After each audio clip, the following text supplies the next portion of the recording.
Typee by Herman Melville. Chapter 1.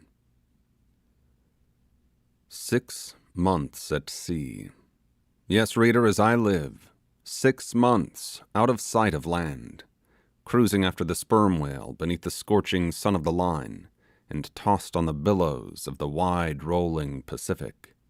The sky above, the sea around, and nothing else. Weeks and weeks ago our fresh provisions were all exhausted. There is not a sweet potato left, not a single yam. Those glorious bunches of bananas which once decorated our stern and quarter-deck have, alas, disappeared. And the delicious oranges which hung suspended from our tops and stays, they too are gone. Yes, they are all departed, and there is nothing left us but salt horse and sea biscuit. Oh, ye stateroom sailors, who make so much ado about a 14 days' passage across the Atlantic, who so pathetically relate the privations and hardships of the sea, where after a day of breakfasting, lunching, dining off 5 courses, chatting, playing whist, and drinking champagne punch, it was your hard lot to be shut up in little cabinets of mahogany and maple, and sleep for 10 hours, with nothing to disturb you but those good-for-nothing tars shouting and tramping overhead. What would ye say to our 6 months out of sight of land? Oh, for a refreshing glimpse of one blade of grass, for a snuff at the fragrance of a handful of the loamy earth. Is there nothing fresh around us? Is there no green thing to be seen? Yes, the inside of our bulwarks is painted green, but what a vile and sickly hue it is, as if nothing bearing even the semblance of verdure could flourish this weary way from land. Even the bark that once clung to the wood we use for fuel has been gnawed off and devoured by the captain's pig, and so long ago, too, that the pig himself has in turn been devoured. There is but one solitary tenant in the chicken coop, once a gay and dapper young cock, bearing him so bravely among the coy hens. But look at him now. There he stands, moping all the day long on that everlasting one leg of his. He turns with disgust from the mouldy corn before him, and the brackish water in his little trough.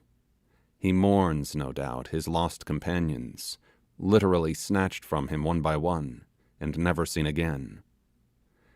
But his days of mourning will be few, for Mungo, our black cook, told me yesterday that the word had at last gone forth, and poor Pedro's fate was sealed. His attenuated body will be laid out upon the captain's table next Sunday, and long before night will be buried with all the usual ceremonies beneath that worthy individual's vest. Who would believe that there could be anyone so cruel as to long for the decapitation of the luckless Pedro? Yet the sailors pray every minute, selfish fellows, that the miserable fowl may be brought to his end.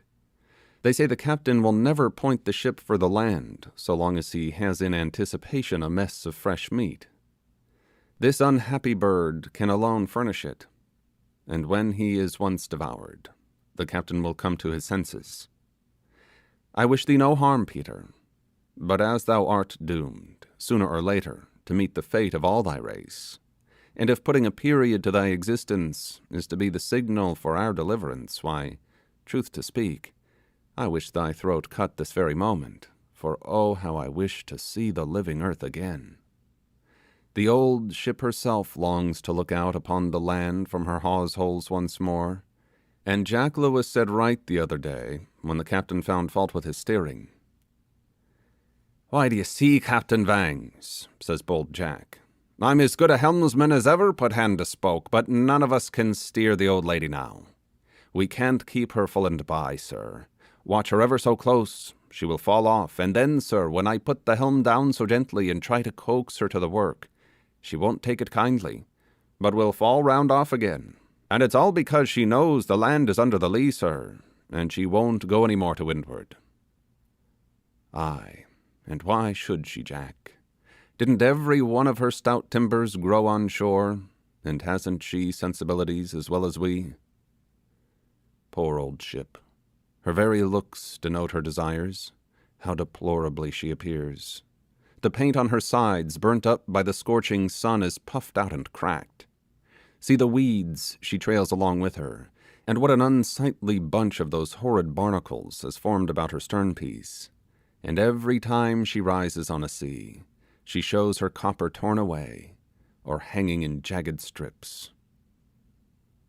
Poor old ship. I say again, for 6 months she has been rolling and pitching about, never for one moment at rest. But courage, old lass, I hope to see thee soon within a biscuit's toss of the merry land, riding snugly at anchor in some green cove, and sheltered from the boisterous winds. Hurrah, my lads, it's a settled thing. Next week we shape our course to the Marquesas. The Marquesas? What strange visions of outlandish things does the very name spirit up?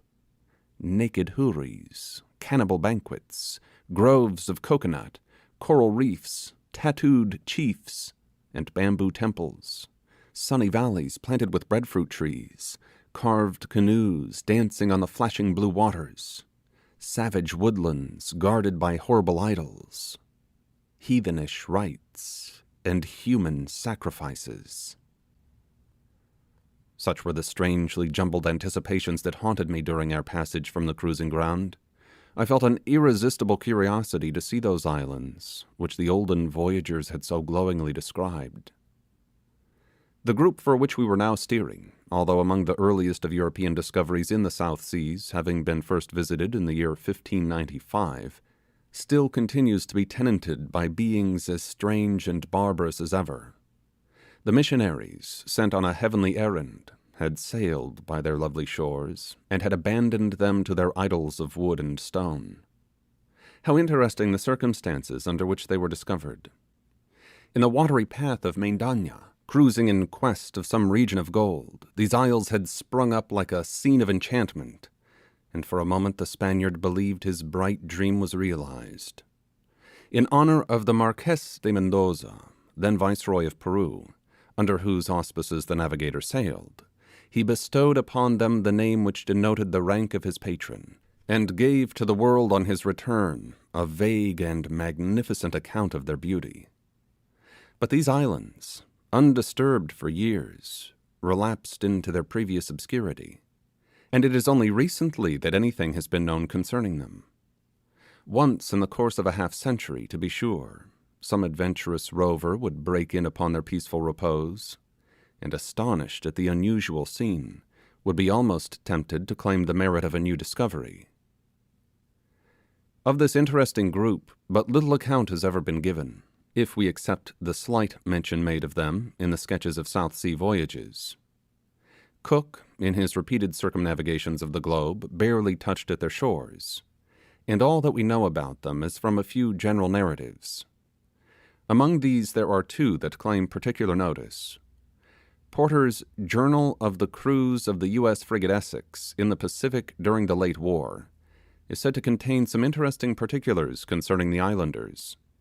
This is a work, however, which I have never happened to meet with. And Stewart, the chaplain of the American sloop of war Vincennes, has likewise devoted a portion of his book, entitled A Visit to the South Seas, to the same subject.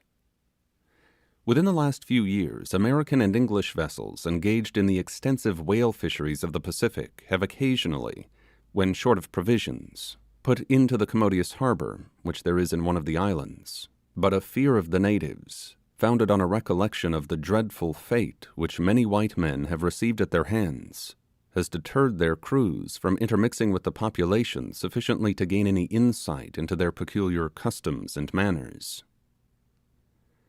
The Protestant missions appear to have despaired of reclaiming these islands from heathenism. The usage they have in every case received from the natives has been such as to intimidate the boldest of their number. Ellis, in his Polynesian researches, gives some interesting accounts of the abortive attempts made by the Tahiti mission to establish a branch mission upon certain islands of the group. A short time before my visit to the Marquesas, a somewhat amusing incident took place in connection with these efforts, which I cannot avoid relating. An intrepid missionary, Undaunted by the ill success that had attended all previous endeavours to conciliate the savages, and believing much in the efficacy of female influence, introduced among them his young and beautiful wife, the first white woman who had ever visited their shores. The islanders at first gazed in mute admiration at so unusual a prodigy, and seemed inclined to regard it as some new divinity. But after a short time, becoming familiar with its charming aspect, and jealous of the folds which encircled its form, they sought to pierce the sacred veil of calico in which it was enshrined, and in the gratification of their curiosity so far overstepped the limits of good breeding, as deeply to offend the lady's sense of decorum. Her sex once ascertained, their idolatry was changed into contempt, and there was no end to the contumely showered upon her by the savages, who were exasperated at the deception which they conceived had been practiced upon them.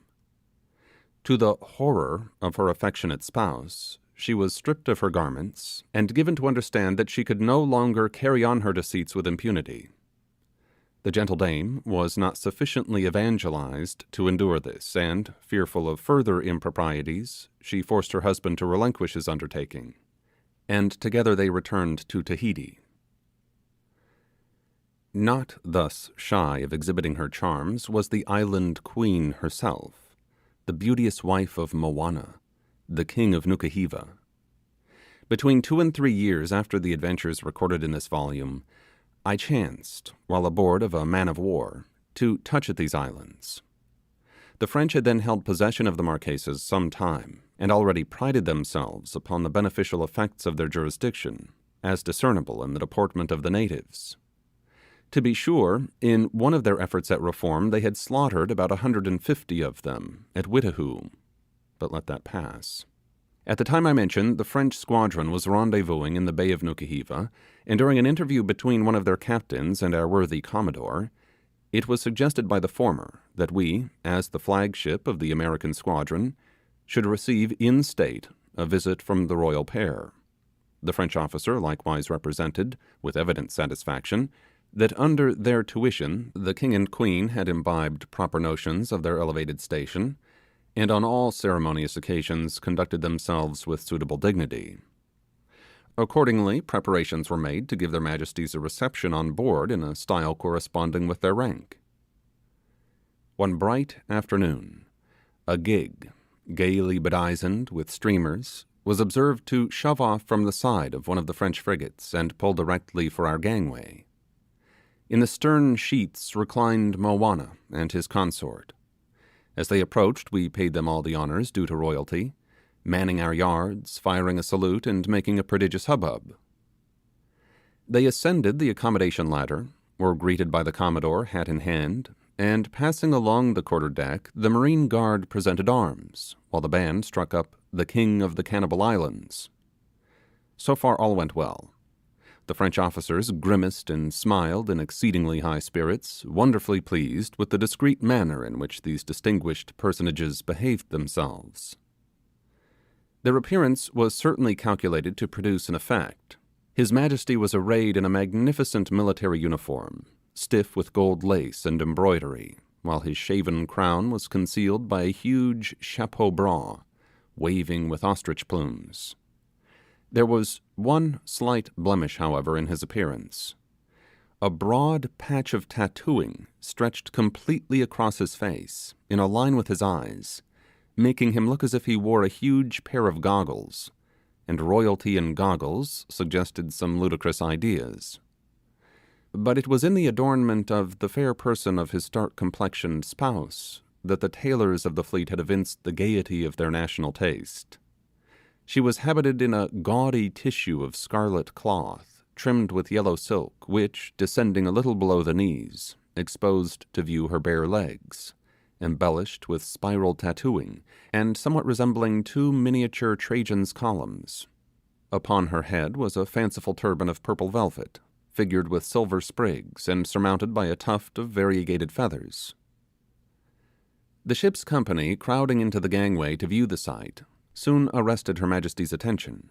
She singled out from their number an old salt, whose bare arms and feet and exposed breast were covered with as many inscriptions in India ink as the lid of an Egyptian sarcophagus. Notwithstanding all the sly hints and remonstrances of the French officers, she immediately approached the man, and pulling further open the bosom of his duck frock, and rolling up the leg of his wide trousers, she gazed with admiration at the bright blue and vermilion pricking, thus disclosed to view. She hung over the fellow, caressing him, and expressing her delight in a variety of wild exclamations and gestures. The embarrassment of the polite Gauls at such an unlooked-for occurrence may be easily imagined, but picture their consternation when all at once the royal lady, eager to display the hieroglyphics on her own sweet form, bent forward for a moment, and turning sharply round, threw up the skirts of her mantle, and revealed a sight from which the aghast Frenchmen retreated precipitately, and tumbling into their boat, fled the scene of so shocking a catastrophe. Chapter 2. I can never forget the 18 or 20 days during which the light trade winds were silently sweeping us towards the islands. In pursuit of the sperm whale, we had been cruising on the line some 20 degrees to the westward of the Galapagos, and all that we had to do, when our course was determined on, was to square in the yards and keep the vessel before the breeze, and then the good ship and the steady gale did the rest between them. The man at the wheel never vexed the old lady with any superfluous steering, but comfortably adjusting his limbs at the tiller, would doze away by the hour. True to her work, the Dolly headed to her course, and like one of those characters who always do best when let alone, she jogged on her way like a veteran old sea pacer as she was. What a delightful, lazy, languid time we had whilst we were thus gliding along. There was nothing to be done, a circumstance that happily suited our disinclination to do anything. We abandoned the forepeak altogether, and spreading an awning over the forecastle, slept, ate, and lounged under it the livelong day. Everyone seemed to be under the influence of some narcotic. Even the officers aft, whose duty required them never to be seated while keeping a deck watch, vainly endeavoured to keep on their pins, and were obliged invariably to compromise the matter by leaning up against the bulwarks and gazing abstractedly over the side. Reading was out of the question. Take a book in your hand, and you were asleep in an instant. Although I could not avoid yielding in a great measure to the general languor, still at times I contrived to shake off the spell and to appreciate the beauty of the scene around me. The sky presented a clear expanse of the most delicate blue, except along the skirts of the horizon, where you might see a thin drapery of pale clouds which never varied their form or colour. The long, measured, dirge-like swell of the Pacific came rolling along, with its surface broken by little tiny waves, sparkling in the sunshine. Every now and then a shoal of flying fish, scared from the water under the bows, would leap into the air, and fall the next moment like a shower of silver into the sea. Then you would see the superb albacore, with his glittering sides, sailing aloft, and often describing an arc in his descent, disappear on the surface of the water. Far off, the lofty jet of the whale might be seen, and nearer at hand, the prowling shark, that villainous footpad of the seas, would come skulking along, and at a wary distance regard us with his evil eye. At times, some shapeless monster of the deep, floating on the surface, would, as we approached, sink slowly into the blue waters, and fade away from the sight. But the most impressive feature of the scene was the almost unbroken silence that reigned over sky and water. Scarcely a sound could be heard but the occasional breathing of the grampus, and the rippling at the cutwater. As we drew nearer the land, I hailed with delight the appearance of innumerable seafowl. Screaming and whirling in spiral tracks, they would accompany the vessel, and at times alight on our yards and stays. That piratical-looking fellow, appropriately named the man-o'-war's hawk, with his blood-red bill and raven plumage, would come sweeping round us in gradually diminishing circles, till you could distinctly mark the strange flashings of his eye, and then, as if satisfied with his observation, would sail up into the air and disappear from the view. Soon other evidences of our vicinity to the land were apparent, and it was not long before the glad announcement of its being in sight was heard from aloft, given with that peculiar prolongation of sound that a sailor loves. Land ho! The captain, darting on deck from the cabin, bawled lustily for his spyglass. The mate, in still louder accents, hailed the masthead with a tremendous "Where away?" The black cook thrust his woolly head from the galley, and boatswain, the dog, leaped up between the knightheads and barked most furiously. Land ho! Aye, there it was, a hardly perceptible blue irregular outline, indicating the bold contour of the lofty heights of Nukuhiva. This island, although generally called one of the Marquesas, is by some navigators considered as forming one of a distinct cluster, comprising the islands of Rahuka, Ropo, and Nukuhiva, upon which three the appellation of the Washington group has been bestowed. They form a triangle, and lie within the parallels of 8 degrees 38 minutes and 9 degrees 32 minutes south latitude, and 139 degrees 20 minutes and 140 degrees 10 minutes west longitude from Greenwich. With how little propriety they are to be regarded as forming a separate group will be at once apparent, when it is considered that they lie in the immediate vicinity of the other islands, that is to say, less than a degree to the northwest of them, that their inhabitants speak the Marquesan dialect, and that their laws, religion, and general customs are identical. The only reason why they were ever thus arbitrarily distinguished may be attributed to the singular fact that their existence was altogether unknown to the world until the year 1791, when they were discovered by Captain Ingraham of Boston, Massachusetts, nearly 2 centuries after the discovery of the adjacent islands by the agent of the Spanish viceroy. Notwithstanding this, I shall follow the example of most voyagers, and treat of them as forming part and parcel of the Marquesas.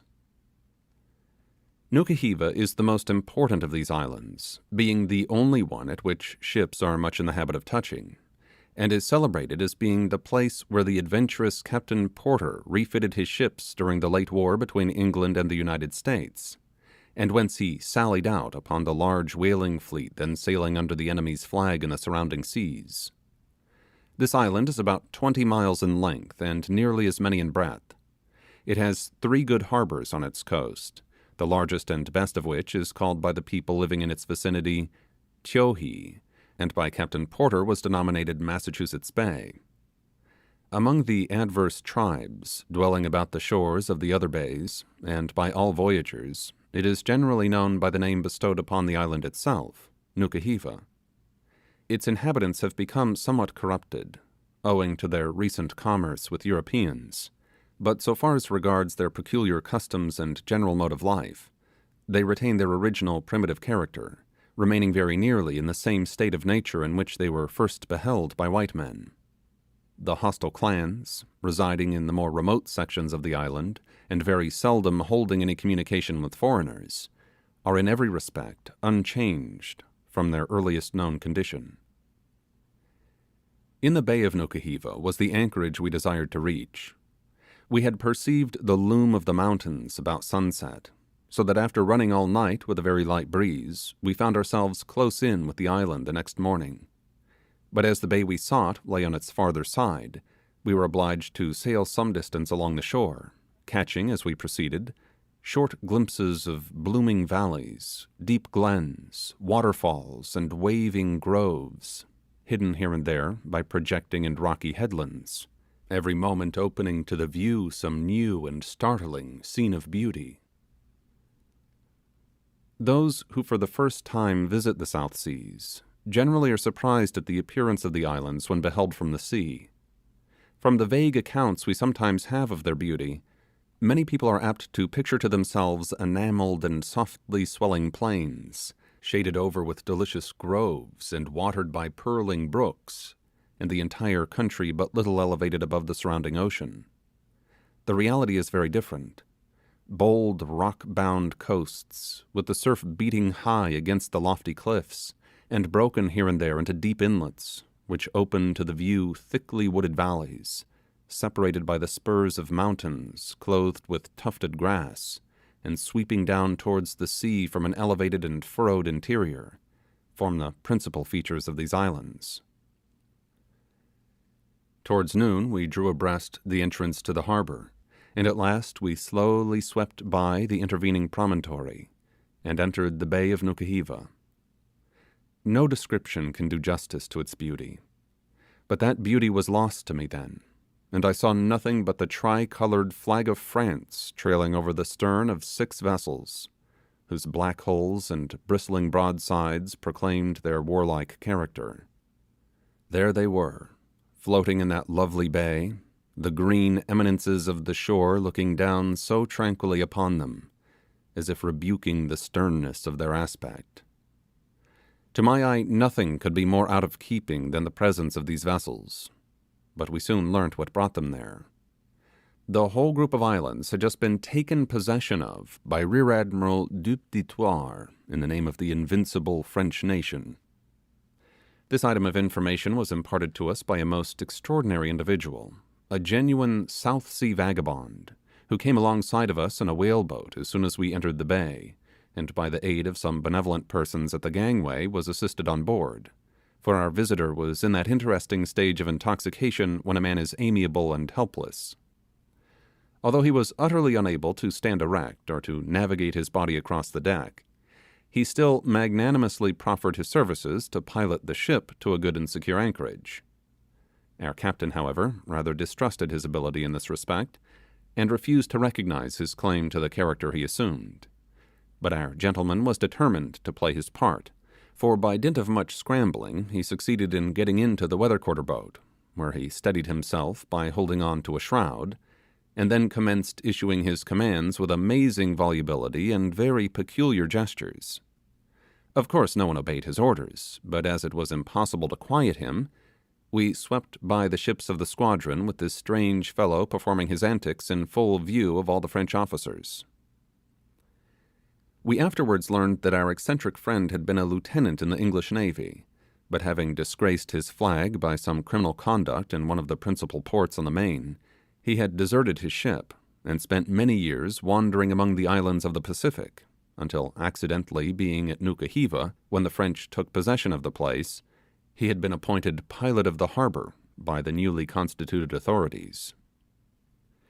As we slowly advanced up the bay, numerous canoes pushed off from the surrounding shores, and we were soon in the midst of quite a flotilla of them, their savage occupants struggling to get aboard of us, and jostling one another in their ineffectual attempts. Occasionally the projecting outriggers of their slight shallops running foul of one another would become entangled beneath the water, threatening to capsize the canoes, when a scene of confusion would ensue that baffles description. Such strange outcries and passionate gesticulations I never certainly heard or saw before. You would have thought the islanders were on the point of flying at one another's throats, whereas they were only amicably engaged in disentangling their boats. Scattered here and there among the canoes might be seen numbers of coconuts floating closely together in circular groups, and bobbing up and down with every wave. By some inexplicable means, these coconuts were all steadily approaching towards the ship. As I leaned curiously over the side endeavouring to solve their mysterious movements, one mass far in advance of the rest attracted my attention. In its centre was something I could take for nothing else than a coconut, but which I certainly considered one of the most extraordinary specimens of the fruit I had ever seen. It kept twirling and dancing about among the rest in the most singular manner, and as it drew nearer I thought it bore a remarkable resemblance to the brown shaven skull of one of the savages. Presently it betrayed a pair of eyes, and soon I became aware that what I had supposed to have been one of the fruit was nothing else than the head of an islander, who had adopted this singular method of bringing his produce to market. The coconuts were all attached to one another by strips of the husk, partly torn from the shell and rudely fastened together. Their proprietor, inserting his head into the midst of them, impelled his necklace of coconuts through the water by striking out beneath the surface with his feet. I was somewhat astonished to perceive that among the number of natives that surrounded us, not a single female was to be seen. At that time I was ignorant of the fact that by the operation of the taboo, The use of canoes in all parts of the island is rigorously prohibited to the entire sex, for whom it is death even to be seen entering one when hauled on shore. Consequently, whenever a Marquesan lady voyages by water, she puts in requisition the paddles of her own fair body. We had approached within a mile and a half, perhaps, of the foot of the bay, when some of the islanders, who by this time had managed to scramble aboard of us at the risk of swamping their canoes, directed our attention to a singular commotion in the water ahead of the vessel. At first I imagined it to be produced by a shoal of fish sporting on the surface, but our savage friends assured us that it was caused by a shoal of wahinis, young girls, who in this manner were coming off from the shore to welcome us. As they drew nearer, and I watched the rising and sinking of their forms, and beheld the uplifted right arm bearing above the water the girdle of tapa, and their long dark hair trailing beside them as they swam, I almost fancied they could be nothing else than so many mermaids. And very like mermaids they behaved, too. We were still some distance from the beach, and under slow headway, when we sailed right into the midst of these swimming nymphs, and they boarded us at every quarter, many seizing hold of the chain plates and springing into the chains, others, at the peril of being run over by the vessel in her course, catching at the bobstays and wreathing their slender forms about the ropes, hung suspended in the air. All of them at length succeeded in getting up the ship's side, where they clung dripping with the brine and glowing from the bath, their jet-black tresses streaming over their shoulders, and half enveloping their otherwise naked forms. There they hung, sparkling with savage vivacity, laughing gaily at one another and chattering away with infinite glee. Nor were they idle the while, for each one performed the simple offices of the toilette for the other. Their luxuriant locks, wound up and twisted into the smallest possible compass, were freed from the briny element, the whole person carefully dried, and from a little round shell that passed from hand to hand, anointed with a fragrant oil. Their adornments were completed by passing a few loose folds of white tapa, in a modest cincture, around the waist. Thus arrayed, they no longer hesitated, but flung themselves lightly over the bulwarks, and were quickly frolicking about the decks. Many of them went forward, perching upon the headrails or running out upon the bowsprit, while others seated themselves upon the taffrail, or reclined at full length upon the boats. What a sight for us bachelor sailors! How avoid so dire a temptation? For who could think of tumbling these artless creatures overboard, when they had swam miles to welcome us? Their appearance perfectly amazed me. Their extreme youth, the light clear brown of their complexions, their delicate features, and inexpressibly graceful figures, their softly moulded limbs, and free unstudied action, seemed as strange as beautiful. The Dolly was fairly captured, and never, I will say, was vessel carried before by such a dashing and irresistible party of boarders. The ship taken, we could not do otherwise than yield ourselves prisoners, and for the whole period that she remained in the bay, the Dolly, as well as her crew, were completely in the hands of the mermaids. In the evening, after we had come to an anchor, the deck was illuminated with lanterns, and this picturesque band of sylphs, tricked out with flowers, and dressed in robes of variegated tapa, got up a ball in great style. These females are passionately fond of dancing, and in the wild grace and spirit of their style excel everything that I have ever seen. The very dances of the Marquesan girls are beautiful in the extreme, but there is an abandoned voluptuousness in their character which I dare not attempt to describe. Our ship was now wholly given up to every species of riot and debauchery. Not the feeblest barrier was interposed between the unholy passions of the crew and their unlimited gratification. The grossest licentiousness and the most shameful inebriety prevailed, with occasional and but short-lived interruptions, through the whole period of her stay. Alas for the poor savages when exposed to the influence of these polluting examples! Unsophisticated and confiding, they are easily led into every vice, and humanity weeps over the ruin thus remorselessly inflicted upon them by their European civilizers. Thrice happy are they who, inhabiting some yet undiscovered island in the midst of the ocean, have never been brought into contaminating contact with the white man. Chapter 3. It was in the summer of 1842 that we arrived at the islands. The French had then held possession of them for several weeks. During this time, they had visited some of the principal places in the group, and had disembarked at various points about 500 troops. These were employed in constructing works of defense, and otherwise providing against the attacks of the natives, who at any moment might be expected to break out in open hostility. The islanders looked upon the people who made this cavalier appropriation of their shores with mingled feelings of fear and detestation. They cordially hated them, but the impulses of their resentment were neutralized by their dread of the floating batteries, which lay, with their fatal tubes ostentatiously pointed, not at fortifications and redoubts, but at a handful of bamboo sheds, sheltered in a grove of coconuts. A valiant warrior, doubtless, but a prudent one too, was this same Rear Admiral Dupditoir. 4 heavy, double-banked frigates, and 3 corvettes, to frighten a parcel of naked heathen into subjection. 68-pounders to demolish huts of coconut boughs, and Congreve rockets to set on fire a few canoe sheds. At Nukuhiva there were about 100 soldiers ashore.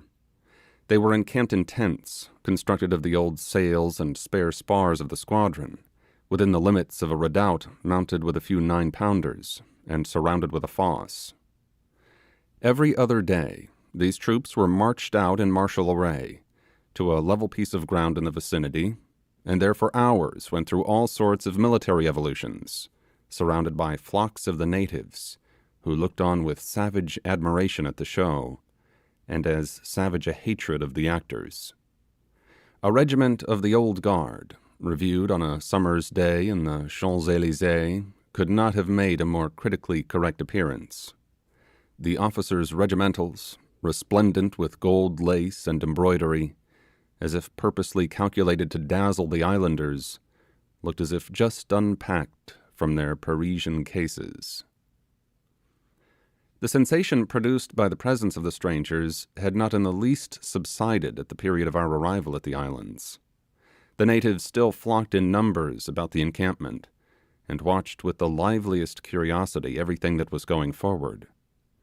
A blacksmith's forge, which had been set up in the shelter of a grove near the beach, attracted so great a crowd that it required the utmost efforts of the sentries posted around to keep the inquisitive multitude at a sufficient distance to allow the workmen to ply their vocation.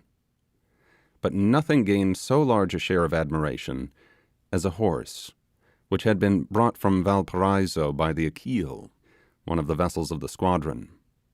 The animal, a remarkably fine one, had been taken ashore and stabled in a hut of coconut boughs within the fortified enclosure.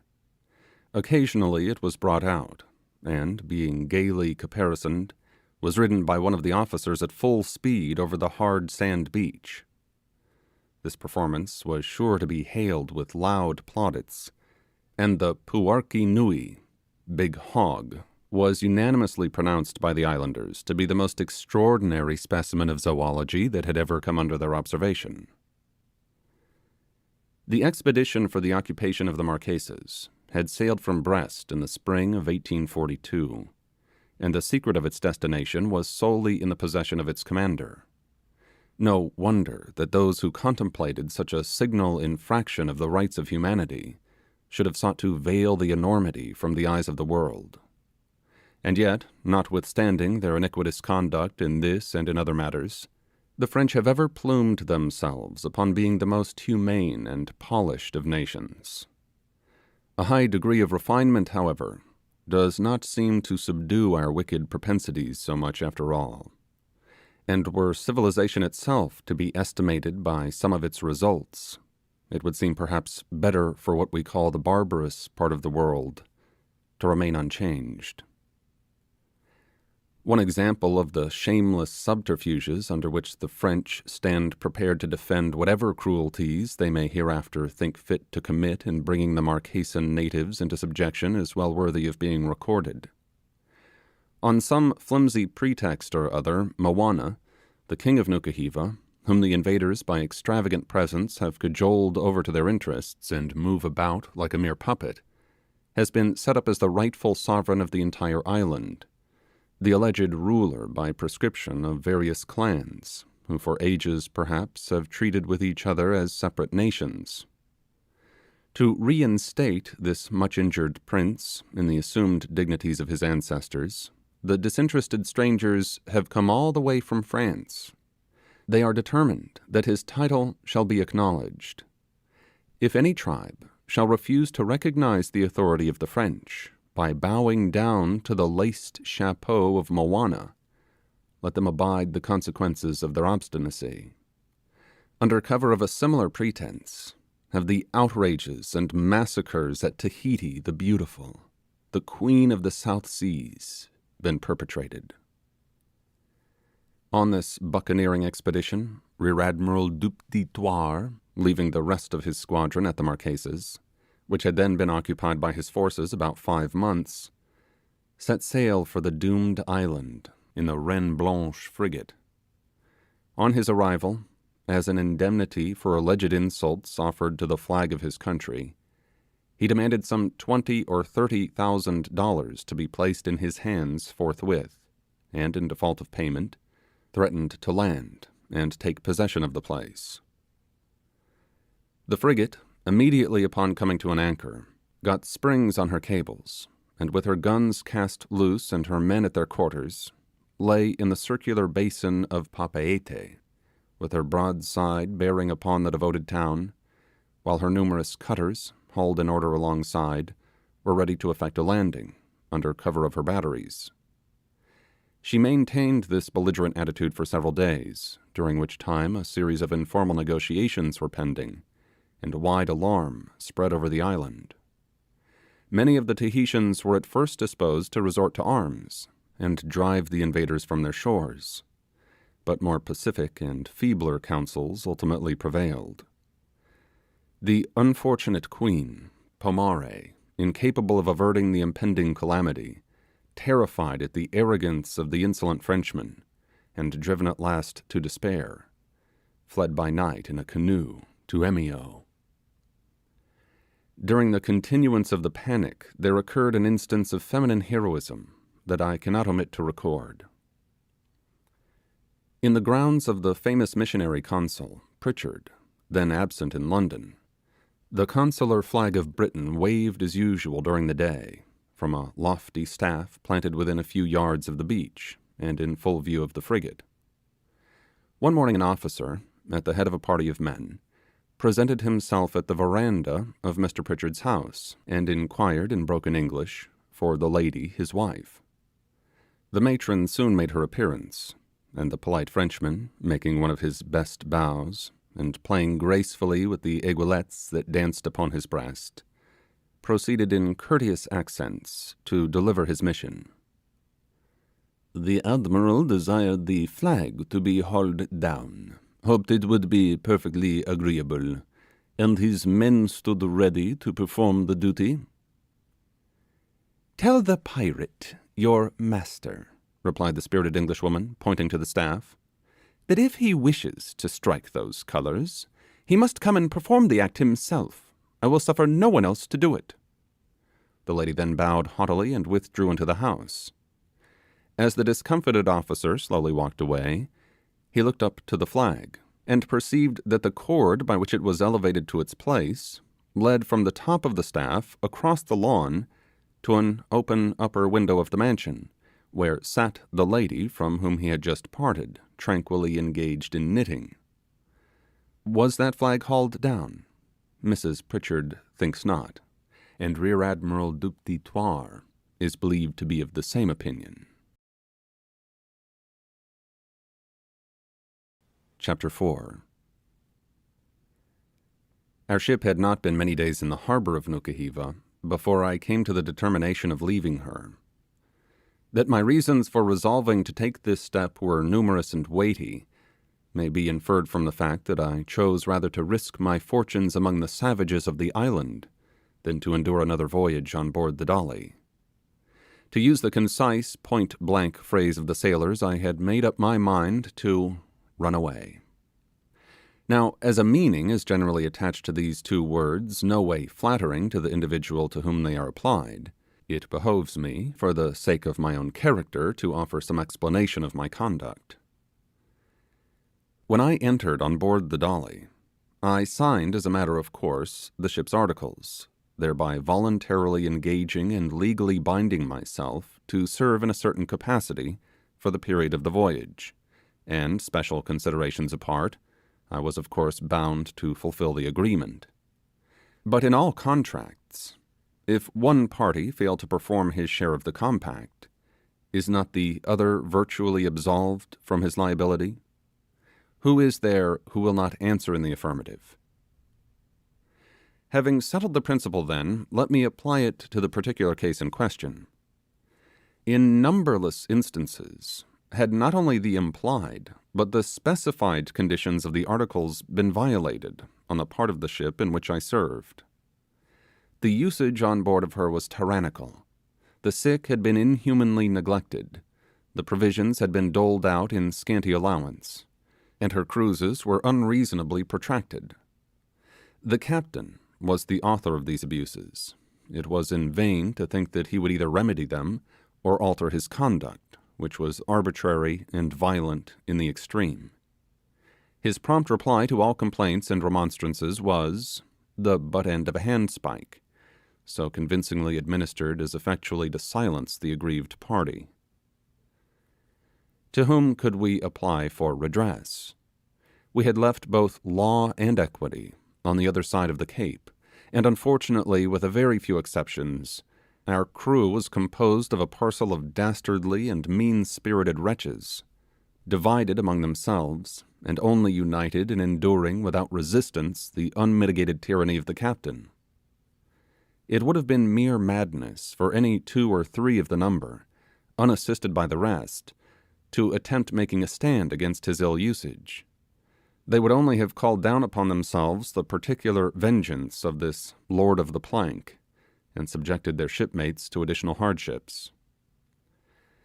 But, after all, these things could have been endured a while, had we entertained the hope of being speedily delivered from them by the due completion of the term of our servitude. But what a dismal prospect awaited us in this quarter! The longevity of Cape Horn whaling voyages is proverbial, frequently extending over a period of 4 or 5 years. Some long-haired, bare-necked youths, who, forced by the united influences of Captain Marryat and hard times, embark at Nantucket for a pleasure excursion to the Pacific, and whose anxious mothers provide them with bottled milk for the occasion, oftentimes return very respectable middle-aged gentlemen. The very preparations made for one of these expeditions are enough to frighten one. As the vessel carries out no cargo, her hold is filled with provisions for her own consumption.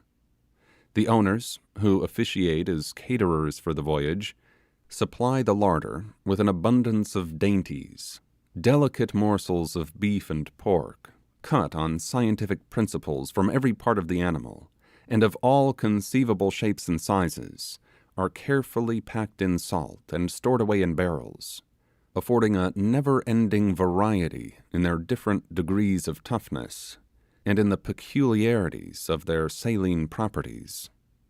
Choice old water, too, decanted into stout 6-barrel casks, and 2 pints of which are allowed every day to each soul on board, together with ample store of sea bread, previously reduced to a state of petrifaction, with a view to preserve it either from decay or consumption in the ordinary mode, are likewise provided for the nourishment and gastronomic enjoyment of the crew.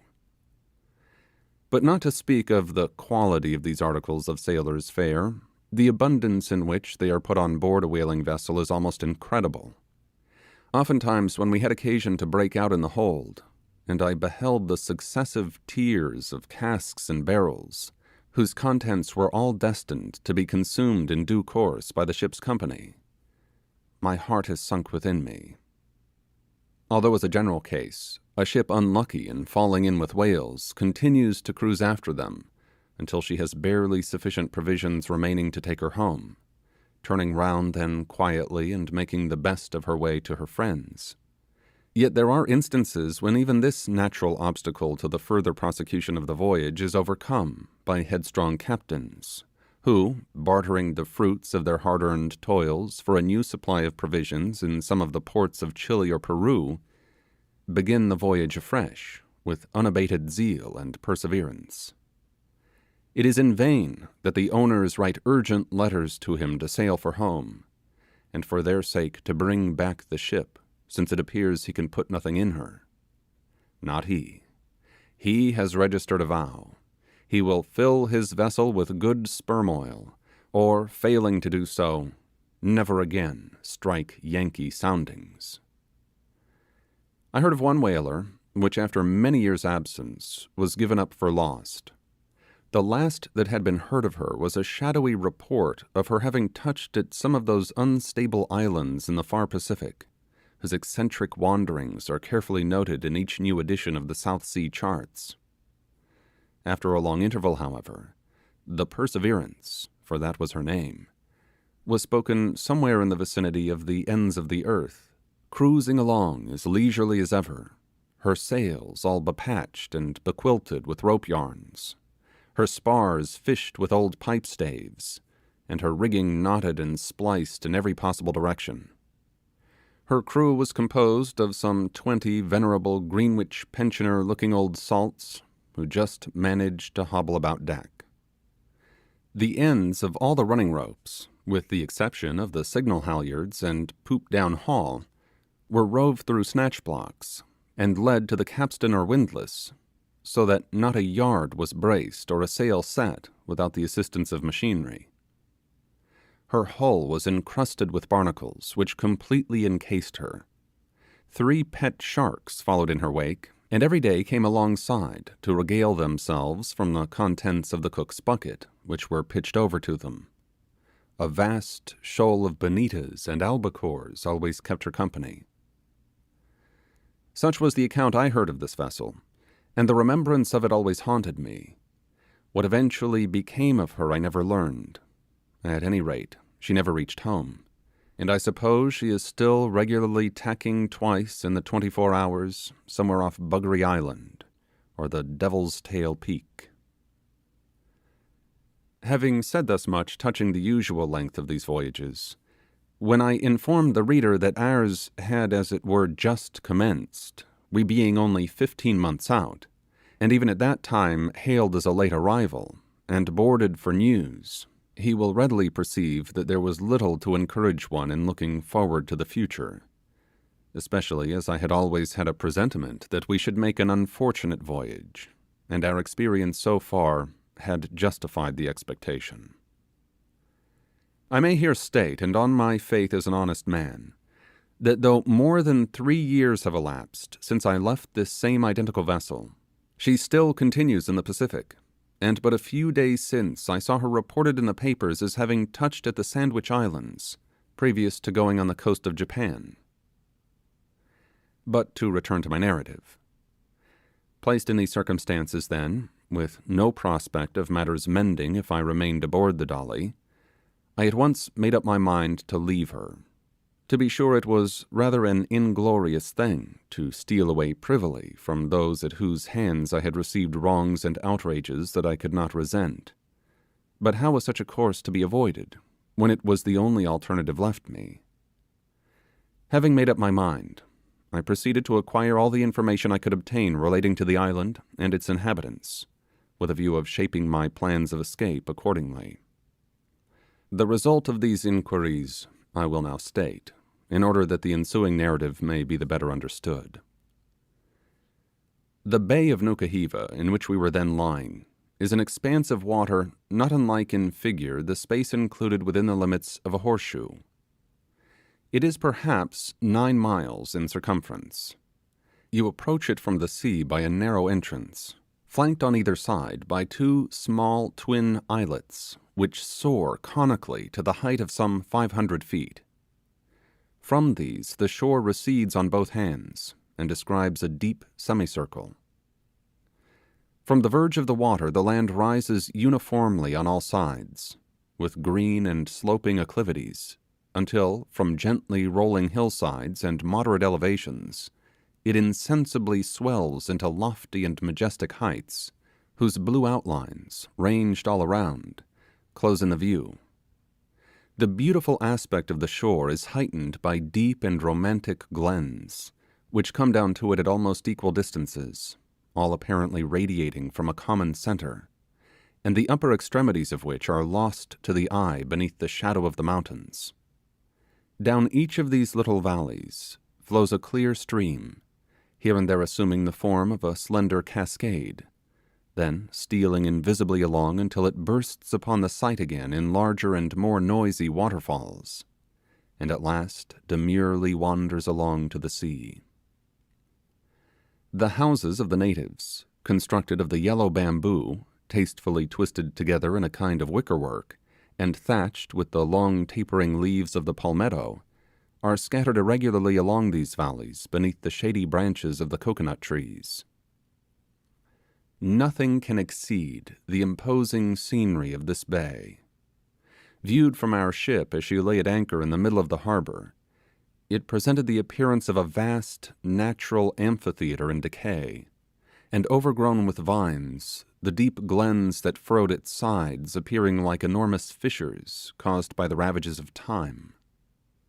Very often, when lost in admiration at its beauty, I have experienced a pang of regret that a scene so enchanting should be hidden from the world in these remote seas, and seldom meet the eyes of devoted lovers of nature.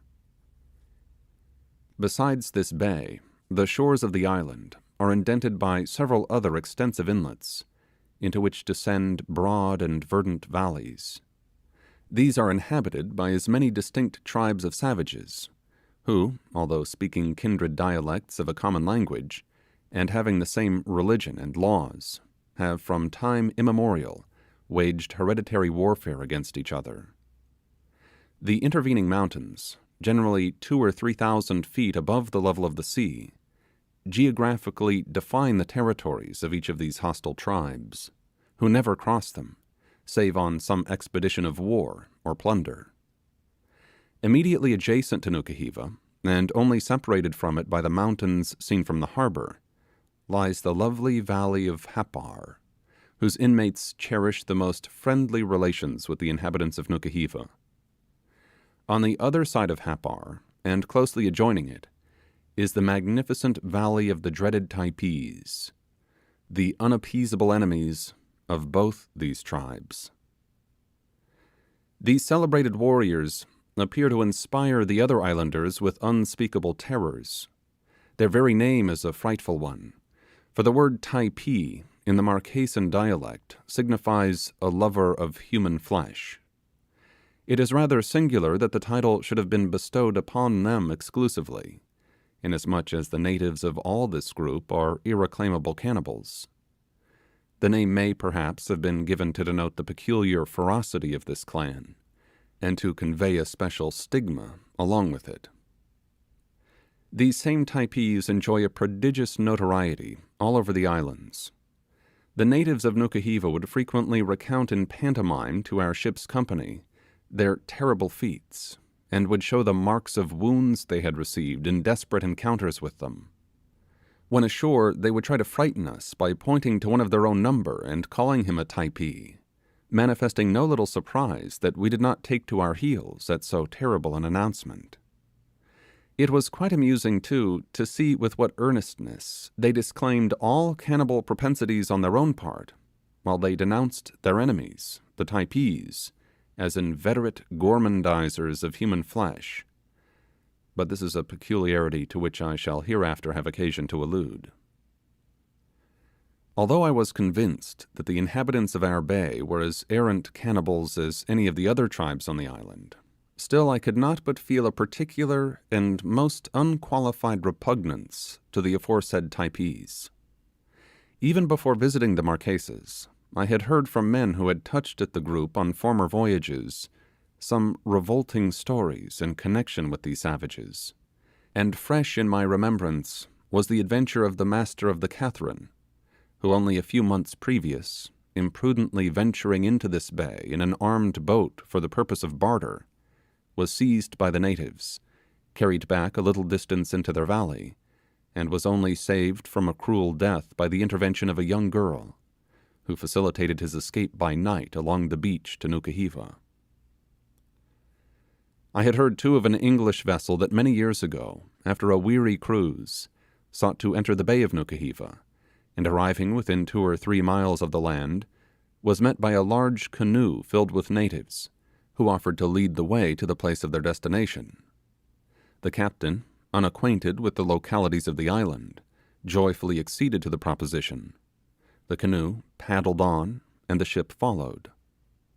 She was soon conducted to a beautiful inlet, and dropped her anchor in its waters beneath the shadows of the lofty shore. That same night, the perfidious Typees, who had thus inveigled her into their fatal bay, flocked aboard the doomed vessel by hundreds, and at a given signal, murdered every soul on board. I shall never forget the observation of one of our crew as we were passing slowly by the entrance of this bay in our way to Nukuhiva.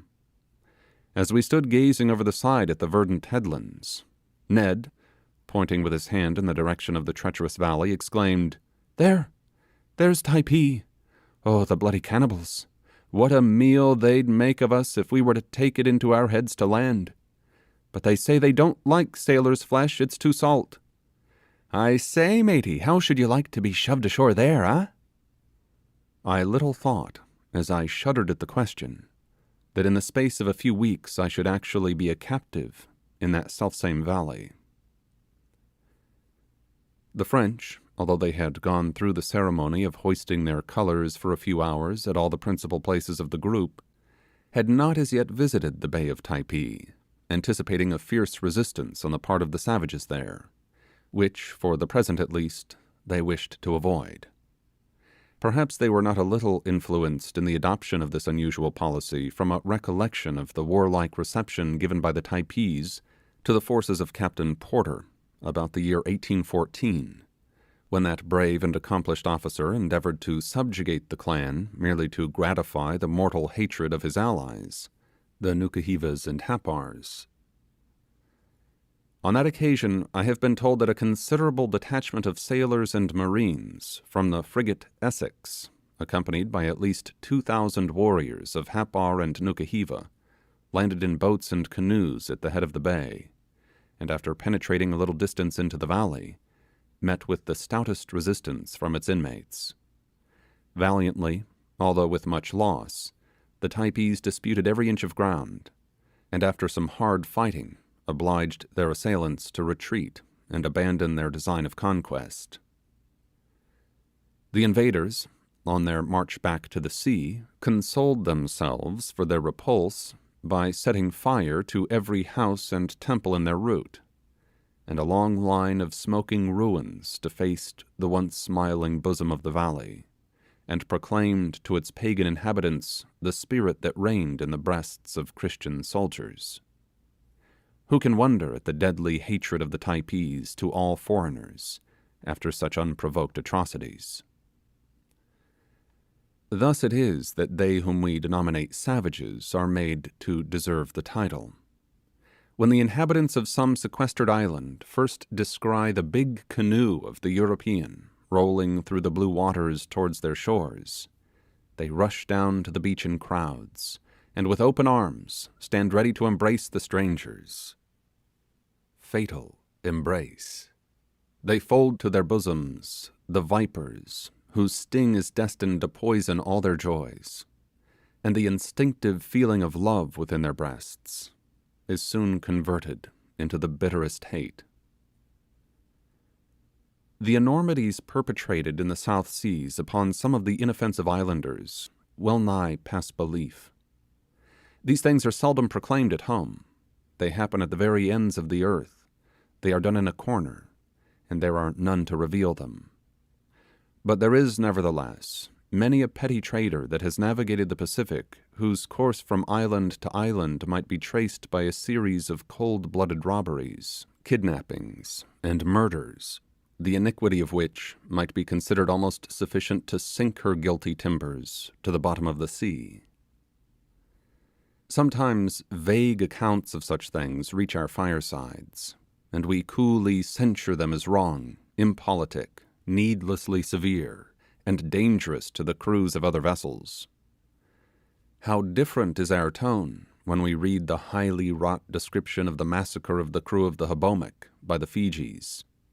How we sympathize for the unhappy victims, and with what horror do we regard the diabolical heathens, who, after all, have but avenged the unprovoked injuries which they have received.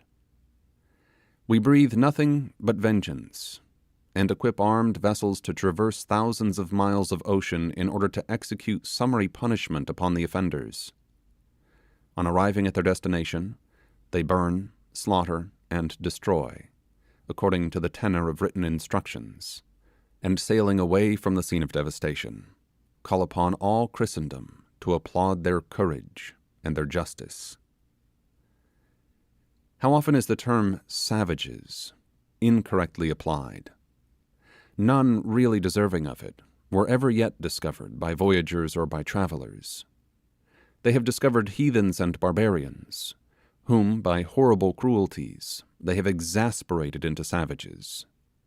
It may be asserted without fear of contradiction that in all the cases of outrages committed by Polynesians, Europeans have at some time or other been the aggressors, and that the cruel and bloodthirsty disposition of some of the islanders is mainly to be ascribed to the influence of such examples.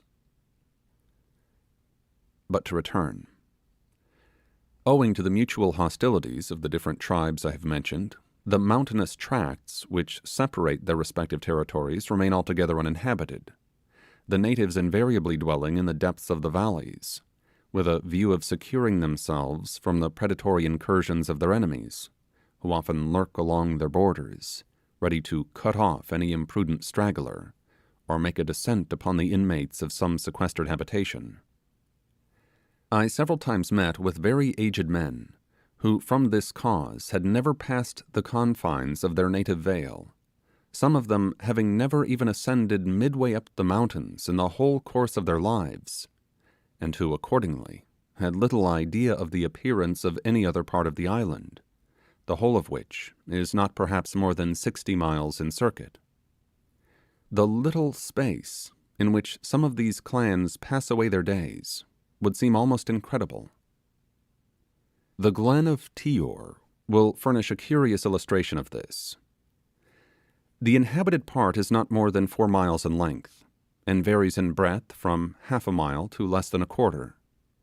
The rocky, vine-clad cliffs on one side tower almost perpendicularly from their base to the height of at least 1,500 feet, while across the vale, in striking contrast to the scenery opposite, grass-grown elevations rise one above another in blooming terraces. Hemmed in by these stupendous barriers, the valley would be altogether shut out from the rest of the world, were it not that it is accessible from the sea at one end, and by a narrow defile at the other. The impression produced upon my mind when I first visited this beautiful glen will never be obliterated. I had come from Nukuhiva by water in the ship's boat, and when we entered the bay of Tior, it was high noon. The heat had been intense, as we had been floating upon the long, smooth swell of the ocean, for there was but little wind. The sun's rays had expended all their fury upon us, and to add to our discomfort, we had omitted to supply ourselves with water previous to starting. What with heat and thirst together, I became so impatient to get ashore, that when at last we glided towards it, I stood up in the bow of the boat ready for a spring.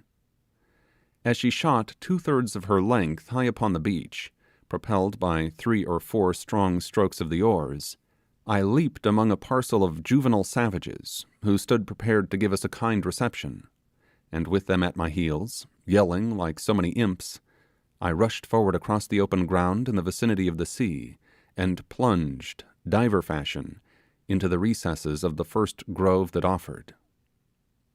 What a delightful sensation did I experience!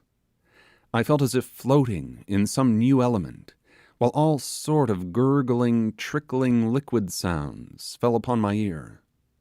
People may say what they will about the refreshing influences of a cold water bath, but commend me, when in a perspiration, to the shade baths of Tyore, beneath the coconut trees, and amidst the cool, delightful atmosphere which surrounds them.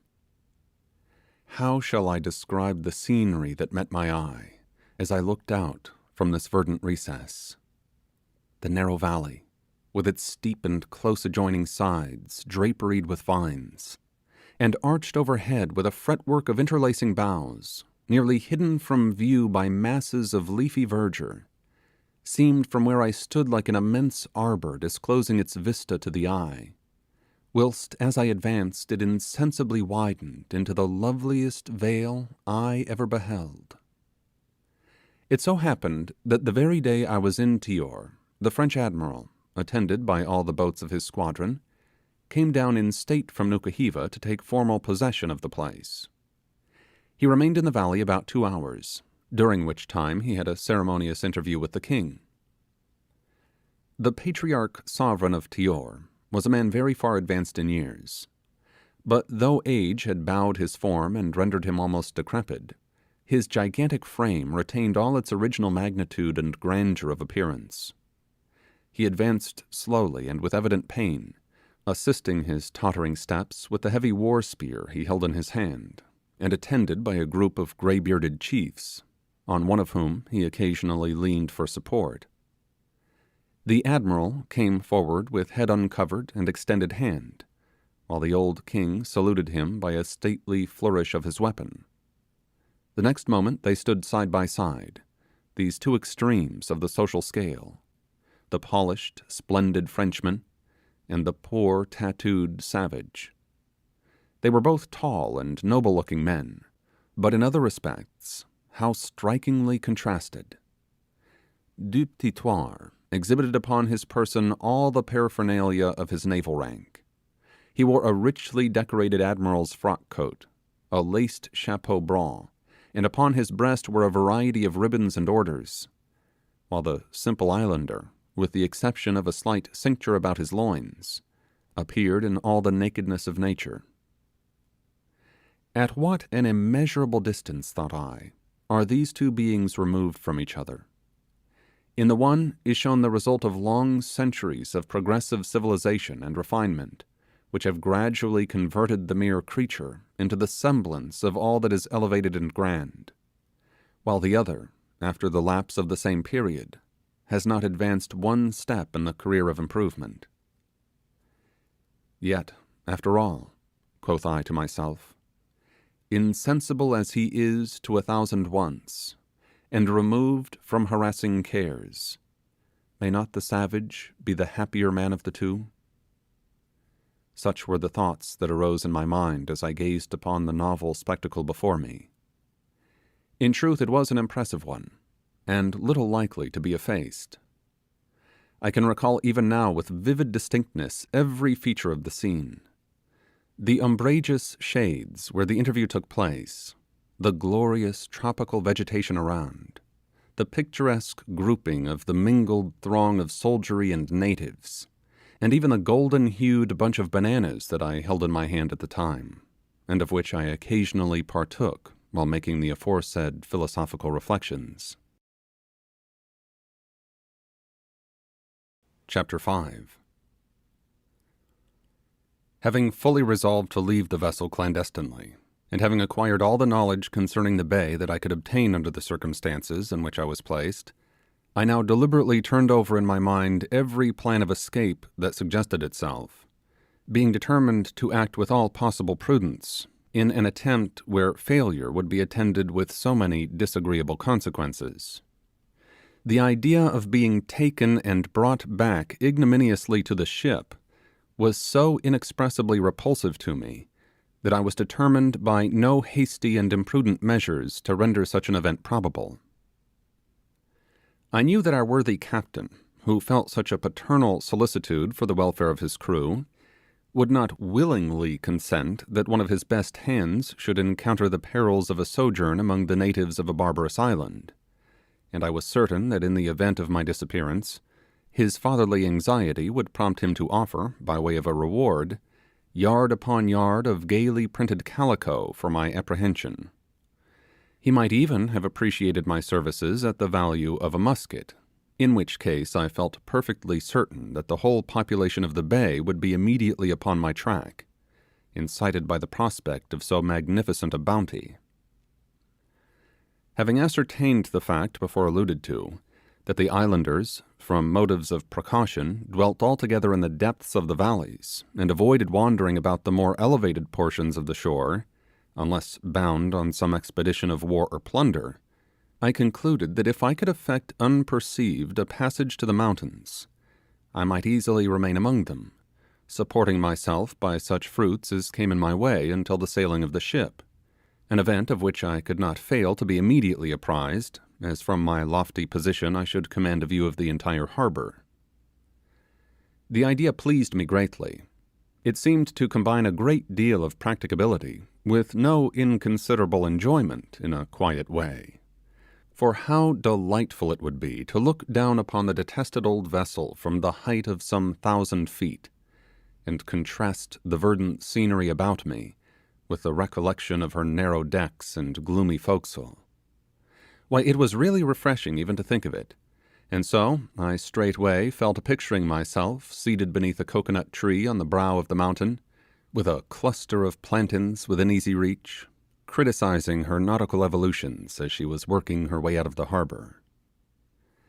To be sure, there was one rather unpleasant drawback to these agreeable anticipations: the possibility of falling in with a foraging party of these same bloody-minded Typees, whose appetites, edged perhaps by the air of so elevated a region, might prompt them to devour one. This, I must confess, was a most disagreeable view of the matter.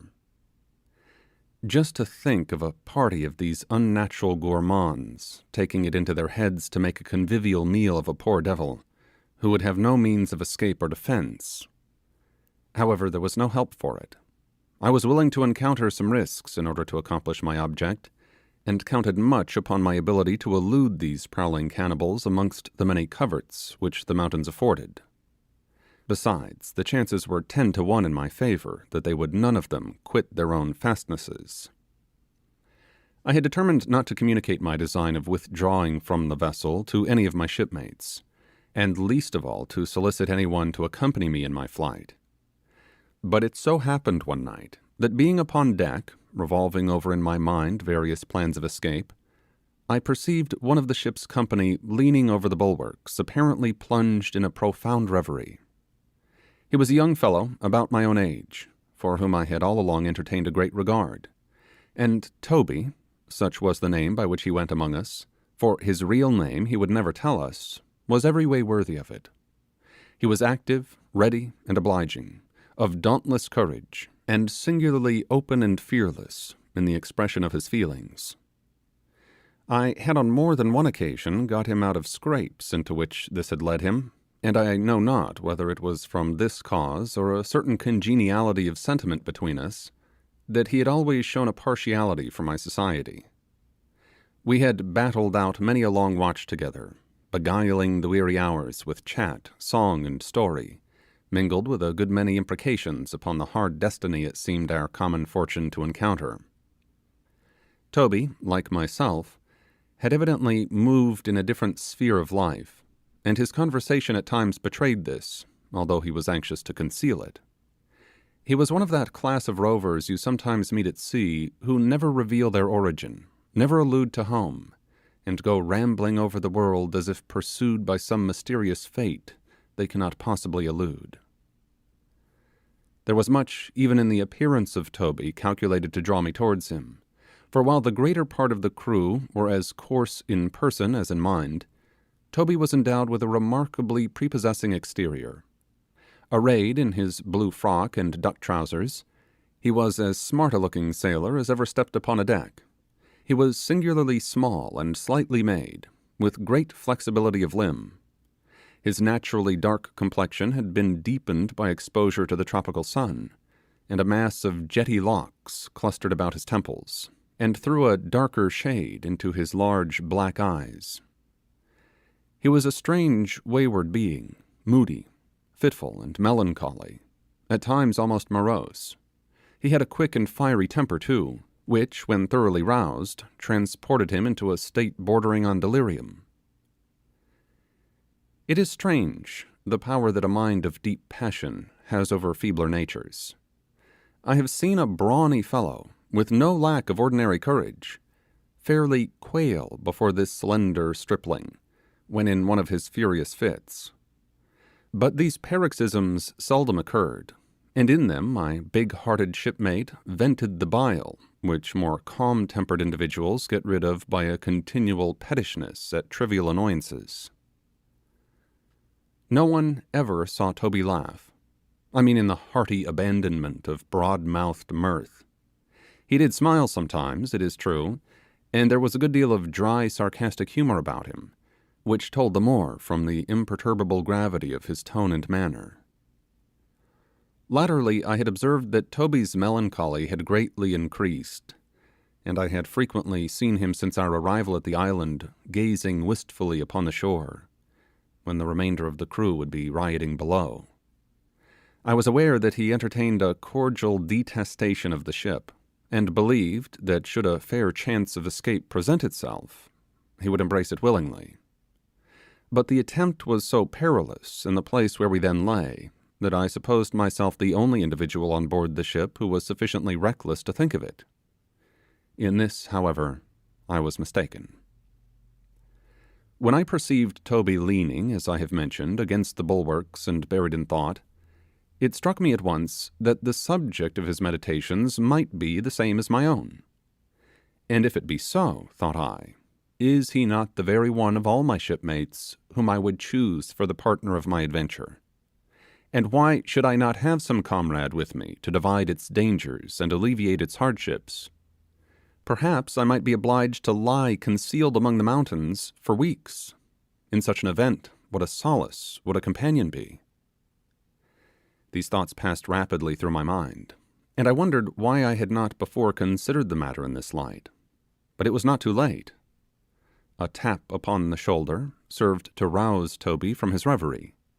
I found him ripe for the enterprise, and a very few words sufficed for a mutual understanding between us. In an hour's time we had arranged all the preliminaries, and decided upon our plan of action. We then ratified our engagement with an affectionate wedding of palms, and to elude suspicion, repaired each to his hammock, to spend the last night on board the Dolly.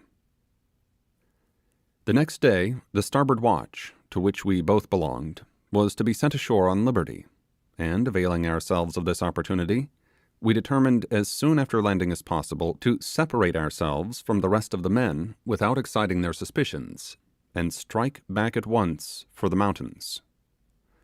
Seen from the ship, their summits appeared inaccessible, but here and there sloping spurs extended from them almost into the sea, buttressing the lofty elevations with which they were connected, and forming those radiating valleys I have before described. One of these ridges, which appeared more practicable than the rest, we determined to climb, convinced that it would conduct us to the heights beyond. Accordingly, we carefully observed its bearings and locality from the ship, so that when ashore we should run no chance of missing it.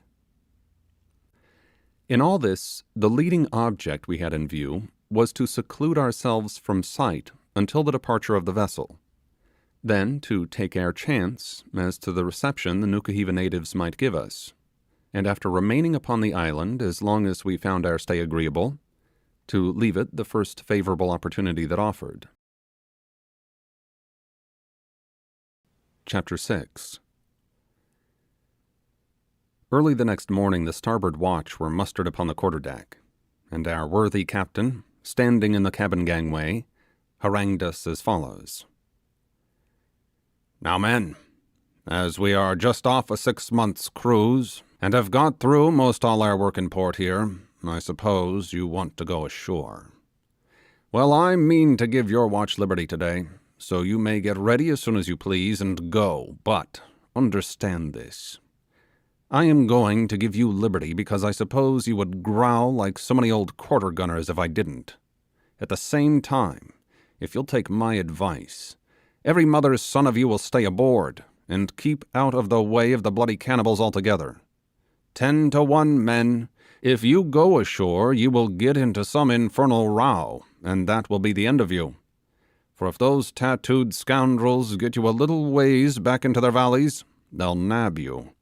That you may be certain of. Plenty of white men have gone ashore here and never been seen any more. There was the old Dido. She put in here about 2 years ago, and sent one watch off on liberty. They never were heard of again for a week.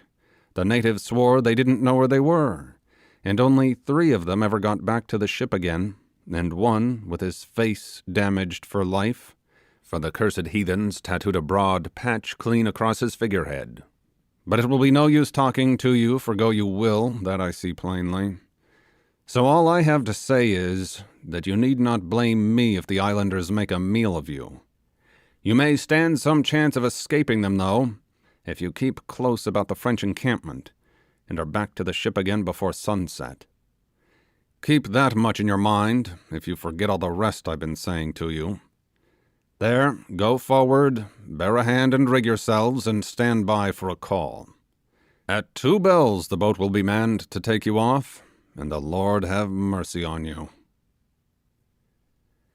Various were the emotions depicted upon the countenances of the starboard watch whilst listening to this address, but on its conclusion there was a general move towards the forecastle, and we soon were all busily engaged in getting ready for the holiday so auspiciously announced by the skipper.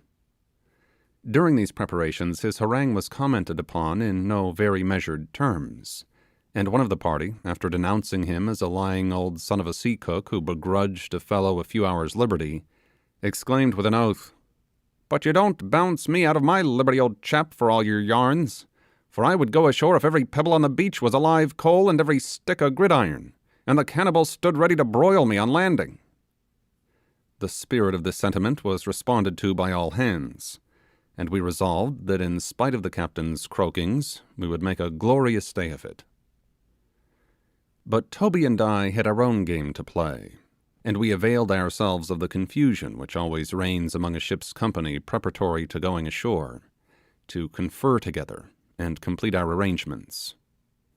As our object was to effect as rapid a flight as possible to the mountains, we determined not to encumber ourselves with any superfluous apparel, and accordingly, while the rest were rigging themselves out with some idea of making a display, we were content to put on new stout duck trousers, serviceable pumps, and heavy Havre frocks, which with a peta hat completed our equipment. When our shipmates wondered at this, Toby exclaimed in his odd grave way that the rest might do as they liked, but that he for one preserved his go-ashore traps for the Spanish Main, where the tie of a sailor's neckerchief might make some difference, but as for a parcel of unbreeched heathen, he wouldn't go to the bottom of his chest for any of them, and was half disposed to appear among them in buff himself. The men laughed at what they thought was one of his strange conceits, and so we escaped suspicion. It may appear singular that we should have been thus on our guard with our own shipmates, but there were some among us who, had they possessed the least inkling of our project, would, for a paltry hope of reward, have immediately communicated it to the captain. As soon as 2 bells were struck, the word was passed for the Liberty men to get into the boat. I lingered behind in the forecastle a moment to take a parting glance at its familiar features, and just as I was about to ascend to the deck, my eye happened to light on the bread barge and beef kid, which contained the remnants of our last hasty meal. Although I had never before thought of providing anything in the way of food for our expedition, as I fully relied upon the fruits of the island to sustain us wherever we might wander, yet I could not resist the inclination I felt to provide a luncheon from the relics before me. Accordingly, I took a double handful of those small, broken, flinty bits of biscuit which generally go by the name of midshipman's nuts, and thrust them into the bosom of my frock, in which same ample receptacle I had previously stowed away several pounds of tobacco and a few yards of cotton cloth, articles with which I intended to purchase the goodwill of the natives, as soon as we should appear among them after the departure of our vessel. This last addition to my stock caused a considerable protuberance in front, which I abated in a measure by shaking the bits of bread around my waist and distributing the plugs of tobacco among the folds of the garment.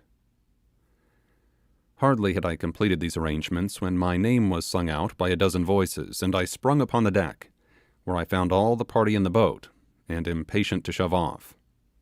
I dropped over the side and seated myself with the rest of the watch in the stern sheets, while the poor larboarders shipped their oars and commenced pulling us ashore. This happened to be the rainy season at the islands, and the heavens had nearly the whole morning betokened one of those heavy showers which during this period so frequently occur. The large drops fell bubbling into the water shortly after our leaving the ship, and by the time we had effected a landing, it poured down in torrents. We fled for shelter under cover of an immense canoe house which stood hard by the beach, and waited for the first fury of the storm to pass. It continued, however, without cessation, and the monotonous beating of the rain overhead began to exert a drowsy influence upon the men, who, throwing themselves here and there upon the large war canoes, after chatting a while, all fell asleep. This was the opportunity we desired, and Toby and I availed ourselves of it at once by stealing out of the canoe house and plunging into the depths of an extensive grove that was in its rear. After 10 minutes' rapid progress, we gained an open space from which we could just descry the ridge we intended to mount looming dimly through the mists of the tropical shower, and distant from us, as we estimated, something more than a mile. Our direct course towards it lay through a rather populous part of the bay, but desirous as we were of evading the natives, and securing an unmolested retreat to the mountains, we determined, by taking a circuit through some extensive thickets, to avoid their vicinity altogether. The heavy rain that still continued to fall without intermission favoured our enterprise, as it drove the islanders into their houses, and prevented any casual meeting with them. Our heavy frocks soon became completely saturated with water, and by their weight, and that of the articles we had concealed beneath them, not a little impeded our progress. But it was no time to pause when at any moment we might be surprised by a body of the savages, and forced at the very outset to relinquish our undertaking. Since leaving the canoe house, we had scarcely exchanged a single syllable with one another, but when we entered a second narrow opening in the wood, and again caught sight of the ridge before us, I took Toby by the arm, and pointing along its sloping outline to the lofty heights at its extremity, said in a low tone, "Now, Toby, not a word, nor a glance backward till we stand on the summit of yonder mountain. So no more lingering, but let us shove ahead while we can, and in a few hours' time we may laugh aloud. You are the lightest and the nimblest, so lead on, and I will follow." "All right, brother," said Toby. "Quick's our play, only let's keep close together, that's all." And so saying, with a bound like a young roe, he cleared a brook which ran across our path, and rushed forward with a quick step. When we arrived within a short distance of the ridge, we were stopped by a mass of tall yellow reeds, growing together as thickly as they could stand, and as tough and stubborn as so many rods of steel, and we perceived, to our chagrin, that they extended midway up the elevation we purposed to ascend. For a moment we gazed about us in quest of a more practicable route. It was, however, at once apparent that there was no resource but to pierce this thicket of canes at all hazards.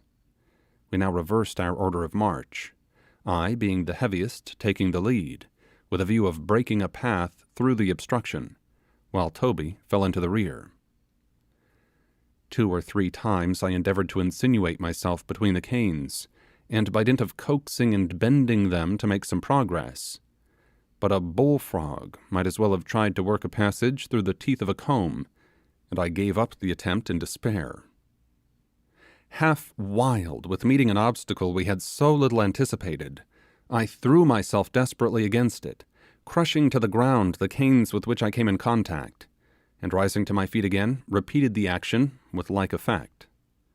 20 minutes of this violent exercise almost exhausted me, but it carried us some way into the thicket, when Toby, who had been reaping the benefit of my labours by following close at my heels, proposed to become pioneer in turn, and accordingly passed ahead with a view of affording me a respite from my exertions.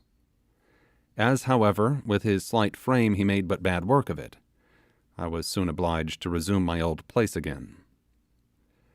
On we toiled, the perspiration starting from our bodies in floods, our limbs torn and lacerated with the splintered fragments of the broken canes, until we had proceeded perhaps as far as the middle of the break, when suddenly it ceased raining, and the atmosphere around us became close and sultry beyond expression. The elasticity of the reeds, quickly recovering from the temporary pressure of our bodies, caused them to spring back to their original position, so that they closed in upon us as we advanced, and prevented the circulation of the little air which might otherwise have reached us.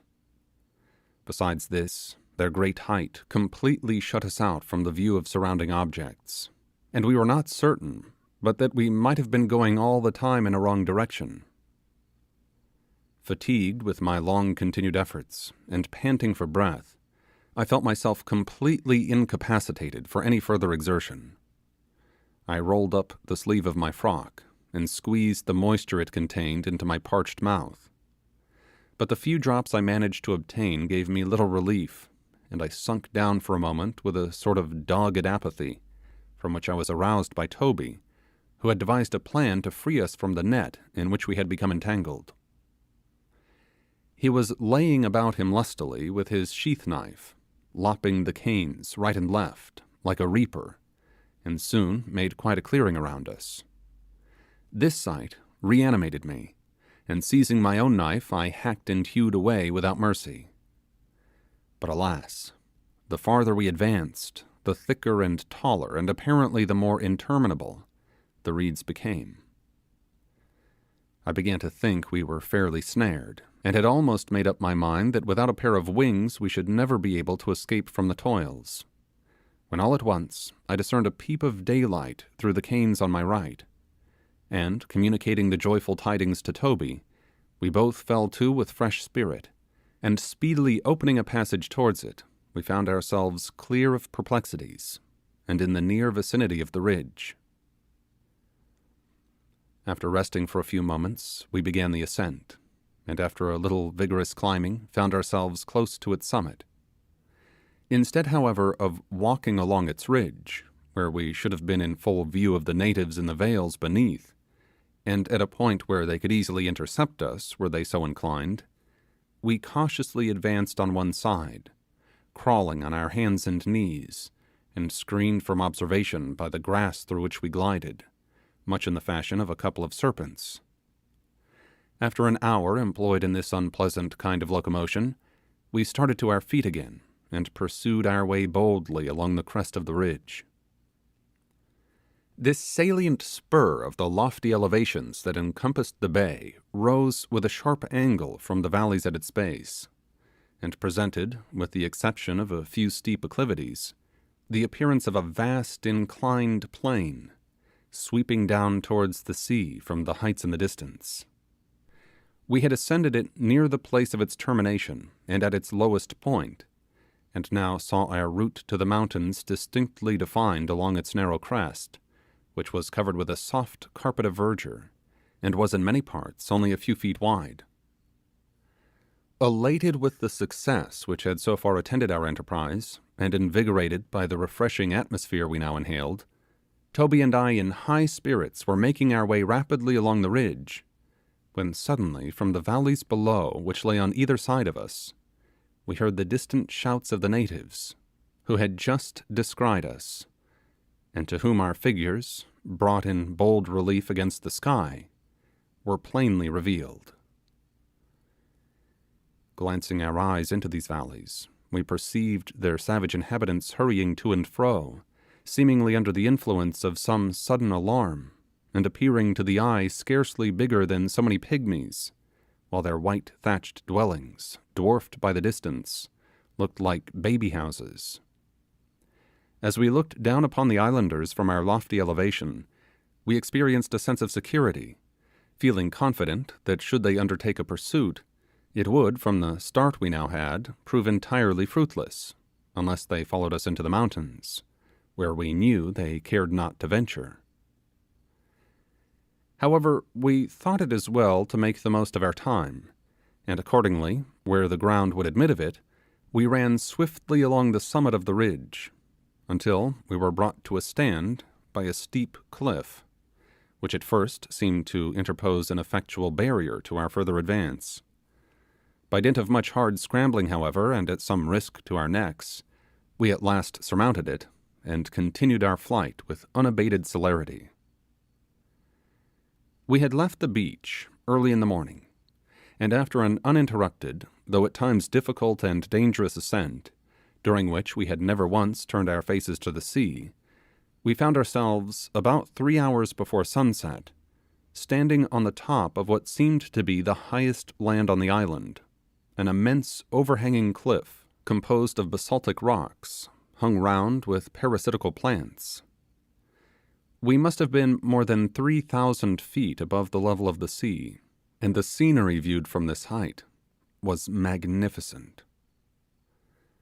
The lonely bay of Nukuhiva, dotted here and there with the black hulls of the vessels composing the French squadron, lay reposing at the base of a circular range of elevations, whose verdant sides, perforated with deep glens, or diversified with smiling valleys, formed altogether the loveliest view I ever beheld, and were I to live 100 years, I should never forget the feeling of admiration which I then experienced.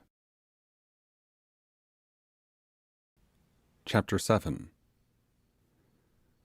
My curiosity had been not a little raised with regard to the description of country we should meet on the other side of the mountains, and I had supposed, with Toby, that immediately on gaining the heights we should be enabled to view the large bays of Happar and Typee reposing at our feet on one side, in the same way that Nukuhiva lay spread out below on the other.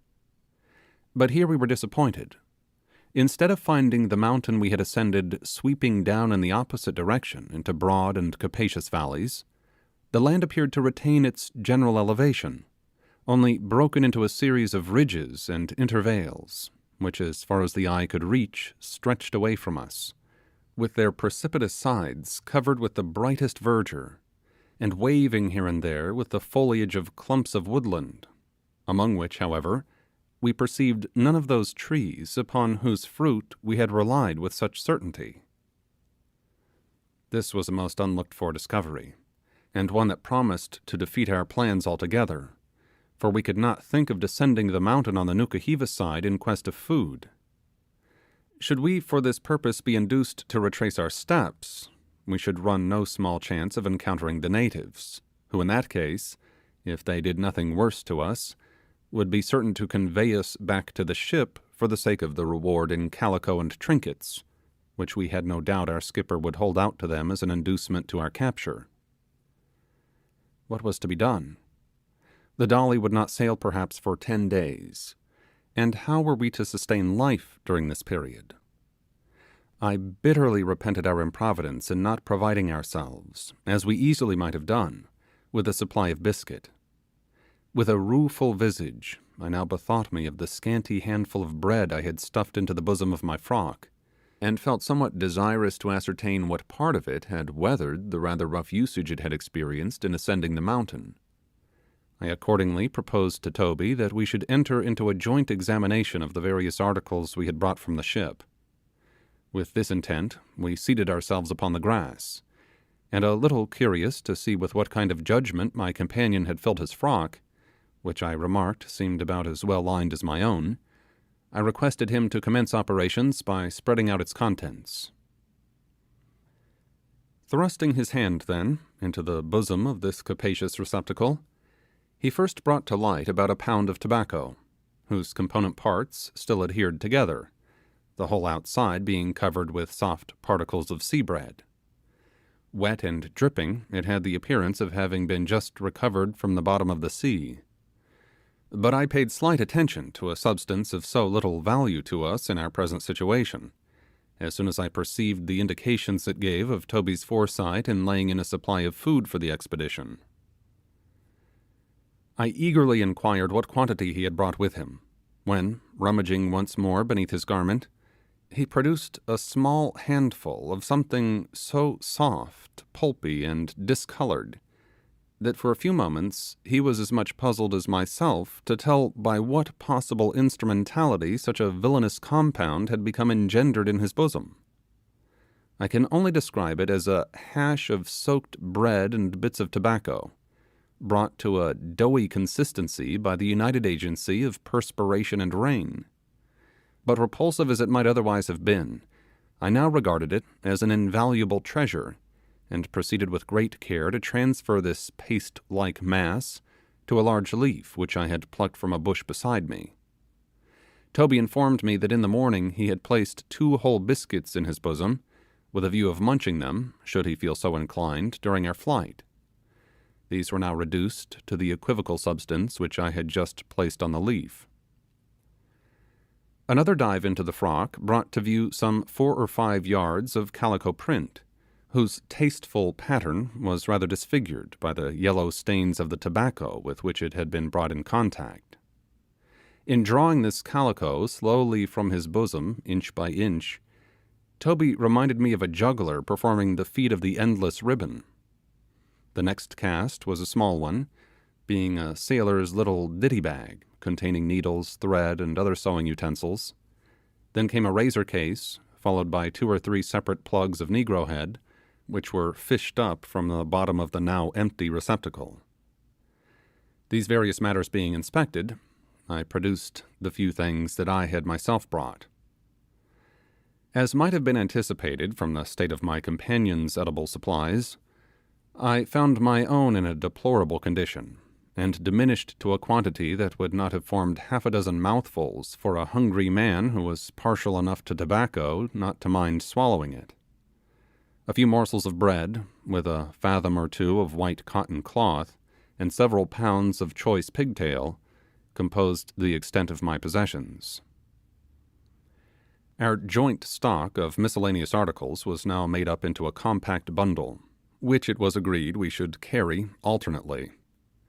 But the sorry remains of the biscuit were not to be disposed of so summarily. The precarious circumstances in which we were placed made us regard them as something on which very probably depended the fate of our adventure. After a brief discussion, in which we both of us expressed our resolution of not descending into the bay until the ship's departure, I suggested to my companion that, little of it as there was, we should divide the bread into 6 equal portions, each of which should be a day's allowance for both of us. This proposition he assented to, so I took the silk kerchief from my neck, and cutting it with my knife into 6 equal pieces, proceeded to make an exact division. At first, Toby, with a degree of fastidiousness that seemed to me ill-timed, was for picking out the minute particles of tobacco with which the spongy mass was mixed, but against this proceeding I protested, as by such an operation we must have greatly diminished its quantity. When the division was accomplished, we found that a day's allowance for the 2 was not a great deal more than what a tablespoon might hold. Each separate portion we immediately rolled up in the bit of silk prepared for it, and joining them all together into a small package, I committed them, with solemn injunctions of fidelity, to the custody of Toby. For the remainder of that day we resolved to fast, as we had been fortified by a breakfast in the morning, and now, starting again to our feet, we looked about us for a shelter during the night, which, from the appearance of the heavens, promised to be a dark and tempestuous one. There was no place near us which would in any way answer our purpose, so turning our backs upon Nukuhiva, we commenced exploring the unknown regions which lay upon the other side of the mountain. In this direction, as far as our vision extended, not a sign of life, nor anything that denoted even the transient residence of man, could be seen. The whole landscape seemed one unbroken solitude, the interior of the island having apparently been untenanted since the morning of the creation, and as we advanced through this wilderness, our voices sounded strangely in our ears, as though human accents had never before disturbed the fearful silence of the place, interrupted only by the low murmurings of distant waterfalls. Our disappointment, however, in not finding the various fruits with which we had intended to regale ourselves during our stay in these wilds, was a good deal lessened by the consideration that from this very circumstance we should be much less exposed to a casual meeting with the savage tribes about us, who we knew always dwelt beneath the shadows of those trees which supplied them with food. We wandered along, casting eager glances into every bush we passed, until just as we had succeeded in mounting one of the many ridges that intersected the ground, I saw in the grass before me something like an indistinctly traced footpath, which appeared to lead along the top of the ridge, and to descend with it into a deep ravine about half a mile in advance of us. Robinson Crusoe could not have been more startled at the footprint in the sand than we were at this unwelcome discovery. My first impulse was to make as rapid a retreat as possible, and bend our steps in some other direction, but our curiosity to see whither this path might lead prompted us to pursue it. So on we went, the track becoming more and more visible the farther we proceeded, until it conducted us to the verge of the ravine, where it abruptly terminated. "And so," said Toby, peering down into the chasm, "everyone that travels this path takes a jump here, eh?" "Not so," said I, "for I think they might manage to descend without it. What say you? Shall we attempt the feat?" "And what, in the name of caves and coal holes, do you expect to find at the bottom of that gulf but a broken neck? Why, it looks blacker than our ship's hold, and the roar of those waterfalls down there would batter one's brains to pieces." "Oh no, Toby," I exclaimed, laughing, "but there's something to be seen here, that's plain, or there would have been no path, and I am resolved to find out what it is." "I will tell you what, my pleasant fellow," rejoined Toby quickly, "if you are going to pry into everything you meet with here that excites your curiosity, you will marvellously soon get knocked on the head. To a dead certainty you will come bang upon a party of these savages in the midst of your discovery makings, and I doubt whether such an event would particularly delight you. Just take my advice for once, and let us bout ship and steer in some other direction. Besides, it's getting late, and we ought to be mooring ourselves for the night." "That is just the thing I have been driving at," replied I, "and I am thinking that this ravine will exactly answer our purpose, for it is roomy, secluded, well watered, and may shelter us from the weather." "Aye, and from sleep too, and by the same token will give us sore throats and rheumatisms into the bargain," cried Toby, with evident dislike at the idea. "Oh, very well then, my lad," said I, "since you will not accompany me, here I go alone. You will see me in the morning." And advancing to the edge of the cliff upon which we had been standing, I proceeded to lower myself down by the tangled roots which clustered about all the crevices of the rock. As I had anticipated, Toby, in spite of his previous remonstrances, followed my example, and dropping himself with the activity of a squirrel from point to point, he quickly outstripped me, and effected a landing at the bottom before I had accomplished 2/3 of the descent. The sight that now greeted us was one that will ever be vividly impressed upon my mind. 5 foaming streams, rushing through as many gorges, and swelled and turbid by the recent rains, united together in one mad plunge of nearly 80 feet, and fell with wild uproar into a deep black pool scooped out of the gloomy looking rocks that lay piled around, and thence in one collected body dashed down a narrow sloping channel which seemed to penetrate into the very bowels of the earth. Overhead, vast roots of trees hung down from the sides of the ravine, dripping with moisture, and trembling with the concussions produced by the fall. It was now sunset, and the feeble, uncertain light that found its way into these caverns and woody depths heightened their strange appearance, and reminded us that in a short time we should find ourselves in utter darkness. As soon as I had satisfied my curiosity by gazing at this scene, I fell to wondering how it was that what we had taken for a path should have conducted us to so singular a place, and began to suspect that after all I might have been deceived in supposing it to have been a track formed by the islanders. This was rather an agreeable reflection than otherwise, for it diminished our dread of accidentally meeting with any of them, and I came to the conclusion that perhaps we could not have selected a more secure hiding place than this very spot we had so accidentally hit upon. Toby agreed with me in this view of the matter, and we immediately began gathering together the limbs of trees which lay scattered about, with the view of constructing a temporary hut for the night. This we were obliged to build close to the foot of the cataract, for the current of water extended very nearly to the sides of the gorge. The few moments of light that remained we employed in covering our hut with a species of broad-bladed grass that grew in every fissure of the ravine. Our hut, if it deserved to be called one, consisted of 6 or 8 of the straightest branches we could find, laid obliquely against the steep wall of rock, with their lower ends within a foot of the stream. Into the space thus covered over we managed to crawl and dispose our wearied bodies as best we could.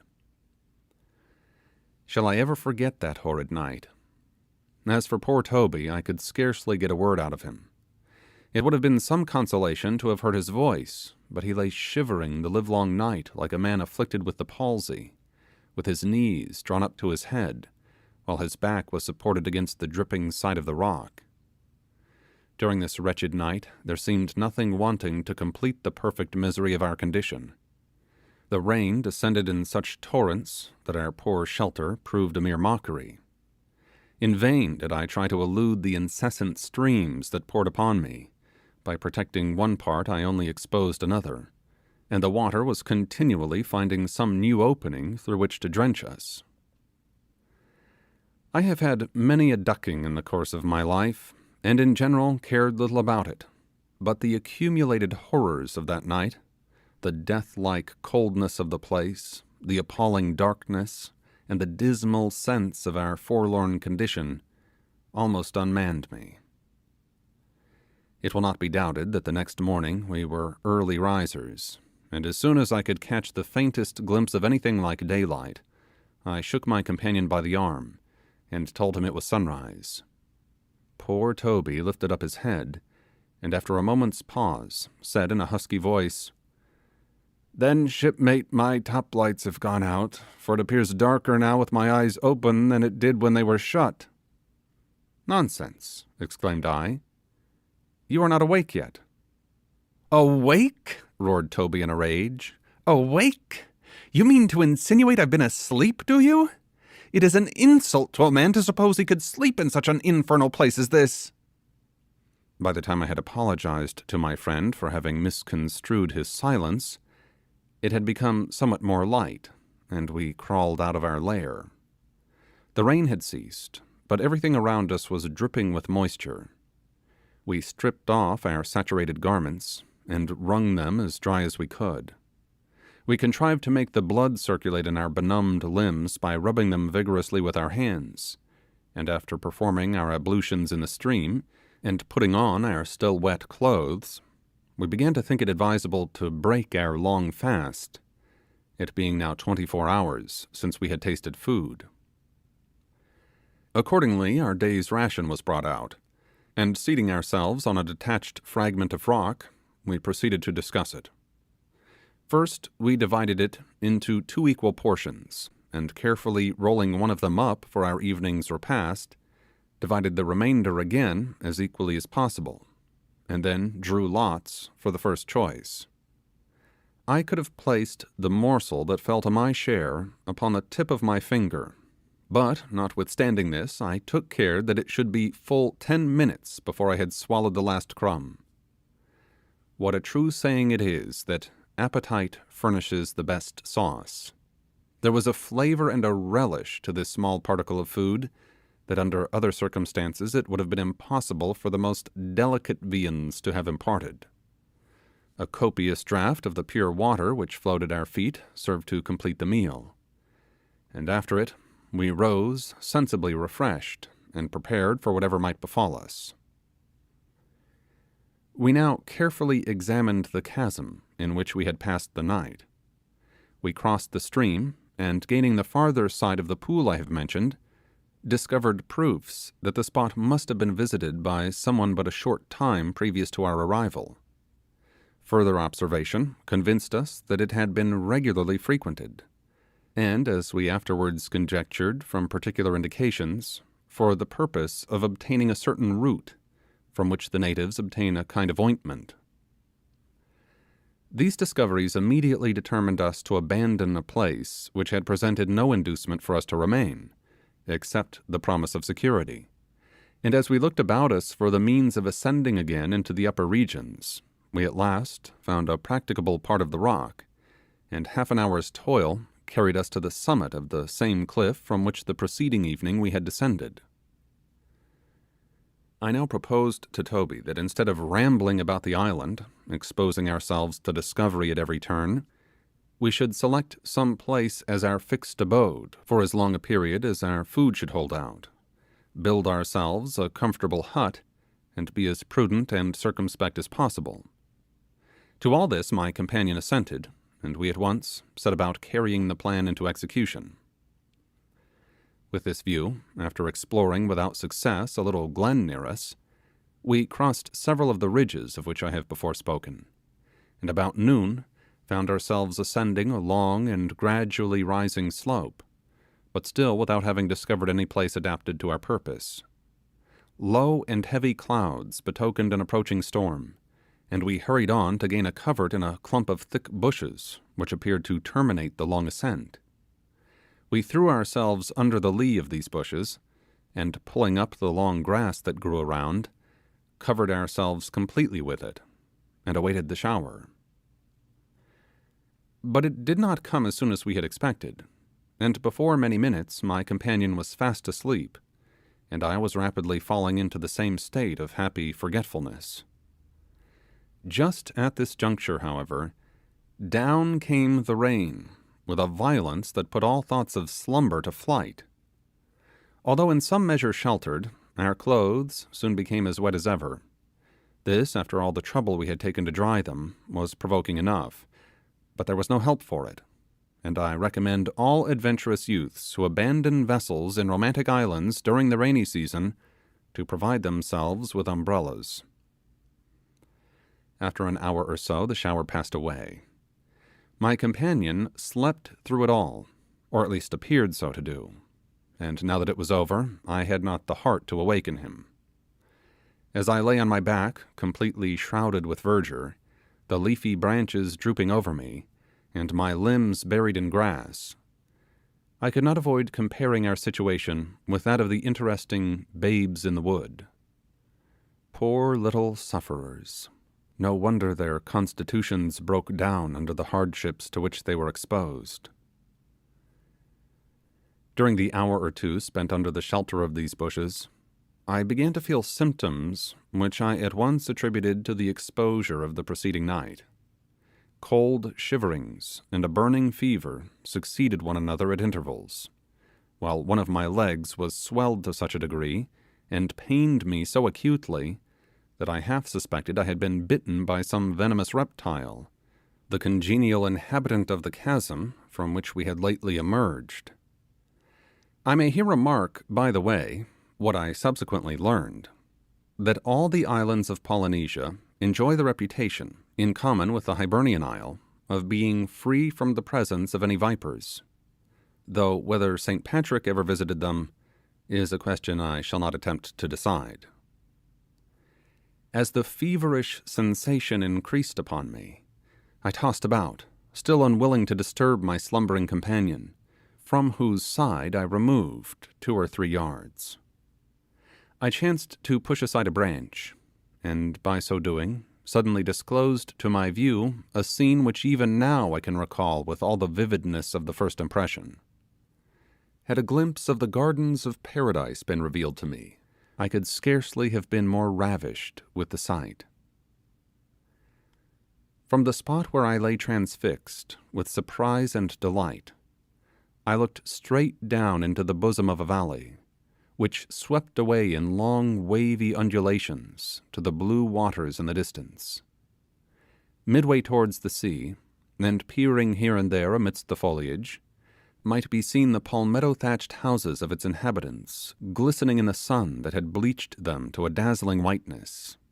The vale was more than 3 leagues in length, and about a mile across at its greatest width. On either side, it appeared hemmed in by steep and green acclivities, which, uniting near the spot where I lay, formed an abrupt and semicircular termination of grassy cliffs and precipices hundreds of feet in height, over which flowed numberless small cascades. But the crowning beauty of the prospect was its universal verdure, and in this indeed consists, I believe, the peculiar charm of every Polynesian landscape. Everywhere below me, from the base of the precipice upon whose very verge I had been unconsciously reposing, the surface of the vale presented a mass of foliage, spread with such rich profusion that it was impossible to determine of what description of trees it consisted. But perhaps there was nothing about the scenery I beheld more impressive than those silent cascades, whose slender threads of water, after leaping down the steep cliffs, were lost amidst the rich herbage of the valley. Over all the landscape there reigned the most hushed repose, which I almost feared to break, lest, like the enchanted gardens in the fairy tale, a single syllable might dissolve the spell. For a long time, forgetful alike of my own situation and the vicinity of my still slumbering companion, I remained gazing around me, hardly able to comprehend by what means I had thus suddenly been made a spectator of such a scene. Chapter 8. Recovering from my astonishment at the beautiful scene before me, I quickly awakened Toby, and informed him of the discovery I had made. Together we now repaired to the border of the precipice, and my companion's admiration was equal to my own. A little reflection, however, abated our surprise at coming so unexpectedly upon this valley, since the large vales of Happar and Typee, lying upon this side of Nukuhiva, and extending a considerable distance from the sea towards the interior, must necessarily terminate somewhere about this point.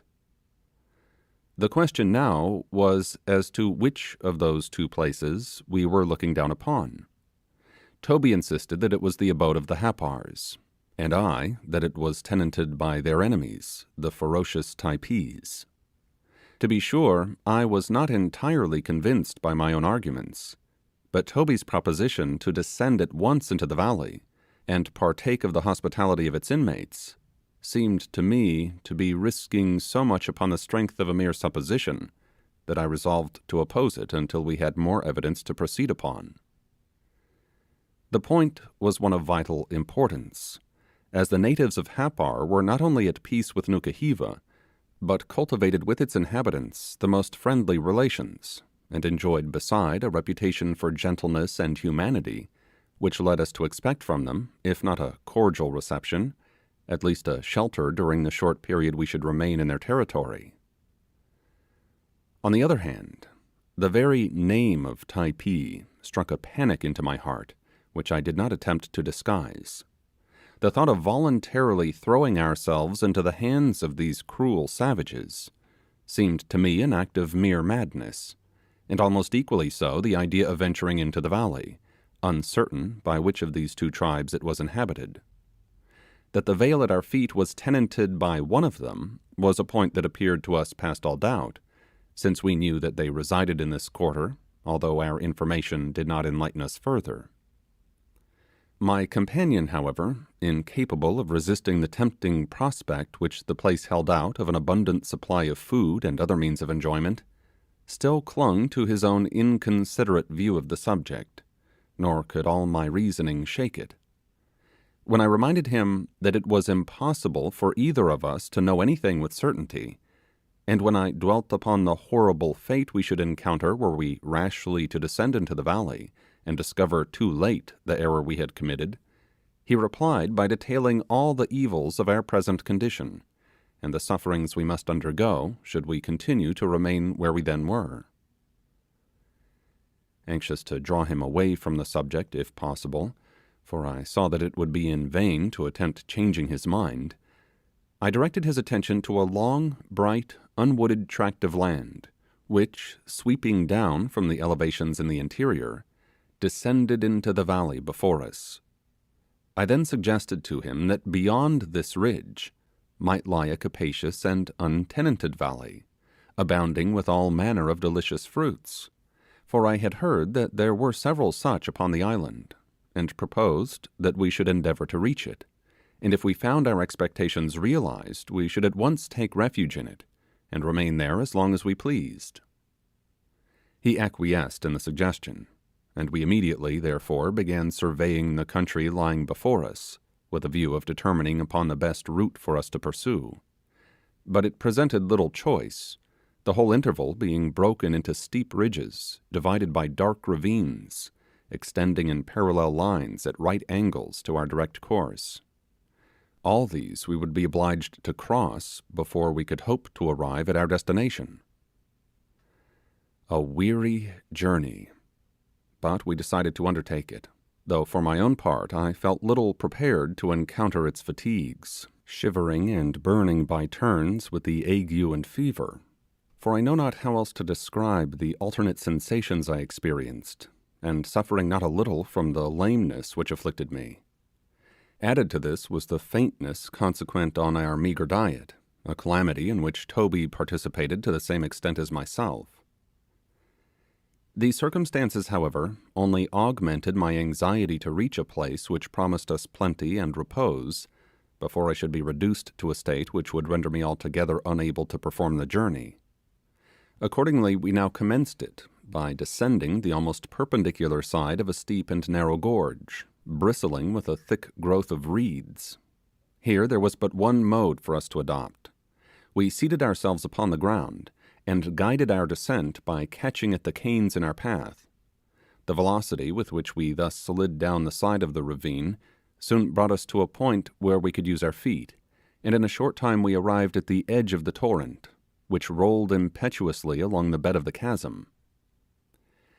After taking a refreshing draught from the water of the stream, we addressed ourselves to a much more difficult undertaking than the last. Every foot of our late descent had to be regained in ascending the opposite side of the gorge, an operation rendered the less agreeable from the consideration that in these perpendicular episodes we did not progress an 100 yards on our journey.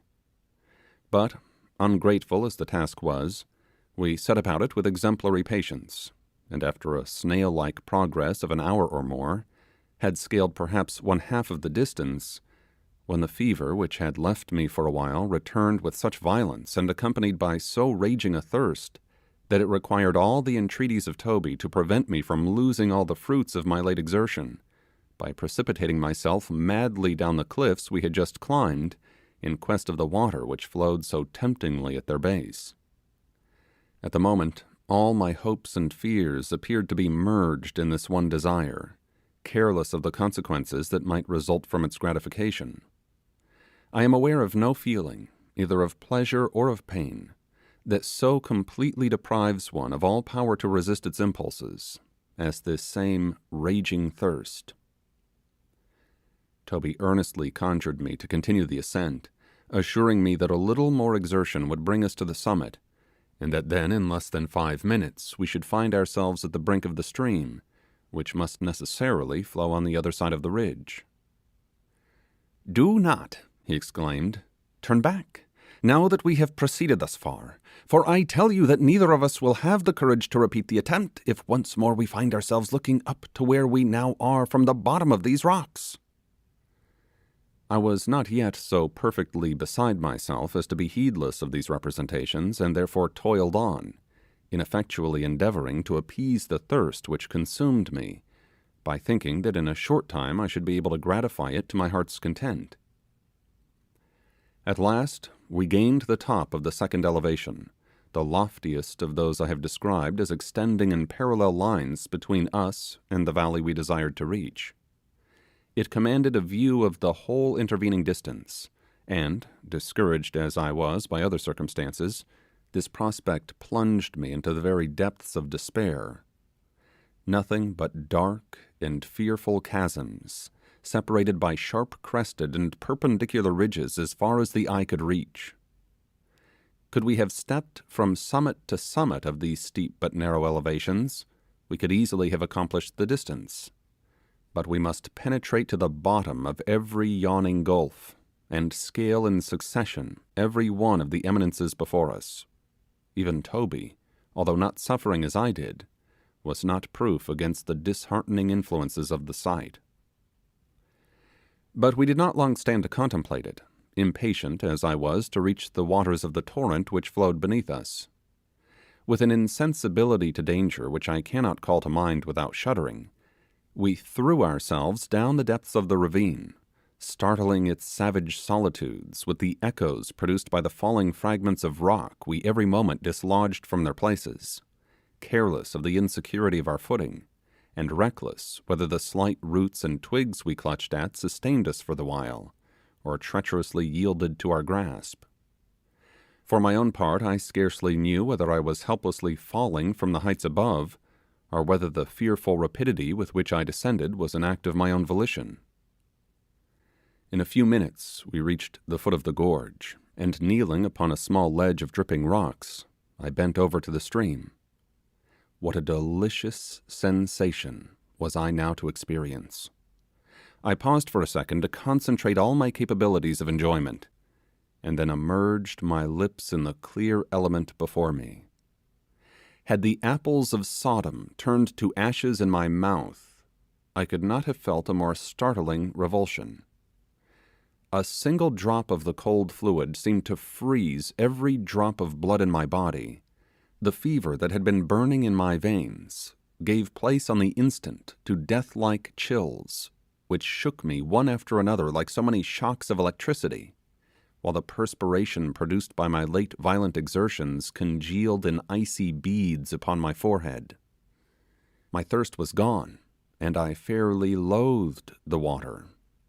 Starting to my feet, the sight of those dank rocks, oozing forth moisture at every crevice, and the dark stream shooting along its dismal channel, sent fresh chills through my shivering frame, and I felt as uncontrollable a desire to climb up towards the genial sunlight as I before had to descend the ravine. After 2 hours' perilous exertions, we stood upon the summit of another ridge, and it was with difficulty I could bring myself to believe that we had ever penetrated the black and yawning chasm which then gaped at our feet. Again we gazed upon the prospect which the height commanded, but it was just as depressing as the one which had before met our eyes.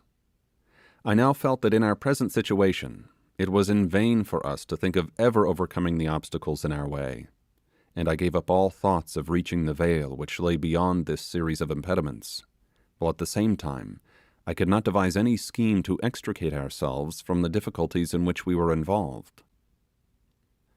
The remotest idea of returning to Nukuhiva, unless assured of our vessel's departure, never once entered my mind, and indeed it was questionable whether we could have succeeded in reaching it, divided as we were from the bay by a distance we could not compute, and perplexed too in our remembrance of localities by our recent wanderings. Besides, it was unendurable the thought of retracing our steps and rendering all our painful exertions of no avail. There is scarcely anything, when a man is in difficulties, that he is more disposed to look upon with abhorrence than a right-about retrograde movement, a systematic going over of the already trodden ground, and especially if he has a love of adventure, such a course appears indescribably repulsive, so long as there remains the least hope to be derived from braving untried difficulties. It was this feeling that prompted us to descend the opposite side of the elevation we had just scaled, although with what definite object in view it would have been impossible for either of us to tell. Without exchanging a syllable upon the subject, Toby and myself simultaneously renounced the design which had lured us thus far, perceiving in each other's countenances that desponding expression which speaks more eloquently than words. Together, we stood towards the close of this weary day in the cavity of the third gorge we had entered, wholly incapacitated for any further exertion, until restored to some degree of strength by food and repose. We seated ourselves upon the least uncomfortable spot we could select, and Toby produced from the bosom of his frock the sacred package. In silence, we partook of the small morsel of refreshment that had been left from the morning's repast, and without once proposing to violate the sanctity of our engagement with respect to the remainder, we rose to our feet, and proceeded to construct some sort of shelter under which we might obtain the sleep we so greatly needed. Fortunately, the spot was better adapted to our purpose than the one in which we had passed the last wretched night. We cleared away the tall reeds from a small but almost level bit of ground, and twisted them into a low basket-like hut, which we covered with a profusion of long, thick leaves, gathered from a tree near at hand. We disposed them thickly all around, reserving only a slight opening that barely permitted us to crawl under the shelter we had thus obtained. These deep recesses, though protected from the winds that assail the summits of their lofty sides, are damp and chill to a degree that one would hardly anticipate in such a climate, and being unprovided with anything but our woolen frocks and thin duck trousers to resist the cold of the place, we were the more solicitous to render our habitation for the night as comfortable as we could. Accordingly, in addition to what we had already done, we plucked down all the leaves within our reach, and threw them in a heap over our little hut, into which we now crept, raking after us a reserved supply to form our couch. That night, nothing but the pain I suffered prevented me from sleeping most refreshingly. As it was, I caught 2 or 3 naps, while Toby slept away at my side as soundly as though he had been sandwiched between 2 Holland sheets. Luckily it did not rain, and we were preserved from the misery which a heavy shower would have occasioned us. In the morning I was awakened by the sonorous voice of my companion ringing in my ears and bidding me rise. I crawled out from our heap of leaves, and was astonished at the change which a good night's rest had wrought in his appearance.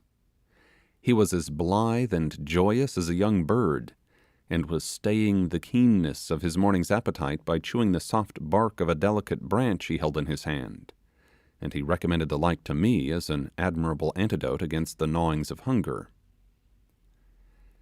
For my own part, though feeling materially better than I had done the preceding evening, I could not look at the limb that had pained me so violently at intervals during the last 24 hours, without experiencing a sense of alarm that I strove in vain to shake off.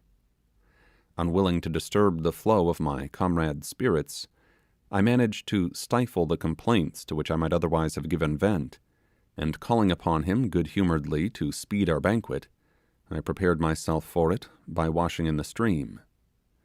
This operation concluded, we swallowed, or rather absorbed, by a peculiar kind of slow sucking process, our respective morsels of nourishment, and then entered into a discussion as to the steps it was necessary for us to pursue. "What's to be done now?" inquired I, rather dolefully. "Descend into that same valley we descried yesterday," rejoined Toby, with a rapidity and loudness of utterance that almost led me to suspect he had been slyly devouring the broadside of an ox in some of the adjoining thickets. "What else," he continued, "remains for us to do but that, to be sure? Why, we shall both starve to a certainty if we remain here, and as to your fears of those Typees, depend upon it, it is all nonsense. It is impossible that the inhabitants of such a lovely place as we saw can be anything else but good fellows. And if you choose rather to perish with hunger in one of these soppy caverns, I for one prefer to chance a bold descent into the valley, and risk the consequences." "And who is to pilot us thither?" I asked. "Even if we should decide upon the measure you propose, are we to go again up and down those precipices that we crossed yesterday, until we reach the place we started from, and then take a flying leap from the cliffs to the valley?" "Faith, I didn't think of that," said Toby. "Sure enough, Both sides of the valley appeared to be hemmed in by precipices, didn't they? Yes, answered I, as steep as the sides of a line of battleship and about 100 times as high. My companion sank his head upon his breast and remained for a while in deep thought. Suddenly he sprang to his feet, while his eyes lighted up with that gleam of intelligence that marks the presence of some bright idea. Yes, yes, he exclaimed. The streams all run in the same direction, and must necessarily flow into the valley before they reach the sea. All we have to do is just to follow the stream, and sooner or later it will lead us into the vale. You are right, Toby, I exclaimed. You are right. It must conduct us thither, and quickly too, for see what a steep inclination the water descends. It does indeed, burst forth my companion, overjoyed at my verification of his theory. It does indeed. Why, it is as plain as a pikestaff. Let us proceed at once. Come, throw away all those stupid ideas about the Typees, and hurrah for the lovely valley of the Happars. You will have it to be Happar, I see, my dear fellow. Pray heaven you may not find yourself deceived, observed I, with a shake of my head. Amen to all that and much more, shouted Toby, rushing forward. But Happar it is, for nothing else than Happar can it be. So glorious a valley, such forests of breadfruit trees, such groves of coconut, such wildernesses of guava bushes. Ah, shipmate, don't linger behind. In the name of all delightful fruits, I am dying to be at them. Come on, shove ahead. There's a lively lad. Never mind the rocks, kick them out of the way as I do, and tomorrow, old fellow, take my word for it, we shall be in clover. Come on. And so saying, he dashed along the ravine like a madman, forgetting my inability to keep up with him. In a few minutes, however, the exuberance of his spirits abated, and pausing for a while, he permitted me to overtake him. Chapter 9. The fearless confidence of Toby was contagious, and I began to adopt the Happar side of the question. I could not, however, overcome a certain feeling of trepidation as we made our way along these gloomy solitudes. Our progress, at first comparatively easy, became more and more difficult. The bed of the watercourse was covered with fragments of broken rocks, which had fallen from above, offering so many obstructions to the course of the rapid stream, which vexed and fretted about them, forming at intervals small waterfalls, pouring over into deep basins, or splashing wildly upon heaps of stones. From the narrowness of the gorge, and the steepness of its sides, there was no mode of advancing but by wading through the water, stumbling every moment over the impediments which lay hidden under its surface, or tripping against the huge roots of trees. But the most annoying hindrance we encountered was from a multitude of crooked boughs, which, shooting out almost horizontally from the sides of the chasm, twisted themselves together in fantastic masses almost to the surface of the stream, affording us no passage except under the low arches which they formed. Under these we were obliged to crawl on our hands and feet, sliding along the oozy surface of the rocks, or slipping into the deep pools, and with scarce light enough to guide us. Occasionally we would strike our heads against some projecting limb of a tree, and while imprudently engaged in rubbing the injured part, would fall sprawling amongst flinty fragments, cutting and bruising ourselves, whilst the unpitying waters flowed over our prostrate bodies. Belzoni, worming himself through the subterranean passages of the Egyptian catacombs, could not have met with greater impediments than those we here encountered. But we struggled against them manfully, well knowing our only hope lay in advancing. Towards sunset we halted at a spot where we made preparations for passing the night. Here we constructed a hut, in much the same way as before, and crawling into it, endeavoured to forget our sufferings. My companion, I believe, slept pretty soundly, but at daybreak, when we rolled out of our dwelling, I felt nearly disqualified for any further efforts. Toby prescribed as a remedy for my illness the contents of one of our little silk packages, to be taken at once in a single dose. To this species of medical treatment, however, I would by no means accede, much as he insisted upon it, and so we partook of our usual morsel, and silently resumed our journey. It was now the 4th day since we left Nukuhiva, and the gnawings of hunger became painfully acute. We were fain to pacify them by chewing the tender bark of roots and twigs, which, if they did not afford us nourishment, were at least sweet and pleasant to the taste. Our progress along the steep watercourse was necessarily slow, and by noon we had not advanced more than a mile.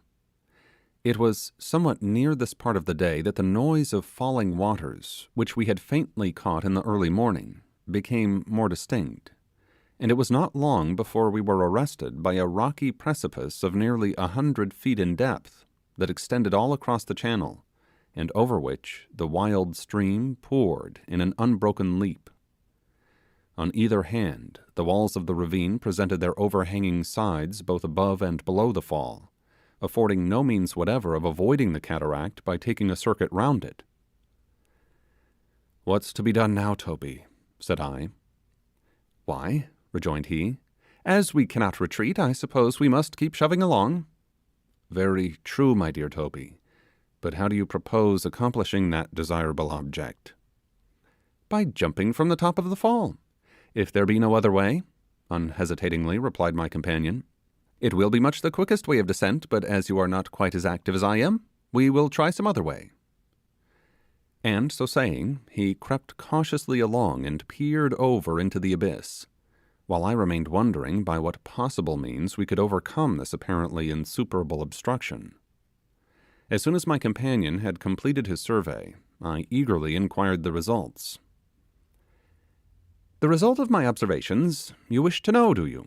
began Toby, deliberately, with one of his odd looks. "Well, my lad, the result of my observations is very quickly imparted. It is at present uncertain which of our two necks will have the honour to be broken first, but about 100 to 1 would be a fair bet in favour of the man who takes the first jump." "Then it is an impossible thing, is it?" inquired I, gloomily. "No, shipmate. On the contrary, it is the easiest thing in life. The only awkward point is the sort of usage which our unhappy limbs may receive when we arrive at the bottom, and what sort of travelling trim we shall be in afterwards. But follow me now, and I will show you the only chance we have." With this he conducted me to the verge of the cataract, and pointed along the side of the ravine to a number of curious-looking roots, some 3 or 4 inches in thickness, and several feet long, which, after twisting among the fissures of the rock, shot perpendicularly from it, and ran tapering to a point in the air, hanging over the gulf like so many dark icicles. They covered nearly the entire surface of one side of the gorge, the lowest of them reaching even to the water. Many were moss-grown and decayed, with their extremities snapped short off, and those in the immediate vicinity of the fall were slippery with moisture. Toby's scheme, and it was a desperate one, was to entrust ourselves to these treacherous-looking roots, and by slipping down from one to another, to gain the bottom. "Are you ready to venture it?" asked Toby, looking at me earnestly, but without saying a word as to the practicability of the plan. "I am," was my reply, for I saw it was our only resource if we wished to advance, and as for retreating, all thoughts of that sort had been long abandoned. After I had signified my assent, Toby, without uttering a single word, crawled along the dripping ledge until he gained a point from whence he could just reach one of the largest of the pendant roots. He shook it. It quivered in his grasp, and when he let it go, it twanged in the air like a strong wire sharply struck. Satisfied by his scrutiny, my light-limbed companion swung himself nimbly upon it, and twisting his legs round it in sailor fashion, slipped down 8 or 10 feet, where his weight gave it a motion not unlike that of a pendulum. He could not venture to descend any further, so, holding on with one hand, he with the other shook one by one all the slender roots around him, and at last, finding one which he thought trustworthy, shifted himself to it and continued his downward progress.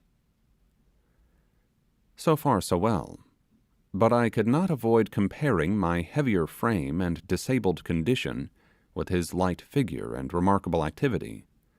But there was no help for it, and in less than a minute's time I was swinging directly over his head.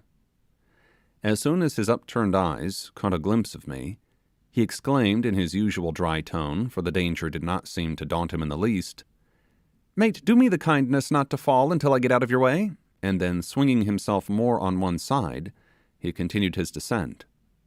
In the meantime, I cautiously transferred myself from the limb down which I had been slipping to a couple of others that were near it, deeming 2 strings to my bow better than 1, and taking care to test their strength before I trusted my weight to them. On arriving towards the end of the second stage in this vertical journey, and shaking the long roots which were round me, to my consternation they snapped off one after another like so many pipe stems, and fell in fragments against the side of the gulf, splashing at last into the waters beneath. As one after another the treacherous roots yielded to my grasp and fell into the torrent, my heart sunk within me. The branches on which I was suspended over the yawning chasm swang to and fro in the air, and I expected them every moment to snap in twain. Appalled at the dreadful fate that menaced me, I clutched frantically at the only large root which remained near me, but in vain.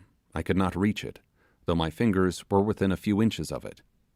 Again and again I tried to reach it, until at length, maddened with the thought of my situation, I swayed myself violently by striking my foot against the side of the rock, and at the instant that I approached the large root, caught desperately at it, and transferred myself to it. It vibrated violently under the sudden weight, but fortunately did not give way. My brain grew dizzy with the idea of the frightful risk I had just run, and I involuntarily closed my eyes to shut out the view of the depth beneath me. For the instant I was safe, and I uttered a devout ejaculation of thanksgiving for my escape. "Pretty well done," shouted Toby underneath me. "You are nimbler than I thought you to be, hopping about up there from root to root like any young squirrel. As soon as you have diverted yourself sufficiently, I would advise you to proceed." "Aye, aye, Toby, all in good time. 2 or 3 more such famous roots as this, and I shall be with you." The residue of my downward progress was comparatively easy. The roots were in greater abundance, and in 1 or 2 places jutting out points of rock assisted me greatly. In a few moments I was standing by the side of my companion. Substituting a stout stick for the one I had thrown aside at the top of the precipice, we now continued our course along the bed of the ravine.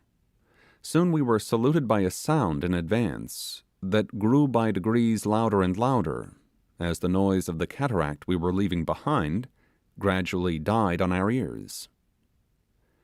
"Another precipice for us, Toby." "Very good, we can descend them, you know. Come on." Nothing indeed appeared to depress or intimidate this intrepid fellow. Typees or Niagaras, he was as ready to engage one as the other, and I could not avoid 1,000 times congratulating myself upon having such a companion in an enterprise like the present. After an hour's painful progress, we reached the verge of another fall, still loftier than the preceding, and flanked both above and below with the same steep masses of rock, presenting, however, here and there narrow irregular ledges supporting a shallow soil, on which grew a variety of bushes and trees, whose bright verdure contrasted beautifully with the foamy waters that flowed between them. Toby, who invariably acted as pioneer, now proceeded to reconnoitre. On his return he reported that the shelves of rock on our right would enable us to gain with little risk the bottom of the cataract. Accordingly, leaving the bed of the stream at the very point where it thundered down, we began crawling along one of these sloping ledges until it carried us to within a few feet of another that inclined downward at a still sharper angle, and upon which, by assisting each other, we managed to alight in safety. We warily crept along this, steadying ourselves by the naked roots of the shrubs that clung to every fissure. As we proceeded, the narrow path became still more contracted, rendering it difficult for us to maintain our footing, until suddenly, as we reached an angle of the wall of rock where we had expected it to widen, we perceived to our consternation that a yard or 2 farther on it abruptly terminated at a place we could not possibly hope to pass. Toby as usual led the van, and in silence I waited to learn from him how he proposed to extricate us from this new difficulty. "Well, my boy," I exclaimed after the expiration of several minutes, during which time my companion had not uttered a word, What's to be done now?" He replied in a tranquil tone that probably the best thing we could do in our present strait was to get out of it as soon as possible. "Yes, my dear Toby, but tell me how we are to get out of it." "Something in this sort of style," he replied, and at the same moment, to my horror, he slipped sideways off the rock, and as I then thought, by good fortune merely, alighted among the spreading branches of a species of palm tree, that shooting its hardy roots along a ledge below, curved its trunk upwards into the air, and presented a thick mass of foliage about 20 feet below the spot where we had thus suddenly been brought to a standstill. I involuntarily held my breath, expecting to see the form of my companion, after being sustained for a moment by the branches of the tree, sink through their frail support, and fall headlong to the bottom. To my surprise and joy, however, he recovered himself, and disentangling his limbs from the fractured branches, he peered out from his leafy bed, and shouted lustily, "Come on, my hearty, there is no other alternative," and with this he ducked beneath the foliage, and slipping down the trunk, stood in a moment at least 50 feet beneath me, upon the broad shelf of rock from which sprung the tree he had descended. What would I not have given at that moment to have been by his side? The feat he had just accomplished seemed little less than miraculous, and I could hardly credit the evidence of my senses when I saw the wide distance that a single daring act had so suddenly placed between us. Toby's animating "Come on!" again sounded in my ears, and dreading to lose all confidence in myself if I remained meditating upon the step, I once more gazed down to assure myself of the relative bearing of the tree and my own position, and then, closing my eyes and uttering one comprehensive ejaculation of prayer, I inclined myself over towards the abyss, and after one breathless instant, fell with a crash into the tree, the branches snapping and crackling with my weight, as I sunk lower and lower among them, until I was stopped by coming in contact with a sturdy limb.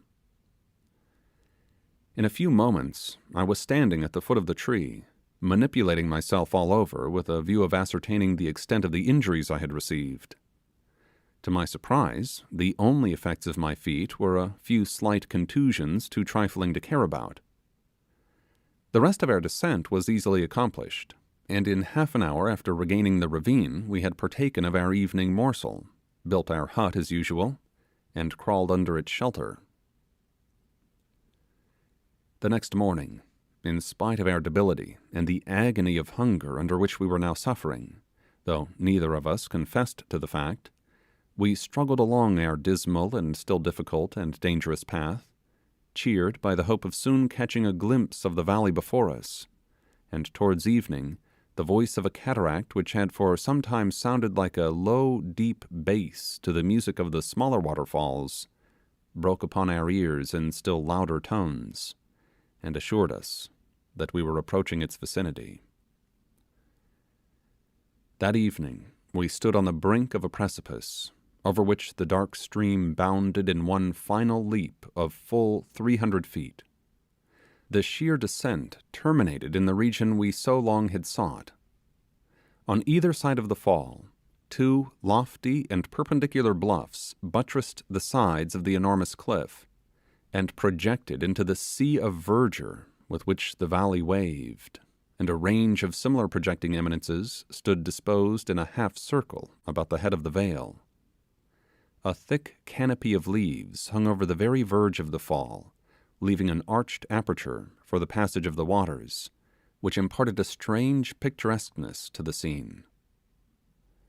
The valley was now before us, but instead of being conducted into its smiling bosom by the gradual descent of the deep watercourse we had thus far pursued, all our labours now appeared to have been rendered futile by its abrupt termination.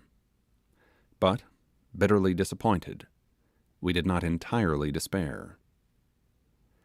As it was now near sunset, we determined to pass the night where we were, and on the morrow, refreshed by sleep, and by eating at one meal all our stock of food, to accomplish a descent into the valley, or perish in the attempt. We laid ourselves down that night on a spot, the recollection of which still makes me shudder. A small table of rock which projected over the precipice on one side of the stream, and was drenched by the spray of the fall, sustained a huge trunk of a tree which must have been deposited there by some heavy freshet. It lay obliquely, with one end resting on the rock, and the other supported by the side of the ravine. Against it we placed in a sloping direction a number of the half-decayed boughs that were strewn about, and, covering the whole with twigs and leaves, awaited the morning's light beneath such shelter as it afforded. During the whole of this night, the continual roaring of the cataract, the dismal moaning of the gale through the trees, the pattering of the rain, and the profound darkness, affected my spirits to a degree which nothing had ever before produced.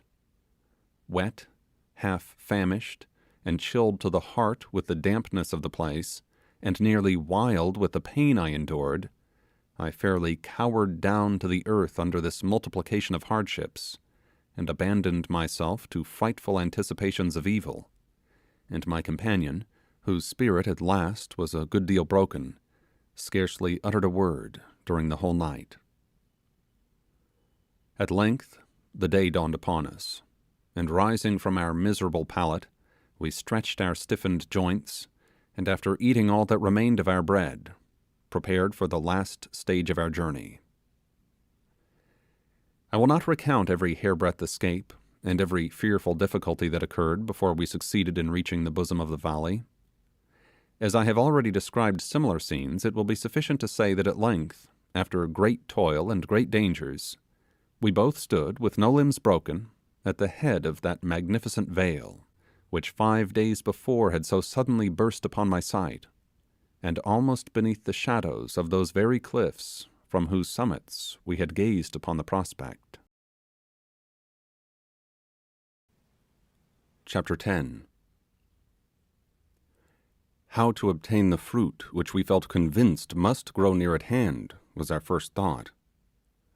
Typee or Happar, a frightful death at the hands of the fiercest of cannibals, or a kindly reception from a gentler race of savages. Which? But it was too late now to discuss a question which would so soon be answered. The part of the valley in which we found ourselves appeared to be altogether uninhabited. An almost impenetrable thicket extended from side to side, without presenting a single plant affording the nourishment we had confidently calculated upon, and with this object we followed the course of the stream, casting quick glances as we proceeded into the thick jungles on either hand. My companion, to whose solicitations I had yielded in descending into the valley, now that the step was taken, began to manifest a degree of caution I had little expected from him. He proposed that in the event of our finding an adequate supply of fruit, we should remain in this unfrequented portion of the valley, where we should run little chance of being surprised by its occupants, whoever they might be, until sufficiently recruited to resume our journey, when laying in a store of food equal to our wants we might easily regain the bay of Nukuhiva after the lapse of a sufficient interval to ensure the departure of our vessel. I objected strongly to this proposition, plausible as it was, as the difficulties of the route would be almost insurmountable, unacquainted as we were with the general bearings of the country, and I reminded my companion of the hardships which we had already encountered in our uncertain wanderings. In a word, I said that since we had deemed it advisable to enter the valley, we ought manfully to face the consequences, whatever they might be, the more especially as I was convinced there was no alternative left us but to fall in with the natives at once, and boldly risk the reception they might give us, and that as to myself I felt the necessity of rest and shelter, and that until I had obtained them I should be wholly unable to encounter such sufferings as we had lately passed through. To the justice of these observations, Toby somewhat reluctantly assented. We were surprised that after moving as far as we had along the valley, we should still meet with the same impervious thickets, and thinking that although the borders of the stream might be lined for some distance with them, yet beyond there might be more open ground, I requested Toby to keep a bright lookout upon one side, while I did the same on the other, in order to discover some opening in the bushes, and especially to watch for the slightest appearance of a path, or anything else that might indicate the vicinity of the islanders. what furtive and anxious glances we cast into those dim-looking shades! With what apprehensions we proceeded, ignorant at what moment we might be greeted by the javelin of some ambushed savage. At last my companion paused, and directed my attention to a narrow opening in the foliage. We struck into it, and it soon brought us by an indistinctly traced path to a comparatively clear space, at the further end of which we descried a number of the trees, the native name of which is ennui, and which bear a most delicious fruit. What a race! I, hobbling over the ground like some decrepit wretch, and Toby leaping forward like a greyhound. He quickly cleared one of the trees on which there were 2 or 3 of the fruit, but to our chagrin they proved to be much decayed, the rinds partly opened by the birds, and their hearts half devoured. However, we quickly dispatched them, and no ambrosia could have been more delicious. We looked about us uncertain whither to direct our steps, since the path we had so far followed appeared to be lost in the open space around us. At last we resolved to enter a grove near at hand, and had advanced a few rods when, just upon its skirts, I picked up a slender breadfruit shoot, perfectly green, and with the tender bark freshly stripped from it. It was still slippery with moisture, and appeared as if it had been but that moment thrown aside. I said nothing, but merely held it up to Toby, who started at this undeniable evidence of the vicinity of the savages. The plot was now thickening. A short distance further lay a little faggot of the same shoots bound together with a strip of bark. Could it have been thrown down by some solitary native, who, alarmed at seeing us, had hurried forward to carry the tidings of our approach to his countrymen, Typee or Happar? But it was too late to recede, so we moved on slowly, my companion in advance casting eager glances under the trees on either side, until all at once I saw him recoil as if stung by an adder. Sinking on his knee, he waved me off with one hand, while with the other he held aside some intervening leaves and gazed intently at some object. Disregarding his injunction, I quickly approached him and caught a glimpse of 2 figures partly hidden by the dense foliage. They were standing close together, and were perfectly motionless. They must have previously perceived us and withdrawn into the depths of the wood to elude our observation. My mind was at once made up. Dropping my staff, and tearing open the package of things we had brought from the ship, I unrolled the cotton cloth, and holding it in one hand, plucked with the other a twig from the bushes beside me, and telling Toby to follow my example, I broke through the covert and advanced, waving the branch in token of peace towards the shrinking forms before me.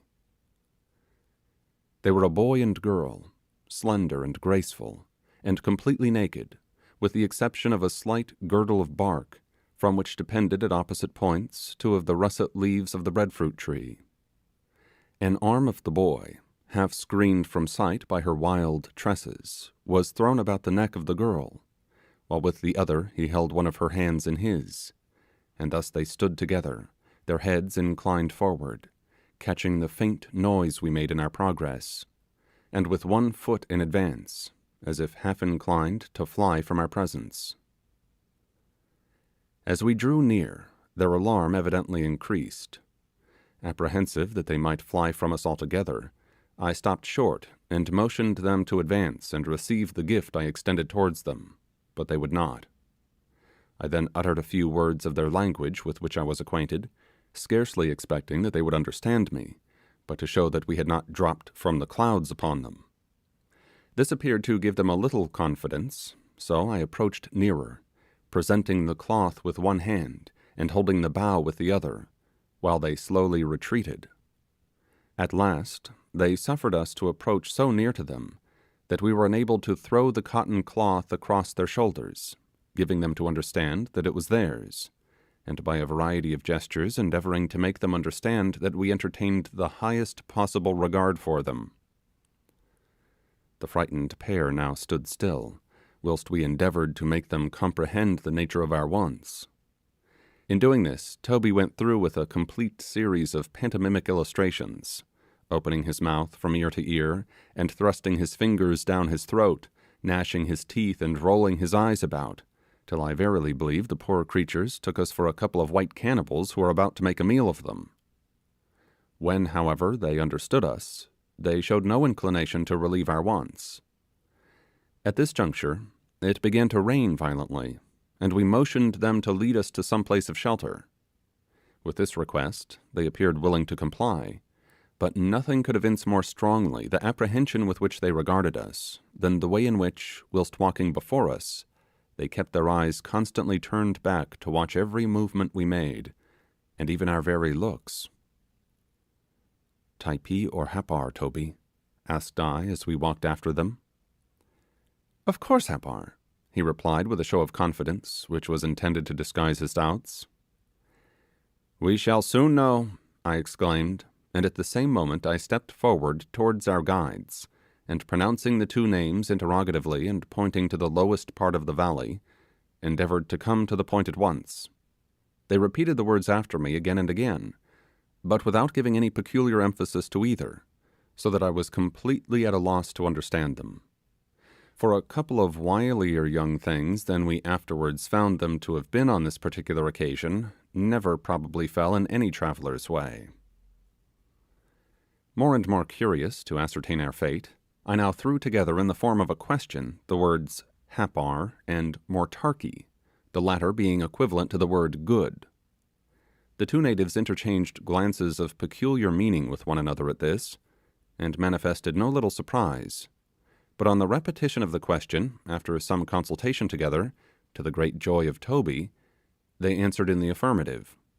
Toby was now in ecstasies, especially as the young savages continued to reiterate their answer with great energy, as though desirous of impressing us with the idea that being among the Happars, we ought to consider ourselves perfectly secure. Although I had some lingering doubts, I feigned great delight with Toby at this announcement, while my companion broke out into a pantomimic abhorrence of Typee, and immeasurable love for the particular valley in which we were, our guides all the while gazing uneasily at one another as if at a loss to account for our conduct. They hurried on, and we followed them, until suddenly they set up a strange halloo, which was answered from beyond the grove through which we were passing, and the next moment we entered upon some open ground, at the extremity of which we descried a long, low hut, and in front of it were several young girls. As soon as they perceived us, they fled with wild screams into the adjoining thickets, like so many startled fawns. A few moments after, the whole valley resounded with savage outcries, and the natives came running towards us from every direction. Had an army of invaders made an irruption into their territory, they could not have evinced greater excitement. We were soon completely encircled by a dense throng, and in their eager desire to behold us, they almost arrested our progress, an equal number surrounding our youthful guides, who with amazing volubility appeared to be detailing the circumstances which had attended their meeting with us. Every item of intelligence appeared to redouble the astonishment of the islanders, and they gazed at us with inquiring looks. At last we reached a large and handsome building of bamboos, and were by signs told to enter it, the natives opening a lane for us through which to pass. On entering without ceremony, we threw our exhausted frames upon the mats that covered the floor. In a moment the slight tenement was completely full of people, whilst those who were unable to obtain admittance gazed at us through its open canework. It was now evening, and by the dim light we could just discern the savage countenances around us, gleaming with wild curiosity and wonder, the naked forms and tattooed limbs of brawny warriors, with here and there the slighter figures of young girls, all engaged in a perfect storm of conversation, of which we were of course the one only theme, whilst our recent guides were fully occupied in answering the innumerable questions which everyone put to them. Nothing can exceed the fierce gesticulation of these people when animated in conversation, and on this occasion they gave loose to all their natural vivacity, shouting and dancing about in a manner that well nigh intimidated us. Close to where we lay, squatting upon their haunches, were some 8 or 10 noble-looking chiefs, for such they subsequently proved to be, who, more reserved than the rest, regarded us with a fixed and stern attention, which not a little discomposed our equanimity. One of them in particular, who appeared to be the highest in rank, placed himself directly facing me, looking at me with a rigidity of aspect under which I absolutely quailed. He never once opened his lips, but maintained his severe expression of countenance, without turning his face aside for a single moment. Never before had I been subjected to so strange and steady a glance. It revealed nothing of the mind of the savage, but it appeared to be reading my own. After undergoing this scrutiny till I grew absolutely nervous, with a view of diverting it if possible, and conciliating the good opinion of the warrior, I took some tobacco from the bosom of my frock and offered it to him. He quietly rejected the proffered gift, and without speaking, motioned me to return it to its place. In my previous intercourse with the natives of Nukuhiva and Tior, I had found that the present of a small piece of tobacco would have rendered any of them devoted to my service. Was this act of the chief a token of his enmity? Typee or Happar? I asked within myself. I started, for at the same moment this identical question was asked by the strange being before me. I turned to Toby. The flickering light of a native taper showed me his countenance pale with trepidation at this fatal question. I paused for a second, and I know not by what impulse it was that I answered, Typee. The piece of dusky statuary nodded in approval, and then murmured, Mortarki?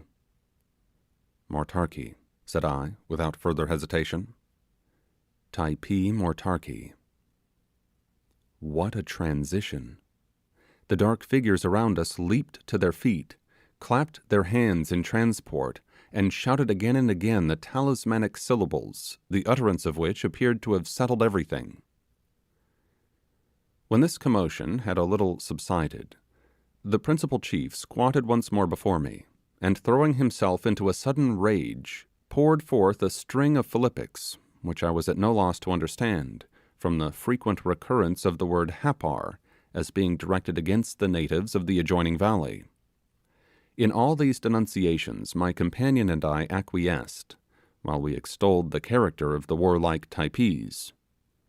To be sure, our panegyrics were somewhat laconic, consisting in the repetition of that name, united with the potent adjective Mortarki. But this was sufficient, and served to conciliate the goodwill of the natives, with whom our congeniality of sentiment on this point did more towards inspiring a friendly feeling than anything else that could have happened. At last, the wrath of the chief evaporated, and in a few moments he was as placid as ever. Laying his hand upon his breast, he now gave me to understand that his name was Mehevi, and that in return he wished me to communicate my appellation. I hesitated for an instant, thinking that it might be difficult for him to pronounce my real name, and then, with the most praiseworthy intentions, intimated that I was known as Tom. But I could not have made a worse selection. The chief could not master it.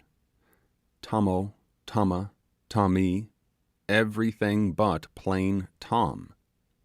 As he persisted in garnishing the word with an additional syllable, I compromised the matter with him at the word Tomo, and by that name I went during the entire period of my stay in the valley.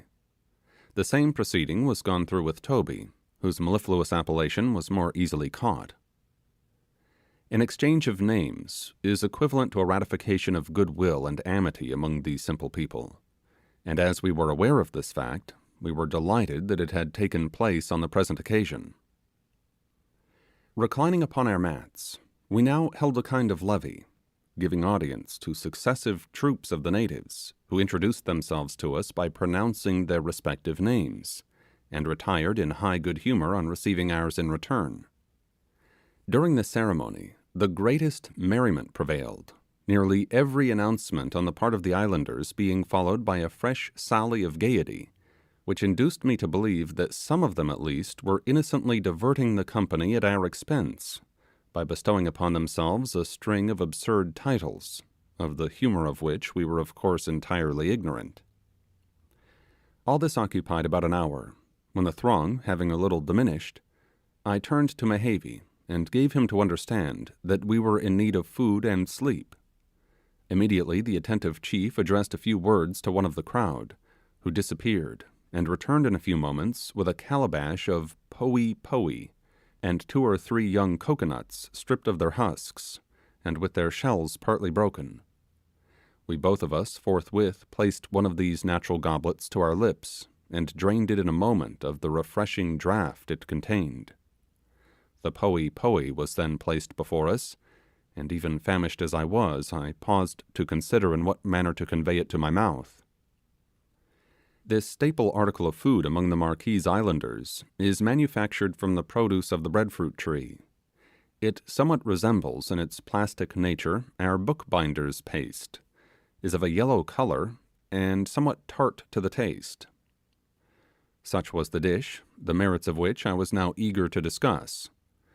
I eyed it wistfully for a moment, and then, unable any longer to stand on ceremony, plunged my hand into the yielding mass, and to the boisterous mirth of the natives drew it forth laden with the poe, which adhered in lengthening strings to every finger. So stubborn was its consistency, that in conveying my heavily freighted hand to my mouth, the connecting links almost raised the calabash from the mats on which it had been placed. This display of awkwardness, in which by the by Toby kept me company, convulsed the bystanders with uncontrollable laughter. As soon as their merriment had somewhat subsided, Mehevi, motioning us to be attentive, dipped the forefinger of his right hand in the dish, and giving it a rapid and scientific twirl, drew it out coated smoothly with the preparation.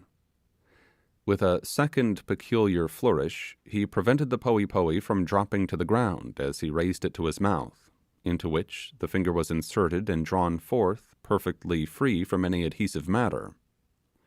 This performance was evidently intended for our instruction, so I again essayed the feat on the principles inculcated, but with very ill success. A starving man, however, little heeds conventional proprieties, especially on a South Sea island, and accordingly Toby and I partook of the dish after our own clumsy fashion, beplastering our faces all over with the glutinous compound, and daubing our hands nearly to the wrist.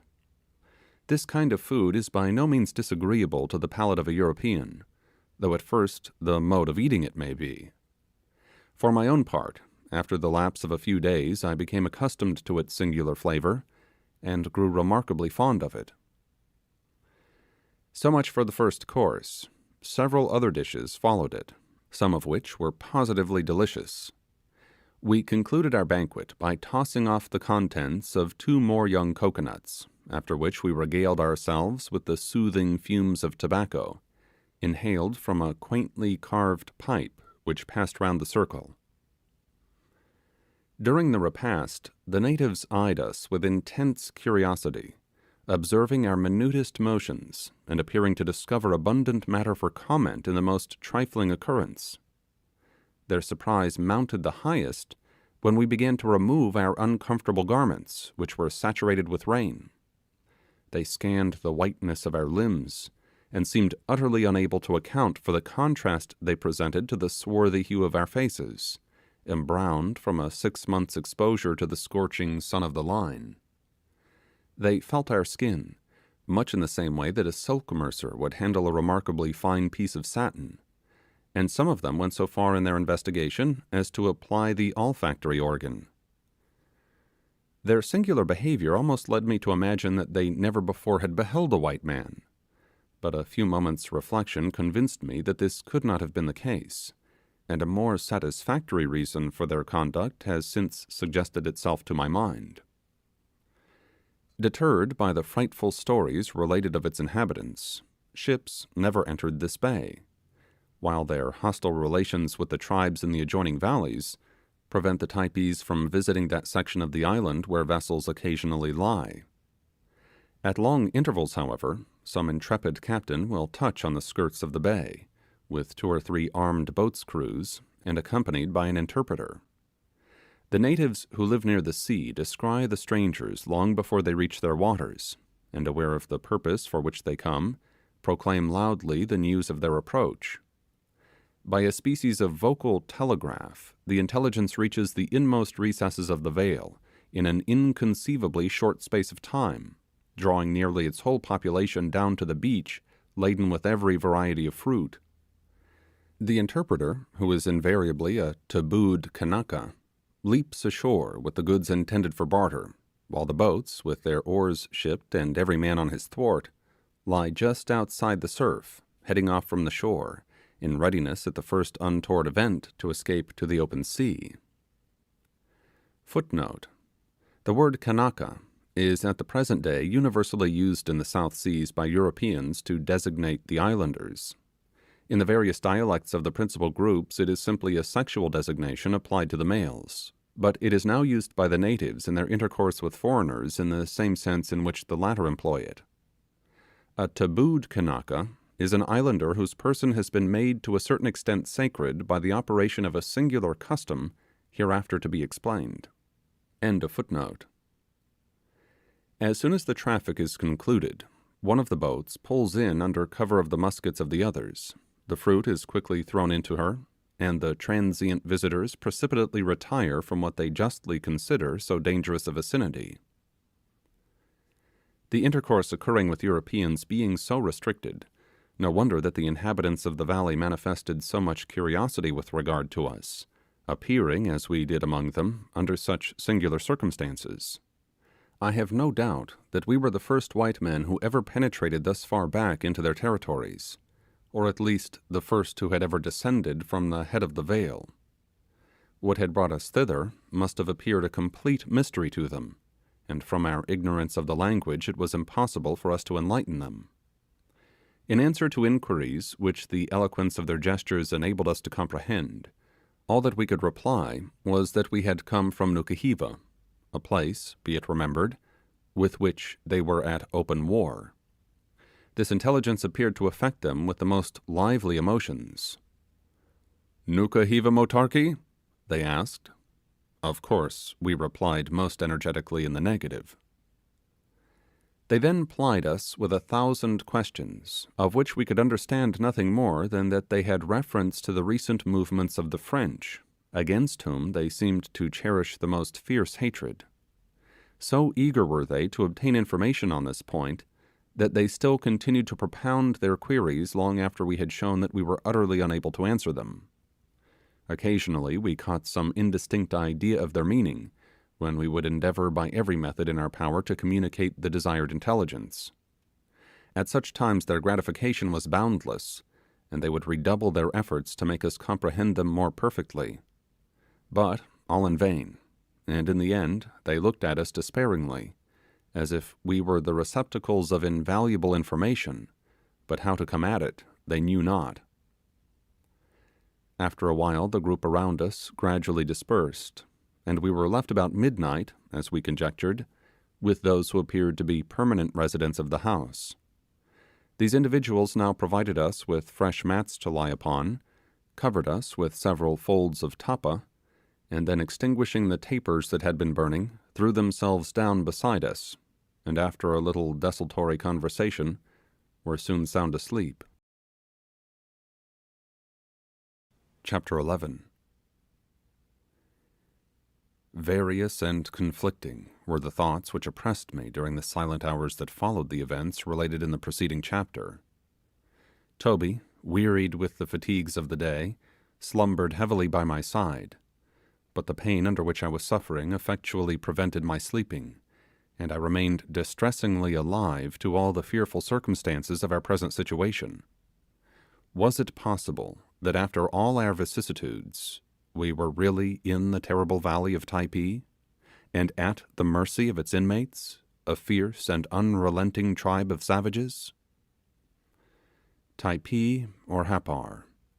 I shuddered when I reflected that there was no longer any room for doubt, and that, beyond all hope of escape, We were now placed in those very circumstances from the bare thought of which I had recoiled with such abhorrence but a few days before. What might not be our fearful destiny? To be sure, as yet we had been treated with no violence, nay, had been even kindly and hospitably entertained. But what dependence could be placed upon the fickle passions which sway the bosom of a savage? His inconstancy and treachery are proverbial. Might it not be that beneath these fair appearances the islanders covered some perfidious design, and that their friendly reception of us might only precede some horrible catastrophe?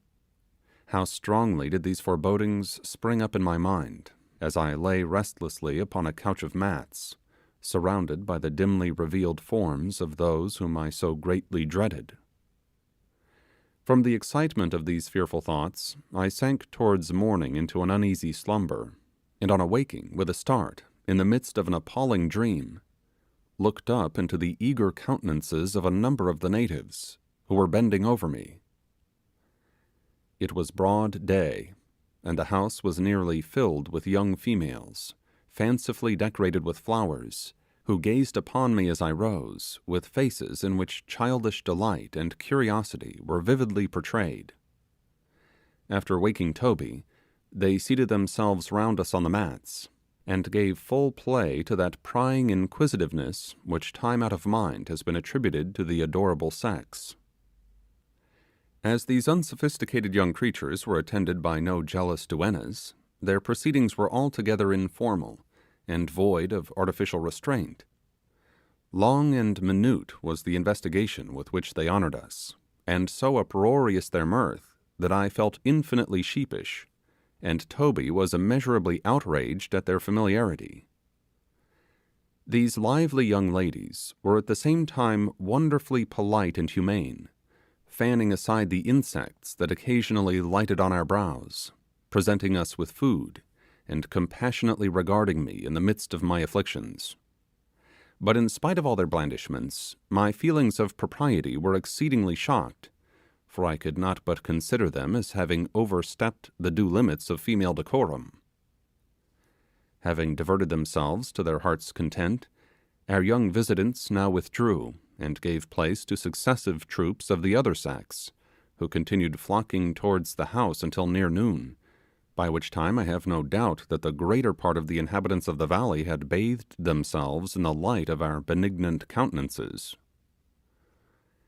At last, when their numbers began to diminish, a superb-looking warrior stooped the towering plumes of his headdress beneath the low portal, and entered the house. I saw at once that he was some distinguished personage, the natives regarding him with the utmost deference, and making room for him as he approached. His aspect was imposing. The splendid long drooping tail feathers of the tropical bird, thickly interspersed with the gaudy plumage of the cock, were disposed in an immense upright semicircle upon his head, their lower extremities being fixed in a crescent of guinea beads which spanned the forehead. Around his neck were several enormous necklaces of boar's tusks, polished like ivory, and disposed in such a manner as that the longest and largest were upon his capacious chest. Thrust forward through the large apertures in his ears were two small and finely shaped sperm whale teeth, presenting their cavities in front, stuffed with freshly plucked leaves, and curiously wrought at the other end into strange little images and devices. These barbaric trinkets, garnished in this manner at their open extremities, and tapering and curving round to a point behind the ear, resembled not a little a pair of cornucopias. The loins of the warrior were girt about with heavy folds of a dark-coloured tapa, hanging before and behind in clusters of braided tassels, while anklets and bracelets of curling human hair completed his unique costume. In his right hand he grasped a beautifully carved paddle spear, nearly 15 feet in length, made of the bright core wood, one end sharply pointed, and the other flattened like an oar blade. Hanging obliquely from his girdle by a loop of sinnate was a richly decorated pipe. The slender reed forming its stem was coloured with a red pigment, and round it, as well as the idol bowl, fluttered little streamers of the thinnest tappa. But that which was most remarkable in the appearance of the splendid islander was the elaborated tattooing displayed on every noble limb. All imaginable lines and curves and figures were delineated over his whole body, and in their grotesque variety and infinite profusion I could only compare them to the crowded groupings of quaint patterns we sometimes see in costly pieces of lacework. The most simple and remarkable of all these ornaments was that which decorated the countenance of the chief. 2 broad stripes of tattooing, diverging from the centre of his shaven crown, obliquely crossed both eyes, staining the lids, to a little below either ear, where they united with another stripe which swept in a straight line along the lips and formed the base of the triangle. The warrior, from the excellence of his physical proportions, might certainly have been regarded as one of nature's noblemen, and the lines drawn upon his face may possibly have denoted his exalted rank. This warlike personage, upon entering the house, seated himself at some distance from the spot where Toby and myself reposed, while the rest of the savages looked alternately from us to him, as if in expectation of something they were disappointed in not perceiving. Regarding the chief attentively, I thought his lineaments appeared familiar to me. As soon as his full face was turned upon me, and I again beheld its extraordinary embellishment, and met the strange gaze to which I had been subjected the preceding night, I immediately, in spite of the alteration in his appearance, recognized the noble Mehevi.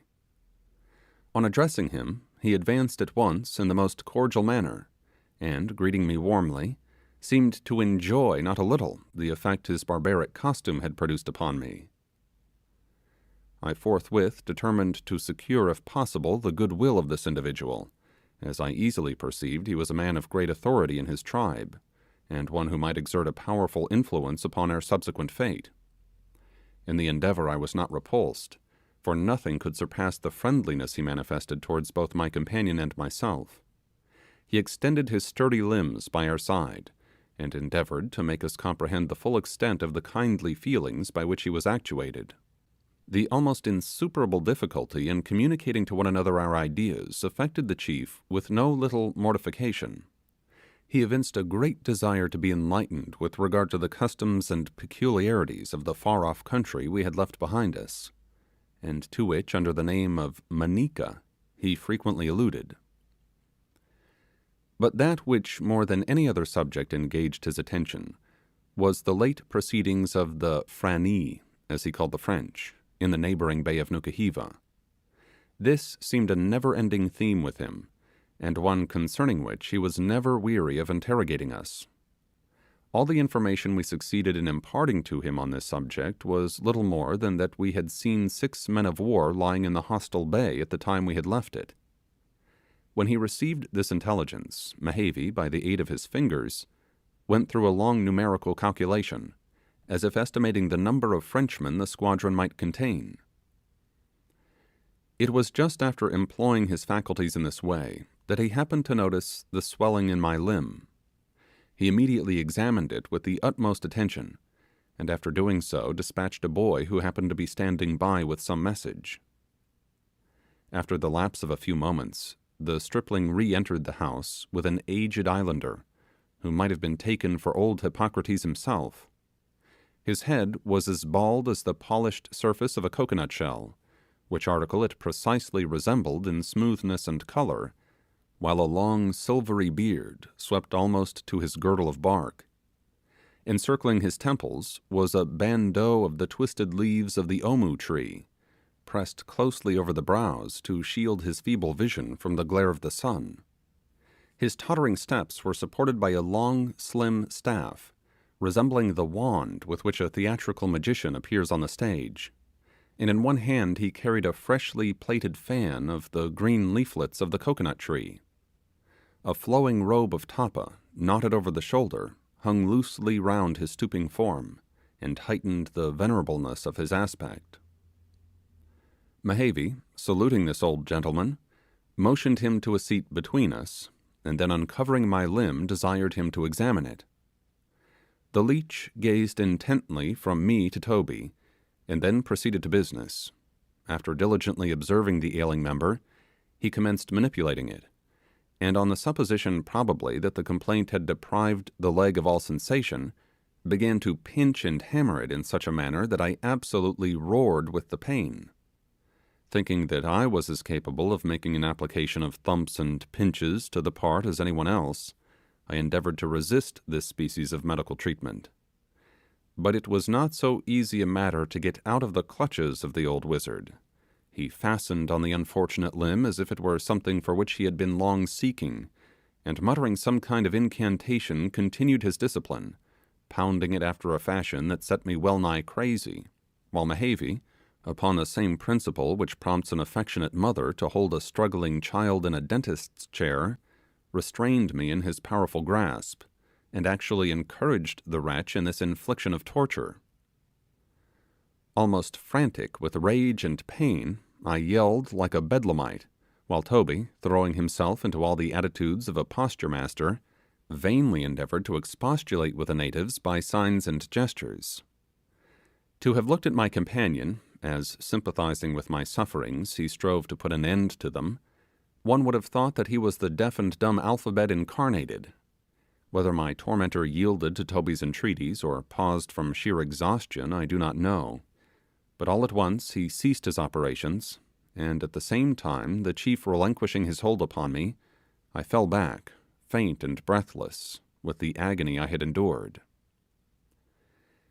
My unfortunate limb was now left much in the same condition as a rump steak after undergoing the castigating process which precedes cooking. My physician, having recovered from the fatigues of his exertions, as if anxious to make amends for the pain to which he had subjected me, now took some herbs out of a little wallet that was suspended from his waist, and moistening them in water, applied them to the inflamed part, stooping over it at the same time, and either whispering a spell, or having a little confidential chat with some imaginary demon located in the calf of my leg. My limb was now swathed in leafy bandages, and grateful to Providence for the cessation of hostilities, I was suffered to rest. Mehavy shortly after rose to depart, but before he went, he spoke authoritatively to one of the natives whom he addressed as Kori Kori, and from the little I could understand of what took place, pointed him out to me as a man whose peculiar business thenceforth would be to attend upon my person. I am not certain that I comprehended as much as this at the time, but the subsequent conduct of my trusty body servant fully assured me that such must have been the case. I could not but be amused at the manner in which the chief addressed me upon this occasion, talking to me for at least 15 or 20 minutes as calmly as if I could understand every word that he said. I remarked this peculiarity very often afterwards in many other of the islanders. Mehavy having now departed, and the family physician having likewise made his exit, we were left about sunset with the 10 or 12 natives, who by this time I had ascertained composed the household of which Toby and I were members. As the dwelling to which we had been first introduced was the place of my permanent abode while I remained in the valley, and as I was necessarily placed upon the most intimate footing with its occupants, I may as well here enter into a little description of it and its inhabitants. This description will apply also to nearly all the other dwelling places in the vale, and will furnish some idea of the generality of the natives.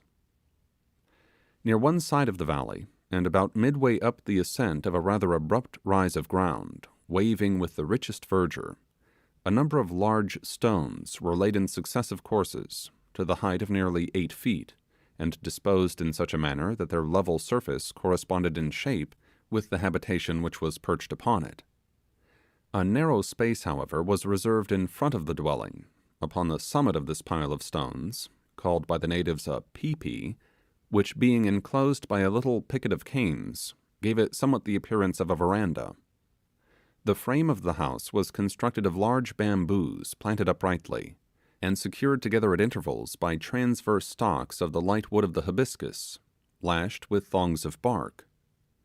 The rear of the tenement, built up with successive ranges of coconut boughs bound one upon another, with their leaflets cunningly woven together, inclined a little from the vertical, and extended from the extreme edge of the Typee to about 20 feet from its surface, whence the shelving roof, thatched with the long tapering leaves of the palmetto, sloped steeply off to within about 5 feet of the floor, leaving the eaves drooping with tassel-like appendages over the front of the habitation. This was constructed of light and elegant canes, in a kind of open screenwork, tastefully adorned with bindings of variegated sinnate, which served to hold together its various parts. The sides of the house were similarly built, thus presenting 3 quarters for the circulation of the air, while the whole was impervious to the rain. In length, this picturesque building was perhaps 12 yards, while in breadth it could not have exceeded as many feet. So much for the exterior, which, with its wire-like, reed-twisted sides, not a little reminded me of an immense aviary.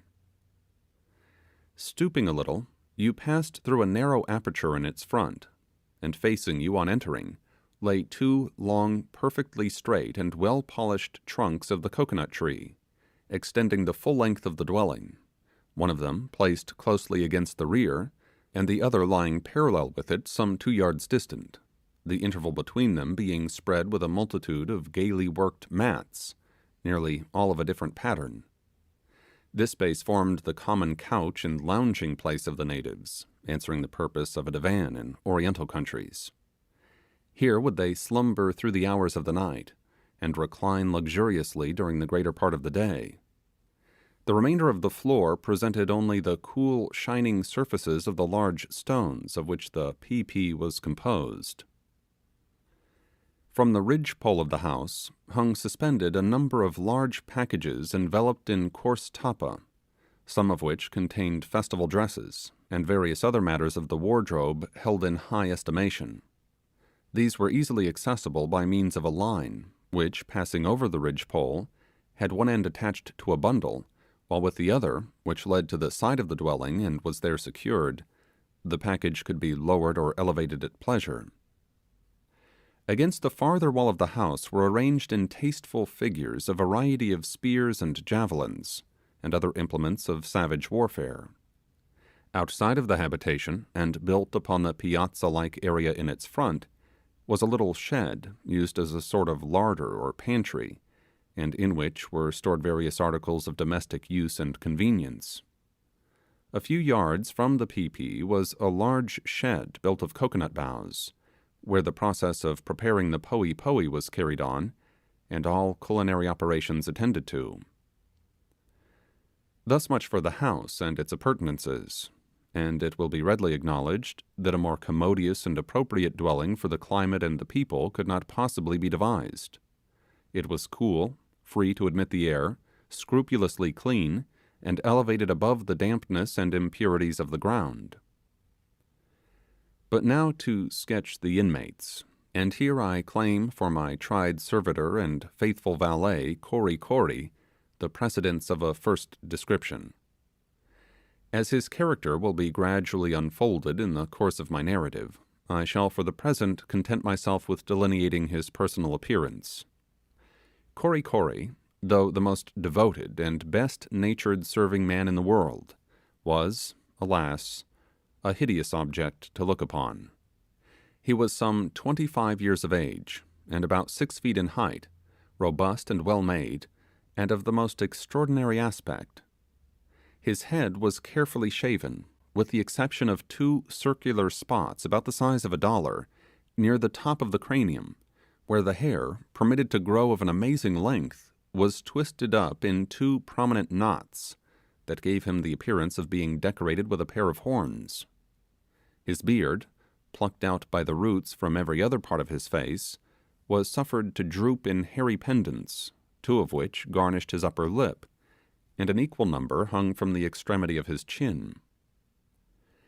Kory, with a view of improving the handiwork of nature, and perhaps prompted by a desire to add to the engaging expression of his countenance, had seen fit to embellish his face with 3 broad longitudinal stripes of tattooing, which, like those country roads that go straight forward in defiance of all obstacles, crossed his nasal organ, descended into the hollow of his eyes, and even skirted the borders of his mouth. Each completely spanned his physiognomy, one extending in a line with his eyes, another crossing the face in the vicinity of the nose, and the third sweeping along his lips from ear to ear.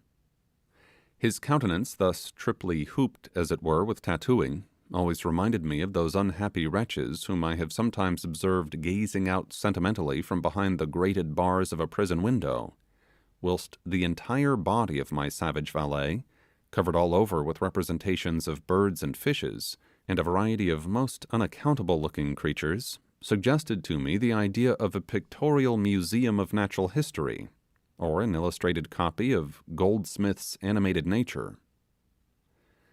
But it seems really heartless in me to write thus of the poor islander, when I owe perhaps to his unremitting attentions the very existence I now enjoy. Kory Kory, I mean thee no harm in what I say in regard to thy outward adornings, but they were a little curious to my unaccustomed sight, and therefore I dilate upon them. But to underrate or forget thy faithful services is something I could never be guilty of, even in the giddiest moment of my life. The father of my attached follower was a native of gigantic frame, and had once possessed prodigious physical powers, but the lofty form was now yielding to the inroads of time, though the hand of disease seemed never to have been laid upon the aged warrior. Marquesas, for such was his name, appeared to have retired from all active participation in the affairs of the valley, seldom or never accompanying the natives in their various expeditions, and employing the greater part of his time in throwing up a little shed just outside the house, upon which he was engaged to my certain knowledge for 4 months, without appearing to make any sensible advance. I suppose the old gentleman was in his dotage, for he manifested in various ways the characteristics which mark this particular stage of life. I remember in particular his having a choice pair of ear ornaments, fabricated from the teeth of some sea monster. These he would alternately wear and take off at least 50 times in the course of the day, going and coming from his little hut on each occasion with all the tranquillity imaginable. Sometimes, slipping them through the slits in his ears, he would seize his spear, which in length and slightness resembled a fishing pole, and go stalking beneath the shadows of the neighbouring groves, as if about to give a hostile meeting to some cannibal knight. But he would soon return again, and hiding his weapon under the projecting eaves of the house, and rolling his clumsy trinkets carefully in a piece of tapa, would resume his more pacific operations as quietly as if he had never interrupted them. But despite his eccentricities, Marquesas was a most paternal and warm-hearted old fellow, and in this particular not a little resembled his son Kory Kory. The mother of the latter was the mistress of the family, and a notable housewife, and a most industrious old lady she was. If she did not understand the art of making jellies, jams, custards, tea cakes, and such like trashy affairs, she was profoundly skilled in the mysteries of preparing amar, poe, and koku, with other substantial matters. She was a genuine busybody, bustling about the house like a country landlady at an unexpected arrival, forever giving the young girls tasks to perform, which the little hussies as often neglected, poking into every corner and rummaging over bundles of old tapa, or making a prodigious clatter among the calabashes. Sometimes she might have been seen squatting upon her haunches in front of a huge wooden basin, and kneading poe with terrific vehemence, dashing the stone pestle about as if she would shiver the vessel into fragments. On other occasions, galloping about the valley in search of a particular kind of leaf, used in some of her recondite operations, and returning home, toiling and sweating, with a bundle under which most women would have sunk. To tell the truth, Kory Kory's mother was the only industrious person in all the valley of Typee, and she could not have employed herself more actively had she been left an exceedingly muscular and destitute widow, with an inordinate supply of young children, in the bleakest part of the civilized world. There was not the slightest necessity for the greater portion of the labour performed by the old lady, but she seemed to work from some irresistible impulse, her limbs continually swaying to and fro, as if there were some indefatigable engine concealed within her body which kept her in perpetual motion. Never suppose that she was a termagant or a shrew for all this. She had the kindliest heart in the world, and acted towards me in particular in a truly maternal manner, occasionally putting some little morsel of choice food into my hand, some outlandish kind of savage sweetmeat or pastry, like a doting mother petting a sickly urchin with tarts and sugar plums. Warm indeed are my remembrances of the dear, good, affectionate old tenor. Besides the individuals I have mentioned, there belonged to the household 3 young men, dissipated, good-for-nothing, roistering blades of savages, who were either employed in prosecuting love affairs with the maidens of the tribe, or grew boozy on arva and tobacco in the company of congenial spirits, the scapegraces of the valley. Among the permanent inmates of the house were likewise several lovely damsels, who instead of thrumming pianos and reading novels, like more enlightened young ladies, substituted for these employments the manufacture of a fine species of tapa, but for the greater portion of the time were skipping from house to house, gadding and gossiping with their acquaintances. From the rest of these, however, I must except the beauteous nymph Fayaway, who was my particular favourite. Her free, pliant figure was the very perfection of female grace and beauty. Her complexion was a rich and mantling olive, and when watching the glow upon her cheeks I could almost swear that beneath the transparent medium there lurked the blushes of a faint vermilion. The face of this girl was a rounded oval, and each feature as perfectly formed as the heart or imagination of man could desire. Her full lips, when parted with a smile, disclosed teeth of a dazzling whiteness, and when her rosy mouth opened with a burst of merriment, they looked like the milk-white seeds of the arta, a fruit of the valley, which when cleft in twain shows them reposing in rows on either side, embedded in the red and juicy pulp. Her hair of the deepest brown, parted irregularly in the middle, flowed in natural ringlets over her shoulders, and whenever she chanced to stoop, fell over and hid from view her lovely bosom. Gazing into the depths of her strange blue eyes, when she was in a contemplative mood, they seemed most placid, yet unfathomable, but when illuminated by some lively emotion, they beamed upon the beholder like stars. The hands of Fayaway were as soft and delicate as those of any countess, for an entire exemption from rude labour marks the girlhood and even prime of a Typee woman's life. Her feet, though wholly exposed, were as diminutive and fairly shaped as those which peep from beneath the skirts of a Lima lady's dress. The skin of this young creature, from continual ablutions and the use of mollifying ointments, was inconceivably smooth and soft. I may succeed, perhaps, in particularizing some of the individual features of Fayaway's beauty, but that general loveliness of appearance which they all contributed to produce, I will not attempt to describe. The easy, unstudied graces of a child of nature like this, breathing from infancy an atmosphere of perpetual summer, and nurtured by the simple fruits of the earth, enjoying a perfect freedom from care and anxiety, and removed effectually from all injurious tendencies, strike the eye in a manner which cannot be portrayed. This picture is no fancy sketch. It is drawn from the most vivid recollections of the person delineated. Were I asked if the beauteous form of Fayaway was altogether free from the hideous blemish of tattooing, I should be constrained to answer that it was not. But the practitioners of this barbarous art, so remorseless in their inflictions upon the brawny limbs of the warriors of the tribe, seem to be conscious that it needs not the resources of their profession to augment the charms of the maidens of the vale. The females are very little embellished in this way, and Fayaway, with all the other young girls of her age, were even less so than those of their sex more advanced in years. The reason of this peculiarity will be alluded to hereafter. All the tattooing that the nymph in question exhibited upon her person may be easily described. 3 minute dots, no bigger than pinheads, decorated either lip, and at a little distance were not at all discernible.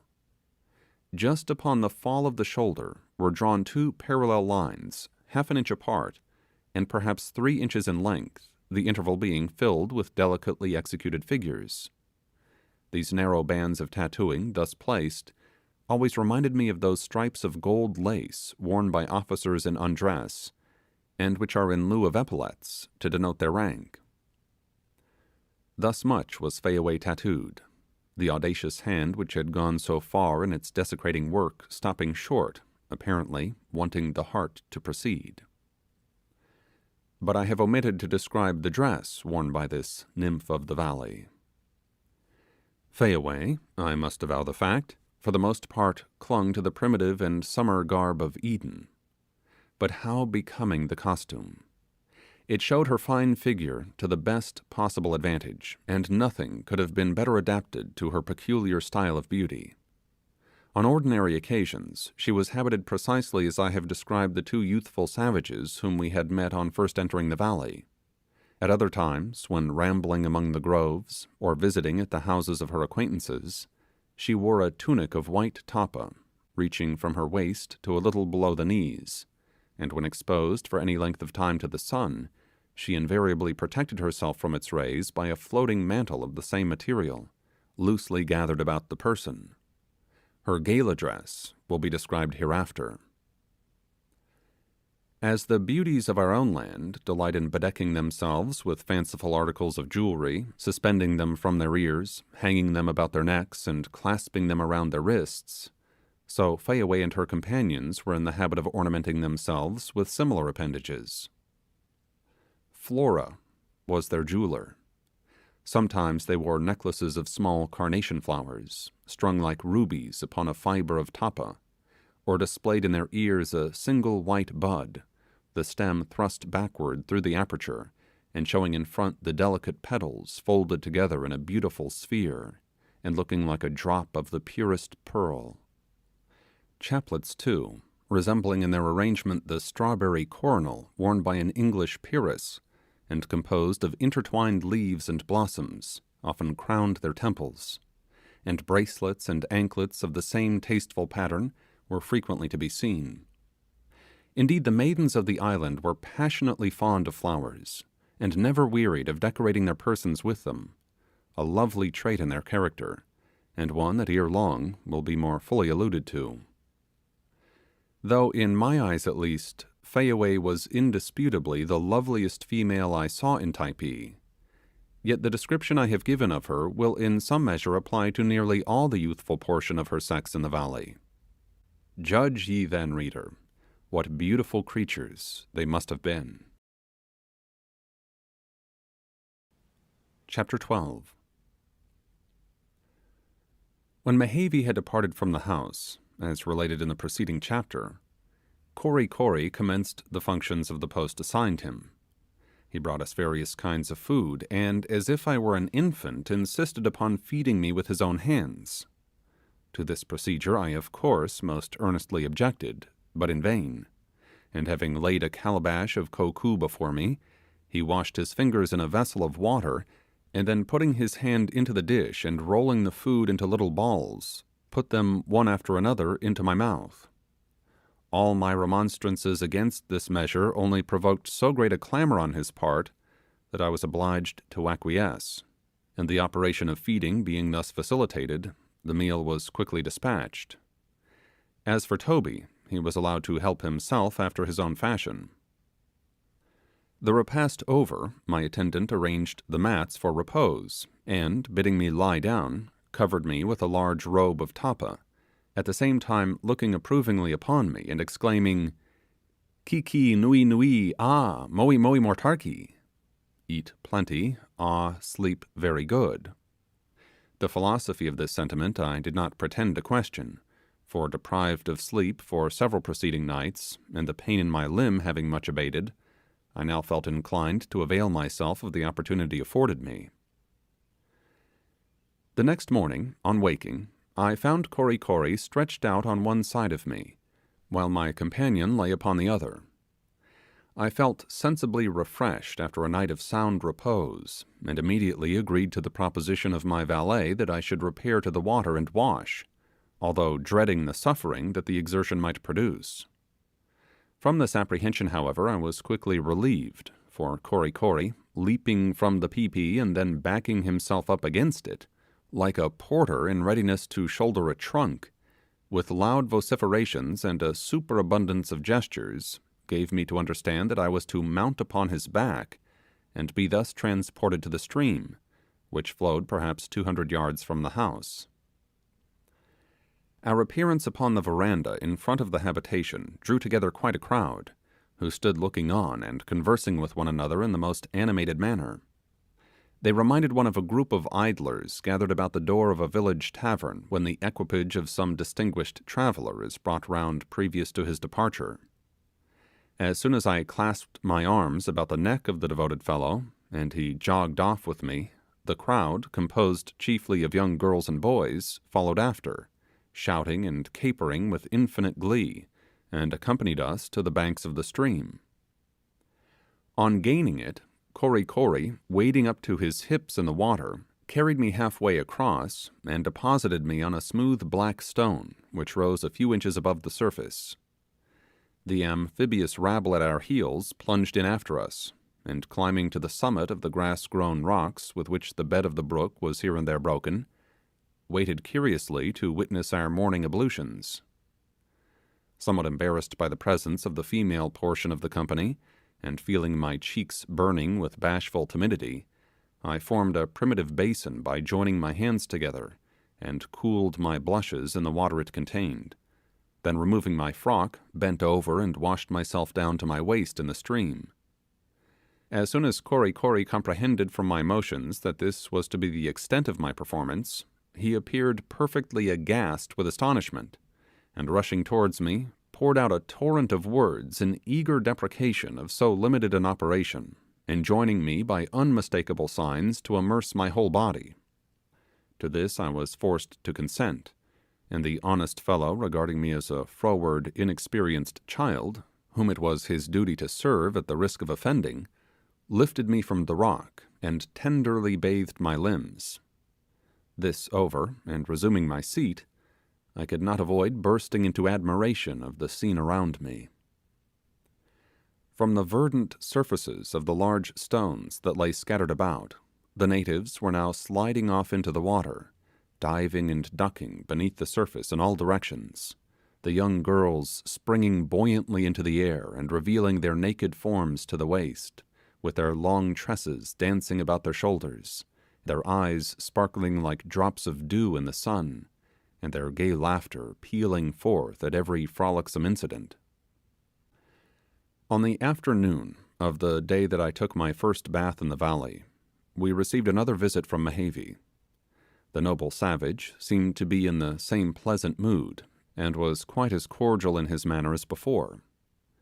After remaining about an hour, he rose from the mats, and motioning to leave the house, invited Toby and myself to accompany him. I pointed to my leg, but Mehevi in his turn pointed to Kory Kory and removed that objection. So, mounting upon the faithful fellow's shoulders again, like the old man of the sea astride of Sindbad, I followed after the chief. The nature of the route we now pursued struck me more forcibly than anything I had yet seen, as illustrating the indolent disposition of the islanders. The path was obviously the most beaten one in the valley, several others leading from either side into it, and perhaps for successive generations it had formed the principal avenue of the place. And yet, until I grew more familiar with its impediments, it seemed as difficult to travel as the recesses of a wilderness. Part of it swept round an abrupt rise of ground, the surface of which was broken by frequent inequalities and thickly strewn with projecting masses of rocks, whose summits were often hidden from view by the drooping foliage of the luxuriant vegetation. Sometimes directly over, sometimes evading these obstacles with a wide circuit, the path wound along, one moment climbing over a sudden eminence smooth with continued wear, then descending on the other side into a steep glen and crossing the flinty channel of a brook. Here it pursued the depths of a glade, occasionally obliging you to stoop beneath vast horizontal branches, and now you stepped over huge trunks and boughs that lay rotting across the track. Such was the grand thoroughfare of Typee. After proceeding a little distance along it, Kory Kory panting and blowing with the weight of his burden, I dismounted from his back, and grasping the long spear of Mehavi in my hand, assisted my steps over the numerous obstacles of the road, preferring this mode of advance to one which, from the difficulties of the way, was equally painful to myself and my wearied servitor. Our journey was soon at an end, for, scaling a sudden height, we came abruptly upon the place of our destination. I wish that it were possible to sketch in words this spot as vividly as I recollect it. Here were situated the taboo groves of the valley, the scene of many a prolonged feast, of many a horrid rite. Beneath the dark shadows of the consecrated breadfruit trees, there reigned a solemn twilight, a cathedral-like gloom.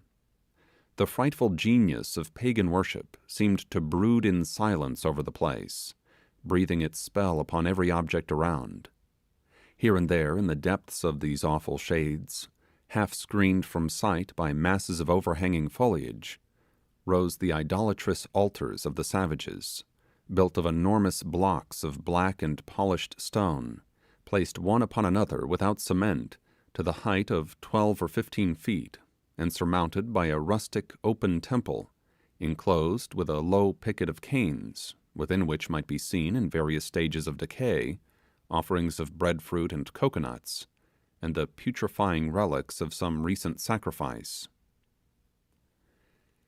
In the midst of the wood was the hallowed hula hula ground, set apart for the celebration of the fantastic religious ritual of these people, comprising an extensive oblong peepee, terminating at either end in a lofty terraced altar, guarded by ranks of hideous wooden idols, and with the two remaining sides flanked by ranges of bamboo sheds, opening towards the interior of the quadrangle thus formed. Vast trees, standing in the middle of this space, and throwing over it an umbrageous shade, had their massive trunks built round with slight stages, elevated a few feet above the ground, and railed in with canes, forming so many rustic pulpits from which the priests harangued their devotees. This holiest of spots was defended from profanation by the strictest edicts of the all-pervading taboo, which condemned to instant death the sacrilegious female who should enter or touch its sacred precincts, or even so much as press with her feet the ground made holy by the shadows that it cast.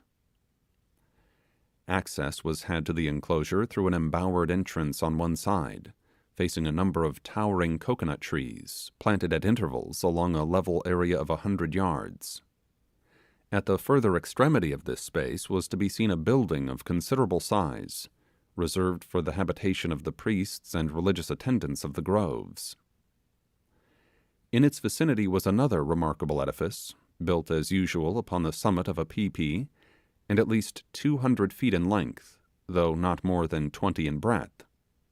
The whole front of this latter structure was completely open, and from one end to the other ran a narrow veranda, fenced in on the edge of the peepee with a picket of canes. Its interior presented the appearance of an immense lounging place, the entire floor being strewn with successive layers of mats, lying between parallel trunks of coconut trees, selected for the purpose from the straightest and most symmetrical the vale afforded. To this building, denominated in the language of the natives the T, Mehavi now conducted us. Thus far we had been accompanied by a troop of the natives of both sexes, but as soon as we approached its vicinity, the females gradually separated themselves from the crowd, and standing aloof, permitted us to pass on. The merciless prohibitions of the taboo extended likewise to this edifice, and were enforced by the same dreadful penalty that secured the hula hula ground from the imaginary pollution of a woman's presence. On entering the house, I was surprised to see 6 muskets ranged against the bamboo on one side, from the barrels of which depended as many small canvas pouches, partly filled with powder. Disposed about these muskets, like the cutlasses that decorate the bulkhead of a man-o'-war's cabin, were a great variety of rude spears and paddles, javelins, and war clubs. "This, then," said I to Toby, "must be the armory of the tribe."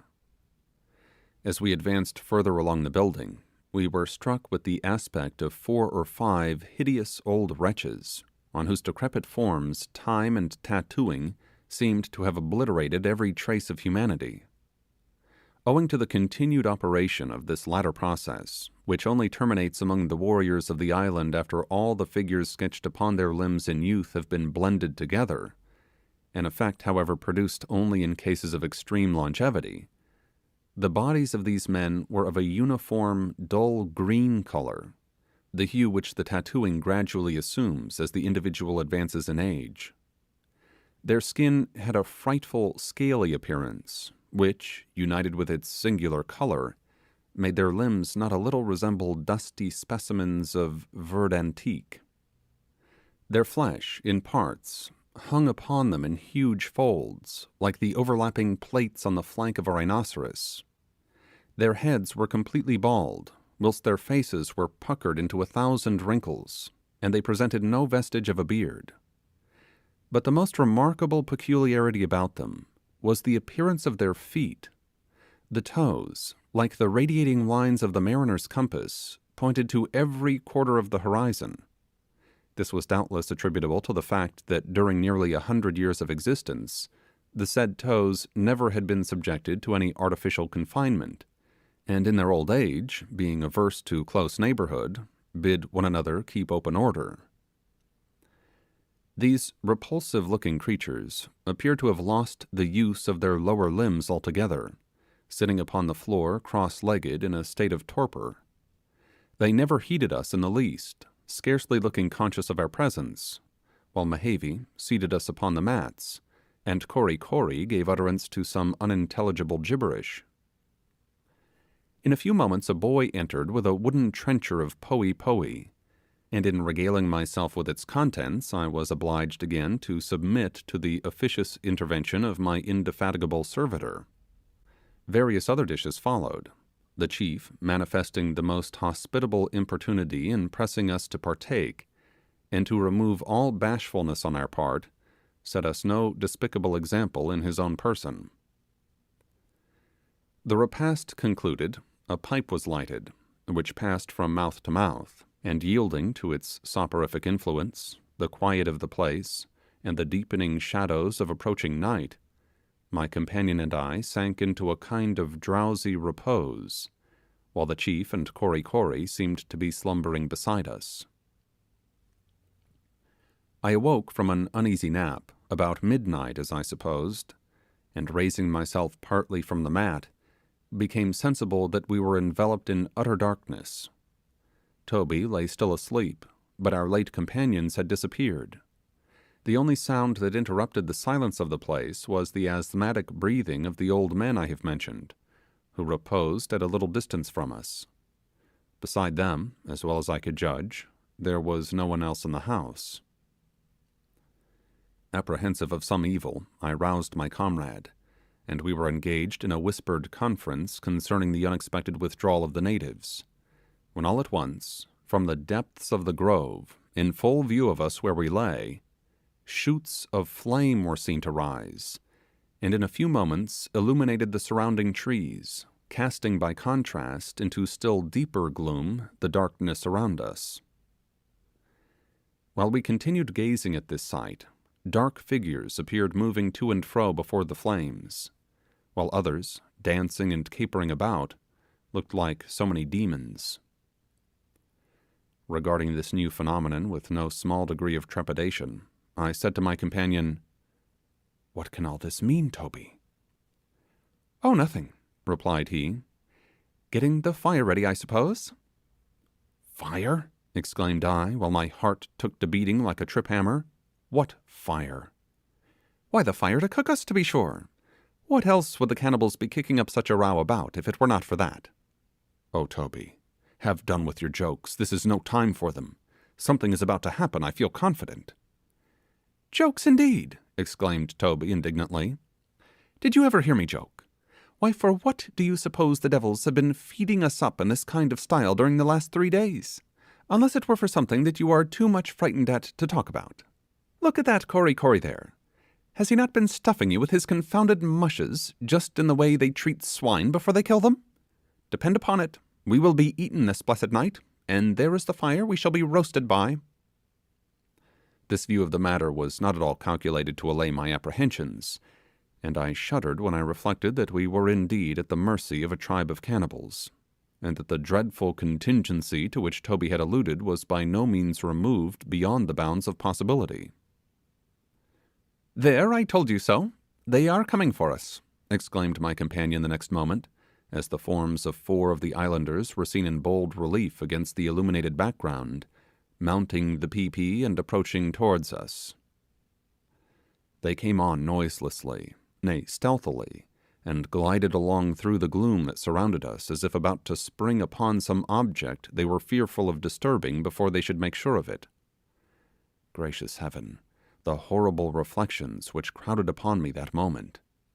A cold sweat stood upon my brow, and spellbound with terror I awaited my fate. Suddenly the silence was broken by the well-remembered tones of Mehevi, and at the kindly accents of his voice my fears were immediately dissipated. "Tamo, Toby, Ki. Eat." He had waited to address us until he had assured himself that we were both awake, at which he seemed somewhat surprised.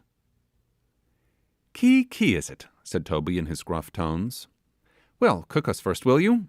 But what's this?" he added, as another savage appeared, bearing before him a large trencher of wood, containing some kind of steaming meat, as appeared from the odours it diffused, and which he deposited at the feet of Mehevi. "A baked baby, I dare say, but I will have none of it. Never mind what it is. A pretty fool I should make of myself indeed, waked up here in the middle of the night, stuffing and guzzling, and all to make a fat meal for a parcel of bloody-minded cannibals one of these mornings. No, I see what they are at very plainly, so I am resolved to starve myself into a bunch of bones and gristle, and then, if they serve me up, they are welcome. But I say, Tomo, you are not going to eat any of that mess there in the dark, are you? Why, how can you tell what it is?" "By tasting it, to be sure," said I, masticating a morsel that Cory had just put in my mouth. "And excellently good it is, too, very much like veal." "A baked baby, by the soul of Captain Cook!" burst forth Toby with amazing vehemence. "Veal? Why, there never was a calf on the island till you landed. I tell you, you are bolting down mouthfuls from a dead Happar's carcass as sure as you live, and no mistake." Emetics and lukewarm water. What a sensation in the abdominal regions! Sure enough, where could the fiends incarnate have obtained meat? But I resolved to satisfy myself at all hazards, and turning to Mehevi, I soon made the ready chief understand that I wished a light to be brought. When the taper came, I gazed eagerly into the vessel, and recognized the mutilated remains of a juvenile porker. "Puarki!" exclaimed Cory, looking complacently at the dish, and from that day to this I have never forgotten that such is the designation of a pig in the Typee lingo. The next morning, after being again abundantly feasted by the hospitable Mehevi, Toby and myself arose to depart, but the chief requested us to postpone our intention. Abo, wait, he said, and accordingly we resumed our seats, while, assisted by the zealous Cory, he appeared to be engaged in giving directions to a number of the natives outside, who were busily employed in making arrangements the nature of which we could not comprehend. But we were not left long in our ignorance, for a few moments only had elapsed when the chief beckoned us to approach, and we perceived that he had been marshalling a kind of guard of honour to escort us on our return to the house of Marquesas. The procession was led off by 2 venerable-looking savages, each provided with a spear, from the end of which streamed a pennon of milk-white tapa.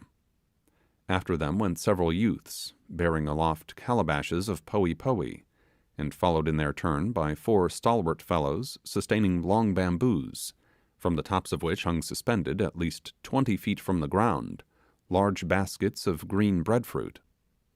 Then came a troop of boys, carrying bunches of ripe bananas, and baskets made of the woven leaflets of coconut boughs, filled with the young fruit of the tree, the naked shells stripped of their husks peeping forth from the verdant wickerwork that surrounded them. Last of all came a burly islander, holding over his head a wooden trencher, in which lay disposed the remnants of our midnight feast, hidden from view, however, by a covering of breadfruit leaves. Astonished as I was at this exhibition, I could not avoid smiling at its grotesque appearance, and the associations it naturally called up. Mehevi, it seemed, was bent on replenishing old Marquesas' larder, fearful perhaps that without this precaution his guests might not fare as well as they could desire. As soon as I descended from the Typee, the procession formed anew, enclosing us in its centre, where I remained part of the time, carried by Kori Kori, and occasionally relieving him from his burden by limping along with a spear. When we moved off in this order, the natives struck up a musical recitative, which, with various alternations, they continued until we arrived at the place of our destination.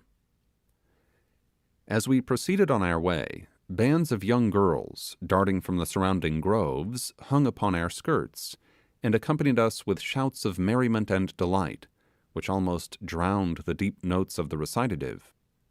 On approaching old Marquesas' domicile, its inmates rushed out to receive us, and while the gifts of Mehevi were being disposed of, the superannuated warrior did the honours of his mansion with all the warmth of hospitality evinced by an English squire when he regales his friends at some fine old patrimonial mansion. Chapter 13. Amidst these novel scenes, a week passed away almost imperceptibly. The natives, actuated by some mysterious impulse, day after day redoubled their attentions to us. Their manner towards us was unaccountable. Surely, thought I, they would not act thus if they meant us any harm. But why this excess of deferential kindness, or what equivalent can they imagine us capable of rendering them for it? We were fairly puzzled. But despite the apprehensions I could not dispel, the horrible character imputed to these Typees appeared to me wholly undeserved. "Why, they are cannibals," said Toby on one occasion when I eulogized the tribe. "Granted," I replied, "but a more humane, gentlemanly, and amiable set of epicures do not probably exist in the Pacific." But notwithstanding the kind treatment we received, I was too familiar with the fickle disposition of savages not to feel anxious to withdraw from the valley, and put myself beyond the reach of that fearful death which, under all these smiling appearances, might yet menace us. But here there was an obstacle in the way of doing so. It was idle for me to think of moving from the place until I should have recovered from the severe lameness that afflicted me. Indeed, my malady began seriously to alarm me, for despite the herbal remedies of the natives, it continued to grow worse and worse.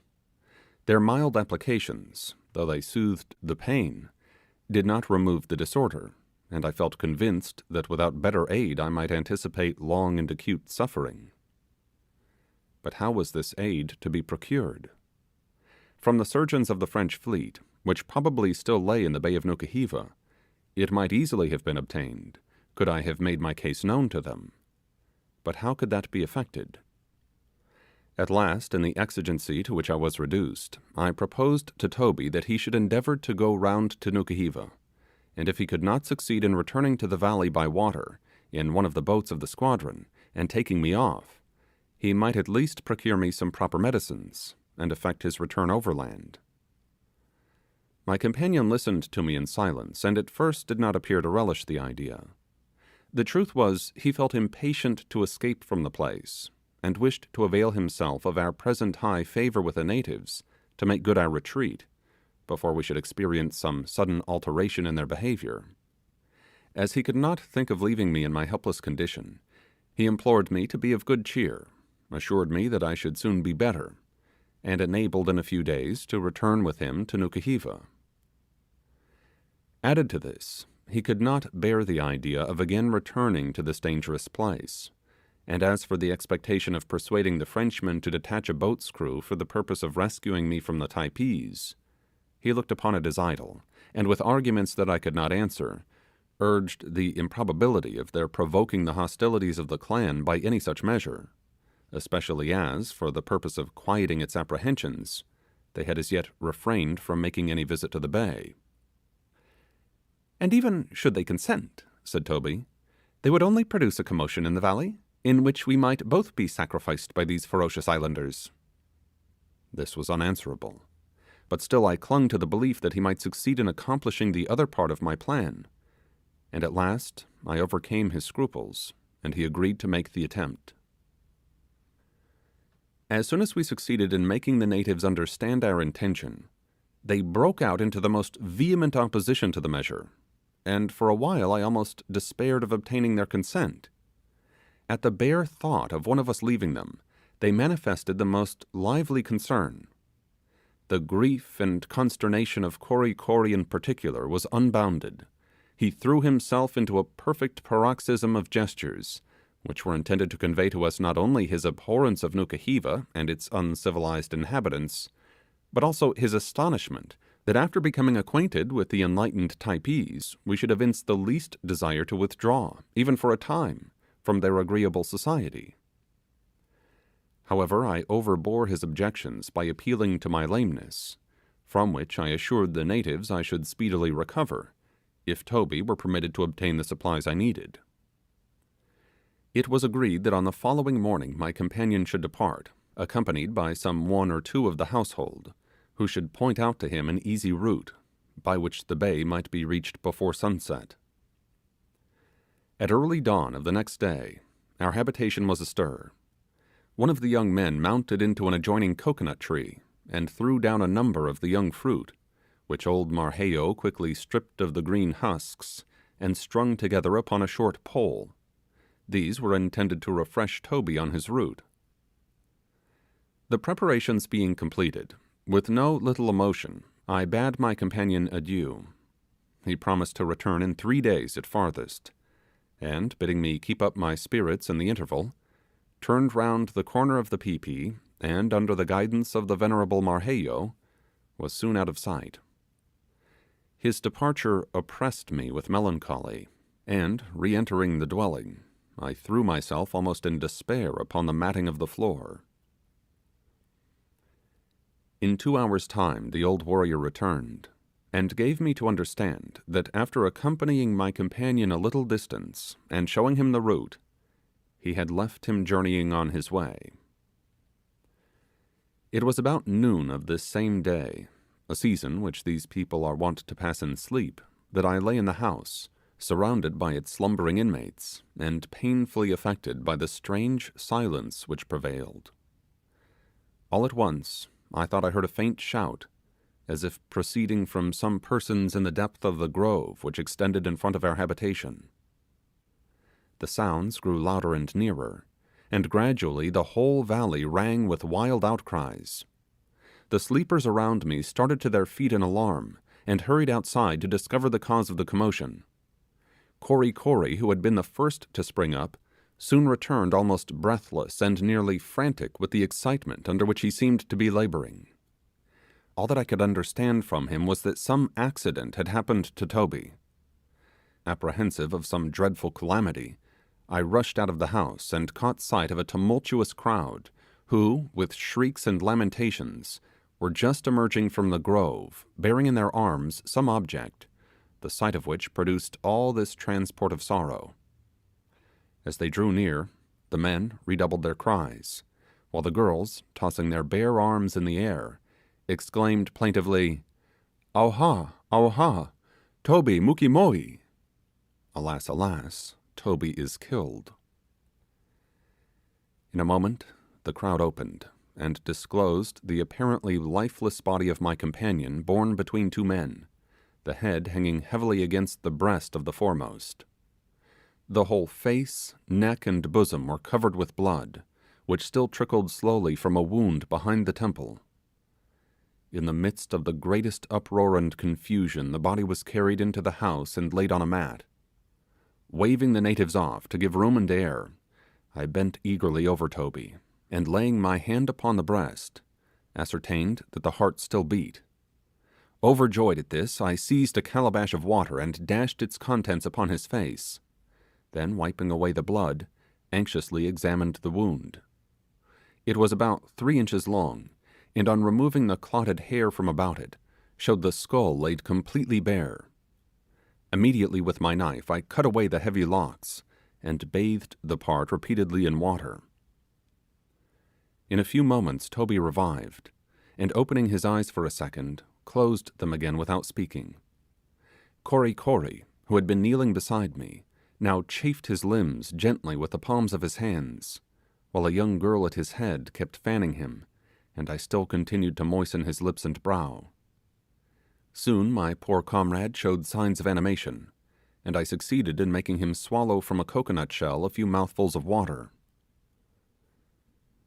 Old Tinor now appeared, holding in her hand some simples she had gathered, the juice of which she by signs besought me to squeeze into the wound. Having done so, I thought it best to leave Toby undisturbed until he should have had time to rally his faculties. Several times he opened his lips, but fearful for his safety, I enjoined silence. In the course of 2 or 3 hours, however, he sat up, and was sufficiently recovered to tell me what had occurred. "After leaving the house with Marquesas," said Toby, "we struck across the valley and ascended the opposite heights. Just beyond them, my guide informed me, lay the valley of Happar, while along their summits and skirting the head of the vale was my route to Nukuhiva. After mounting a little way up the elevation, my guide paused and gave me to understand that he could not accompany me any farther, and by various signs intimated that he was afraid to approach any nearer the territories of the enemies of his tribe. He, however, pointed out my path, which now lay clearly before me, and bidding me farewell, hastily descended the mountain. Quite elated at being so near the Happars, I pushed up the acclivity, and soon gained its summit. It tapered up to a sharp ridge, from whence I beheld both the hostile valleys.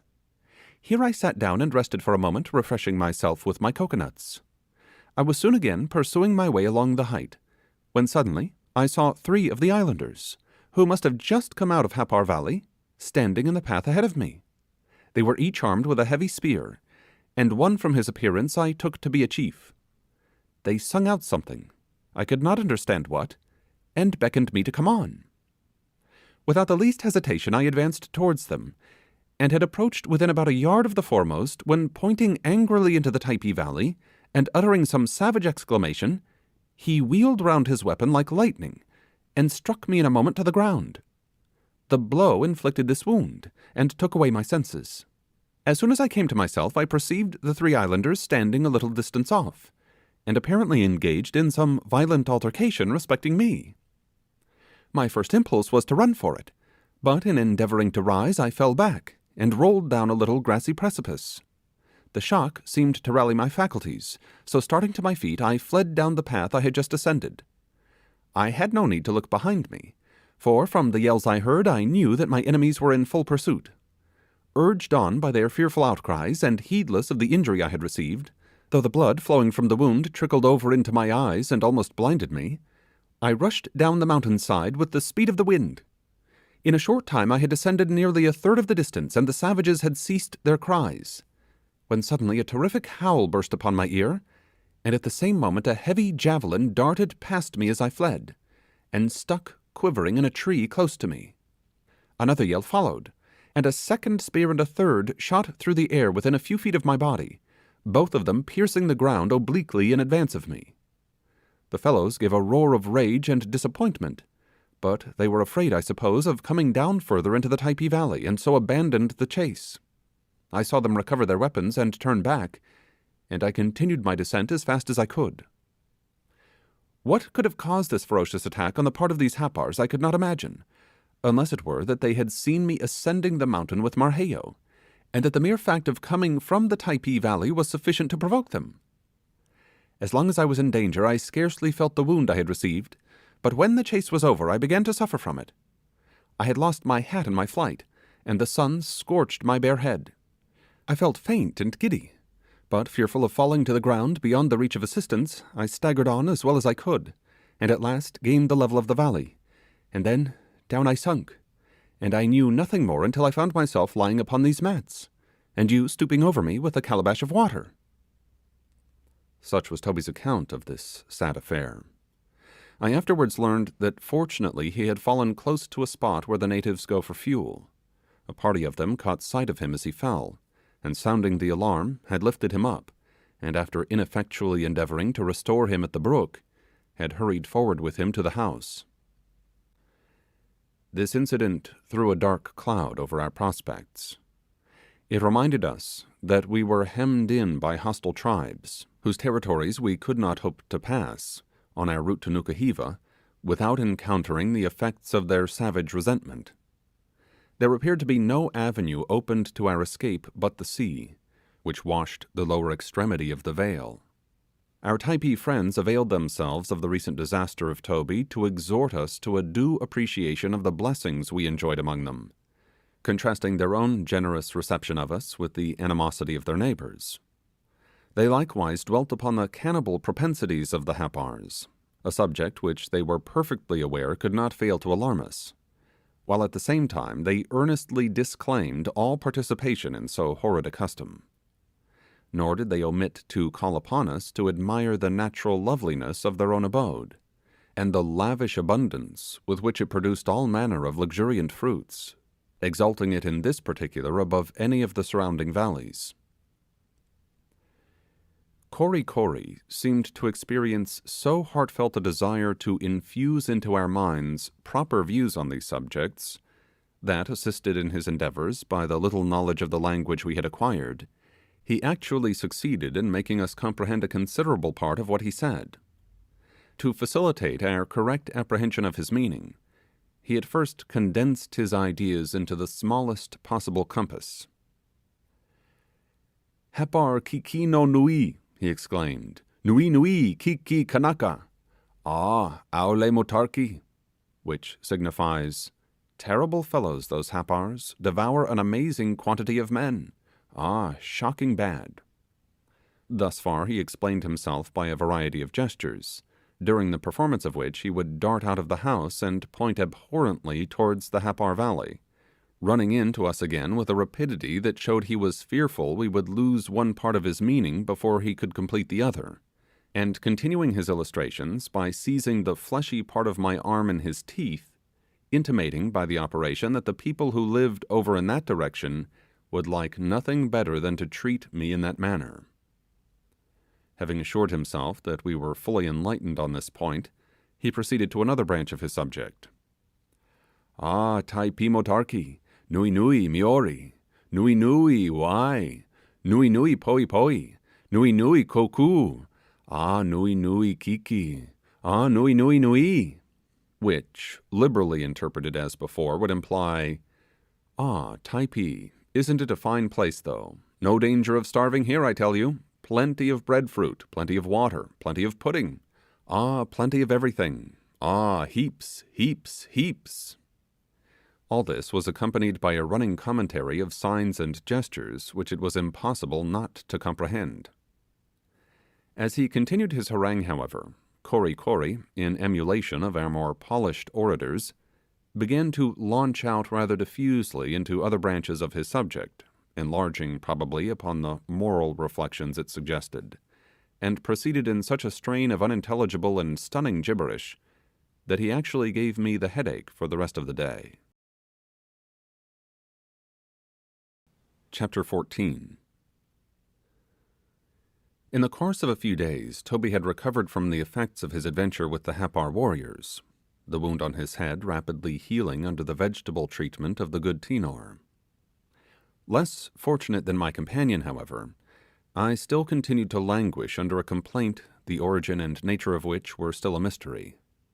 Cut off as I was from all intercourse with the civilized world, and feeling the inefficiency of anything the natives could do to relieve me, knowing too that so long as I remained in my present condition it would be impossible for me to leave the valley, whatever opportunity might present itself, and apprehensive that ere long we might be exposed to some caprice on the part of the islanders, I now gave up all hopes of recovery, and became a prey to the most gloomy thoughts.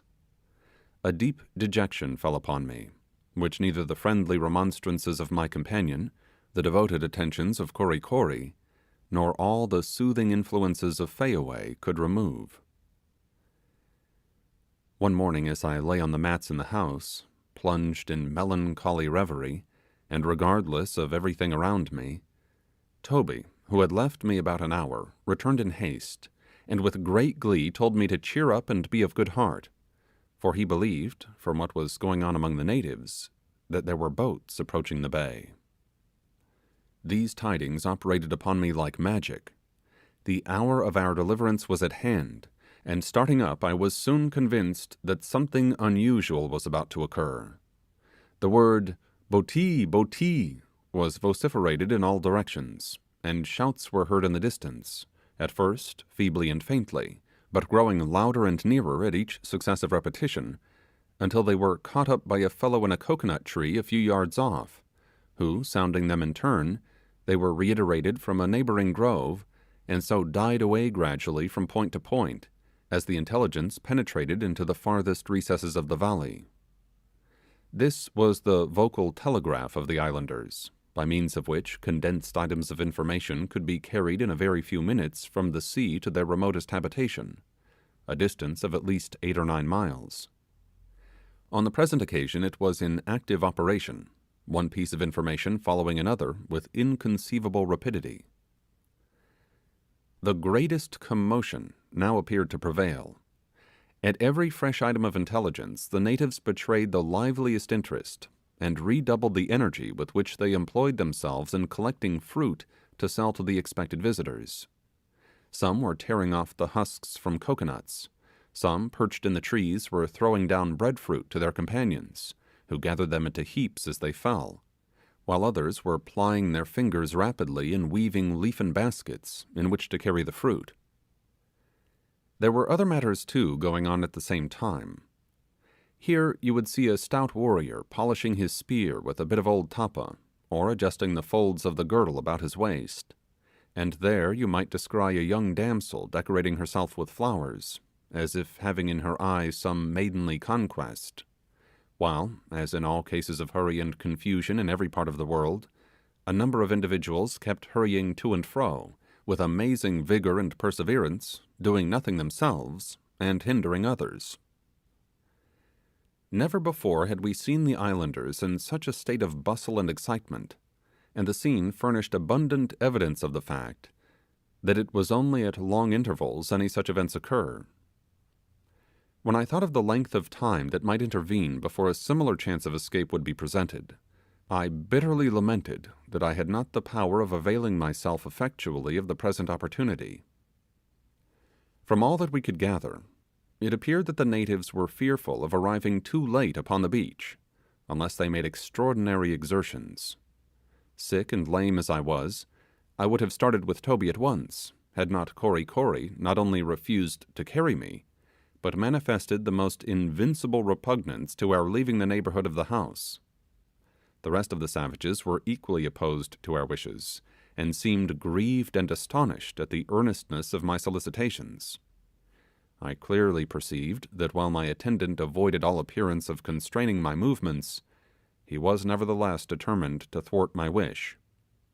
He seemed to me on this particular occasion, as well as often afterwards, to be executing the orders of some other person with regard to me, though at the same time feeling towards me the most lively affection.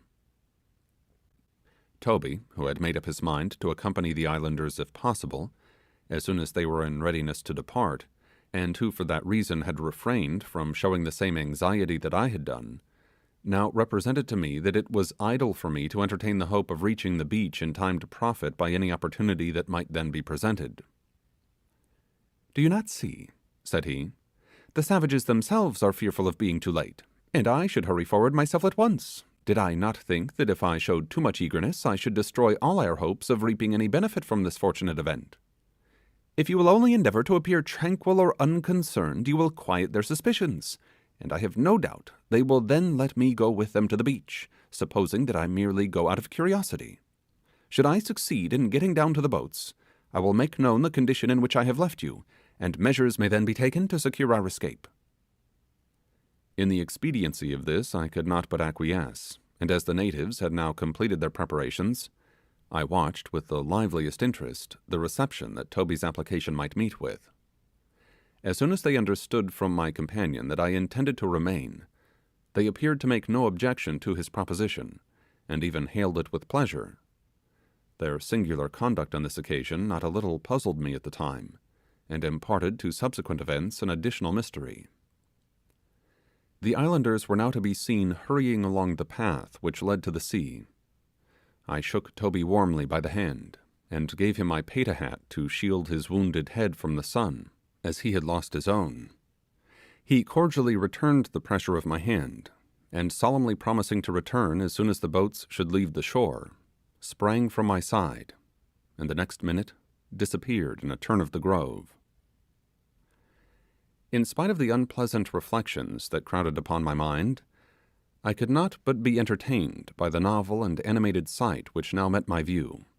One after another, the natives crowded along the narrow path, laden with every variety of fruit. Here you might have seen one who, after ineffectually endeavouring to persuade a surly porker to be conducted in leading strings, was obliged at last to seize the perverse animal in his arms, and carry him struggling against his naked breast, and squealing without intermission. There went two, who at a little distance might have been taken for the Hebrew spies on their return to Moses with the goodly bunch of grapes.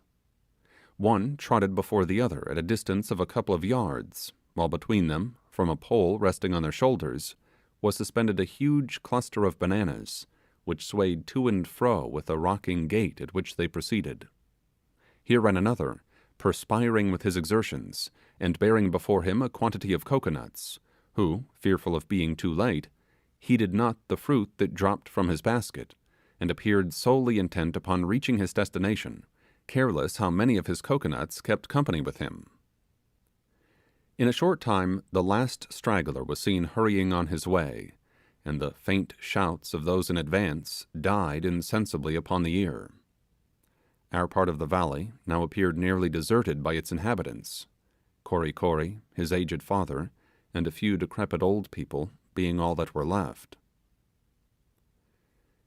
Towards sunset, the islanders in small parties began to return from the beach, and among them, as they drew near to the house, I sought to descry the form of my companion. But one after another they passed the dwelling, and I caught no glimpse of him. Supposing, however, that he would soon appear with some of the members of the household, I quieted my apprehensions, and waited patiently to see him advancing in company with the beautiful Fayaway. At last I perceived Tinor coming forward, followed by the girls and young men who usually resided in the house of Marquesas.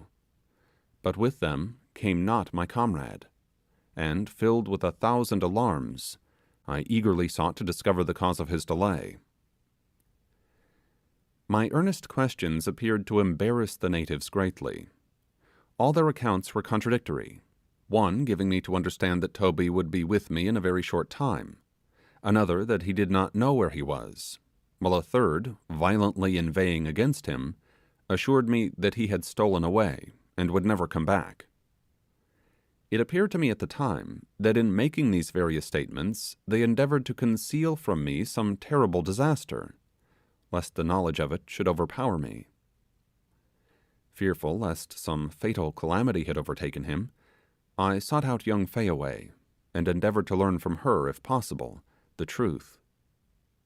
This gentle being had early attracted my regard, not only from her extraordinary beauty, but from the attractive cast of her countenance, singularly expressive of intelligence and humanity. Of all the natives, she alone seemed to appreciate the effect which the peculiarity of the circumstances in which we were placed had produced upon the minds of my companion and myself. In addressing me, especially when I lay reclining upon the mats, suffering from pain, there was a tenderness in her manner which it was impossible to misunderstand or resist. Whenever she entered the house, the expression of her face indicated the liveliest sympathy for me, and moving towards the place where I lay, with one arm slightly elevated in a gesture of pity, and her large glistening eyes gazing intently into mine, she would murmur plaintively, "Oha, oha, Tomo," and seat herself mournfully beside me. Her manner convinced me that she deeply compassionated my situation, as being removed from my country and friends, and placed beyond the reach of all relief. Indeed, at times I was almost led to believe that her mind was swayed by gentle impulses hardly to be anticipated from one in her condition, that she appeared to be conscious there were ties rudely severed, which had once bound us to our homes, that there were sisters and brothers anxiously looking forward to our return, who were perhaps never more to behold us. In this amiable light did Fayaway appear in my eyes, and reposing full confidence in her candour and intelligence, I now had recourse to her, in the midst of my alarm, with regard to my companion. My questions evidently distressed her. She looked round from one to another of the bystanders, as if hardly knowing what answer to give me. At last, yielding to my importunities, she overcame her scruples, and gave me to understand that Toby had gone away with the boats which had visited the bay, but had promised to return at the expiration of 3 days. At first I accused him of perfidiously deserting me, but as I grew more composed, I upbraided myself for imputing so cowardly an action to him, and tranquillized myself with the belief that he had availed himself of the opportunity to go round to Nukuheva, in order to make some arrangement by which I could be removed from the valley. At any rate, thought I, he will return with the medicines I require, and then, as soon as I recover, there will be no difficulty in the way of our departure. Consoling myself with these reflections, I lay down that night in a happier frame of mind than I had done for some time. The next day passed without any allusion to Toby on the part of the natives, who seemed desirous of avoiding all reference to the subject. This raised some apprehensions in my breast, but when night came, I congratulated myself that the second day had now gone by, and that on the morrow Toby would again be with me. But the morrow came and went, and my companion did not appear. Ah, thought I, he reckons 3 days from the morning of his departure. Tomorrow he will arrive. But that weary day also closed upon me, without his return. Even yet I would not despair. I thought that something detained him, that he was waiting for the sailing of a boat at Nukuheva, and that in a day or two at farthest I should see him again. But day after day of renewed disappointment passed by. At last hope deserted me, and I fell a victim to despair. Yes, thought I gloomily, he has secured his own escape, and cares not what calamity may befall his unfortunate comrade. Fool that I was, to suppose that anyone would willingly encounter the perils of this valley, after having once got beyond its limits. He has gone, and has left me to combat alone all the dangers by which I am surrounded. Thus would I sometimes seek to derive a desperate consolation from dwelling upon the perfidy of Toby, whilst at other times I sunk under the bitter remorse which I felt as having by my own imprudence brought upon myself the fate which I was sure awaited me. At other times I thought that perhaps after all these treacherous savages had made away with him, and thence the confusion into which they were thrown by my questions, and their contradictory answers, or he might be a captive in some other part of the valley, or, more dreadful still, might have met with that fate at which my very soul shuddered. But all these speculations were vain. No tidings of Toby ever reached me. He had gone, never to return. The conduct of the islanders appeared inexplicable. All reference to my lost comrade was carefully evaded, and if at any time they were forced to make some reply to my frequent inquiries on the subject, they would uniformly denounce him as an ungrateful runaway, who had deserted his friend, and taken himself off to that vile and detestable place, Nukuheva. But whatever might have been his fate, now that he was gone, the natives multiplied their acts of kindness and attention towards myself, treating me with a degree of deference which could hardly have been surpassed had I been some celestial visitant. Kory Kory never for one moment left my side, unless it were to execute my wishes. The faithful fellow, twice every day, in the cool of the morning and in the evening, insisted upon carrying me to the stream, and bathing me in its refreshing water. Frequently in the afternoon he would carry me to a particular part of the stream, where the beauty of the scene produced a soothing influence upon my mind. At this place the waters flowed between grassy banks, planted with enormous breadfruit trees, whose vast branches interlacing overhead formed a leafy canopy. Near the stream were several smooth black rocks. One of these, projecting several feet above the surface of the water, had upon its summit a shallow cavity, which, filled with freshly gathered leaves, formed a delightful couch.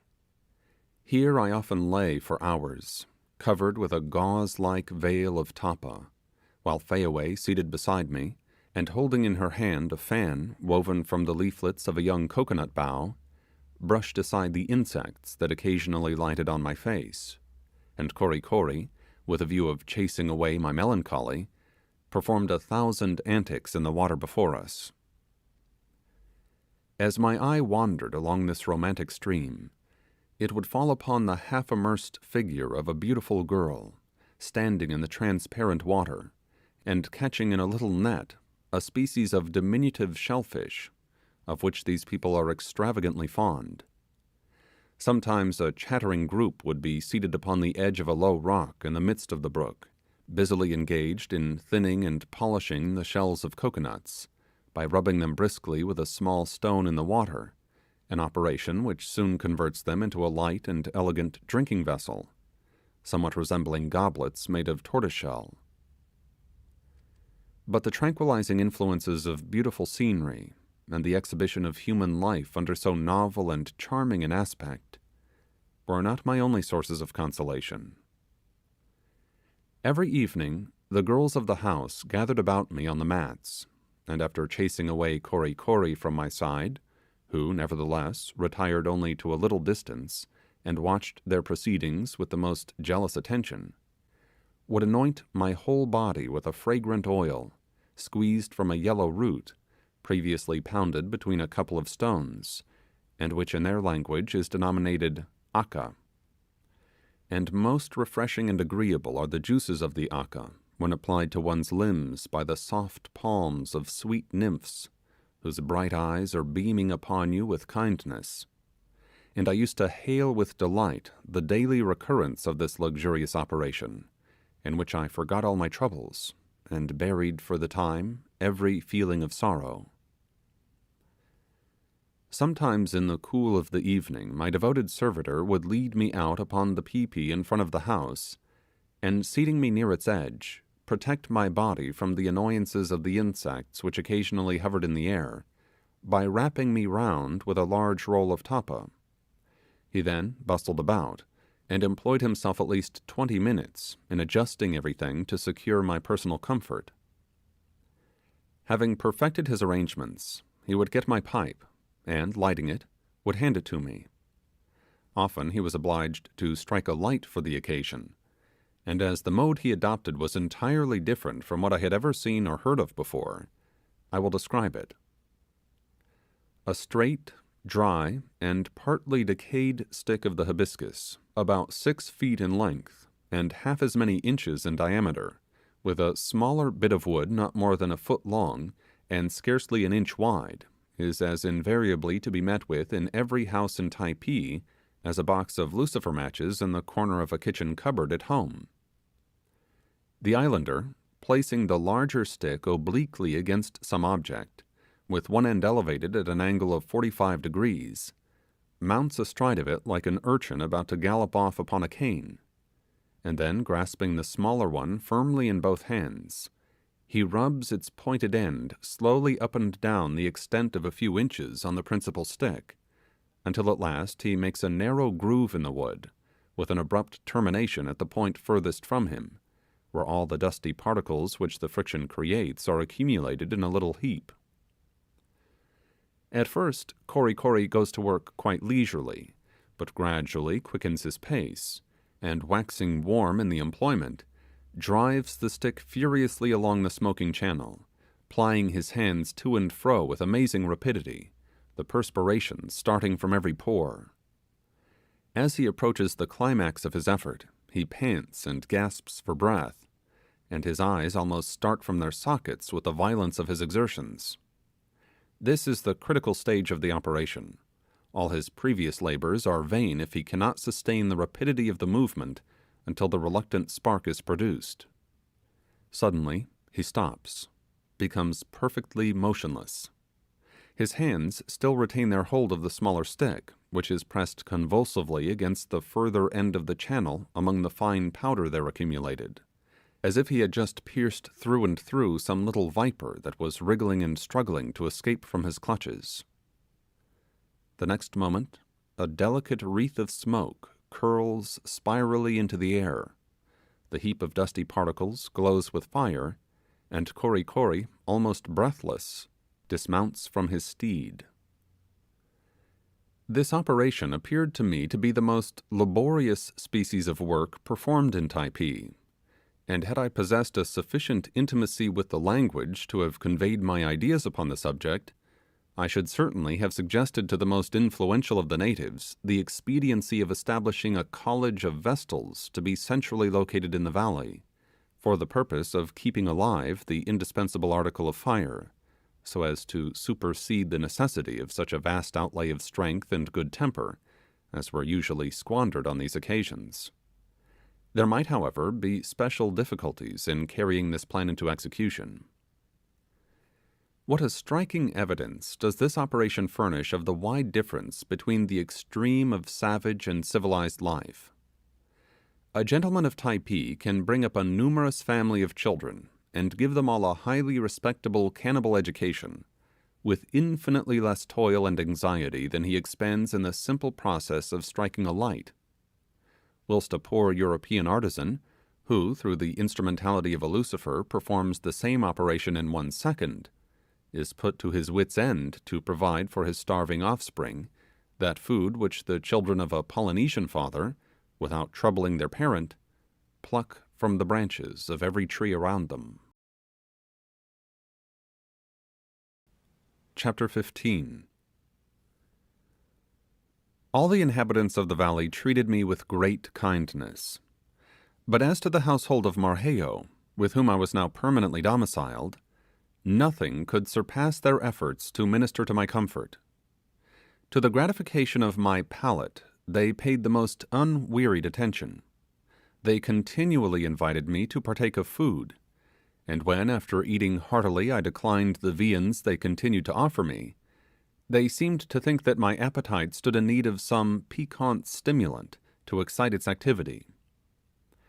In pursuance of this idea, old Marquesas himself would hie him away to the seashore by the break of day, for the purpose of collecting various species of rare seaweed, some of which among these people are considered a great luxury.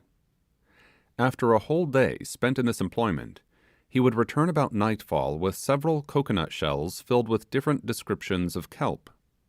In preparing these for use, he manifested all the ostentation of a professed cook, although the chief mystery of the affair appeared to consist in pouring water in judicious quantities upon the slimy contents of his coconut shells.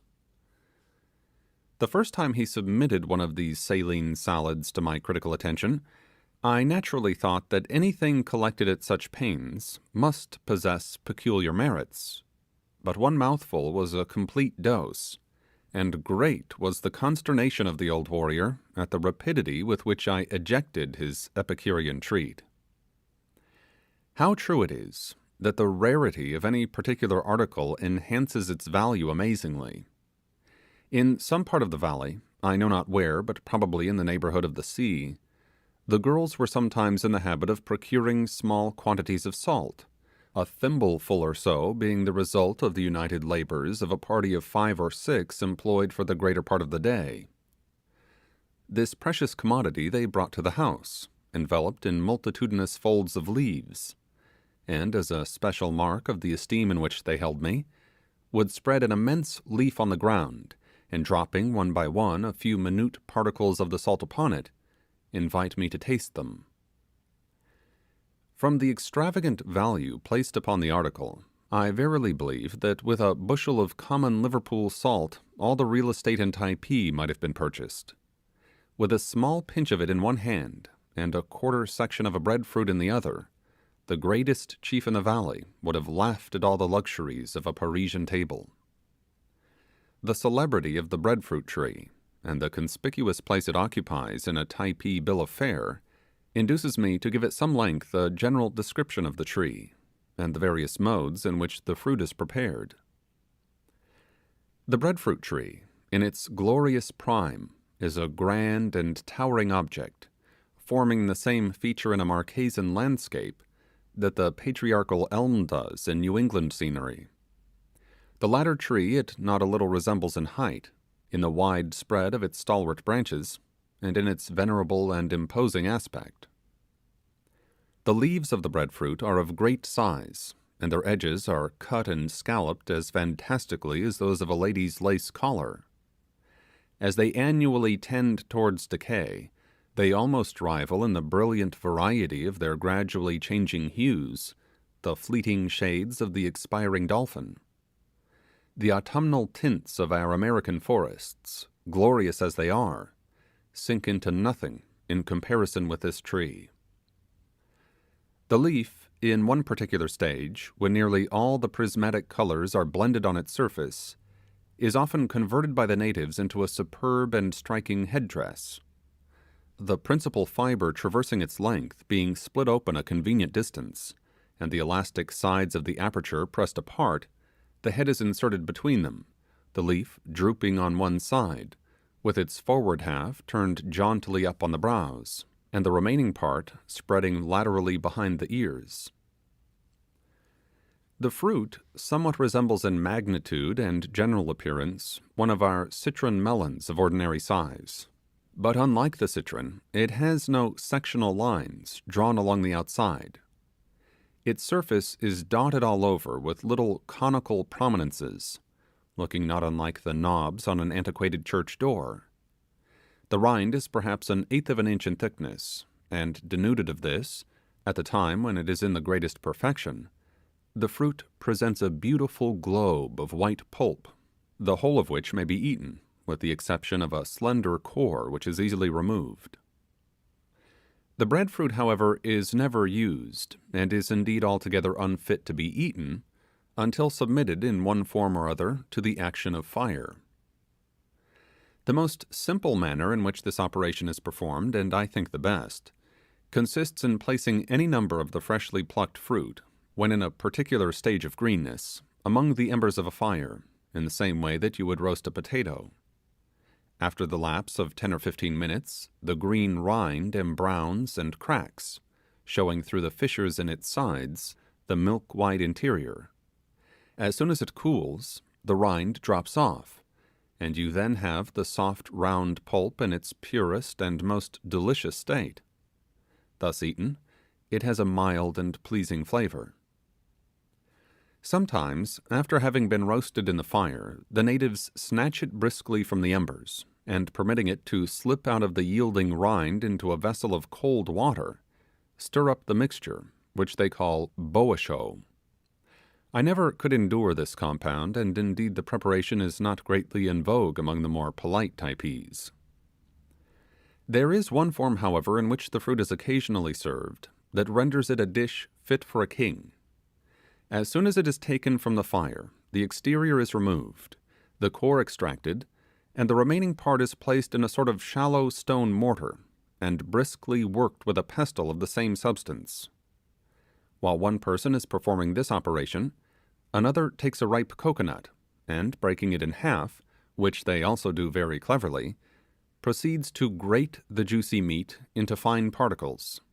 This is done by means of a piece of mother-of-pearl shell, lashed firmly to the extreme end of a heavy stick, with its straight side accurately notched like a saw.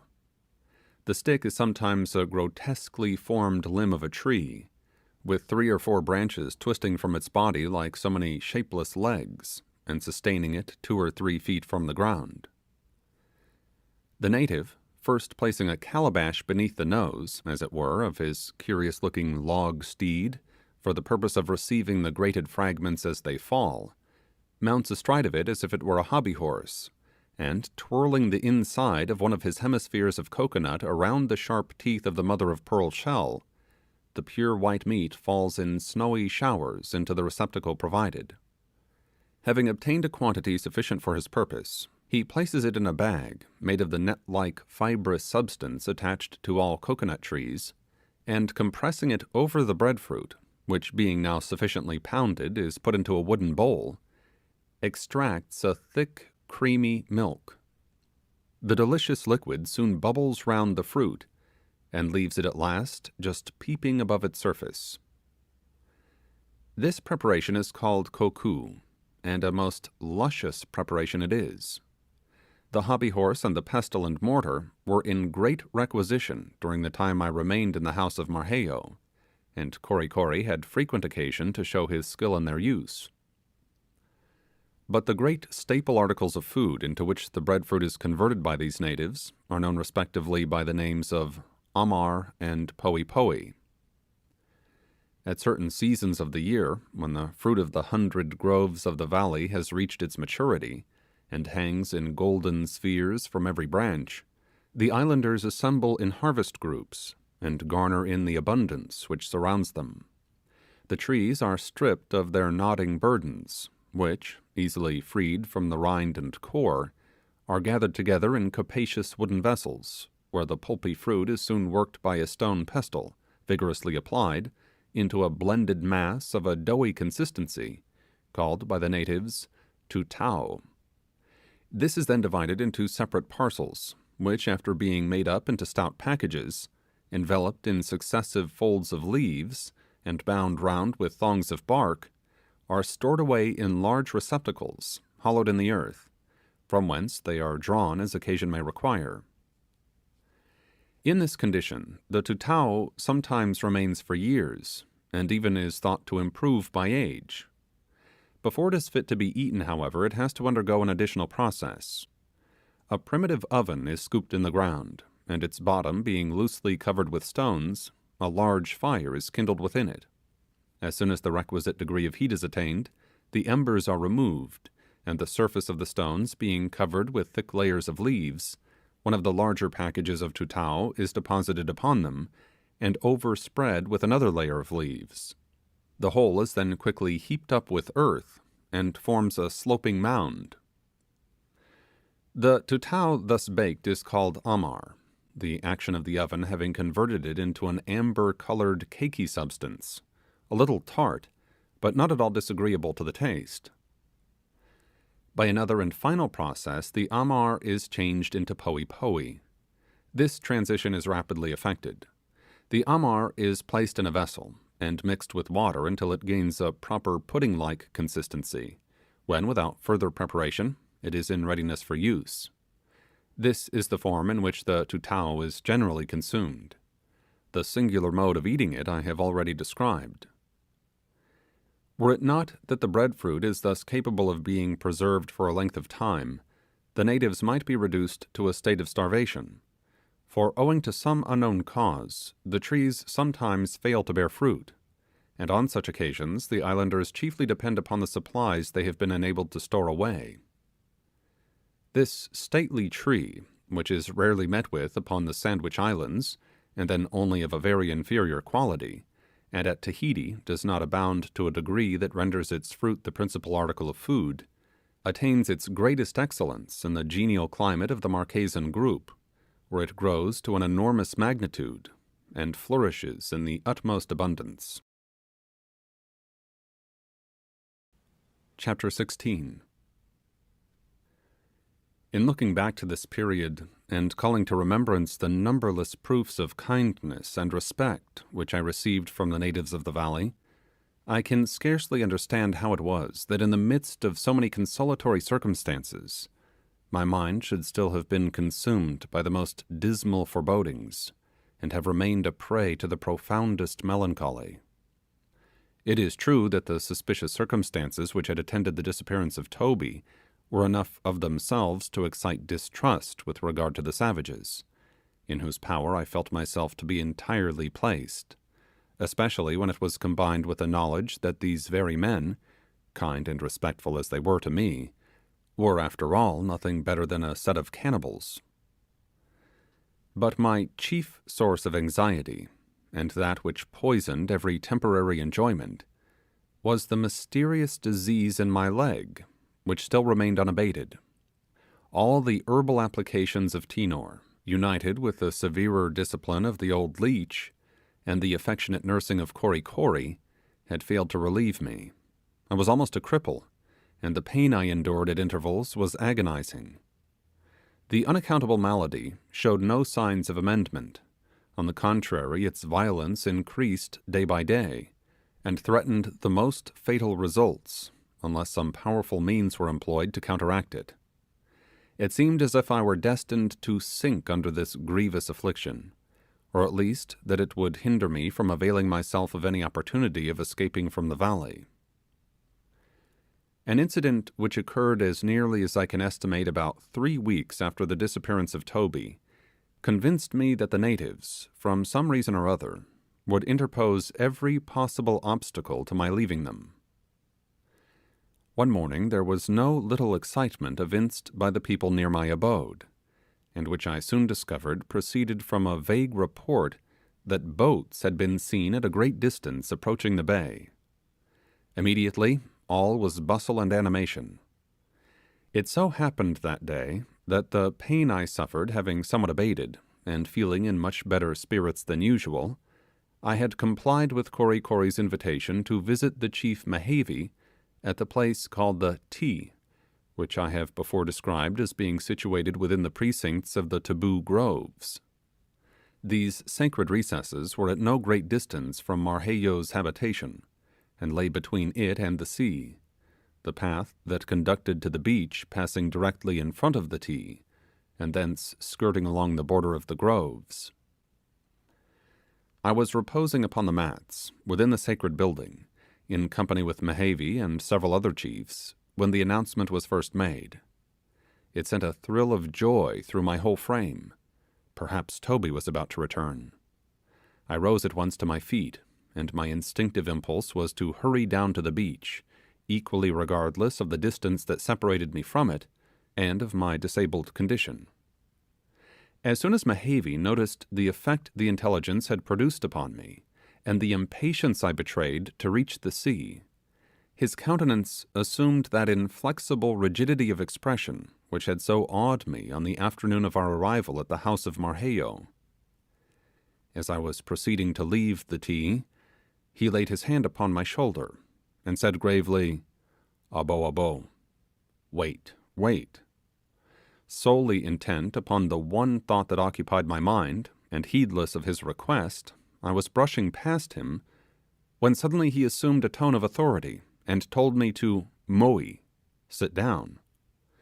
Though struck by the alteration in his demeanour, the excitement under which I laboured was too strong to permit me to obey the unexpected command, and I was still limping towards the edge of the Typee with Kori Kori clinging to one arm in his efforts to restrain me, when the natives around, starting to their feet, ranged themselves along the open front of the building, while Mehavi looked at me scowlingly, and reiterated his commands still more sternly.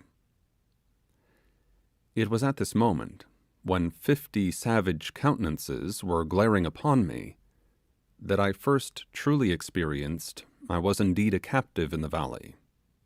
The conviction rushed upon me with staggering force, and I was overwhelmed by this confirmation of my worst fears.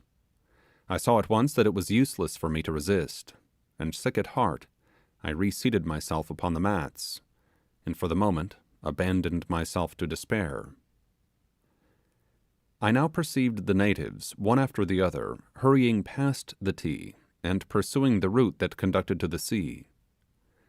These savages, thought I, will soon be holding communication with some of my own countrymen perhaps, who with ease could restore me to liberty did they know of the situation I was in. No language can describe the wretchedness which I felt, and in the bitterness of my soul I imprecated 1,000 curses on the perfidious Toby, who had thus abandoned me to destruction. It was in vain that Kori Kori tempted me with food or lighted my pipe, or sought to attract my attention by performing the uncouth antics that had sometimes diverted me. I was fairly knocked down by this last misfortune, which, much as I had feared it, I had never before had the courage calmly to contemplate.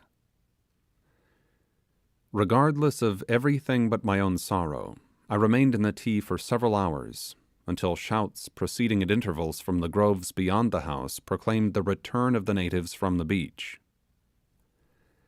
Whether any boats visited the bay that morning or not, I never could ascertain. The savages assured me that there had not, but I was inclined to believe that by deceiving me in this particular, they sought to allay the violence of my grief. However that might be, this incident showed plainly that the Typees intended to hold me a prisoner. As they still treated me with the same sedulous attention as before, I was utterly at a loss how to account for their singular conduct. Had I been in a situation to instruct them in any of the rudiments of the mechanic arts, or had I manifested a disposition to render myself in any way useful among them, their conduct might have been attributed to some adequate motive. But as it was, the matter seemed to me inexplicable. During my whole stay on the island, there occurred but 2 or 3 instances where the natives applied to me with the view of availing themselves of my superior information, and these now appear so ludicrous that I cannot forbear relating them. The few things we had brought from Nukuhiva had been done up into a small bundle which we had carried with us in our descent to the valley. This bundle, the first night of our arrival, I had used as a pillow, but on the succeeding morning, opening it for the inspection of the natives, they gazed upon the miscellaneous contents as though I had just revealed to them a casket of diamonds, and they insisted that so precious a treasure should be properly secured. A line was accordingly attached to it, and the other end being passed over the ridge-pole of the house, it was hoisted up to the apex of the roof, where it hung suspended directly over the mats where I usually reclined. When I desired anything from it, I merely raised my finger to a bamboo beside me, and taking hold of the string which was there fastened, lowered the package. This was exceedingly handy, and I took care to let the natives understand how much I applauded the invention. Of this package, the chief contents were a razor with its case, a supply of needles and thread, a pound or 2 of tobacco, and a few yards of a bright-coloured calico. I should have mentioned that shortly after Toby's disappearance, perceiving the uncertainty of the time I might be obliged to remain in the valley, if indeed I ever should escape from it, and considering that my whole wardrobe consisted of a shirt and a pair of trousers, I resolved to doff these garments at once, in order to preserve them in a suitable condition for wear should I again appear among civilized beings. I was consequently obliged to assume the Typee costume, a little altered, however, to suit my own views of propriety, and in which I have no doubt I appeared to as much advantage as a senator of Rome enveloped in the folds of his toga. A few folds of yellow tapa, tucked about my waist, descended to my feet in the style of a lady's petticoat, only I did not have recourse to those voluminous paddings in the rear, with which our gentle dames are in the habit of augmenting the sublime rotundity of their figures. This usually comprised my indoor dress. Whenever I walked out, I superadded to it an ample robe of the same material, which completely enveloped my person, and screened it from the rays of the sun. One morning I made a rent in this mantle, and to show the islanders with what facility it could be repaired, I lowered my bundle, and taking from it a needle and thread, proceeded to stitch up the opening. They regarded this wonderful application of science with intense admiration, and whilst I was stitching away, old Marquesas, who was one of the lookers-on, suddenly clapped his hand to his forehead, and rushing to a corner of the house, drew forth a soiled and tattered strip of faded calico, which he must have procured some time or other in traffic on the beach, and besought me eagerly to exercise a little of my art upon it. I willingly complied, though certainly so stumpy a needle as mine never took such gigantic strides over calico before.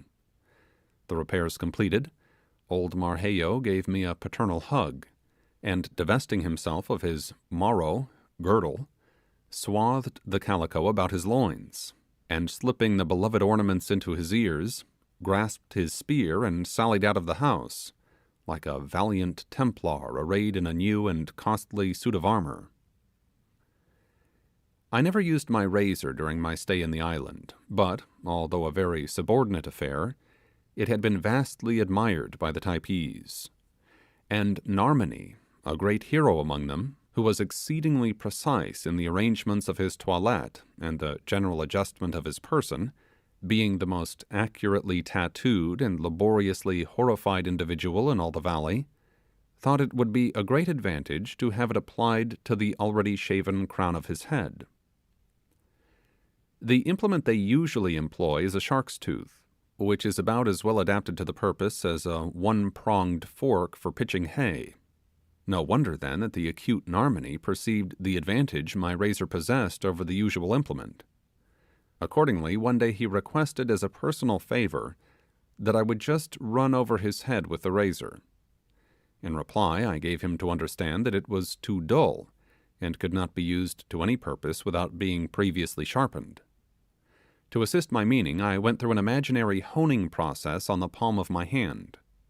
Narmany took my meaning in an instant, and, running out of the house, returned the next moment with a huge rough mass of rock as big as a millstone, and indicated to me that that was exactly the thing I wanted. Of course, there was nothing left for me but to proceed to business, and I began scraping away at a great rate. He writhed and wriggled under the infliction, but, fully convinced of my skill, endured the pain like a martyr.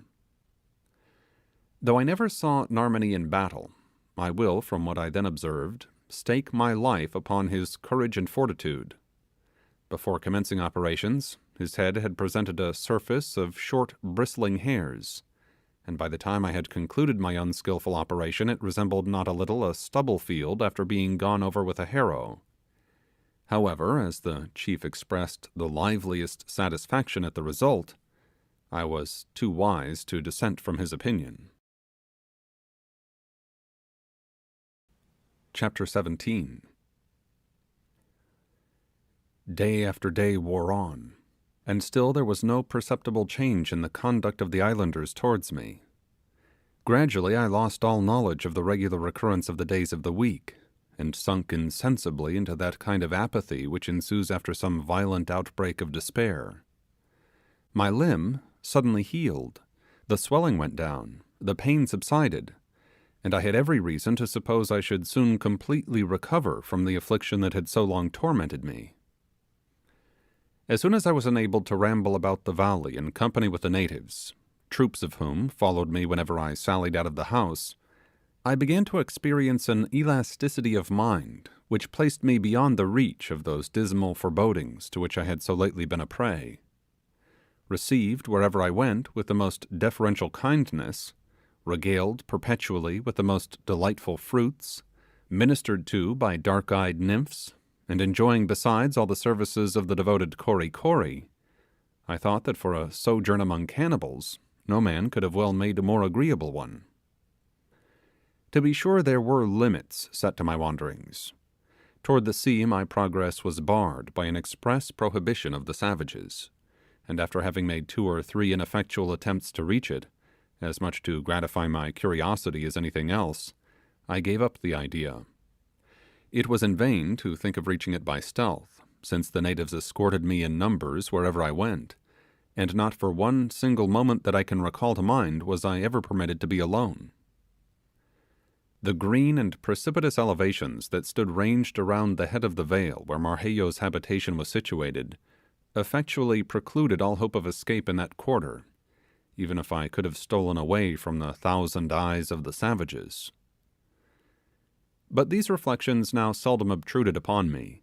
I gave myself up to the passing hour, and if ever disagreeable thoughts arose in my mind, I drove them away. When I looked around the verdant recess in which I was buried, and gazed up to the summits of the lofty eminence that hemmed me in, I was well disposed to think that I was in the happy valley, and that beyond those heights there was naught but a world of care and anxiety. As I extended my wanderings in the valley and grew more familiar with the habits of its inmates, I was fain to confess that despite the disadvantages of his condition, the Polynesian savage, surrounded by all the luxurious provisions of nature, enjoyed an infinitely happier, though certainly a less intellectual existence, than the self-complacent European. The naked wretch who shivers beneath the bleak skies and starves among the inhospitable wilds of Terra del Fuego might indeed be made happier by civilization, for it would alleviate his physical wants. But the voluptuous Indian, with every desire supplied, whom Providence has bountifully provided with all the sources of pure and natural enjoyment, and from whom are removed so many of the ills and pains of life, what has he to desire at the hands of civilization? She may cultivate his mind, may elevate his thoughts. These, I believe, are the established phrases. But will he be the happier? Let the once smiling and populous Hawaiian Islands, with their now diseased, starving, and dying natives, answer the question. The missionaries may seek to disguise the matter as they will, but the facts are incontrovertible, and the devoutest Christian who visits that group with an unbiased mind must go away mournfully asking, are these, alas, the fruits of 25 years of enlightening? In a primitive state of society, the enjoyments of life, though few and simple, are spread over a great extent, and are unalloyed. But civilization, for every advantage she imparts, holds 100 evils in reserve. The heart-burnings, the jealousies, the social rivalries, the family dissensions, and the 1,000 self-inflicted discomforts of refined life, which make up in units the swelling aggregate of human misery, are unknown among these unsophisticated people. But it will be urged that these shocking, unprincipled wretches are cannibals. Very true, and a rather bad trait in their character, it must be allowed. But they are such only when they seek to gratify the passion of revenge upon their enemies.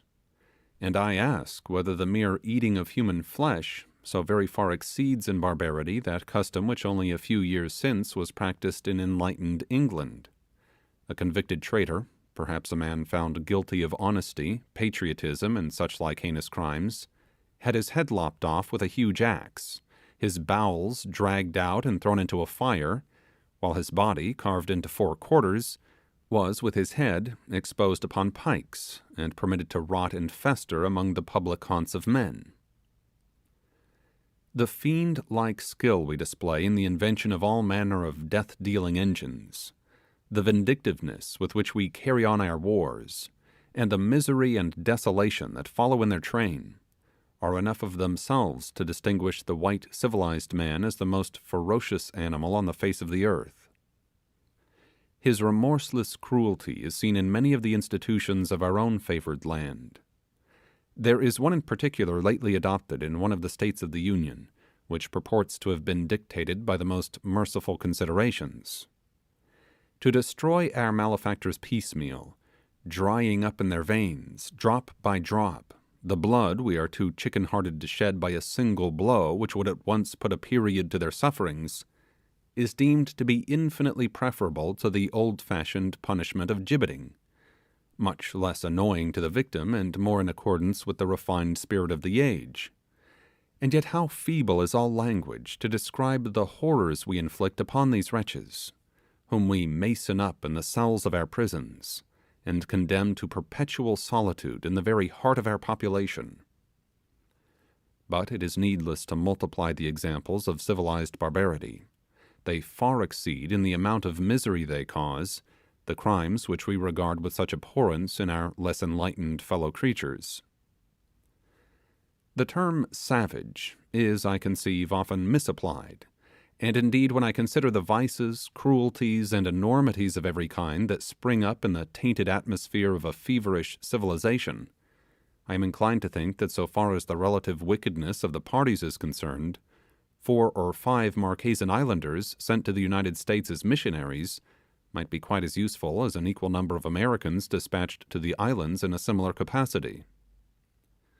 I once heard it given as an instance of the frightful depravity of a certain tribe in the Pacific, that they had no word in their language to express the idea of virtue. The assertion was unfounded, but were it otherwise, it might be met by stating that their language is almost entirely destitute of terms to express the delightful ideas conveyed by our endless catalogue of civilized crimes. In the altered frame of mind to which I have referred, every object that presented itself to my notice in the valley struck me in a new light, and the opportunities I now enjoyed of observing the manners of its inmates tended to strengthen my favourable impressions. One peculiarity that fixed my admiration was the perpetual hilarity reigning through the whole extent of the vale. There seemed to be no cares, griefs, troubles, or vexations in all Typee. The hours tripped along as gaily as the laughing couples down a country dance. There were none of those thousand sources of irritation that the ingenuity of civilized man has created to mar his own felicity.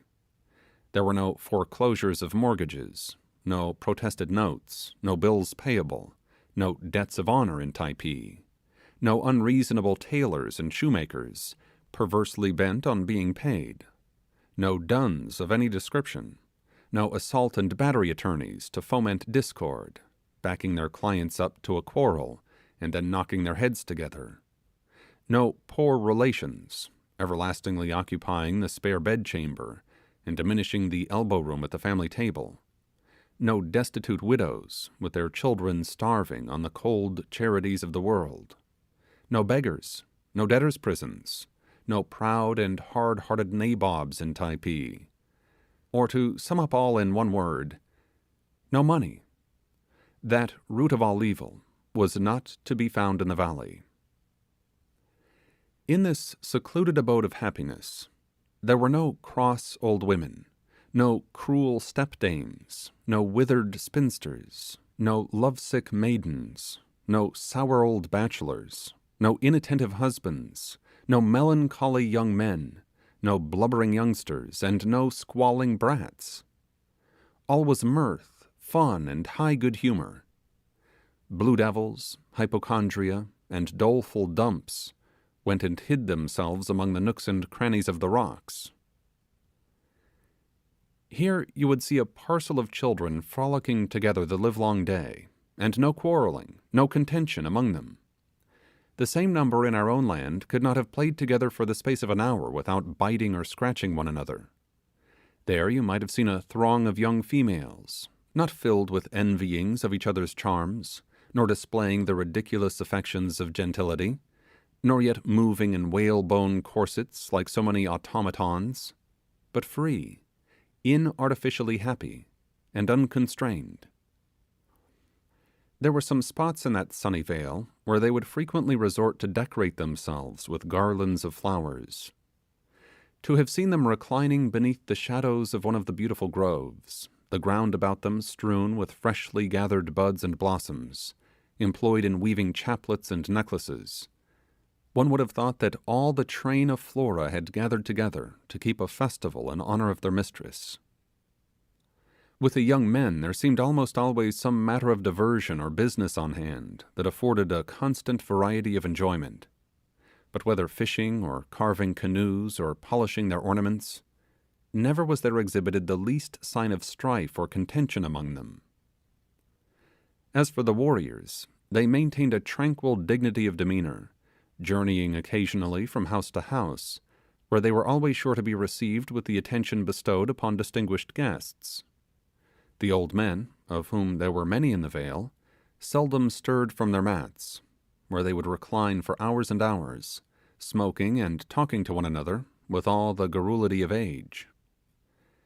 But the continual happiness, which so far as I was able to judge appeared to prevail in the valley, sprung principally from that all-pervading sensation which Rousseau has told us he at one time experienced, the mere buoyant sense of a healthful physical existence. And indeed in this particular the Typees had ample reason to felicitate themselves, for sickness was almost unknown. During the whole period of my stay I saw but one invalid among them, and on their smooth clear skins you observed no blemish or mark of disease.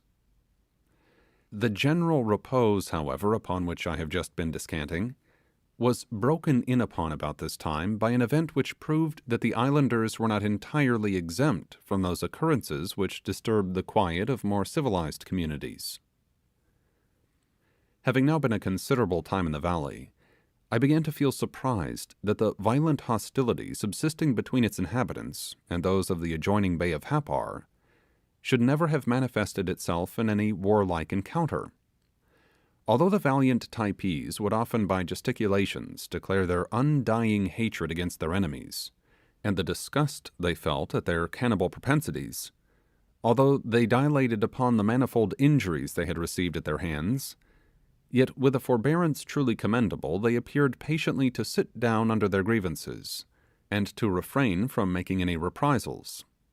The Happars, entrenched behind their mountains, and never even showing themselves on their summits, did not appear to me to furnish adequate cause for that excess of animosity evinced towards them by the heroic tenants of our vale, and I was inclined to believe that the deeds of blood attributed to them had been greatly exaggerated. On the other hand, as the clamours of war had not up to this period disturbed the serenity of the tribe, I began to distrust the truth of those reports which ascribed so fierce and belligerent a character to the Typee nation. Surely, thought I, all these terrible stories I have heard about the inveteracy with which they carried on the feud, their deadly intensity of hatred, and the diabolical malice with which they glutted their revenge upon the inanimate forms of the slain, are nothing more than fables, and I must confess that I experienced something like a sense of regret at having my hideous anticipations thus disappointed. I felt in some sort like a prentice boy, who, going to the play in the expectation of being delighted with a cut-and-thrust tragedy, is almost moved to tears of disappointment at the exhibition of a genteel comedy. I could not avoid thinking that I had fallen in with a greatly traduced people, and I moralized not a little upon the disadvantage of having a bad name, which in this instance had given a tribe of savages, who were as pacific as so many lambkins, the reputation of a confederacy of giant killers. But subsequent events proved that I had been a little too premature in coming to this conclusion. One day about noon, happening to be at the tea, I had lain down on the mats with several of the chiefs, and had gradually sunk into a most luxurious siesta, when I was awakened by a tremendous outcry, and starting up, beheld the natives seizing their spears and hurrying out, while the most puissant of the chiefs, grasping the 6 muskets which were ranged against the bamboos, followed after, and soon disappeared in the groves. These movements were accompanied by wild shouts in which Happar, Happar greatly predominated. The islanders were now to be seen running past the tea, and striking across the valley to the Happar side. Presently I heard the sharp report of a musket from the adjoining hills, and then a burst of voices in the same direction. At this the women, who had congregated in the groves, set up the most violent clamours, as they invariably do here as elsewhere on every occasion of excitement and alarm, with a view of tranquilizing their own minds and disturbing other people. On this particular occasion they made such an outrageous noise, and continued it with such perseverance, that for a while, had entire volleys of musketry been fired off in the neighbouring mountains, I should not have been able to have heard them. When this female commotion had a little subsided, I listened eagerly for further information. At last, bang went another shot, and then a second volley of yells from the hills. Again all was quiet, and continued so for such a length of time that I began to think the contending armies had agreed upon a suspension of hostilities, when pop went a third gun, followed as before with a yell. After this, for nearly 2 hours nothing occurred worthy of comment, save some straggling shouts from the hillside, sounding like the halloos of a parcel of truant boys who had lost themselves in the woods.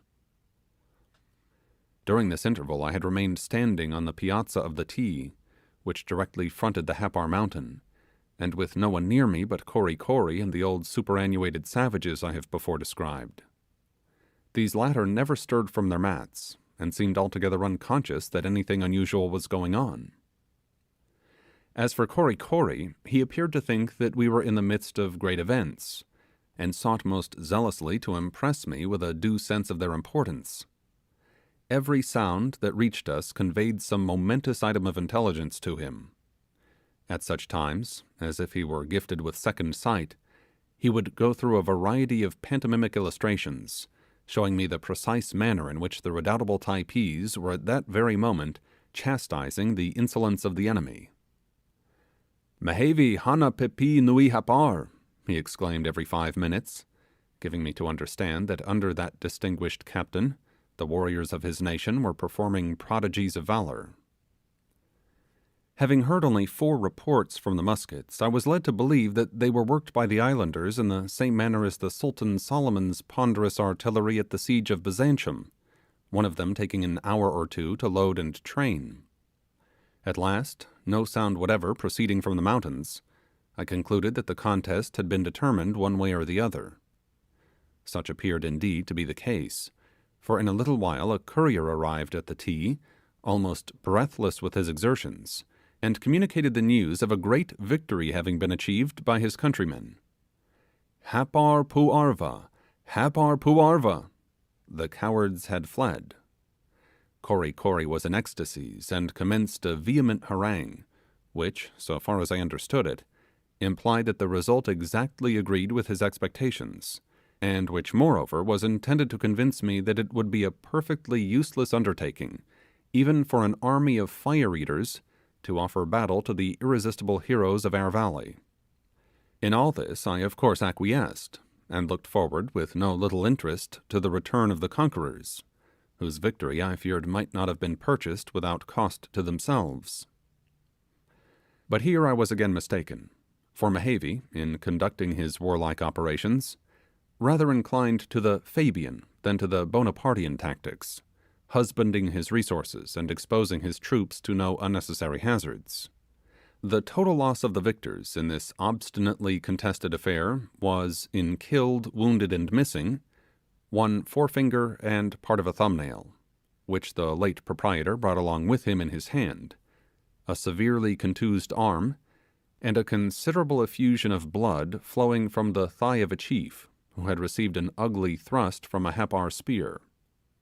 What the enemy had suffered I could not discover, but I presume they had succeeded in taking off with them the bodies of their slain.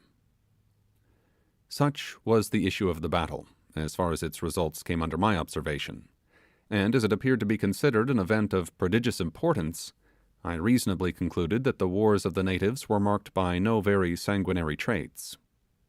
I afterwards learned how the skirmish had originated. A number of the Hapars had been discovered prowling for no good purpose on the Typee side of the mountain. The alarm was sounded, and the invaders, after a protracted resistance, had been chased over the frontier. But why had not the intrepid Mehevi carried the war into Hapar? Why had he not made a descent into the hostile vale, and brought away some trophy of his victory, some materials for the cannibal entertainment which I had heard usually terminated every engagement? After all, I was much inclined to believe that such shocking festivals must occur very rarely among the islanders, if indeed they ever take place. For 2 or 3 days the late event was the theme of general comment, after which the excitement gradually wore away, and the valley resumed its accustomed tranquillity. Chapter 18. Returning health and peace of mind gave a new interest to everything around me. I sought to diversify my time by as many enjoyments as lay within reach. Bathing in company with troops of girls formed one of my chief amusements. We sometimes enjoyed the recreation in the waters of a miniature lake into which the central stream of the valley expanded. This lovely sheet of water was almost circular in figure and about 300 yards across. Its beauty was indescribable. All around its banks waved luxuriant masses of tropical foliage, soaring high above which were to be seen here and there the symmetrical shaft of the coconut tree, surmounted by its tuft of graceful branches, drooping in the air like so many waving ostrich plumes. The ease and grace with which the maidens of the valley propelled themselves through the water, and their familiarity with the element, were truly astonishing. Sometimes they might be seen gliding along, just under the surface, without apparently moving hand or foot. Then throwing themselves on their sides, they darted through the water, revealing glimpses of their forms, as in the course of their rapid progress they shot for an instant partly into the air. At one moment they dived deep down into the water, and the next they rose bounding to the surface. I remember upon one occasion plunging in among a parcel of these river nymphs, and counting vainly upon my superior strength, sought to drag some of them under the water, but I quickly repented my temerity. The amphibious young creatures swarmed about me like a shoal of dolphins, and seizing hold of my devoted limbs, tumbled me about and ducked me under the surface, until from the strange noises which rang in my ears, and the supernatural visions dancing before my eyes, I thought I was in the land of spirits. I stood indeed as little chance among them as a cumbrous whale attacked on all sides by a legion of swordfish. When at length they relinquished their hold of me, they swam away in every direction, laughing at my clumsy endeavours to reach them.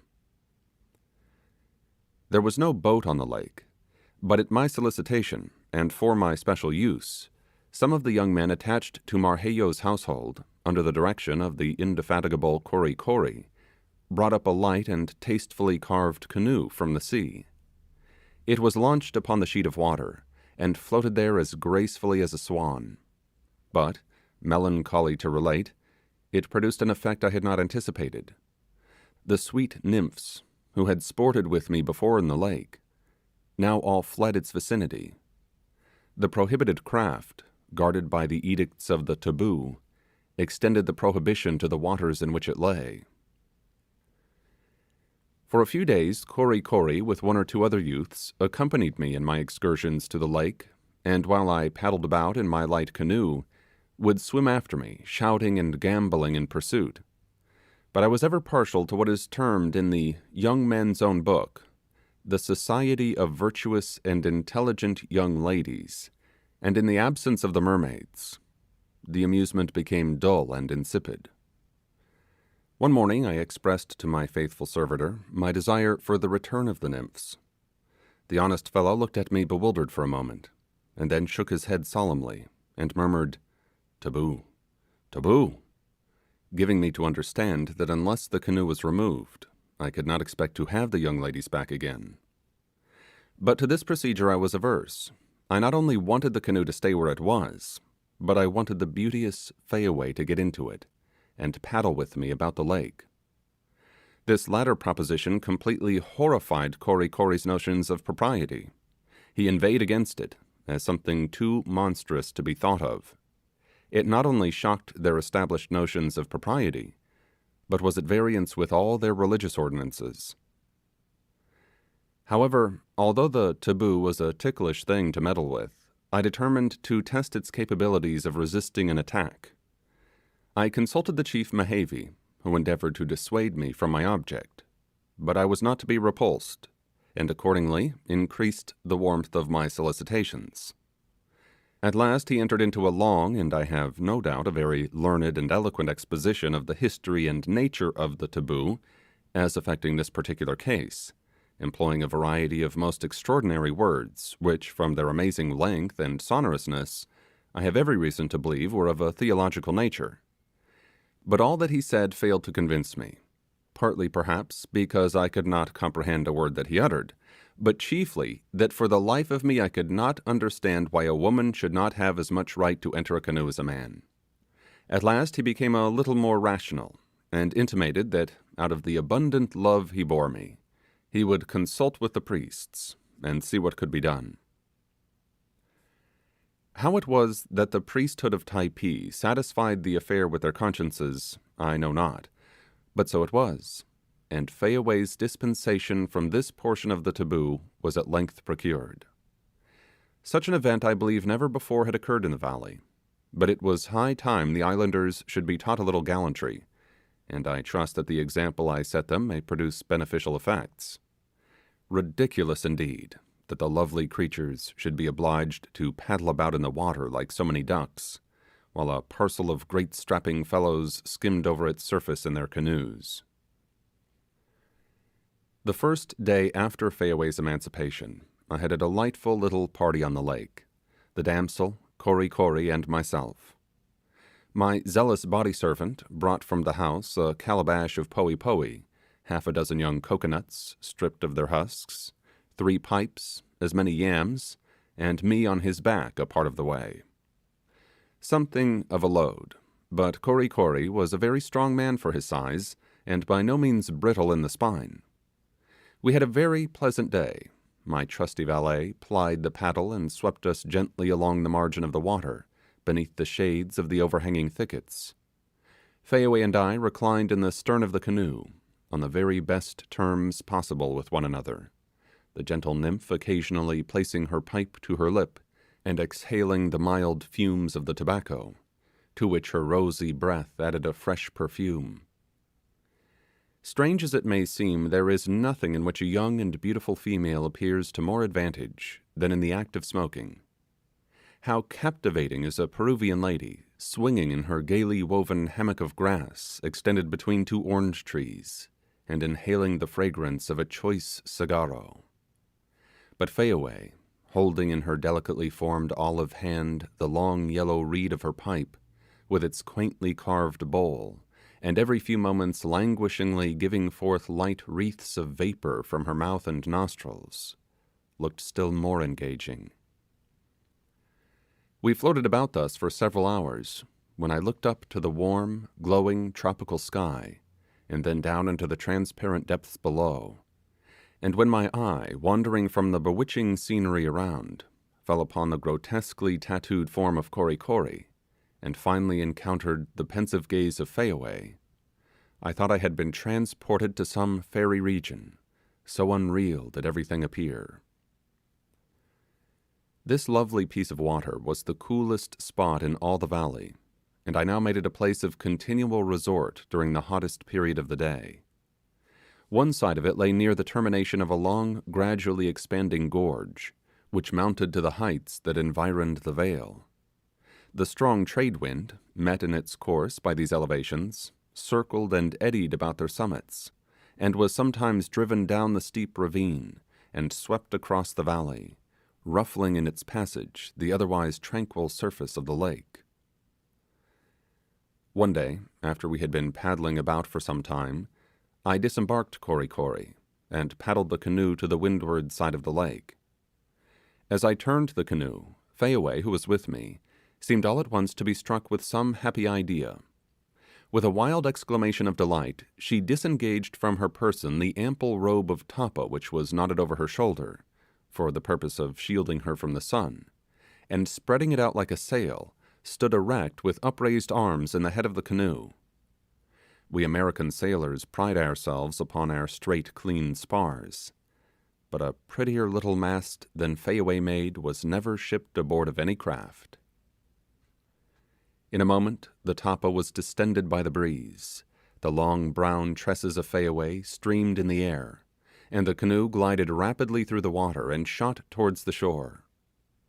Seated in the stern, I directed its course with my paddle until it dashed up the soft sloping bank, and Fayaway, with a light spring, alighted on the ground, whilst Kory Kory, who had watched our manoeuvres with admiration, now clapped his hands in transport, and shouted like a madman. Many a time afterwards was this feat repeated. If the reader have not observed ere this that I was the declared admirer of Miss Fayaway, all I can say is that he is little conversant with affairs of the heart, and I certainly shall not trouble myself to enlighten him any farther. Out of the calico I had brought from the ship, I made a dress for this lovely girl. In it she looked, I must confess, something like an opera dancer. The drapery of the latter damsel generally commences a little above the elbows, but my island beauties began at the waist, and terminated sufficiently far above the ground to reveal the most bewitching ankle in the universe.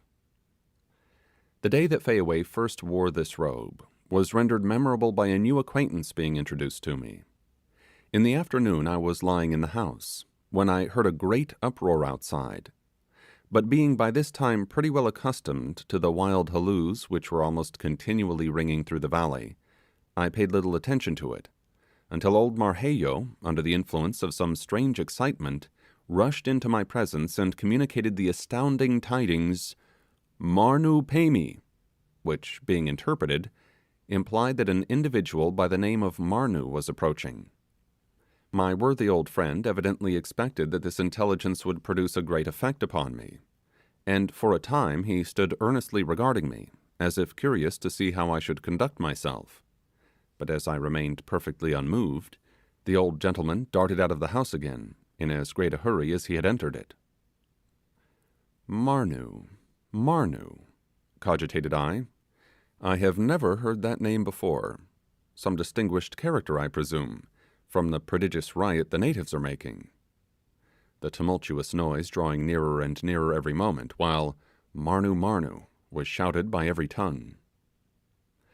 I made up my mind that some savage warrior of consequence, who had not yet enjoyed the honour of an audience, was desirous of paying his respects on the present occasion.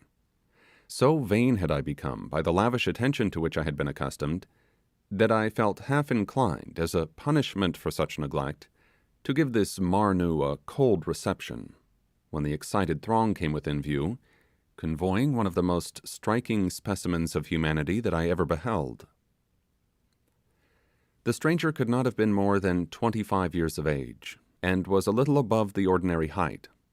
Had he been a single hair's breadth taller, the matchless symmetry of his form would have been destroyed.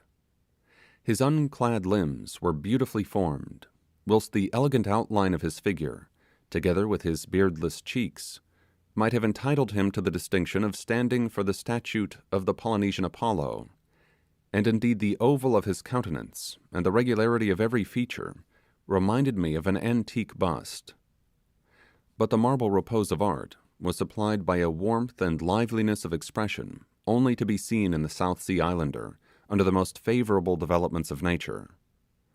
The hair of Marnu was a rich curling brown, and twined about his temples and neck in little close curling ringlets, which danced up and down continually when he was animated in conversation. His cheek was of a feminine softness, and his face was free from the least blemish of tattooing, although the rest of his body was drawn all over with fanciful figures, which, unlike the unconnected sketching usual among these natives, appeared to have been executed in conformity with some general design. The tattooing on his back in particular attracted my attention. The artist employed must indeed have excelled in his profession. Traced along the course of the spine was accurately delineated the slender, tapering, and diamond-checkered shaft of the beautiful artu tree. Branching from the stem on either side, and disposed alternately, were the graceful branches drooping with leaves all correctly drawn and elaborately finished. Indeed, this piece of tattooing was the best specimen of the fine arts I had yet seen in Typee. A rear view of the stranger might have suggested the idea of a spreading vine tacked against a garden wall. Upon his breast, arms, and legs were exhibited an infinite variety of figures, every one of which, however, appeared to have reference to the general effect sought to be produced.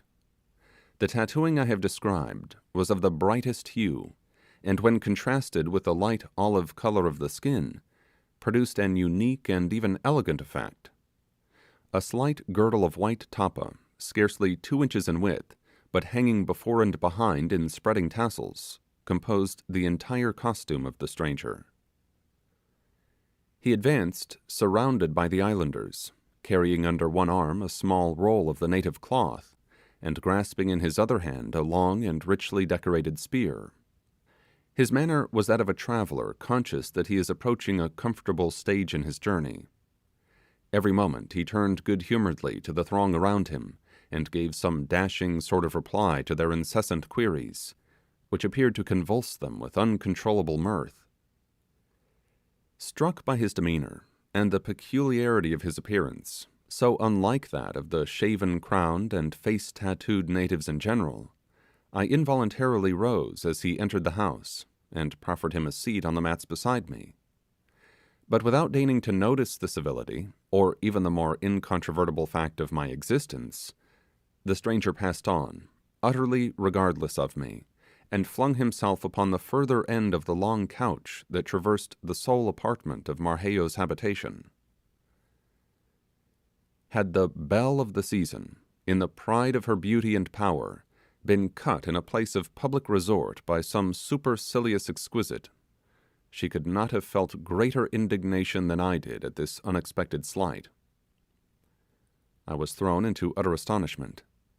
The conduct of the savages had prepared me to anticipate from every newcomer the same extravagant expressions of curiosity and regard. The singularity of his conduct, however, only roused my desire to discover who this remarkable personage might be, who now engrossed the attention of everyone. Tinor placed before him a calabash of poe, from which the stranger regaled himself, alternating every mouthful with some rapid exclamation, which was eagerly caught up and echoed by the crowd that completely filled the house. When I observed the striking devotion of the natives to him, and their temporary withdrawal of all attention from myself, I felt not a little piqued. The glory of Tamo is departed, thought I, and the sooner he removes from the valley the better. These were my feelings at the moment, and they were prompted by that glorious principle inherent in all heroic natures, the strong-rooted determination to have the biggest share of the pudding, or go without any of it. Marnu, this all-attractive personage, having satisfied his hunger, and inhaled a few whiffs from a pipe which was handed to him, launched out into an harangue which completely enchained the attention of his auditors. Little as I understood of the language, yet from his animated gestures and the varying expression of his features, reflected as from so many mirrors in the countenances around him, I could easily discover the nature of those passions which he sought to arouse. From the frequent recurrence of the words Nukuhiva and Franny, French, and some others with the meaning of which I was acquainted, he appeared to be rehearsing to his auditors events which had recently occurred in the neighbouring bays. But how he had gained the knowledge of these matters I could not understand, unless it were that he had just come from Nukuhiva, a supposition which his travel-stained appearance not a little supported. But, if a native of that region, I could not account for his friendly reception at the hands of the Typees. Never, certainly, had I beheld so powerful an exhibition of natural eloquence as Marnu displayed during the course of his oration. The grace of the attitudes into which he threw his flexible figure, the striking gestures of his naked arms, and above all the fire which shot from his brilliant eyes, imparted an effect to the continually changing accents of his voice, of which the most accomplished orator might have been proud. At one moment, reclining sideways upon the mat, and leaning calmly upon his bended arm, he related circumstantially the aggressions of the French, their hostile visits to the surrounding bays, enumerating each one in succession, Hapar, Puerca, Nukuhiva, Tior, and then starting to his feet and precipitating himself forward with clenched hands and a countenance distorted with passion, he poured out a tide of invectives. Falling back into an attitude of lofty command, he exhorted the Typees to resist these encroachments, reminding them, with a fierce glance of exultation, that as yet the terror of their name had preserved them from attack, and with a scornful sneer, he sketched in ironical terms the wondrous intrepidity of the French, who, with 5 war canoes and hundreds of men, had not dared to assail the naked warriors of their valley. The effect he produced upon his audience was electric. One and all they stood regarding him with sparkling eyes and trembling limbs, as though they were listening to the inspired voice of a prophet. But it soon appeared that Marnu's powers were as versatile as they were extraordinary. As soon as he had finished this vehement harangue, he threw himself again upon the mats, and, singling out individuals in the crowd, addressed them by name in a sort of bantering style, the humour of which, though nearly hidden from me, filled the whole assembly with uproarious delight. He had a word for everybody, and, turning rapidly from one to another, gave utterance to some hasty witticism, which was sure to be followed by peals of laughter.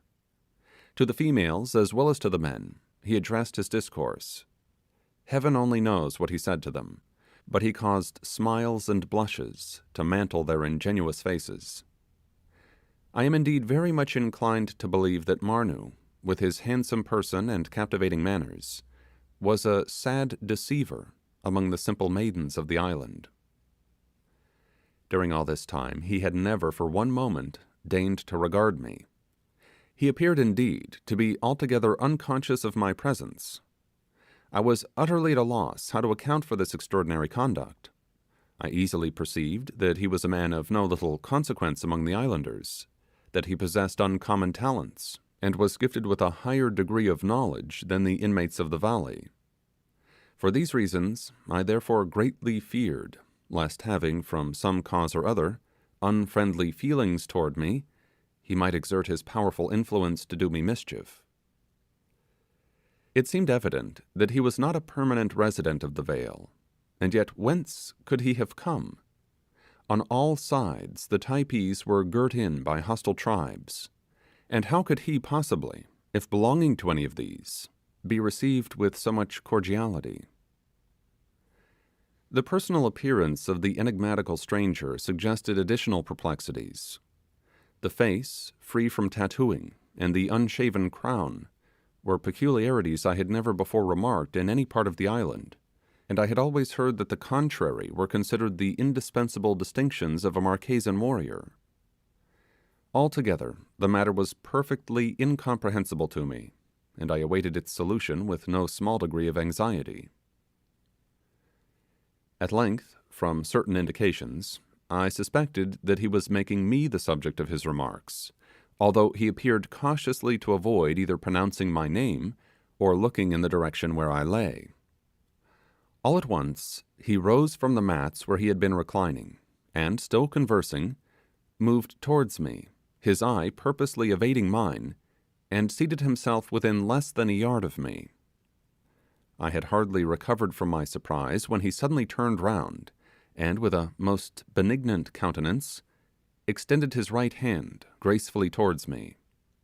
Of course I accepted the courteous challenge, and as soon as our palms met, he bent towards me and murmured in musical accents, "How you do? How long you been in this bay? You like this bay?" Had I been pierced simultaneously by 3 Happar spears, I could not have started more than I did at hearing these simple questions. For a moment I was overwhelmed with astonishment, and then answered something I know not what, but as soon as I regained my self-possession, the thought darted through my mind that from this individual I might obtain that information regarding Toby, which I suspected the natives had purposely withheld from me. Accordingly, I questioned him concerning the disappearance of my companion, but he denied all knowledge of the matter. I then inquired from whence he had come. He replied from Nukuhiva. When I expressed my surprise, he looked at me for a moment, as if enjoying my perplexity, and then with his strange vivacity exclaimed, "Ah, me taboo, me go Nukuhiva, me go Tior, me go Typee, me go everywhere. Nobody harm me, me taboo." This explanation would have been altogether unintelligible to me, had it not recalled to my mind something I had previously heard concerning a singular custom among these islanders. Though the country is possessed by various tribes, whose mutual hostilities almost wholly preclude any intercourse between them, yet there are instances where a person having ratified friendly relations with some individual belonging to the valley, whose inmates are at war with his own, may, under particular restrictions, venture with impunity into the country of his friend, where, under other circumstances, he would have been treated as an enemy. In this light are personal friendships regarded among them, and the individual so protected is said to be taboo, and his person, to a certain extent, is held as sacred. Thus the stranger informed me he had access to all the valleys in the island. Curious to know how he had acquired his knowledge of English, I questioned him on the subject. At first, for some reason or other, he evaded the inquiry, but afterwards told me that when a boy he had been carried to sea by the captain of a trading vessel, with whom he had stayed 3 years, living part of the time with him at Sydney, in Australia, and that at a subsequent visit to the island the captain had, at his own request, permitted him to remain among his countrymen. The natural quickness of the savage had been wonderfully improved by his intercourse with the white men, and his partial knowledge of a foreign language gave him a great ascendancy over his less accomplished countrymen. When I asked the now affable Marnu why it was that he had not previously spoken to me, he eagerly inquired what I had been led to think of him from his conduct in that respect. I replied that I had supposed him to be some great chief or warrior, who had seen plenty of white men before, and did not think it worth while to notice a poor sailor. At this declaration of the exalted opinion I had formed of him, he appeared vastly gratified, and gave me to understand that he had purposely behaved in that manner in order to increase my astonishment as soon as he should see proper to address me. Marnu now sought to learn my version of the story as to how I came to be an inmate of the Typee valley. When I related to him the circumstances under which Toby and I had entered it, he listened with evident interest, but as soon as I alluded to the absence, yet unaccounted for, of my comrade, he endeavoured to change the subject, as if it were something he desired not to agitate. It seemed indeed as if everything connected with Toby was destined to beget distrust and anxiety in my bosom. Notwithstanding Marnu's denial of any knowledge of his fate, I could not avoid suspecting that he was deceiving me, and this suspicion revived those frightful apprehensions with regard to my own fate, which for a short time past had subsided in my breast. Influenced by these feelings, I now felt a strong desire to avail myself of the stranger's protection, and under his safeguard to return to Nukuhiva. But as soon as I hinted at this, he unhesitatingly pronounced it to be entirely impracticable, assuring me that the Typees would never consent to my leaving the valley. Although what he said merely confirmed the impression which I had before entertained, still it increased my anxiety to escape from a captivity which, however endurable, nay, delightful, it might be in some respects, involved in its issues a fate marked by the most frightful contingencies. I could not conceal from my mind that Toby had been treated in the same friendly manner as I had been, and yet all their kindness had terminated in his mysterious disappearance. Might not the same fate await me, a fate too dreadful to think of? Stimulated by these considerations, I urged anew my request to Marnu, but he only set forth in stronger colours the impossibility of my escape, and repeated his previous declaration that the Typees would never be brought to consent to my departure. When I endeavoured to learn from him the motives which prompted them to hold me a prisoner, Marnu again assumed that mysterious tone which had tormented me with apprehensions when I had questioned him with regard to the fate of my companion. Thus repulsed, in a manner which only served, by arousing the most dreadful forebodings, to excite me to renewed attempts, I conjured him to intercede for me with the natives, and endeavour to procure their consent to my leaving them.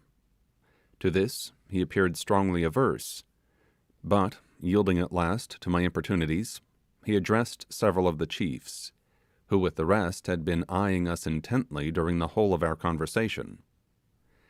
His petition, however, was at once met with the most violent disapprobation, manifesting itself in angry glances and gestures, and a perfect torrent of passionate words, directed to both him and myself. Marnu, evidently repenting the step he had taken, earnestly deprecated the resentment of the crowd, and in a few moments succeeded in pacifying to some extent the clamours which had broken out as soon as his proposition had been understood.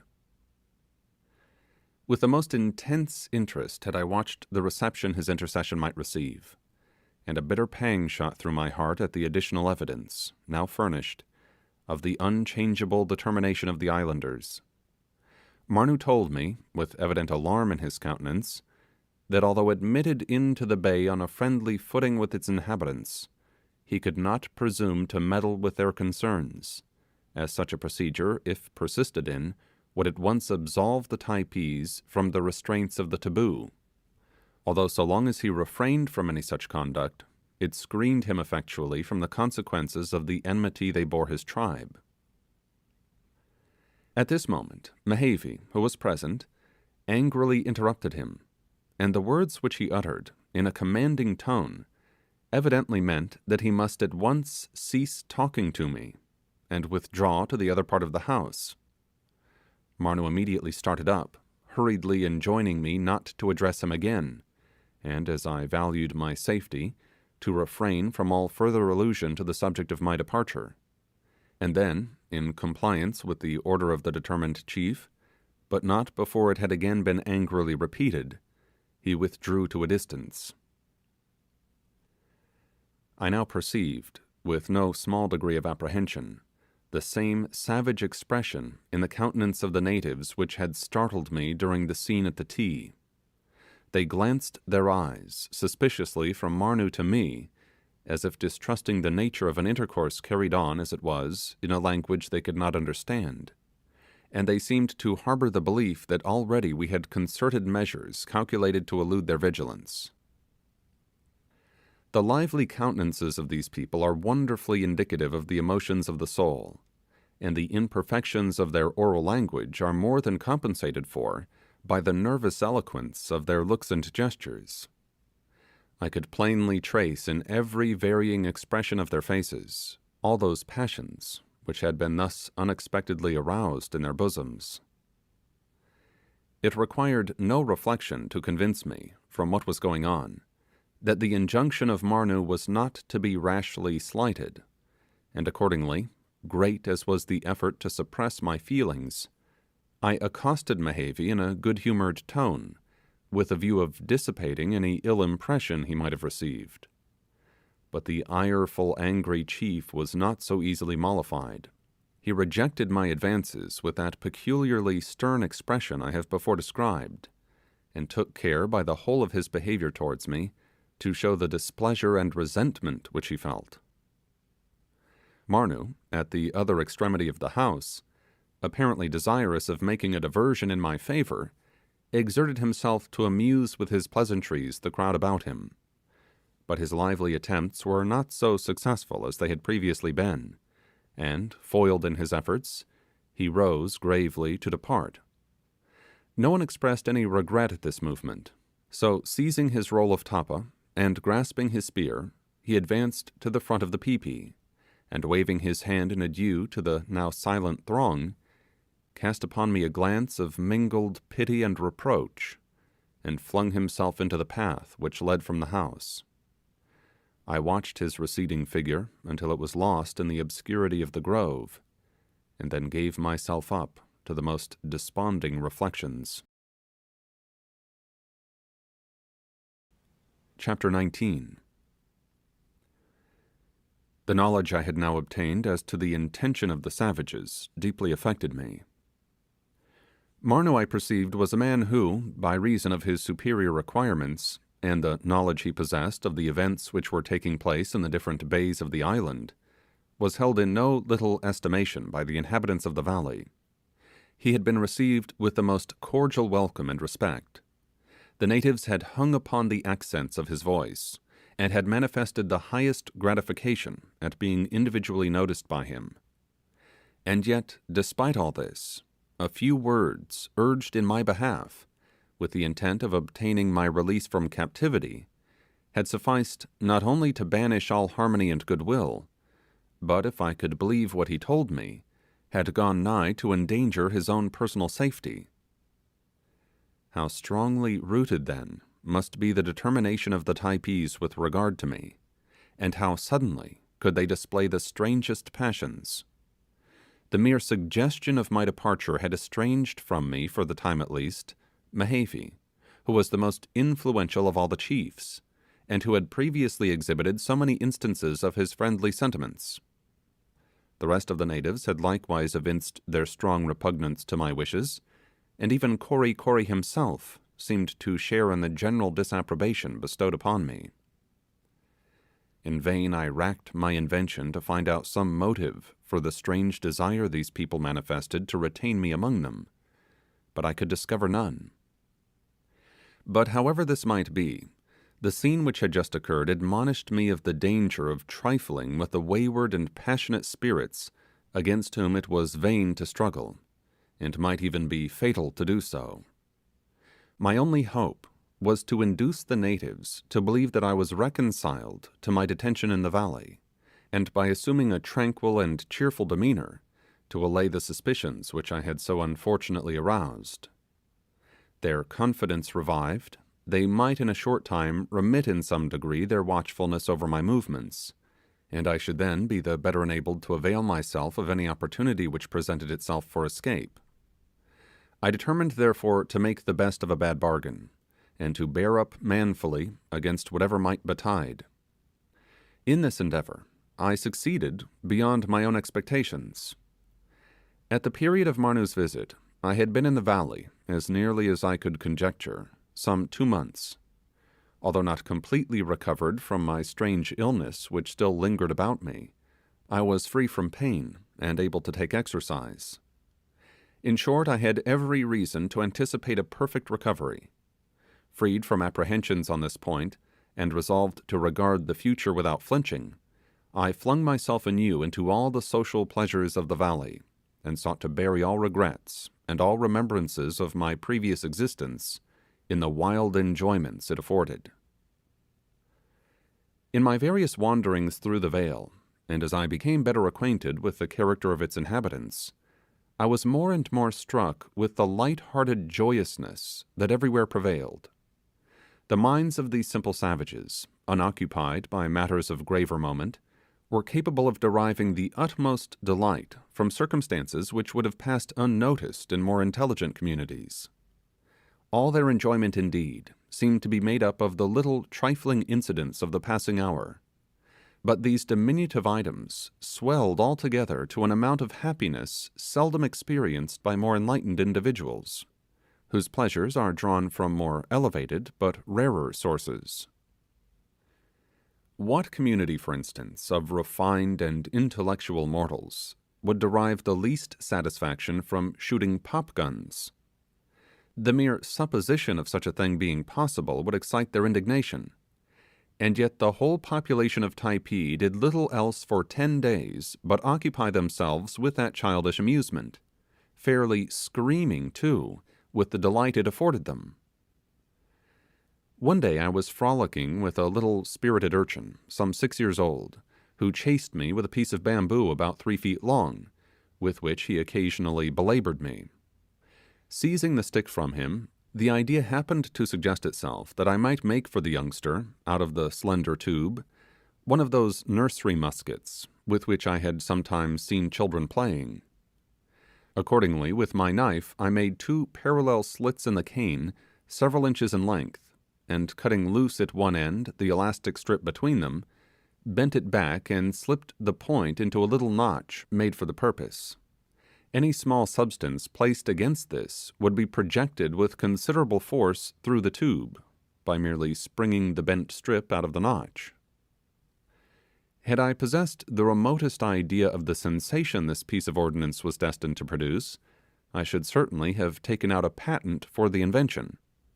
The boy scampered away with it, half delirious with ecstasy, and in 20 minutes afterwards I might have been seen surrounded by a noisy crowd, venerable old greybeards, responsible fathers of families, valiant warriors, matrons, young men, girls and children, all holding in their hands bits of bamboo, and each clamouring to be served first. For 3 or 4 hours I was engaged in manufacturing pop guns, but at last made over my goodwill and interest in the concern to a lad of remarkable quick parts, whom I soon initiated into the art and mystery. Pop, pop, pop, pop, now resounded all over the valley. Duels, skirmishes, pitched battles, and general engagements were to be seen on every side. Here, as you walked along a path which led through a thicket, you fell into a cunningly laid ambush, and became a target for a body of musketeers, whose tattooed limbs you could just see peeping into view through the foliage. There you were assailed by the intrepid garrison of a house, who leveled their bamboo rifles at you from between the upright canes which composed its sides. Farther on, you were fired upon by a detachment of sharpshooters, mounted upon the top of a peepee. Pop, pop, pop, pop! Green guavas, seeds, and berries were flying about in every direction, and during this dangerous state of affairs I was half afraid that, like the man and his brazen bull, I should fall a victim to my own ingenuity. Like everything else, however, the excitement gradually wore away, though ever after occasional pop guns might be heard at all hours of the day. It was towards the close of the pop gun war that I was infinitely diverted with a strange freak of Marquesas.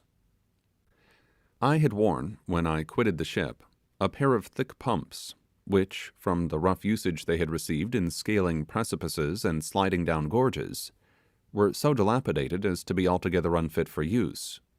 So at least would have thought the generality of people, and so they most certainly were when considered in the light of shoes. But things unserviceable in one way may with advantage be applied in another, that is, if one have genius enough for the purpose. This genius Marquesas possessed in a superlative degree, as he abundantly evinced by the use to which he put these sorely bruised and battered old shoes. Every article, however trivial, which belonged to me, the natives appeared to regard as sacred, and I observed that for several days after becoming an inmate of the house, my pumps were suffered to remain untouched where I had first happened to throw them. I remembered, however, that after a while I had missed them from their accustomed place, but the matter gave me no concern, supposing that Tinor, like any other tidy housewife, having come across them in some of her domestic occupations, had pitched the useless things out of the house. But I was soon undeceived. One day I observed old Marquesas bustling about me with unusual activity, and to such a degree as almost to supersede Kory Kory in the functions of his office. One moment he volunteered to trot off with me on his back to the stream, and when I refused, no ways daunted by the repulse, he continued to frisk about me like a superannuated house dog. I could not for the life of me conjecture what possessed the old gentleman, until all at once, availing himself of the temporary absence of the household, he went through a variety of uncouth gestures, pointing eagerly down to my feet, and then up to a little bundle which swung from the ridgepole overhead. At last I caught a faint idea of his meaning, and motioned him to lower the package. He executed the order on the twinkling of an eye, and unrolling a piece of tappa, displayed to my astonished gaze the identical pumps which I thought had been destroyed long before. I immediately comprehended his desires, and very generously gave him the shoes, which had become quite mouldy, wondering for what earthly purpose he could want them. The same afternoon I descried the venerable warrior approaching the house, with a slow, stately gait, earrings in ears, and spear in hand, with this highly ornamental pair of shoes suspended from his neck by a strip of bark, and swinging backwards and forwards on his capacious chest. In the gala costume of the tasteful Marquesas, these calfskin pendants ever after formed the most striking feature. But to turn to something a little more important. Although the whole existence of the inhabitants of the valley seemed to pass away exempt from toil, yet there were some light employments, which, although amusing rather than laborious as occupations, contributed to their comfort and luxury. Among these, the most important was the manufacture of the native cloth, tapa, so well known under various modifications throughout the whole Polynesian archipelago. As is generally understood, this useful and sometimes elegant article is fabricated from the bark of different trees. But as I believe that no description of its manufacture has ever been given, I shall state what I know regarding it. In the manufacture of the beautiful white tapa generally worn on the Marquesan Islands, the preliminary operation consists in gathering a certain quantity of the young branches of the cloth tree. The exterior green bark being pulled off as worthless, there remains a slender fibrous substance, which is carefully stripped from the stick, to which it closely adheres. When a sufficient quantity of it has been collected, the various strips are enveloped in a covering of large leaves, which the natives use precisely as we do wrapping paper, and which are secured by a few turns of a line passed round them. The package is then laid in the bed of some running stream, with a heavy stone placed over it to prevent its being swept away. After it has remained for 2 or 3 days in this state, it is drawn out and exposed for a short time to the action of the air, every distinct piece being attentively inspected, with a view of ascertaining whether it has yet been sufficiently affected by the operation. This is repeated again and again until the desired result is obtained. When the substance is in a proper state for the next process, it betrays evidences of incipient decomposition. The fibers are relaxed and softened, and rendered perfectly malleable. The different strips are now extended, one by one, in successive layers upon some smooth surface, generally the prostrate trunk of a coconut tree, and the heap thus formed is subjected, at every new increase, to a moderate beating, with a sort of wooden mallet, leisurely applied. The mallet is made of a hard, heavy wood resembling ebony, is about 12 inches in length and perhaps 2 in breadth, with a rounded handle at one end, and in shape is the exact counterpart of one of our 4-sided razor strops. The flat surfaces of the implement are marked with shallow parallel indentations, varying in depth on the different sides, so as to be adapted to the several stages of the operation. These marks produce the corduroy sort of stripes discernible in the tappa in its finished state. After being beaten in the manner I have described, the material soon becomes blended in one mass, which, moistened occasionally with water, is at intervals hammered out by a kind of gold beating process to any degree of thinness required.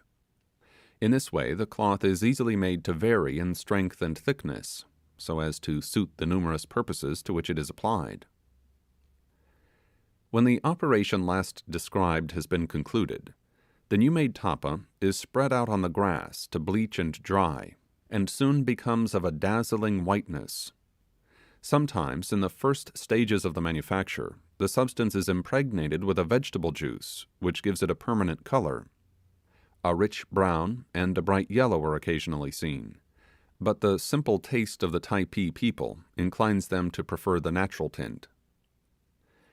The notable wife of Kamehameha, the renowned conqueror and king of the Sandwich Islands, used to pride herself in the skill she displayed in dyeing her tappa with contrasting colors disposed in regular figures, and, in the midst of the innovations of the times, was regarded, towards the decline of her life, as a lady of the old school, clinging as she did to the national cloth in preference to the frippery of the European calicoes. But the art of printing the tappa is unknown upon the Marquesan Islands.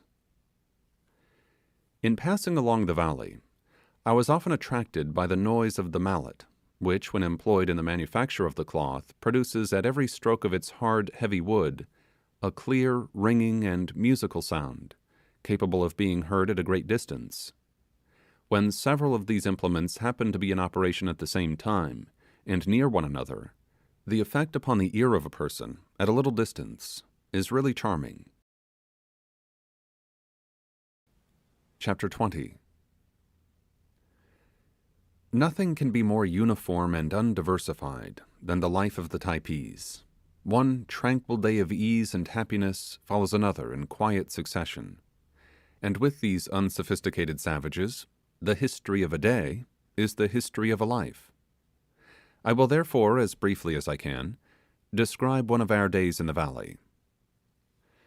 To begin with the morning. We were not very early risers. The sun would be shooting his golden spikes above the Happar mountain ere I threw aside my tappa robe, and girding my long tunic about my waist, sallied out with Fayaway and Kory Kory, and the rest of the household, and bent my steps towards the stream. Here we found congregated all those who dwelt in our section of the valley, and here we bathed with them.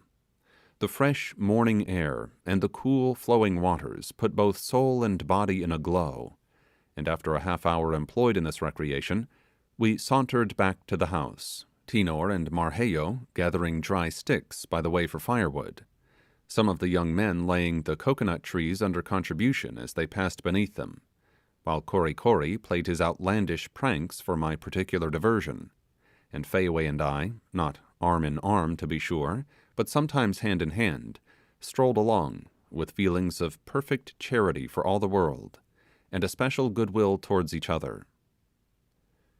Our morning meal was soon prepared. The islanders are somewhat abstemious at this repast, reserving the more powerful efforts of their appetite to a later period of the day. For my own part, with the assistance of my valet, who, as I have before stated, always officiated as spoon on these occasions, I ate sparingly from one of Tinor's trenchers of poe poe, which was devoted exclusively for my own use, being mixed with the milky meat of ripe coconut.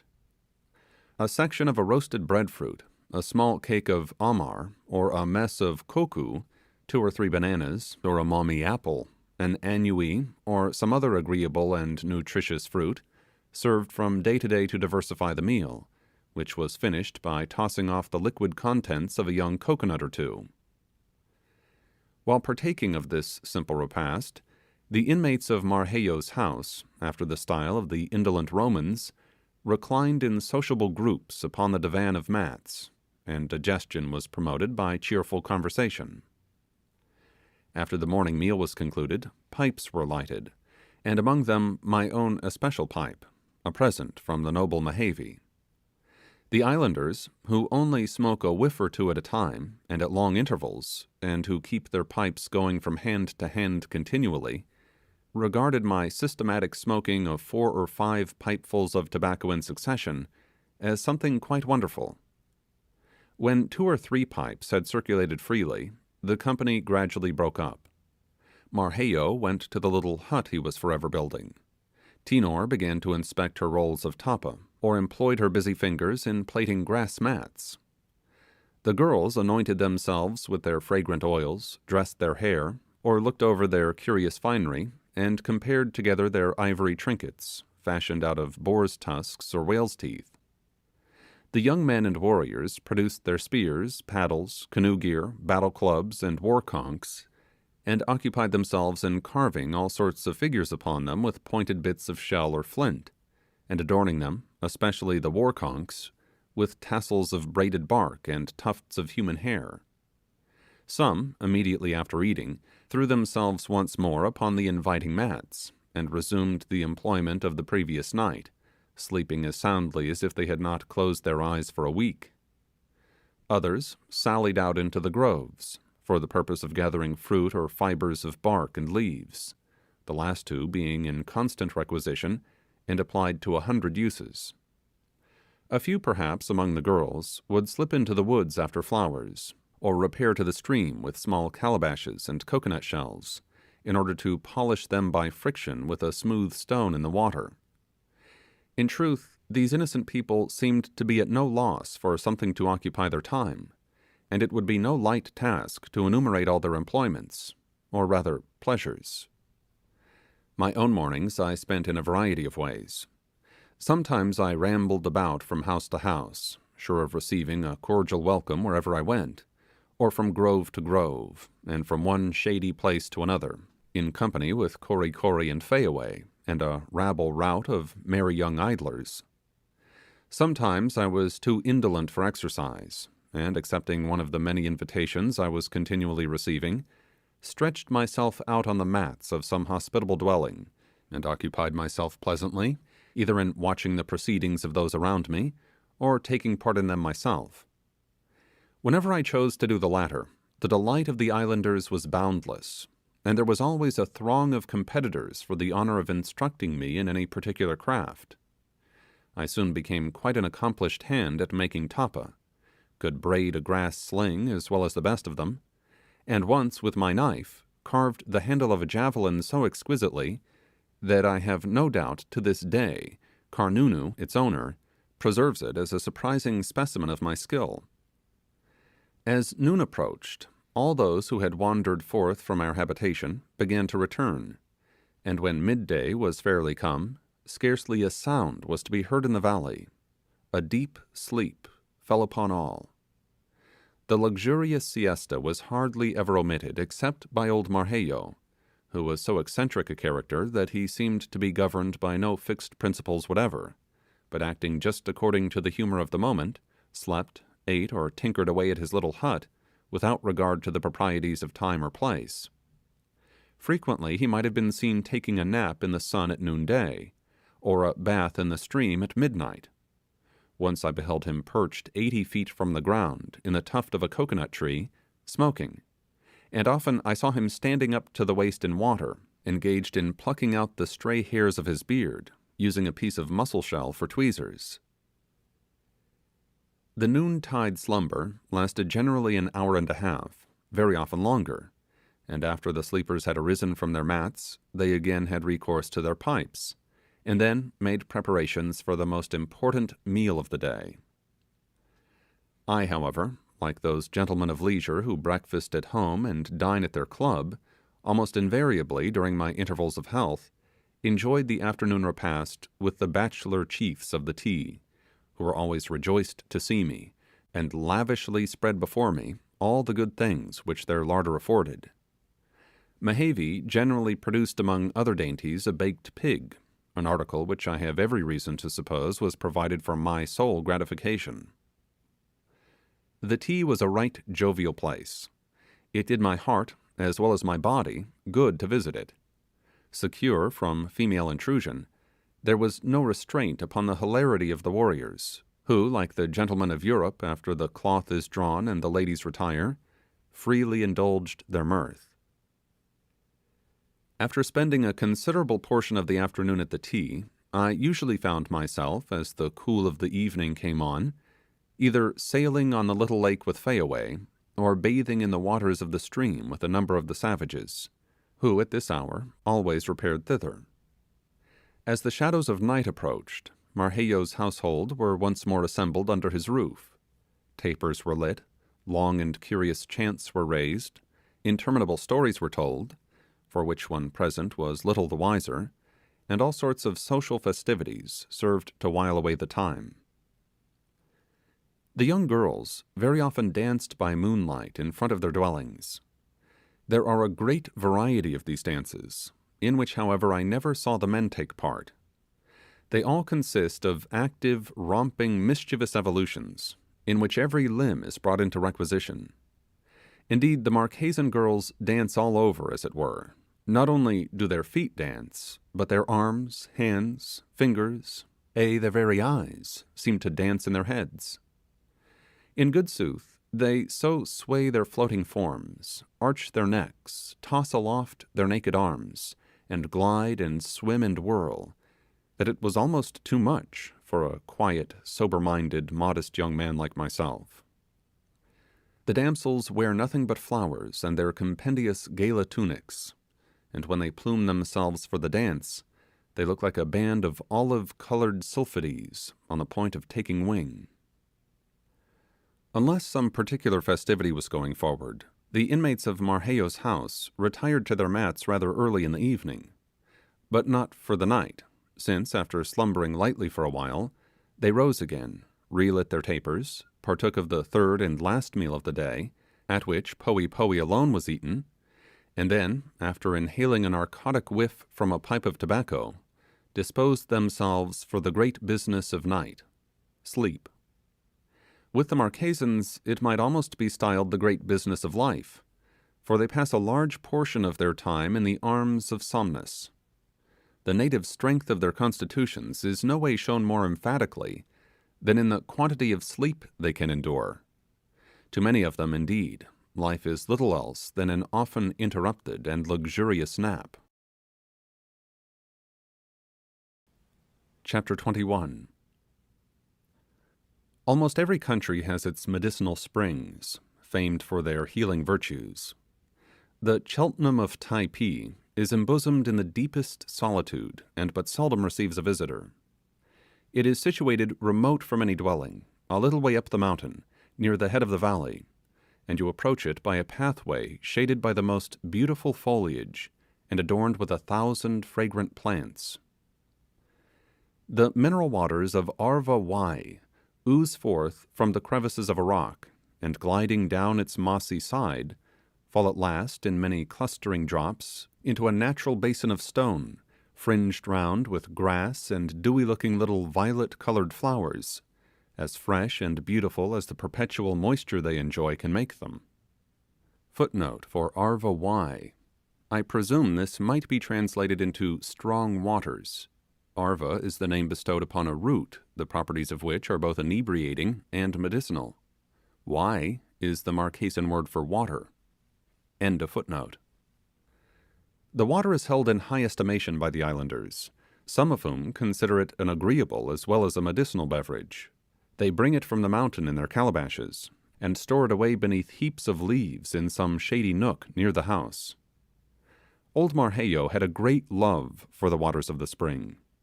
Every now and then he lugged off to the mountain a great round demijohn of a calabash, and, panting with his exertions, brought it back filled with his darling fluid.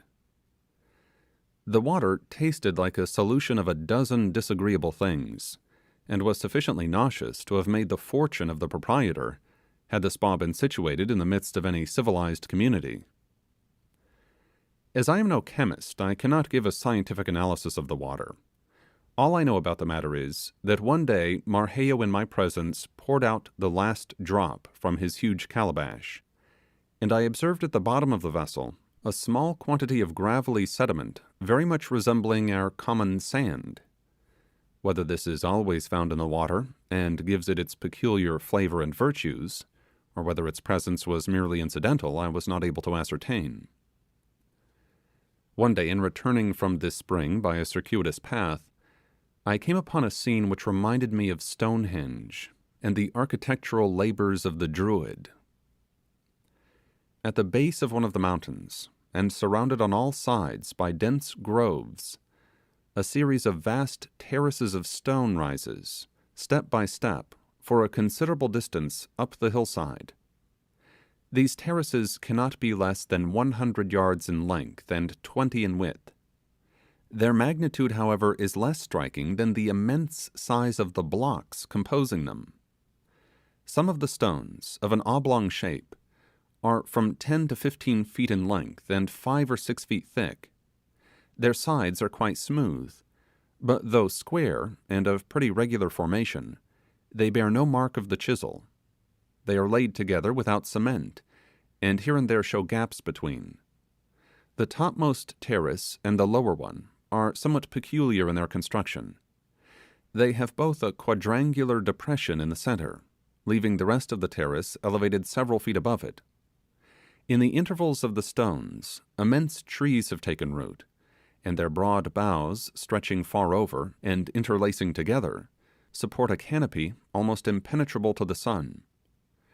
Overgrowing the greater part of them, and climbing from one to another, is a wilderness of vines, in whose sinewy embrace many of the stones lie half hidden, while in some places a thick growth of bushes entirely covers them. There is a wild pathway which obliquely crosses two of these terraces, and so profound is the shade, so dense the vegetation, that a stranger to the place might pass along it without being aware of their existence.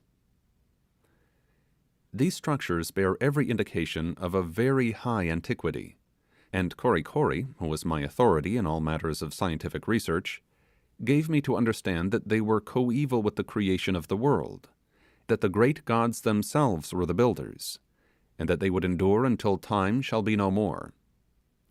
Kori Kori's prompt explanation, and his attributing the work to a divine origin, at once convinced me that neither he nor the rest of his countrymen knew anything about them. As I gazed upon this monument, doubtless the work of an extinct and forgotten race, thus buried in the green nook of an island at the ends of the earth, the existence of which was yesterday unknown, a stronger feeling of awe came over me than if I had stood musing at the mighty base of the pyramid of Cheops. There are no inscriptions, no sculpture, no clue by which to conjecture its history, nothing but the dumb stones. How many generations of those majestic trees which overshadow them have grown and flourished and decayed since first they were erected? These remains naturally suggest many interesting reflections, They established the great age of the island, an opinion which the builders of theories concerning the creation of the various groups in the South Seas are not always inclined to admit.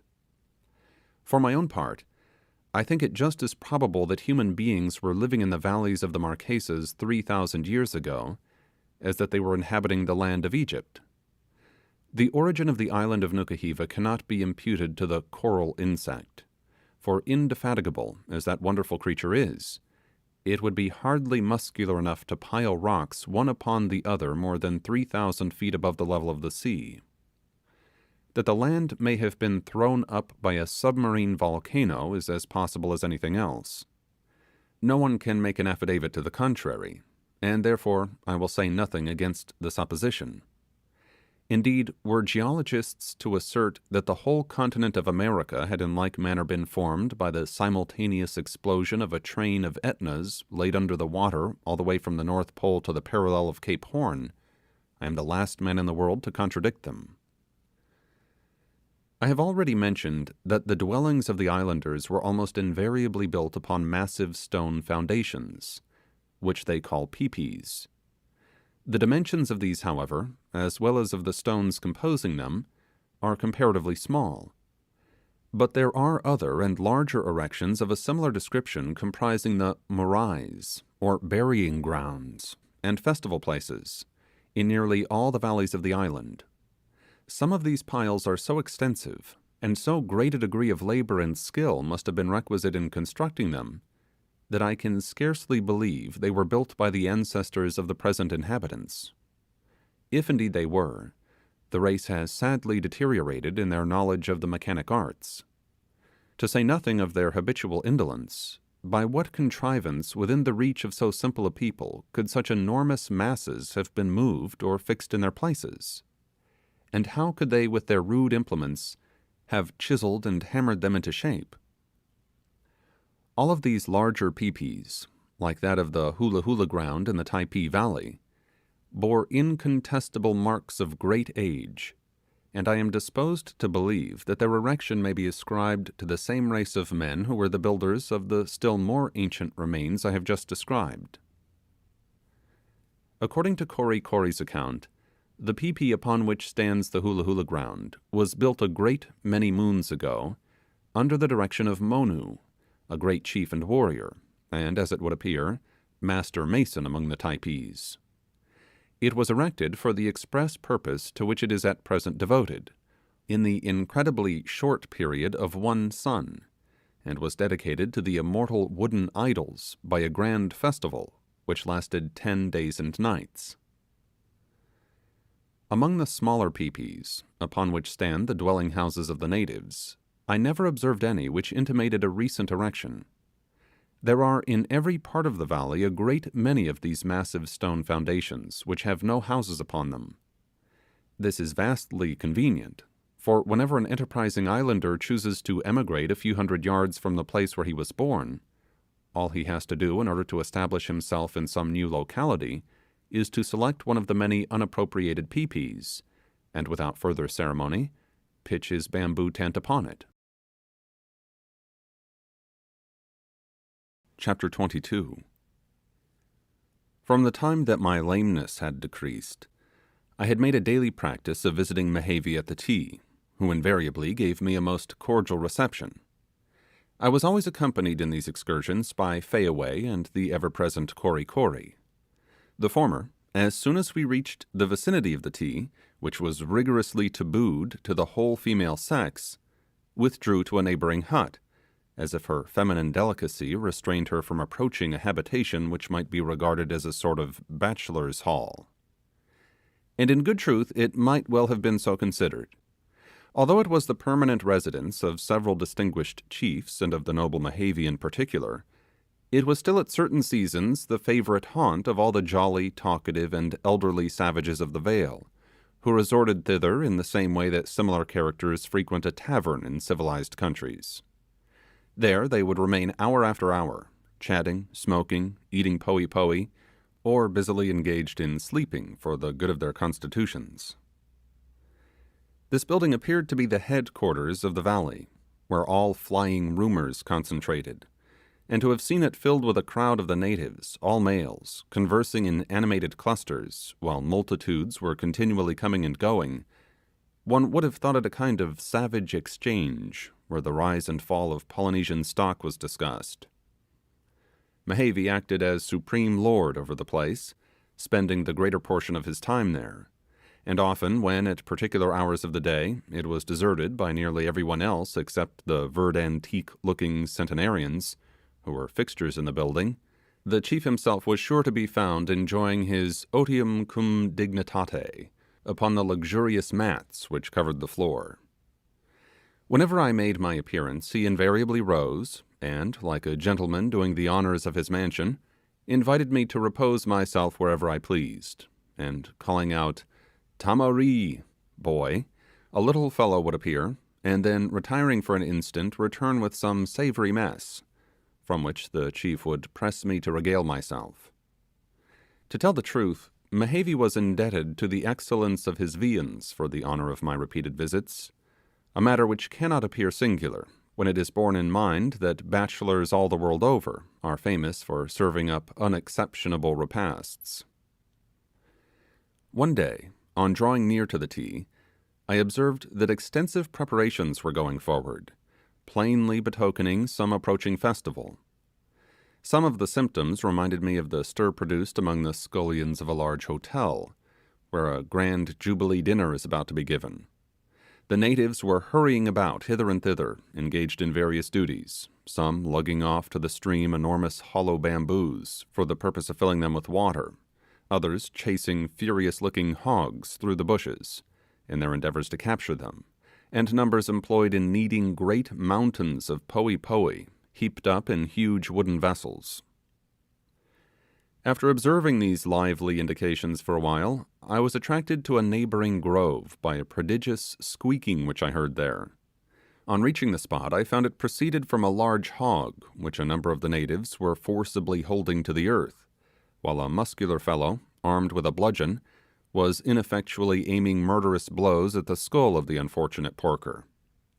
Again and again he missed his writhing and struggling victim, but though puffing and panting with his exertions, he still continued them, and after striking a sufficient number of blows to have demolished an entire drove of oxen, with one crashing stroke he laid him dead at his feet. Without letting any blood from the body, it was immediately carried to a fire which had been kindled near at hand, and 4 savages, taking hold of the carcass by its legs, passed it rapidly to and fro in the flames. In a moment the smell of burning bristles betrayed the object of this procedure. Having got thus far in the matter, the body was removed to a little distance, and being disembowelled, the entrails were laid aside as choice parts, and the whole carcass thoroughly washed with water. An ample, thick green cloth, composed of the long, thick leaves of a species of palm tree, ingeniously tacked together with little pins of bamboo, was now spread upon the ground, in which the body being carefully rolled, it was borne to an oven previously prepared to receive it. Here it was at once laid upon the heated stones at the bottom, and covered with thick layers of leaves, the whole being quickly hidden from sight by a mound of earth raised over it. Such is the summary style in which the Typees convert perverse-minded and rebellious hogs into the most docile and amiable pork, a morsel of which, placed on the tongue, melts like a soft smile from the lips of beauty. I commend their peculiar mode of proceeding to the consideration of all butchers, cooks, and housewives. The hapless porker whose fate I have just rehearsed was not the only one who suffered on that memorable day. Many a dismal grunt, many an imploring squeak, proclaimed what was going on throughout the whole extent of the valley, and I verily believe the firstborn of every litter perished before the setting of that fatal sun. The scene around the tea was now most animated. Hogs and poe were baking in numerous ovens, which, heaped up with fresh earth into slight elevations, looked like so many anthills. Scores of the savages were vigorously plying their stone pestles in preparing masses of poe, and numbers were gathering green breadfruit and young coconuts in the surrounding groves, while an exceeding great multitude, with a view of encouraging the rest in their labours, stood still and kept shouting most lustily without intermission. It is a peculiarity among these people that when engaged in any employment, they always make a prodigious fuss about it. So seldom do they ever exert themselves, that when they do work, they seem determined that so meritorious an action shall not escape the observation of those around.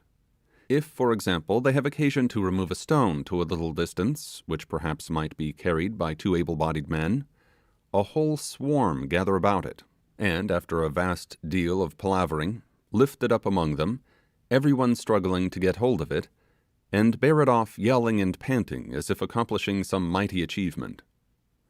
Seeing them on these occasions, one is reminded of an infinity of black ants clustering about and dragging away to some hole the leg of a deceased fly. Having for some time attentively observed these demonstrations of good cheer, I entered the tea, where Mehevi sat complacently looking out upon the busy scene, and occasionally issuing his orders. The chief appeared to be in an extraordinary flow of spirits, and gave me to understand that on the morrow there would be grand doings in the groves generally, and at the tea in particular, and urged me by no means to absent myself. In commemoration of what event, however, or in honour of what distinguished personage the feast was to be given, altogether past my comprehension. Mehevi sought to enlighten my ignorance, but he failed as signally as when he had endeavoured to initiate me into the perplexing arcana of the taboo. On leaving the tea, Kori, who had as a matter of course accompanied me, observing that my curiosity remained unabated, resolved to make everything plain and satisfactory. With this intent he escorted me through the taboo groves, pointing out to my notice a variety of objects, and endeavoured to explain them in such an indescribable jargon of words that it almost put me in bodily pain to listen to him. In particular, he led me to a remarkable pyramidical structure some 3 yards square at the base, and perhaps 10 feet in height, which had lately been thrown up, and occupied a very conspicuous position.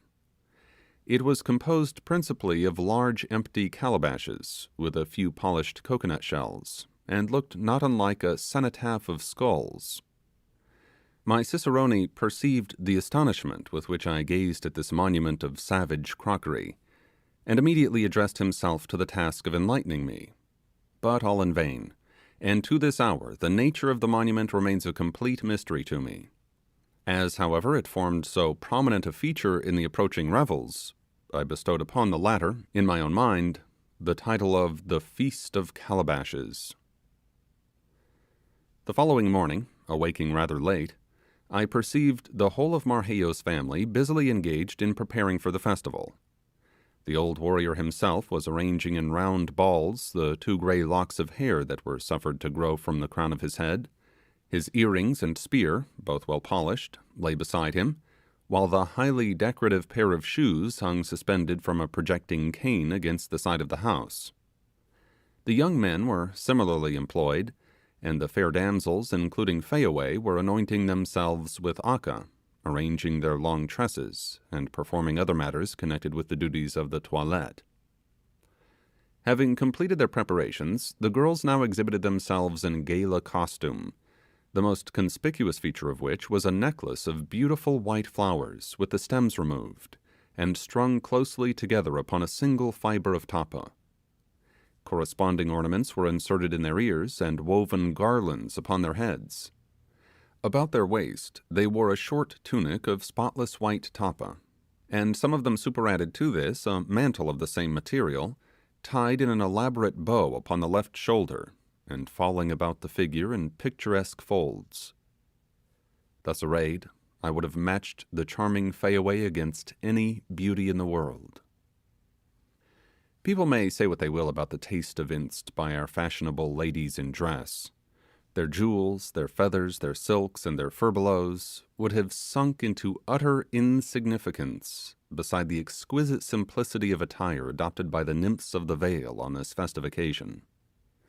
I should like to have seen a gallery of coronation beauties at Westminster Abbey, confronted for a moment by this band of island girls, their stiffness, formality, and affectation contrasted with the artless vivacity and unconcealed natural graces of these savage maidens.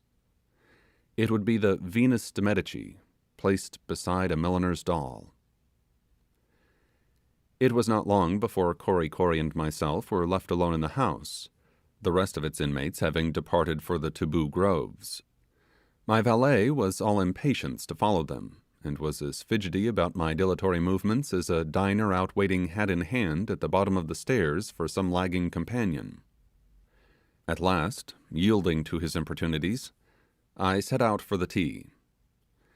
As we passed the houses peeping out from the groves through which our route lay, I noticed that they were entirely deserted by their inhabitants. When we reached the rock that abruptly terminated the path and concealed from us the festive scene, wild shouts and a confused blending of voices assured me that the occasion, whatever it might be, had drawn together a great multitude. Cory, previous to mounting the elevation, paused for a moment, like a dandy at a ballroom door, to put a hasty finish to his toilette. During this short interval, the thought struck me that I ought myself perhaps to be taking some little pains with my appearance. But as I had no holiday raiment, I was not a little puzzled to devise some means of decorating myself. However, as I felt desirous to create a sensation, I determined to do all that lay in my power, and knowing that I could not delight the savages more than by conforming to their style of dress, I removed from my person the large robe of tappa which I was accustomed to wear over my shoulders whenever I sallied into the open air, and remained merely girt about with a short tunic descending from my waist to my knees. My quick-witted attendant fully appreciated the compliment I was paying to the costume of his race, and began more sedulously to arrange the folds of the one only garment which remained to me. Whilst he was doing this, I caught sight of a knot of young lasses, who were sitting near us on the grass, surrounded by heaps of flowers which they were forming into garlands. I motioned to them to bring some of their handiwork to me, and in an instant a dozen wreaths were at my disposal. One of them I put round the apology for a hat which I had been forced to construct for myself out of palmetto leaves, and some of the others I converted into a splendid girdle. These operations finished, with the slow and dignified step of a full-dressed beau, I ascended the rock. Chapter 23. The whole population of the valley seemed to be gathered within the precincts of the grove.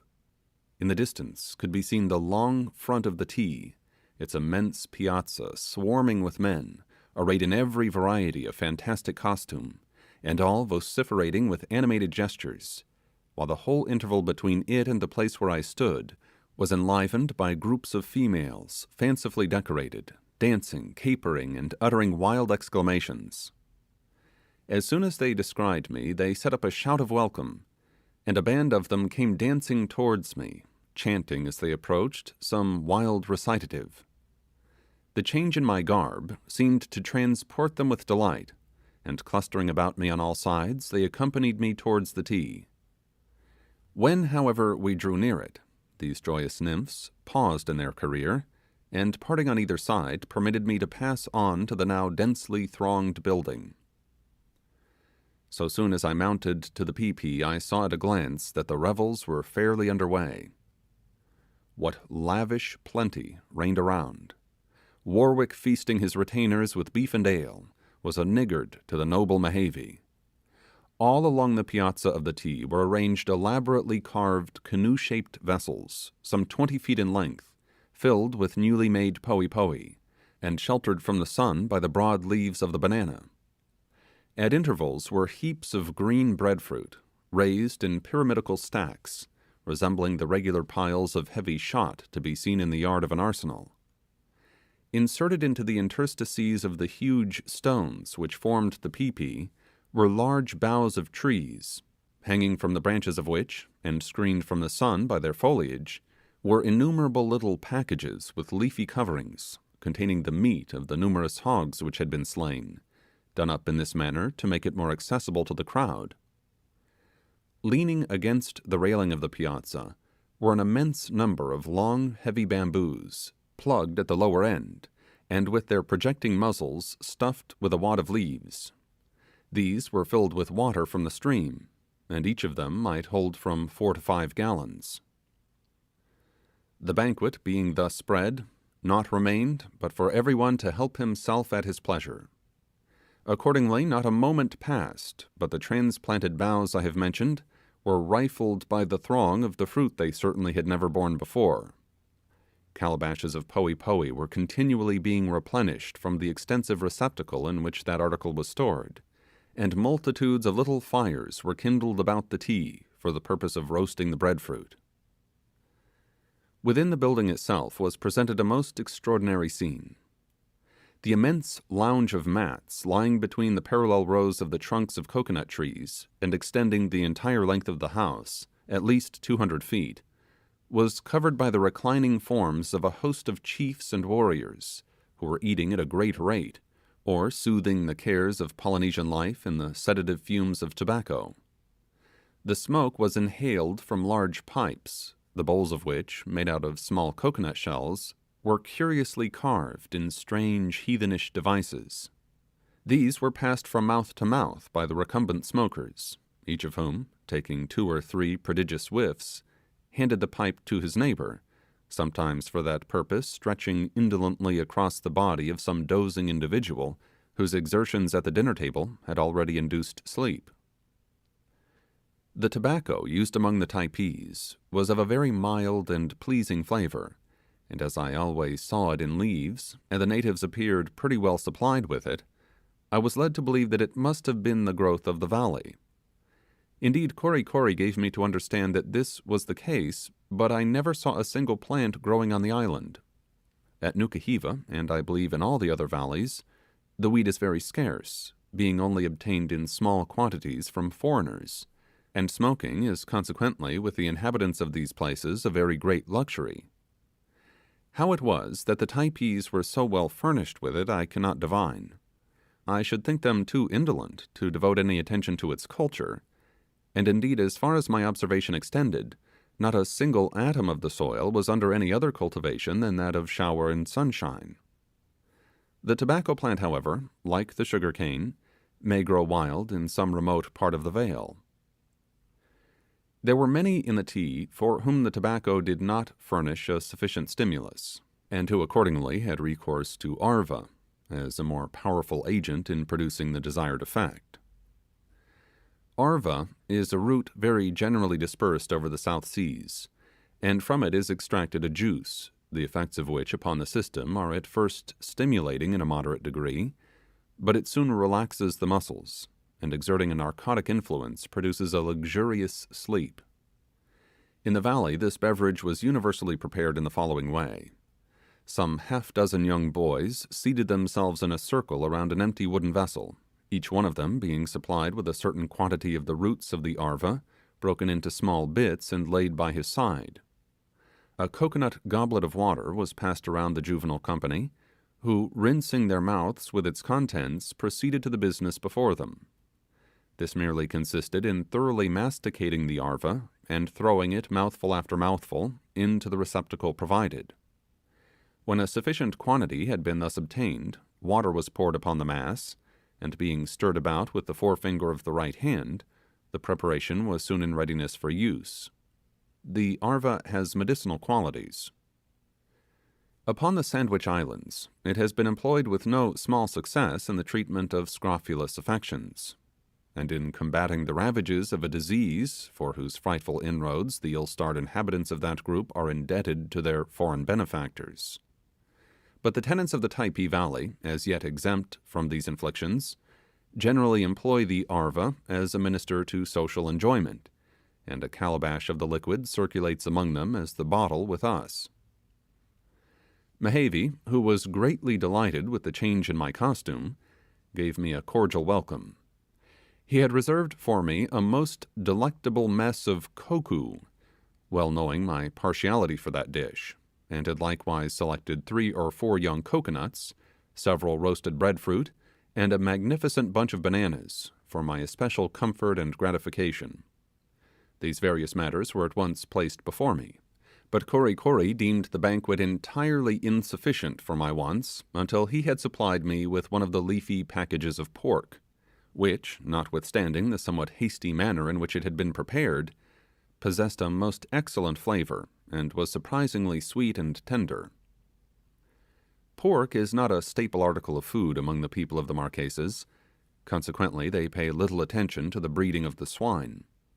The hogs are permitted to roam at large in the groves, where they obtain no small part of their nourishment from the coconuts which continually fall from the trees. But it is only after infinite labour and difficulty that the hungry animal can pierce the husk and shell so as to get at the meat. I have frequently been amused at seeing one of them, after crunching the obstinate nut with his teeth for a long time unsuccessfully, get into a violent passion with it.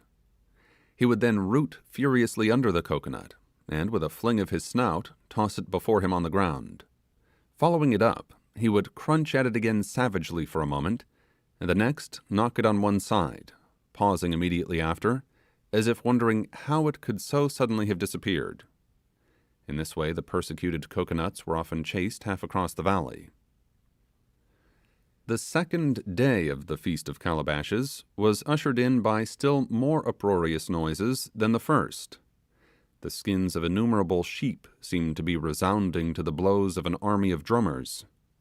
Startled from my slumbers by the din, I leaped up and found the whole household engaged in making preparations for immediate departure.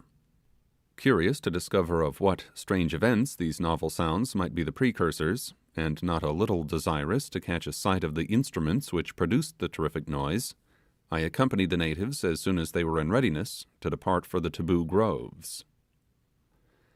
The comparatively open space that extended from the Ti toward the rock, to which I have before alluded as forming the ascent to the place, was, with the building itself, now altogether deserted by the men, the whole distance being filled by bands of females, shouting and dancing under the influence of some strange excitement.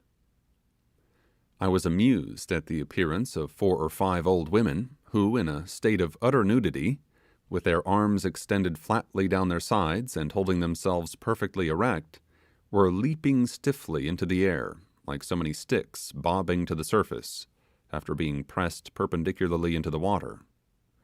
They preserved the utmost gravity of countenance, and continued their extraordinary movements without a single moment's cessation. They did not appear to attract the observation of the crowd around them, but I must candidly confess that for my own part, I stared at them most pertinaciously. Desirous of being enlightened with regard to the meaning of this peculiar diversion, I turned inquiringly to Kori Kori. That learned Typee immediately proceeded to explain the whole matter thoroughly. But all that I could comprehend from what he said was that the leaping figures before me were bereaved widows, whose partners had been slain in battle many moons previously, and who at every festival gave public evidence in this manner of their calamities. It was evident that Kori Kori considered this an all-sufficient reason for so indecorous a custom, but I must say that it did not satisfy me as to its propriety. Leaving these afflicted females, we passed on to the hula hula ground. Within the spacious quadrangle, the whole population of the valley seemed to be assembled, and the sight presented was truly remarkable. Beneath the sheds of bamboo which opened towards the interior of the square, reclined the principal chiefs and warriors, while a miscellaneous throng lay at their ease under the enormous trees, which spread a majestic canopy overhead. Upon the terraces of the gigantic altars, at either end, were deposited green breadfruit in baskets of coconut leaves, large rolls of tapa, bunches of ripe bananas, clusters of mammee apples, the golden-hued fruit of the artu tree, and baked hogs, laid out in large wooden trenches, fancifully decorated with freshly plucked leaves, whilst a variety of rude implements of war were piled in confused heaps before the ranks of hideous idols. Fruits of various kinds were likewise suspended in leafen baskets, from the tops of poles planted uprightly, and at regular intervals along the lower terraces of both altars. At their base were arranged 2 parallel rows of cumbersome drums, standing at least 15 feet in height, and formed from the hollow trunks of large trees. Their heads were covered with shark skins, and their barrels were elaborately carved with various quaint figures and devices. At regular intervals they were bound round by a species of sinnate of various colours, and strips of native cloth flattened upon them here and there. Behind these instruments were built slight platforms upon which stood a number of young men, who, beating violently with the palms of their hands upon the drumheads, produced those outrageous sounds which had awakened me in the morning. Every few minutes these musical performers hopped down from their elevation into the crowd below, and their places were immediately supplied by fresh recruits.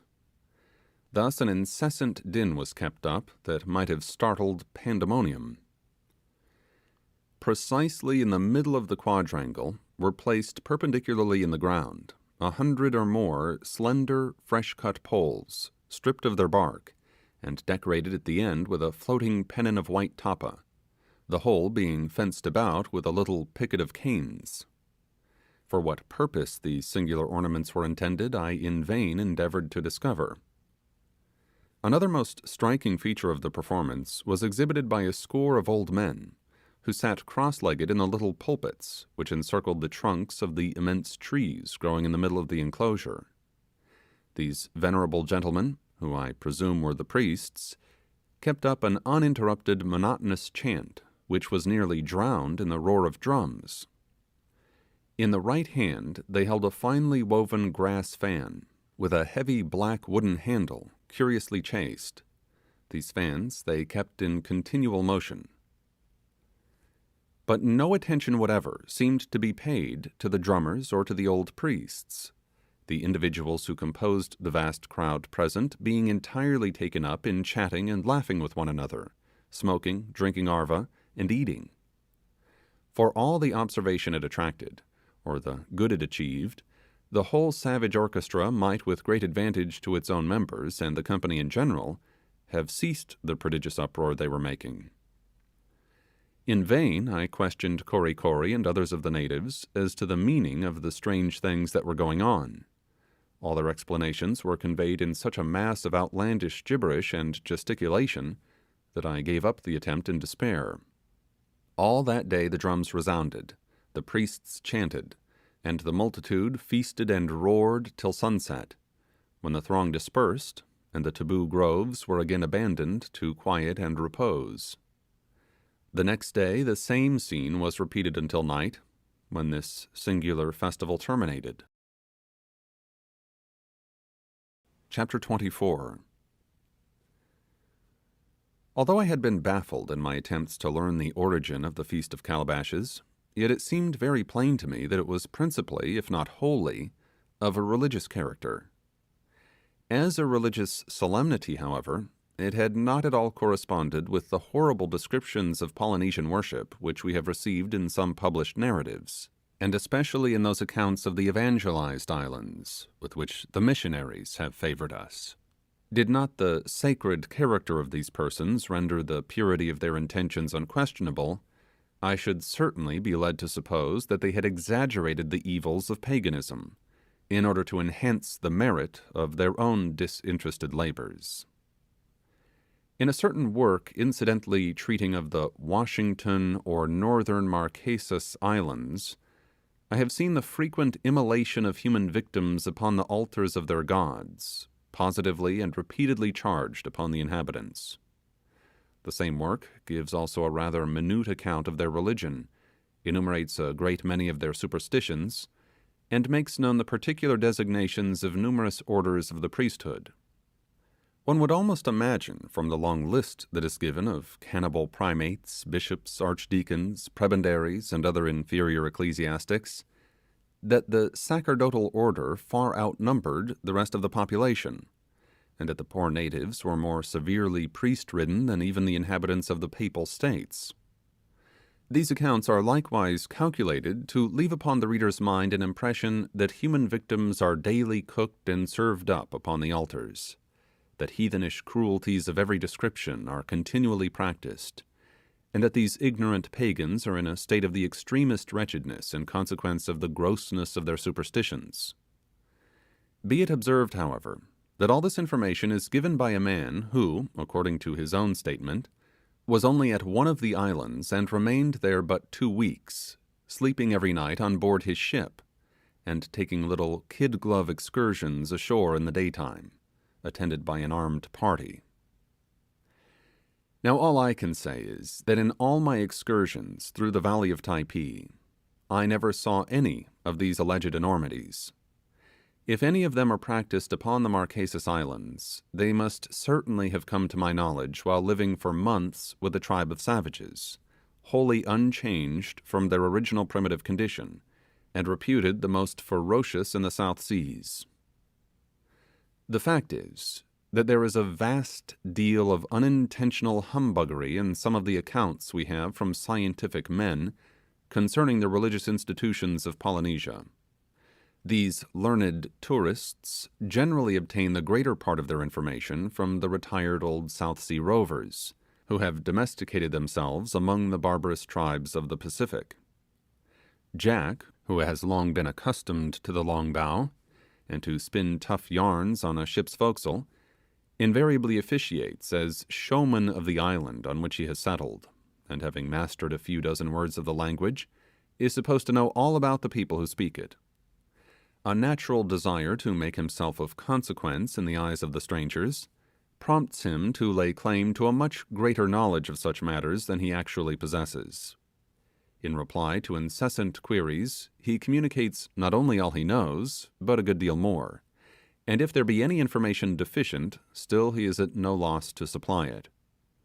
The avidity with which his anecdotes are noted down tickles his vanity, and his powers of invention increase with the credulity of his auditors. He knows just the sort of information wanted, and furnishes it to any extent. This is not a supposed case. I have met with several individuals like the one described, and I have been present at 2 or 3 of their interviews with strangers. Now, when the scientific voyager arrives at home with his collection of wonders, he attempts perhaps to give a description of some of the strange people he has been visiting.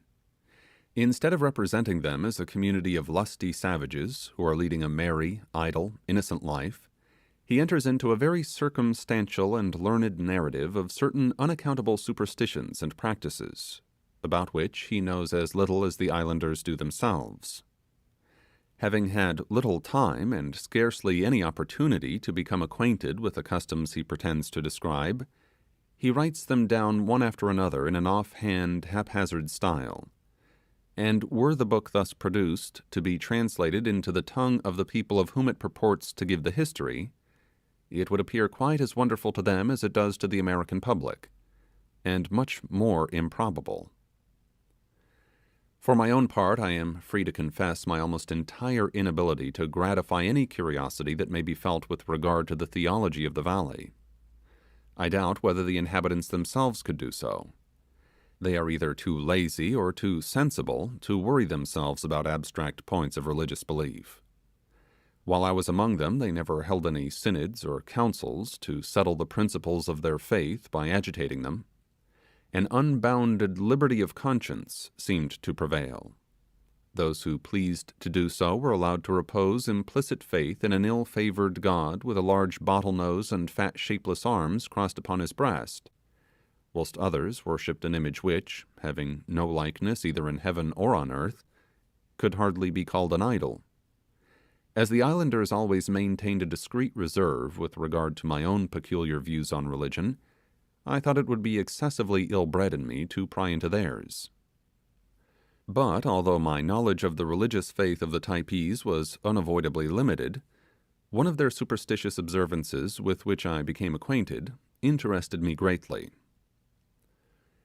In one of the most secluded portions of the valley, within a stone's cast of Fayaway's Lake, for so I christened the scene of our island yachting, and hard by a growth of palms, which stood ranged in order along both banks of the stream, waving their green arms as if to do honour to its passage, was the mausoleum of a deceased warrior chief.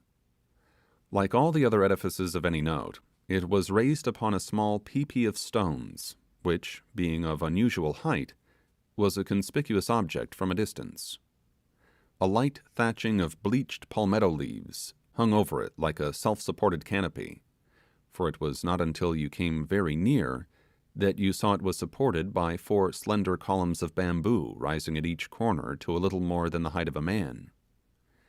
A clear area of a few yards surrounded the Typee, and was enclosed by 4 trunks of coconut trees resting at the angles on massive blocks of stone. The place was sacred. The sign of the inscrutable taboo was seen in the shape of a mystic roll of white tapa, suspended by a twisted cord of the same material from the top of a slight pole planted within the enclosure. Footnote: white appears to be the sacred color among the Marquesans. End of footnote. The sanctity of the spot appeared never to have been violated. The stillness of the grave was there, and the calm solitude around was beautiful and touching. The soft shadows of those lofty palm trees, I can see them now, hanging over the little temple, as if to keep out the intrusive sun. On all sides, as you approached this silent spot, you caught sight of the dead chief's effigy, seated in the stern of a canoe, which was raised on a light frame a few inches above the level of the Typee. The canoe was about 7 feet in length, of a rich, dark-colored wood, handsomely carved and adorned in many places with variegated bindings of stained sinnate, into which were ingeniously wrought a number of sparkling seashells, and a belt of the same shells ran all round it. The body of the figure, of whatever material it might have been made, was effectually concealed in a heavy robe of brown tapa, revealing only the hands and head, the latter skilfully carved in wood, and surmounted by a superb arch of plumes. These plumes, in the subdued and gentle gales which found access to this sequestered spot, were never for one moment at rest, but kept nodding and waving over the chief's brow. The long leaves of the palmetto drooped over the eaves, and through them you saw the warrior holding his paddle with both hands in the act of rowing, leaning forward and inclining his head, as if eager to hurry on his voyage. Glaring at him forever and face to face was a polished human skull, which crowned the prow of the canoe. The spectral figurehead, reversed in its position, glancing backwards, seemed to mock the impatient attitude of the warrior.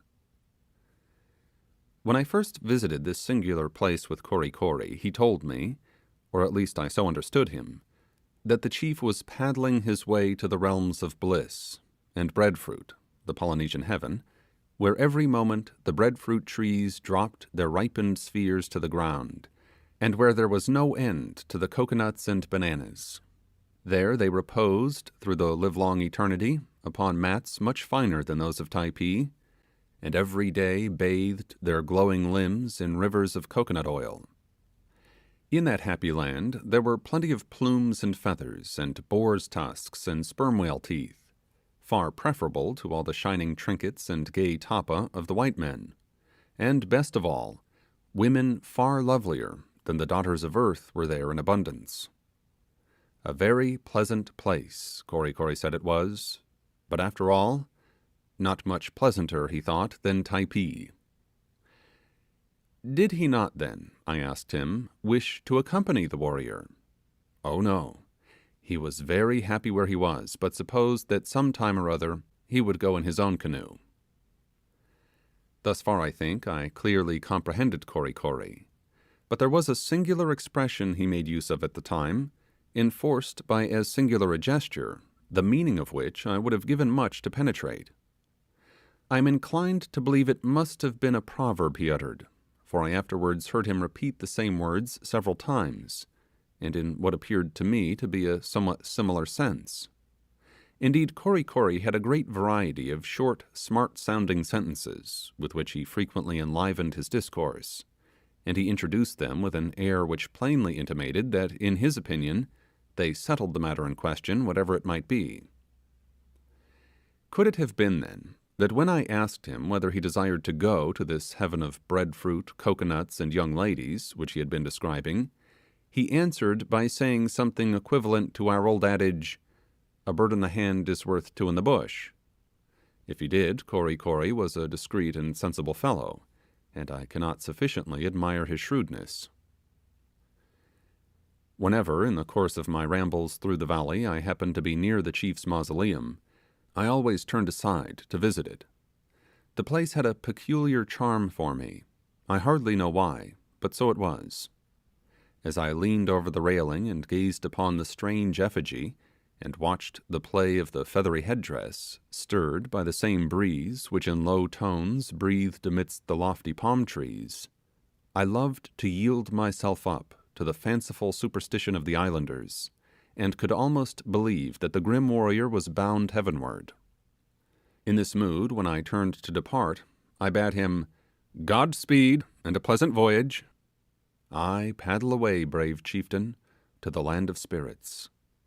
To the material eye thou makest but little progress, but with the eye of faith I see thy canoe cleaving the bright waves, which die away on those dimly looming shores of paradise.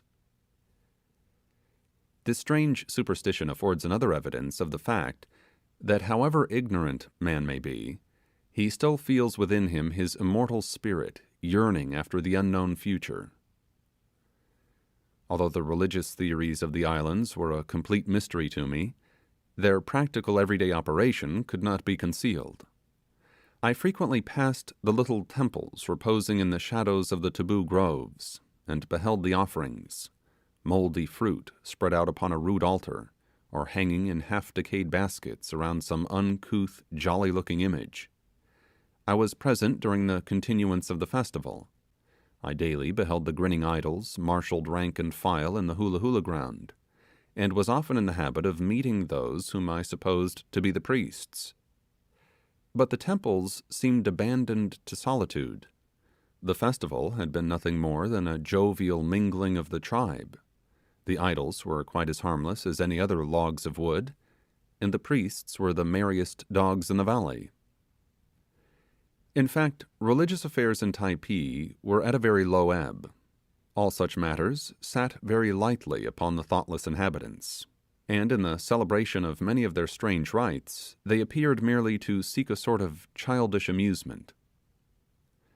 A curious evidence of this was given in a remarkable ceremony in which I frequently saw Mehavi and several other chiefs and warriors of note take part, but never a single female. Among those whom I looked upon as forming the priesthood of the valley, there was one in particular who often attracted my notice, and whom I could not help regarding as the head of the order.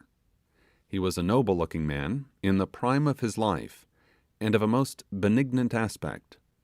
The authority this man, whose name was Kory, seemed to exercise over the rest, the episcopal part he took in the Feast of Calabashes, his sleek and complacent appearance, the mystic characters which were tattooed upon his chest, and above all the mitre he frequently wore, in the shape of a towering headdress consisting of part of a coconut branch, the stalk planted uprightly on his brow, and the leaflets gathered together and passed round the temples and behind the ears.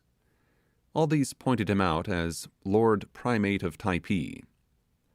Kory was a sort of Knight Templar, a soldier priest, for he often wore the dress of a Marquesan warrior, and always carried a long spear, which, instead of terminating in a paddle at the lower end, after the general fashion of these weapons, was curved into a heathenish-looking little image. This instrument, however, might perhaps have been emblematic of his double functions. With one end in carnal combat he transfixed the enemies of his tribe, and with the other as a pastoral crook he kept in order his spiritual flock. But this is not all I have to say about Kory. His martial grace very often carried about with him what seemed to me the half of a broken war club.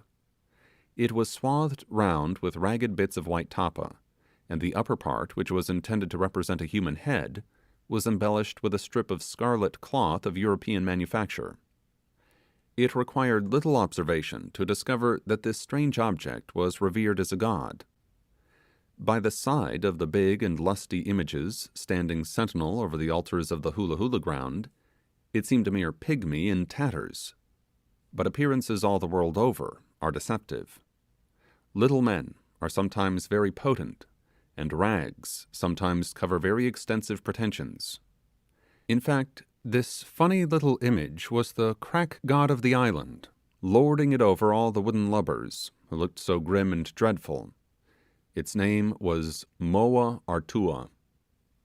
Footnote: the word Artua, although having some other significations, is in nearly all the Polynesian dialects used as the general designation of the gods.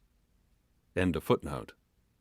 And it was in honor of Moa Artua, and for the entertainment of those who believe in him, that the curious ceremony I am about to describe was observed. Mehavi and the chieftains of the Ti have just risen from their noontide slumbers. There are no affairs of state to dispose of, and having eaten 2 or 3 breakfasts in the course of the morning, the magnates of the valley feel no appetite as yet for dinner. How are their leisure moments to be occupied? They smoke, they chat, and at last one of their number makes a proposition to the rest, who, joyfully acquiescing, he darts out of the house, leaps from the Typee, and disappears in the grove. Soon you see him returning with Kolori, who bears the god Moa Artua in his arms, and carries in one hand a small trough, hollowed out in the likeness of a canoe. The priest comes along dandling his charge, as if it were a lachrymose infant he was endeavouring to put into a good humour. Presently, entering the Ti, he seats himself on the mats as composedly as a juggler about to perform his sleight-of-hand tricks, and with the chiefs disposed in a circle around him, commences his ceremony. In the first place he gives Moa Artua an affectionate hug, then caressingly lays him to his breast, and finally whispers something in his ear, the rest of the company listening eagerly for a reply. But the baby god is deaf or dumb, perhaps both, for never a word does he utter. At last Kolori speaks a little louder, and soon growing angry, comes boldly out with what he has to say, and bawls to him. He put me in mind of a choleric fellow, who, after trying in vain to communicate a secret to a deaf man, all at once flies into a passion and screams it out so that everyone may hear. Still, Moa Artua remains as quiet as ever, and Kolori, seemingly losing his temper, fetches him a box over the head, strips him of his tapa and red cloth, and laying him in a state of nudity in the little trough, covers him from sight. At this proceeding, all present loudly applaud, and signify their approval by uttering the adjective motarchy with violent emphasis. Kolori, however, is so desirous his conduct should meet with unqualified approbation, that he inquires of each individual separately whether, under existing circumstances, he has not done perfectly right in shutting up Moa Artua. The invariable response is, "Ah, ah, yes, yes," repeated over again and again, in a manner which ought to quiet the scruples of the most conscientious. After a few moments, Kolori brings forth his doll again, and while arraying it very carefully in the tapa and red cloth, alternately fondles and chides it. The toilette being completed, he once more speaks to it aloud. The whole company hereupon show the greatest interest, while the priest, holding Moa Artua to his ear, interprets to them what he pretends the god is confidentially communicating to him. Some items of intelligence appear to tickle all present amazingly, for one claps his hands in a rapture, another shouts with merriment, and a third leaps to his feet and capers about like a madman. What under the sun Moa Artua on these occasions had to say to Kolori I never could find out, but I could not help thinking that the former showed a sad want of spirit in being disciplined into making those disclosures, which at first he seemed bent on withholding. Whether the priest honestly interpreted what he believed the divinity said to him, or whether he was not all the while guilty of a vile humbug, I shall not presume to decide. At any rate, whatever as coming from the god was imparted to those present seemed to be generally of a complimentary nature, a fact which illustrates the sagacity of Kolori, or else the time-serving disposition of this hardly used deity. Moa Artua having nothing more to say, his bearer goes to nursing him again, in which occupation, however, he is soon interrupted by a question put by one of the warriors to the god. Kolory hereupon snatches it up to his ear again, and after listening attentively, once more officiates as the organ of communication. A multitude of questions and answers having passed between the parties, much to the satisfaction of those who proposed them, the god is put tenderly to bed in the trough, and the whole company unite in a long chaunt, led off by Kolory. This ended, the ceremony is over, the chiefs rise to their feet in high good humour, and my Lord Archbishop, after chatting a while and regaling himself with a whiff or two from a pipe of tobacco, tucks the canoe under his arm and marches off with it. The whole of these proceedings were like those of a parcel of children playing with dolls and baby houses. For a youngster scarcely 10 inches high, and with so few early advantages as he doubtless had had, Moa Artua was certainly a precocious little fellow, if he really said all that was imputed to him. But for what reason this poor devil of a deity, thus cuffed about, cajoled, and shut up in a box, was held in greater estimation than the full-grown and dignified personages of the taboo groves, I cannot divine. And yet Mehavi, and other chiefs of unquestionable veracity, to say nothing of the primate himself, assured me over and over again that Moa Artua was the tutelary deity of Typee, and was more to be held in honour than a whole battalion of the clumsy idols in the hula hula grounds. Kory Kory, who seemed to have devoted considerable attention to the study of theology, as he knew the names of all the graven images in the valley, and often repeated them over to me, likewise entertained some rather enlarged ideas with regard to the character and pretensions of Moa Artua. He once gave me to understand, with a gesture there was no misconceiving, that if he, Moa Artua, were so minded, he could cause a coconut tree to sprout out of his, Kory Kory's, head, and that it would be the easiest thing in life for him, Moa Artua, to take the whole island of Nukuhiva in his mouth, and dive down to the bottom of the sea with it. But in sober seriousness, I hardly knew what to make of the religion of the valley. There was nothing that so much perplexed the illustrious Cook in his intercourse with the South Sea Islanders as their sacred rites. Although this prince of navigators was in many instances assisted by interpreters in the prosecution of his researches, he still frankly acknowledges that he was at a loss to obtain anything like a clear insight into the puzzling arcana of their faith. A similar admission has been made by other eminent voyagers, by Carteret, Byron, Kotzebue, and Vancouver. For my own part, although hardly a day passed while I remained upon the island that I did not witness some religious ceremony or other, it was very much like seeing a parcel of Freemasons making secret signs to each other. I saw everything, but could comprehend nothing. On the whole, I am inclined to believe that the islanders in the Pacific have no fixed and definite ideas whatever on the subject of religion. I am persuaded that Kolory himself would be effectually posed were he called upon to draw up the articles of his faith and pronounce the creed by which he hoped to be saved. In truth, the Typees, so far as their actions evince, submitted to no laws, human or divine, always excepting the thrice mysterious taboo. The independent electors of the valley were not to be browbeaten by chiefs, priests, idols, or devils. As for the luckless idols, they received more hard knocks than supplications. I do not wonder that some of them looked so grim, and stood so bolt upright as if fearful of looking to the right or the left, lest they should give any one offence. The fact is, they had to carry themselves pretty straight, or suffer the consequences. The worshippers were such a precious set of fickle-minded and irreverent heathens, that there was no telling when they might topple one of them over, break it to pieces, and making a fire with it on the very altar itself, fall to roasting the offerings of breadfruit, and eat them in spite of its teeth. In how little reverence these unfortunate deities were held by the natives was on one occasion most convincingly proved to me.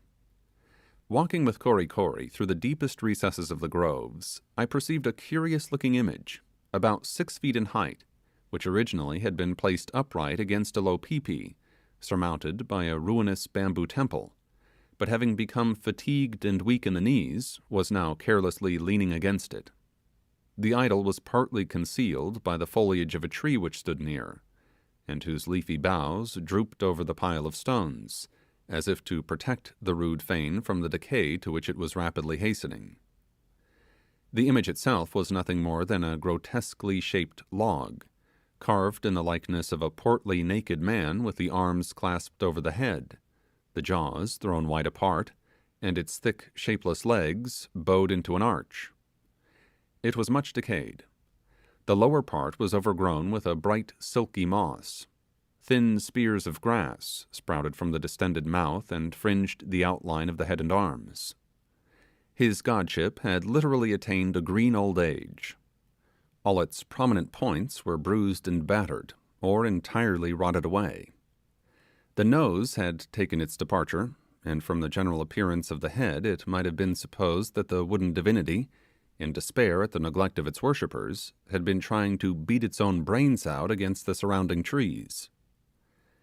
I drew near to inspect more closely this strange object of idolatry, but halted reverently at the distance of 2 or 3 paces, out of regard to the religious prejudices of my valet. As soon, however, as Kory Kory perceived that I was in one of my inquiring scientific moods, to my astonishment he sprang to the side of the idol, and pushing it away from the stones against which it rested, endeavoured to make it stand upon its legs. But the divinity had lost the use of them altogether, and while Kory Kory was trying to prop it up by placing a stick between it and the peepee, the monster fell clumsily to the ground, and would infallibly have broken its neck had not Kory Kory providentially broken its fall by receiving its whole weight on his own half-crushed back. I never saw the honest fellow in such a rage before. He leaped furiously to his feet, and seizing the stick began beating the poor image, every moment or two pausing and talking to it in the most violent manner, as if upbraiding it for the accident. When his indignation had subsided a little, he whirled the idol about most profanely, so as to give me an opportunity of examining it on all sides. I am quite sure I never should have presumed to have taken such liberties with the god myself, and I was not a little shocked at Kory Kory's impiety. This anecdote speaks for itself. When one of the inferior order of natives could show such contempt for a venerable and decrepit god of the groves, what the state of religion must be among the people in general is easily to be imagined. In truth, I regard the Typees as a backslidden generation. They are sunk in religious sloth, and require a spiritual revival. A long prosperity of breadfruit and coconuts has rendered them remiss in the performance of their higher obligations. The wood-rot malady is spreading among the idols, the fruit upon their altars is becoming offensive, the temples themselves need rethatching, the tattooed clergy are altogether too light-hearted and lazy, and their flocks are going astray. Chapter 25. Although I had been unable during the late festival to obtain information on many interesting subjects which had much excited my curiosity, still that important event had not passed by without adding materially to my general knowledge of the islanders. I was especially struck by the physical strength and beauty which they displayed, by their great superiority in these respects over the inhabitants of the neighbouring bay of Nukuhiva, and by the singular contrasts they presented among themselves in their various shades of complexion. In beauty of form, they surpassed anything I had ever seen. Not a single instance of natural deformity was observable in all the throng attending the revels. Occasionally I noticed among the men the scars of wounds they had received in battle, and sometimes, though very seldom, the loss of a finger, an eye, or an arm, attributable to the same cause. With these exceptions, every individual appeared free from those blemishes which sometimes mar the effect of an otherwise perfect form. But their physical excellence did not merely consist in an exemption from these evils. Nearly every individual of their number might have been taken for a sculptor's model. When I remembered that these islanders derived no advantage from dress, but appeared in all the naked simplicity of nature, I could not avoid comparing them with the fine gentlemen and dandies who promenade such unexceptionable figures in our frequented thoroughfares. Stripped of the cunning artifices of the tailor, and standing forth in the garb of Eden, what a sorry set of round-shouldered, spindle-shanked, crane-necked varlets would civilized men appear! Stuffed calves, padded breasts, and scientifically cut pantaloons would then avail them nothing, and the effect would be truly deplorable. Nothing in the appearance of the islanders struck me more forcibly than the whiteness of their teeth. The novelist always compares the masticators of his heroine to ivory, but I boldly pronounce the teeth of the Typees to be far more beautiful than ivory itself. The jaws of the oldest greybeards among them were much better garnished than those of most of the youths of civilized countries, while the teeth of the young and middle-aged, in their purity and whiteness, were actually dazzling to the eye. This marvellous whiteness of the teeth is to be ascribed to the pure vegetable diet of these people, and the uninterrupted healthfulness of their natural mode of life. The men, in almost every instance, are of lofty stature, scarcely ever less than 6 feet in height, while the other sex are uncommonly diminutive. The early period of life at which the human form arrives at maturity in this generous tropical climate likewise deserves to be mentioned. A little creature, no more than 13 years of age, and who in other particulars might be regarded as a mere child, is often seen nursing her own baby, whilst lads who under less ripening skies would be still at school are here responsible fathers of families. On first entering the Typee Valley, I had been struck with the marked contrast presented by its inhabitants with those of the bay I had previously left. In the latter place, I had not been favourably impressed with the personal appearance of the male portion of the population, although with the females, excepting in some truly melancholy instances, I had been wonderfully pleased. I had observed that even the little intercourse Europeans had carried on with the Nukuhiva natives had not failed to leave its traces amongst them. One of the most dreadful curses under which humanity labours had commenced its havocs, and betrayed, as it ever does among the South Sea Islanders, the most aggravated symptoms. From this, as from all other foreign inflictions, the yet uncontaminated tenants of the Typee Valley were wholly exempt, and long may they continue so. Better will it be for them for ever to remain the happy and innocent heathens and barbarians that they now are, than, like the wretched inhabitants of the Sandwich Islands, to enjoy the mere name of Christians without experiencing any of the vital operations of true religion, whilst at the same time they are made the victims of the worst vices and evils of civilized life. Apart, however, from these considerations, I am inclined to believe that there exists a radical difference between the two tribes, if indeed they are not distinct races of men. To those who have merely touched at Nukuhiva Bay, without visiting other portions of the island, it would hardly appear credible the diversities presented between the various small clans inhabiting so diminutive a spot, but the hereditary hostility which has existed between them for ages fully accounts for this. Not so easy, however, is it to assign an adequate cause for the endless variety of complexions to be seen in the Typee Valley. During the festival I had noticed several young females whose skins were almost as white as any Saxon damsels, a slight dash of the mantling brown being all that marked the difference. This comparative fairness of complexion, though in a great degree perfectly natural, is partly the result of an artificial process, and of an entire exclusion from the sun. The juice of the papa root, found in great abundance at the head of the valley, is held in great esteem as a cosmetic, with which many of the females daily anoint their whole person. The habitual use of it whitens and beautifies the skin. Those of the young girls who resort to this method of heightening their charms never expose themselves to the rays of the sun, an observance, however, that produces little or no inconvenience, since there are but few of the inhabited portions of the vale which are not shaded over with a spreading canopy of boughs, so that one may journey from house to house, scarcely deviating from the direct course, and yet never once see his shadow cast upon the ground. The papa, when used, is suffered to remain upon the skin for several hours, Being of a light green color, it consequently imparts for the time a similar hue to the complexion. Nothing, therefore, can be imagined more singular than the appearance of these nearly naked damsels immediately after the application of the cosmetic.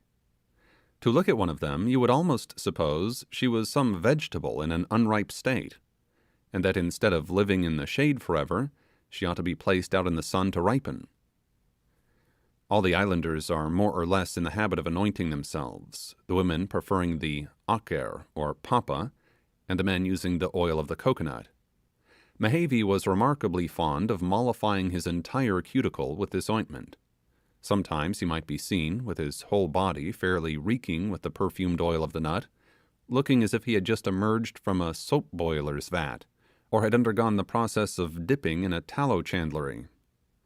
To this cause, perhaps, united to their frequent bathing and extreme cleanliness, is ascribable in a great measure the marvellous purity and smoothness of skin exhibited by the natives in general. The prevailing tint among the women of the valley was a light olive, and of this style of complexion Fayaway afforded the most beautiful example. Others were still darker, while not a few were of a genuine golden colour, and some of a swarthy hue. As agreeing with much previously mentioned in this narrative, I may here observe that Mendaña, their discoverer, in his account of the Marquesas, described the natives as wondrously beautiful to behold, and as nearly resembling the people of southern Europe. The first of these islands seen by Mendaña was La Maddalena, which is not far distant from Nukuhiva, and its inhabitants in every respect resemble those dwelling on that and the other islands of the group. Figueroa, the chronicler of Mendaña's voyage, says that on the morning the land was descried, when the Spaniards drew near the shore, there sallied forth in rude procession about 70 canoes, and at the same time many of the inhabitants, females I presume, made towards the ships by swimming.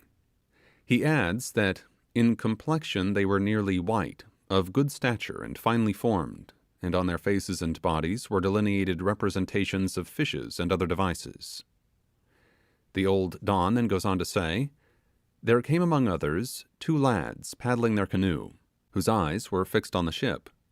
They had beautiful faces and the most promising animation of countenance, and were in all things so becoming that the pilot Mayor Quiros affirmed nothing in his life ever caused him so much regret as the leaving such fine creatures to be lost in that country.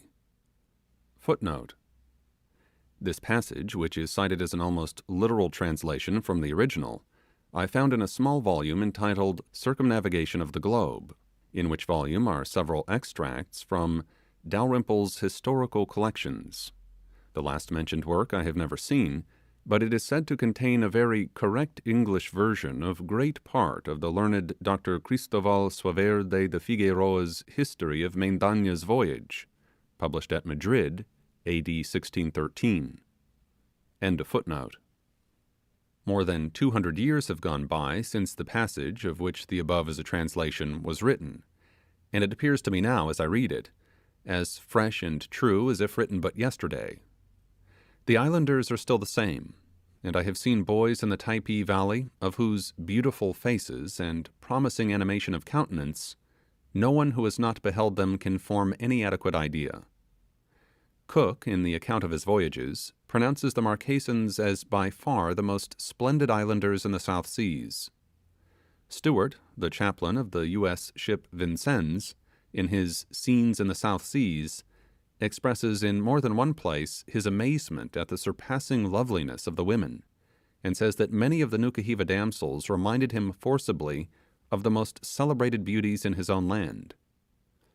Fanning, a Yankee mariner of some reputation, likewise records his lively impressions of the physical appearance of these people, and Commodore David Porter of the U.S. frigate Essex is said to have been vastly smitten by the beauty of the ladies. Their great superiority over all other Polynesians cannot fail to attract the notice of those who visit the principal groups in the Pacific. The voluptuous Tahitians are the only people who at all deserve to be compared with them, while the dark-hued Hawaiians and the woolly-headed Fijis are immeasurably inferior to them. The distinguishing characteristic of the Marquesan Islanders, and that which at once strikes you, is the European cast of their features, a peculiarity seldom observable among other uncivilized people. Many of their faces present a profile classically beautiful, and in the valley of Typee I saw several who, like the stranger Marnu, were in every respect models of beauty. Some of the natives present at the Feast of Calabashes had displayed a few articles of European dress, disposed, however, about their persons after their own peculiar fashion. Among these I perceived the 2 pieces of cotton cloth which poor Toby and myself had bestowed upon our youthful guides the afternoon we entered the valley. They were evidently reserved for gala days, and during those of the festival they rendered the young islanders who wore them very distinguished characters. The small number who were similarly adorned, and the great value they appeared to place upon the most common and most trivial articles, furnished ample evidence of the very restricted intercourse they held with vessels touching at the island. A few cotton handkerchiefs of a gay pattern, tied about the neck and suffered to fall over the shoulders, strips of fanciful calico swathed about the loins, were nearly all I saw. Indeed, throughout the valley there were few things of any kind to be seen of European origin. All I ever saw, beside the articles just alluded to, were the 6 muskets preserved in the tea, and 3 or 4 similar implements of warfare hung up in other houses, some small canvas bags partly filled with bullets and powder, and half a dozen old hatchet heads, with the edges blunted and battered to such a degree as to render them utterly useless. These last seemed to be regarded as nearly worthless by the natives, and several times they held up one of them before me, and throwing it aside with a gesture of disgust, manifested their contempt for anything that could so soon become unserviceable. But the muskets, the powder, and the bullets were held in most extravagant esteem. The former, from their great age and the peculiarities they exhibited, were well worthy a place in any antiquarian's armory. I remember in particular one that hung in the tea, and which Mehevi, supposing as a matter of course that I was able to repair it, had put into my hands for that purpose. It was one of those clumsy old-fashioned English pieces known generally as Tower Hill muskets, and, for aught I know, might have been left on the island by Wallace, Carteret, Cook, or Vancouver. The stock was half rotten and worm-eaten.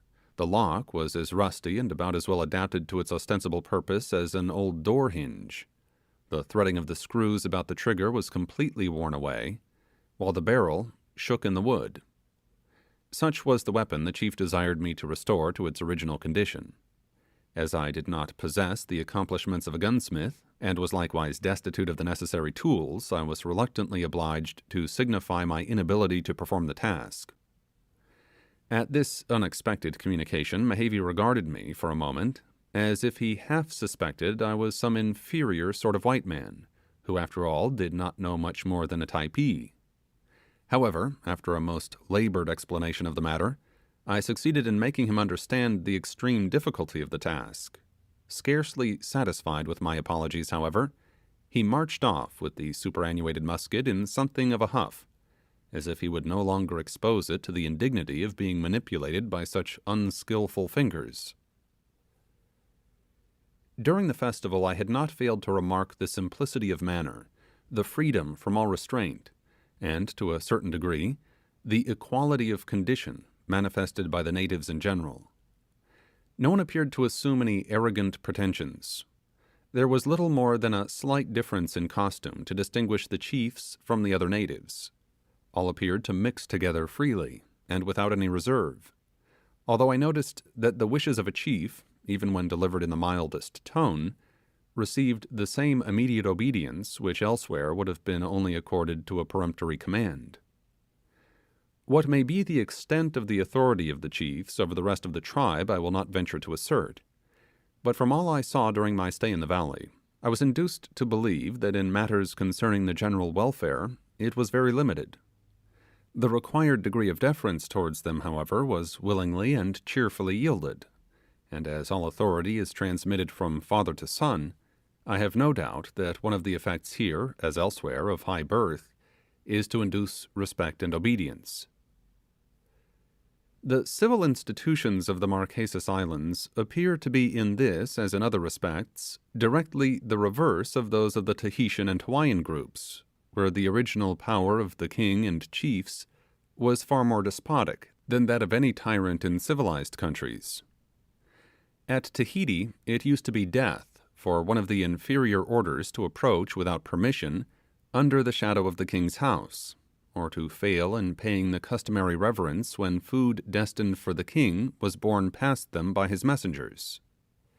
At the Sandwich Islands, Kahumanu, the gigantic old dowager queen, a woman of nearly 400 pounds weight and who is said to be still living at Maui, was accustomed, in some of her terrific gusts of temper, to snatch up an ordinary-sized man who had offended her and snap his spine across her knee.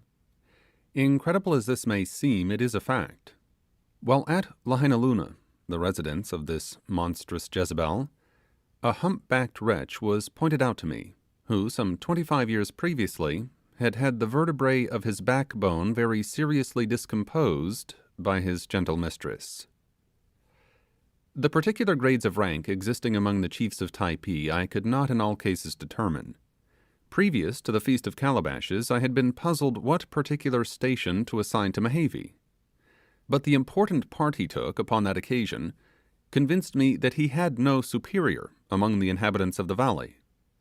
I had invariably noticed a certain degree of deference paid to him by all with whom I had ever seen him brought in contact, but when I remembered that my wanderings had been confined to a limited portion of the valley, and that towards the sea a number of distinguished chiefs resided, some of whom had separately visited me at Marheyo's house, and whom until the festival I had never seen in the company of Mehevi, I felt disposed to believe that his rank after all might not be particularly elevated. The revels, however, had brought together all the warriors whom I had seen individually and in groups at different times and places.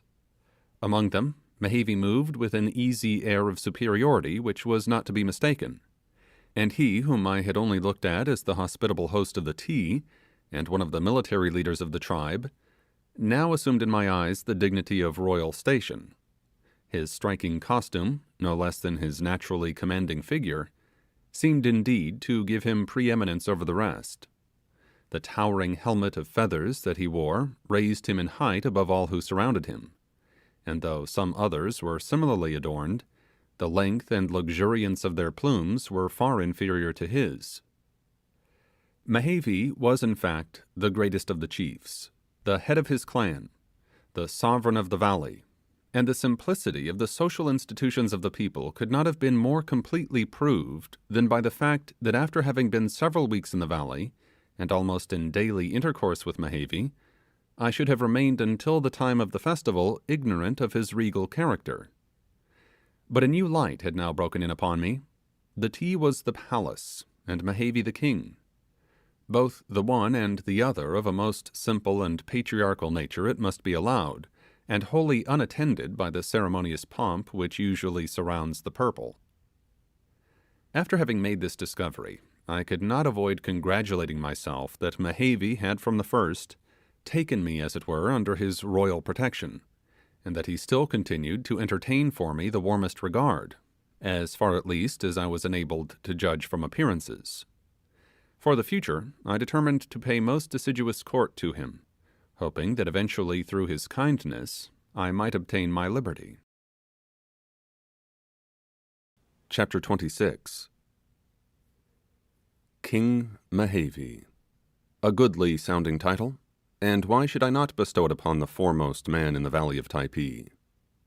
The Republican missionaries of Oahu caused to be gazetted in the court journal, published at Honolulu, the most trivial movements of His Gracious Majesty King Kamehameha III, and Their Highnesses the Princes of the Blood Royal.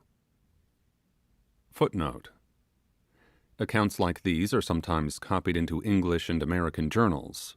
They lead the reader to infer that the arts and customs of civilized life are rapidly refining the natives of the Sandwich Islands. But let no one be deceived by these accounts. The chiefs swagger about in gold lace and broadcloth, while the great mass of the common people are nearly as primitive in their appearance as in the days of Cook. In the progress of events at these islands, the two classes are receding from each other. The chiefs are daily becoming more luxurious and extravagant in their style of living, and the common people more and more destitute of the necessaries and decencies of life. But the end to which both will arrive at last will be the same.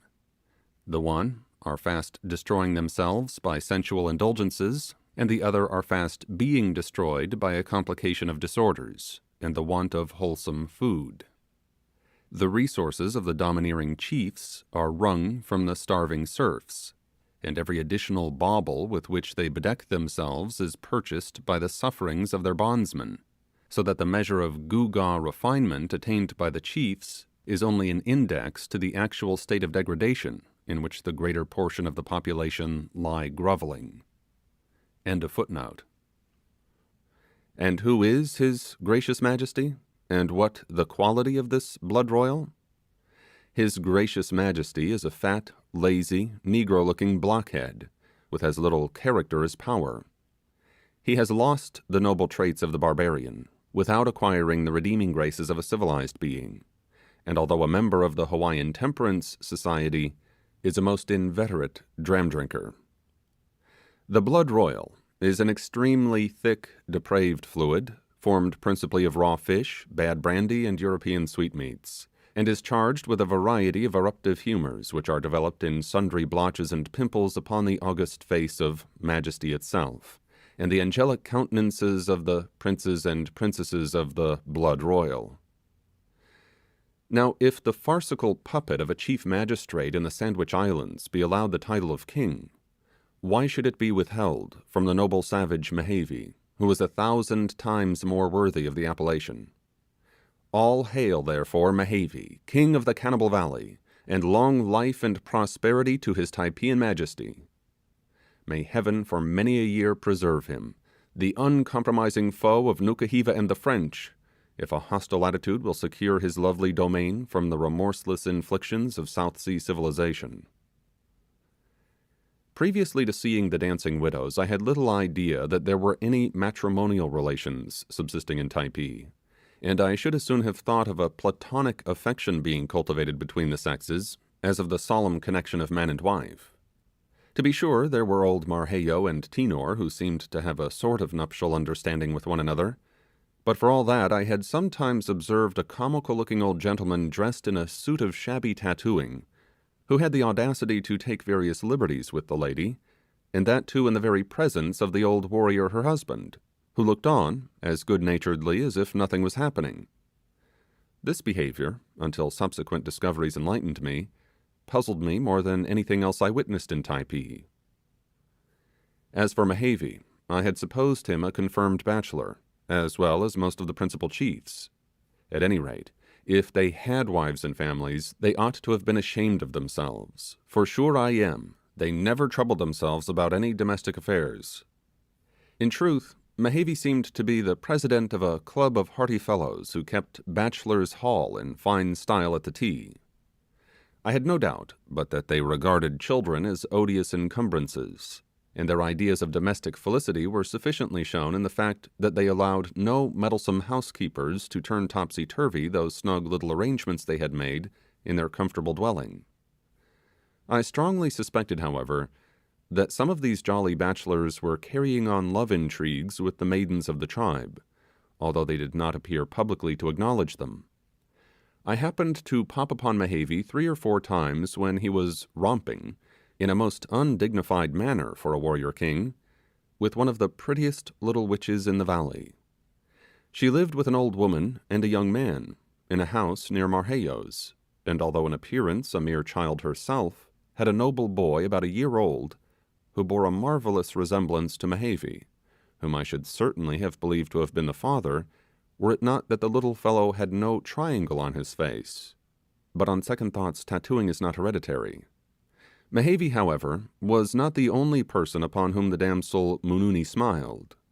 The young fellow of 15 who permanently resided in the house with her was decidedly in her good graces. I sometimes beheld both him and the chief making love at the same time. Is it possible, thought I, that the valiant warrior can consent to give up a corner in the thing he loves. This too was a mystery, which, with others of the same kind, was afterwards satisfactorily explained. During the second day of the Feast of Calabashes, Kory Kory, being determined that I should have some understanding on these matters, had, in the course of his explanations, directed my attention to a peculiarity I had frequently remarked among many of the females, principally those of a mature age and rather matronly appearance. This consisted in having the right hand and the left foot most elaborately tattooed, while the rest of the body was wholly free from the operation of the art, with the exception of the minutely dotted lips and slight marks on the shoulders, to which I have previously referred as comprising the sole tattooing exhibited by Fayaway, in common with other young girls of her age.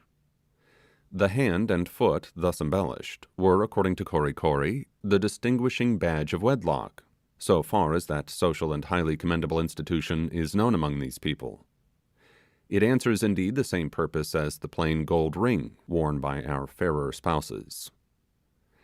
After Kory Kory's explanation of the subject, I was for some time studiously respectful in the presence of all females thus distinguished, and never ventured to indulge in the slightest approach to flirtation with any of their number. Married women, to be sure, I knew better than to offend them. A further insight, however, into the peculiar domestic customs of the inmates of the valley did away in a measure with the severity of my scruples, and convinced me that I was deceived in some at least of my conclusions. A regular system of polygamy exists among the islanders, but of a most extraordinary nature. A plurality of husbands instead of wives, and this solitary fact speaks volumes for the gentle disposition of the male population. Where else, indeed, could such a practice exist, even for a single day? Imagine a revolution brought about in a Turkish seraglio, and the harem rendered the abode of bearded men, or conceive some beautiful woman in our own country running distracted at the sight of her numerous lovers murdering one another before her eyes, out of jealousy for the unequal distribution of her favours. Heaven defend us from such a state of things. We are scarcely amiable and forbearing enough to submit to it. I was not able to learn what particular ceremony was observed in forming the marriage contract, but am inclined to think that it must have been of a very simple nature. Perhaps the mere popping the question, as it is termed with us, might have been followed by an immediate nuptial alliance. At any rate, I have more than one reason to believe that tedious courtships are unknown in the valley of Typee. The males considerably outnumber the females. This holds true of many of the islands of Polynesia, although the reverse of what is the case in most civilized countries. The girls are first wooed and won at a very tender age by some stripling in the household in which they reside. This, however, is a mere frolic of the affections, and no formal engagement is contracted. By the time this first love has a little subsided, a second suitor presents himself of graver years and carries both boy and girl away to his own habitation. This disinterested and generous-hearted fellow now weds the young couple, marrying damsel and lover at the same time, and all three thenceforth live together as harmoniously as so many turtles. I have heard of some men who in civilized countries rashly marry large families with their wives, but had no idea that there was any place where people married supplementary husbands with them. Infidelity on either side is very rare. No man has more than one wife, and no wife of mature years has less than two husbands. Sometimes she has three, but such instances are not frequent. The marriage tie, whatever it may be, does not appear to be indissoluble, for separations occasionally happen. These, however, when they do take place, produce no unhappiness and are preceded by no bickerings, for the simple reason that an ill-used wife or a henpecked husband is not obliged to file a bill in chancery to obtain a divorce. As nothing stands in the way of a separation, the matrimonial yoke sits easily and lightly, and a Typee wife lives on very pleasant and sociable terms with her husbands. On the whole, wedlock, as known among these Typees, seems to be of a more distinct and enduring nature than is usually the case with barbarous people. A baneful promiscuous intercourse of the sexes is hereby avoided, and virtue, without being clamorously invoked, is, as it were, unconsciously practiced. The contrast exhibited between the Marquesans and other islanders of the Pacific in this respect is worthy of being noticed. At Tahiti, the marriage tie was altogether unknown, and the relation of husband and wife, father and son, could hardly be said to exist. The Aruri Society, one of the most singular institutions that ever existed in any part of the world, spread universal licentiousness over the island. It was the voluptuous character of these people which rendered the disease introduced among them by de Bougainville's ships in 1768 doubly destructive. It visited them like a plague, sweeping them off by hundreds. Notwithstanding the existence of wedlock among the Typees, the scriptural injunction to increase and multiply seems to be but indifferently attended to. I never saw any of those large families in arithmetical or step-ladder progression which one often meets with at home. I never knew of more than 2 youngsters living together in the same home, and but seldom even that number.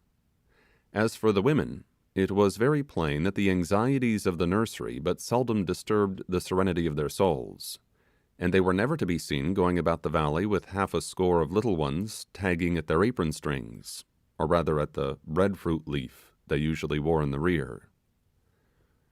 The ratio of increase among all the Polynesian nations is very small, and in some places as yet uncorrupted by intercourse with Europeans, the births would appear but very little to outnumber the deaths, the population in such instances remaining nearly the same for several successive generations, even upon those islands seldom or never desolated by wars, and among people with whom the crime of infanticide is altogether unknown. This would seem expressly ordained by Providence to prevent the overstocking of the islands with a race too indolent to cultivate the ground, and who, for that reason alone, would by any considerable increase in their numbers be exposed to the most deplorable misery.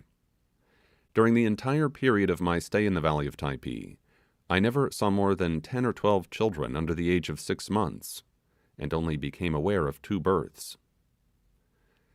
It is to the absence of the marriage tie that the late rapid decrease of the population of the Sandwich Islands and of Tahiti is in part to be ascribed.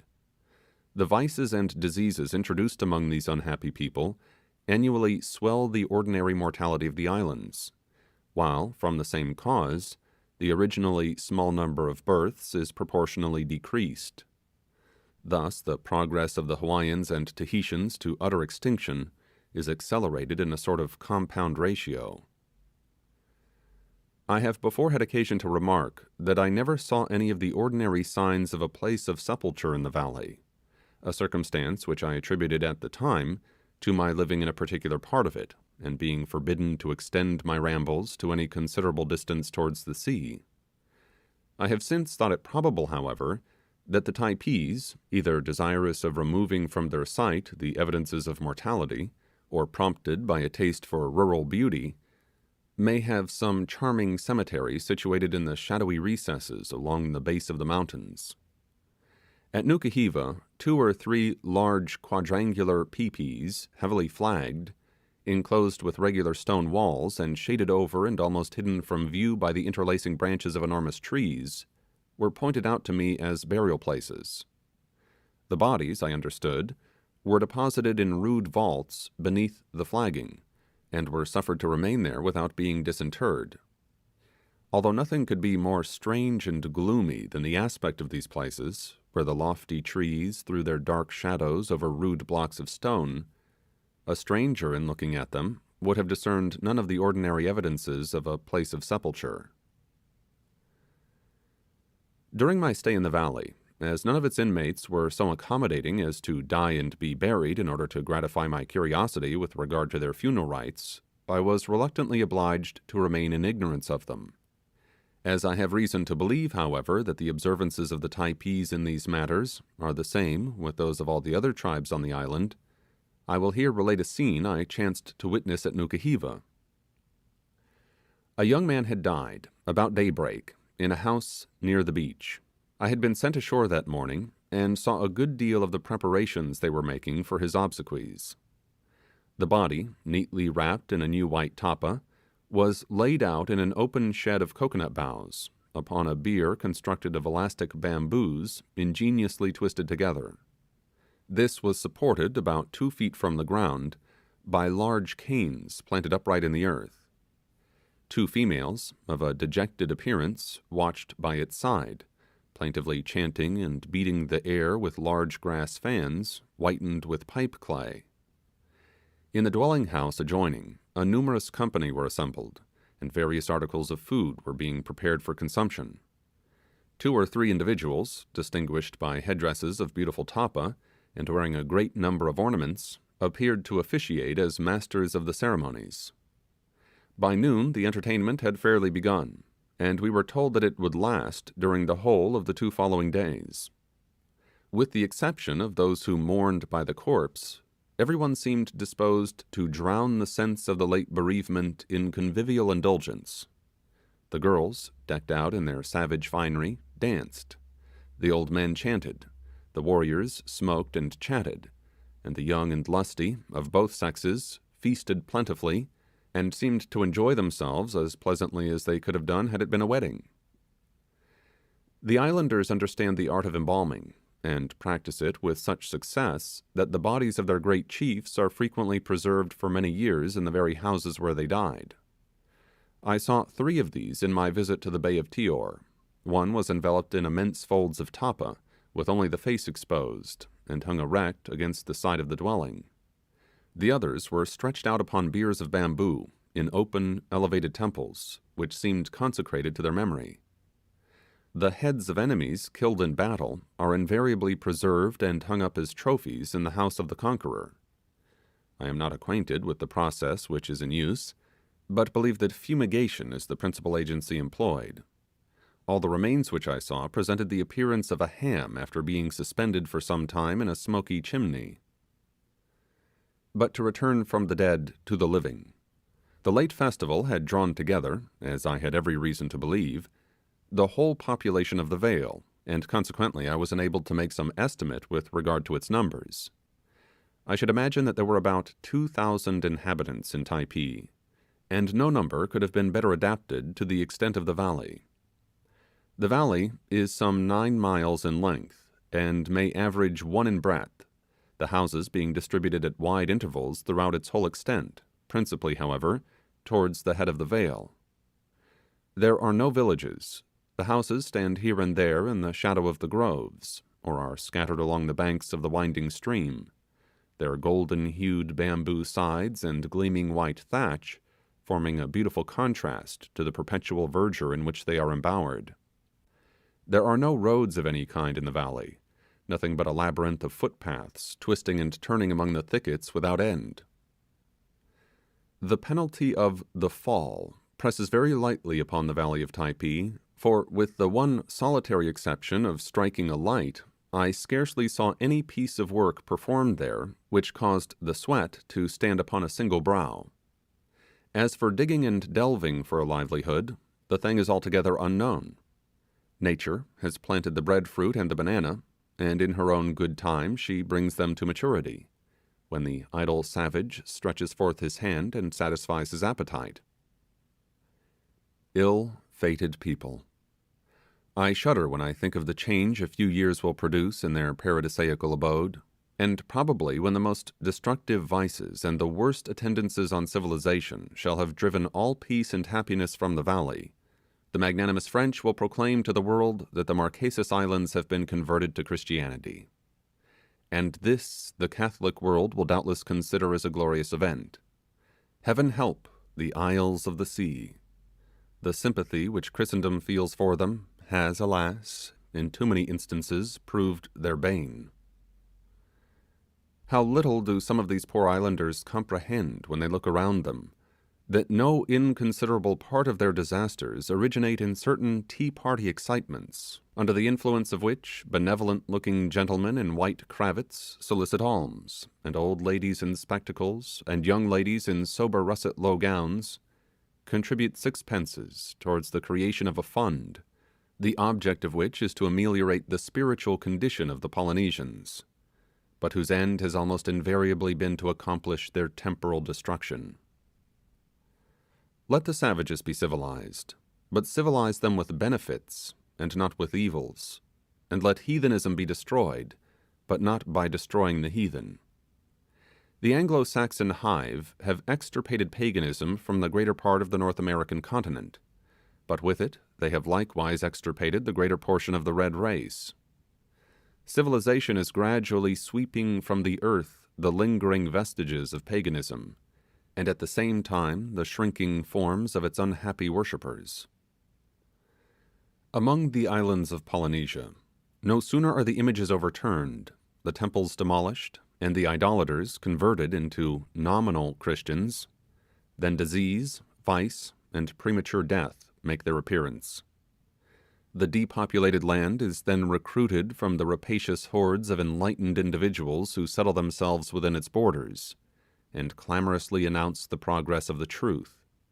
Neat villas, trim gardens, shaven lawns, spires, and cupolas arise, while the poor savage soon finds himself an interloper in the country of his fathers, and that too on the very site of the hut where he was born. The spontaneous fruits of the earth, which God in his wisdom had ordained for the support of the indolent natives, remorselessly seized upon and appropriated by the stranger, are devoured before the eyes of the starving inhabitants, or sent on board the numerous vessels which now touch at their shores. When the famished wretches are cut off in this manner from their natural supplies, they are told by their benefactors to work and earn their support by the sweat of their brows. But to no fine gentleman born to hereditary opulence does manual labour come more unkindly than to the luxurious Indian when thus robbed of his bounty of heaven. Habituated to a life of indolence, he cannot and will not exert himself, and want, disease, and vice, all evils of foreign growth, soon terminate his miserable existence. But what matters all this? Behold the glorious result. The abominations of paganism have given way to the pure rites of the Christian worship. The ignorant savage has been supplanted by the refined European.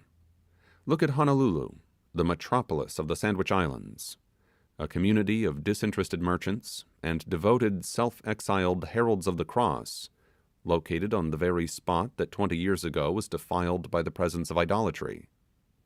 What a subject for an eloquent Bible-meeting orator! Nor has such an opportunity for a display of missionary rhetoric been allowed to pass by unimproved.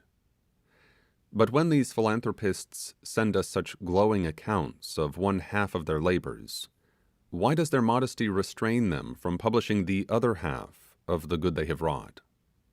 Not until I visited Honolulu was I aware of the fact that the small remnant of the natives had been civilized into draft horses, and evangelized into beasts of burden.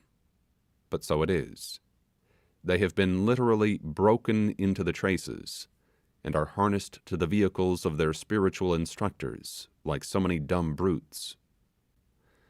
Among a multitude of similar exhibitions that I saw, I shall never forget a robust, red-faced, and very ladylike personage, a missionary's spouse, who day after day, for months together, took her regular airings in a little go-cart drawn by two of the islanders, one an old grey-headed man, and the other a roguish stripling, both being, with the exception of the fig leaf, as naked as when they were born.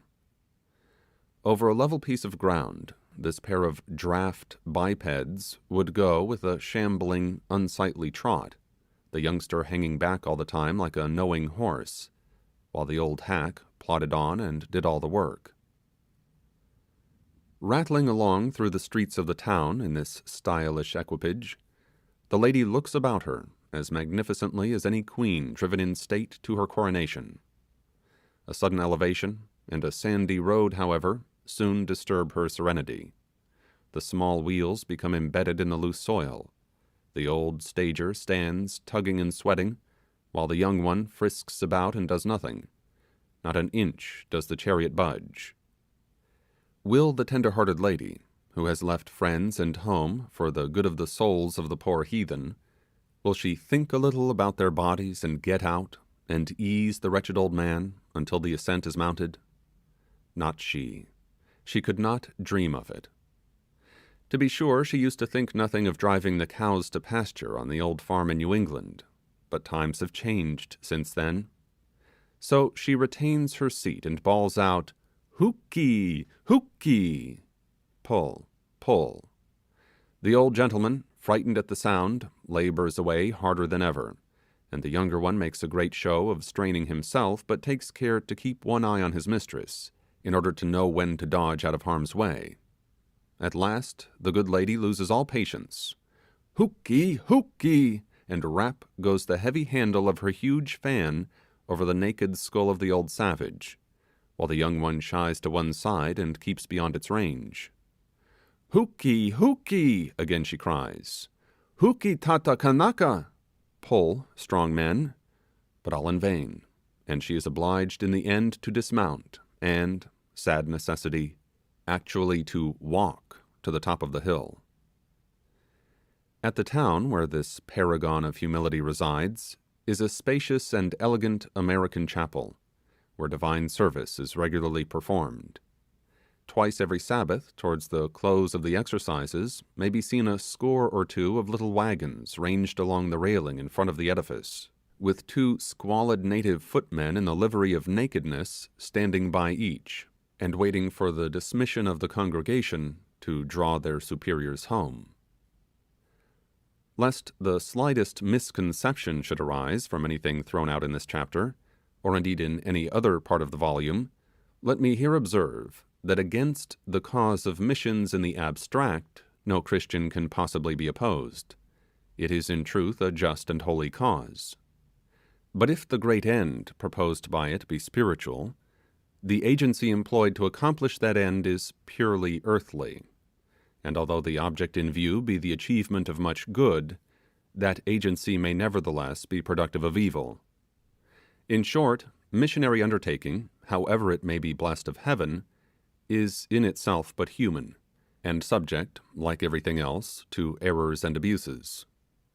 And have not errors and abuses crept into the most sacred places? And may there not be unworthy or incapable missionaries abroad, as well as ecclesiastics of a similar character at home? May not the unworthiness or incapacity of those who assume apostolic functions upon the remote islands of the sea more easily escape detection by the world at large than if it were displayed in the heart of a city? An unwarranted confidence in the sanctity of its apostles, a proneness to regard them as incapable of guile, and an impatience of the least suspicion as to their rectitude as men or Christians, have ever been prevailing faults in the church. Nor is this to be wondered at, for subject as Christianity is to the assaults of unprincipled foes, we are naturally disposed to regard everything like an exposure of ecclesiastical misconduct as the offspring of malevolence or irreligious feeling. Not even this last consideration, however, shall deter me from the honest expression of my sentiments. There is something decidedly wrong in the practical operations of the Sandwich Islands mission. Those who from pure religious motives contribute to the support of this enterprise should take care to ascertain that their donations, flowing through many devious channels, at last effect their legitimate object, the conversion of the Hawaiians. I urge this not because I doubt the moral probity of those who disperse these funds, but because I know that they are not rightly applied. To read pathetic accounts of missionary hardships, and glowing descriptions of conversions and baptisms taking place beneath palm trees is one thing, and to go to the Sandwich Islands and see the missionaries dwelling in picturesque and prettily furnished coral rock villas, whilst the miserable natives are committing all sorts of immoralities around them, is quite another. In justice to the missionaries, however, I will willingly admit that whatever evils may have resulted from their collective mismanagement of the business of the mission, and from the want of vital piety evinced by some of their number, still the present deplorable condition of the Sandwich Islands is by no means wholly chargeable against them.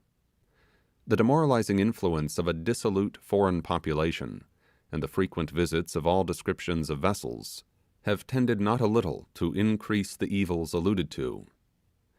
In a word, Here, as in every case where civilization has in any way been introduced among those whom we call savages, she has scattered her vices and withheld her blessings.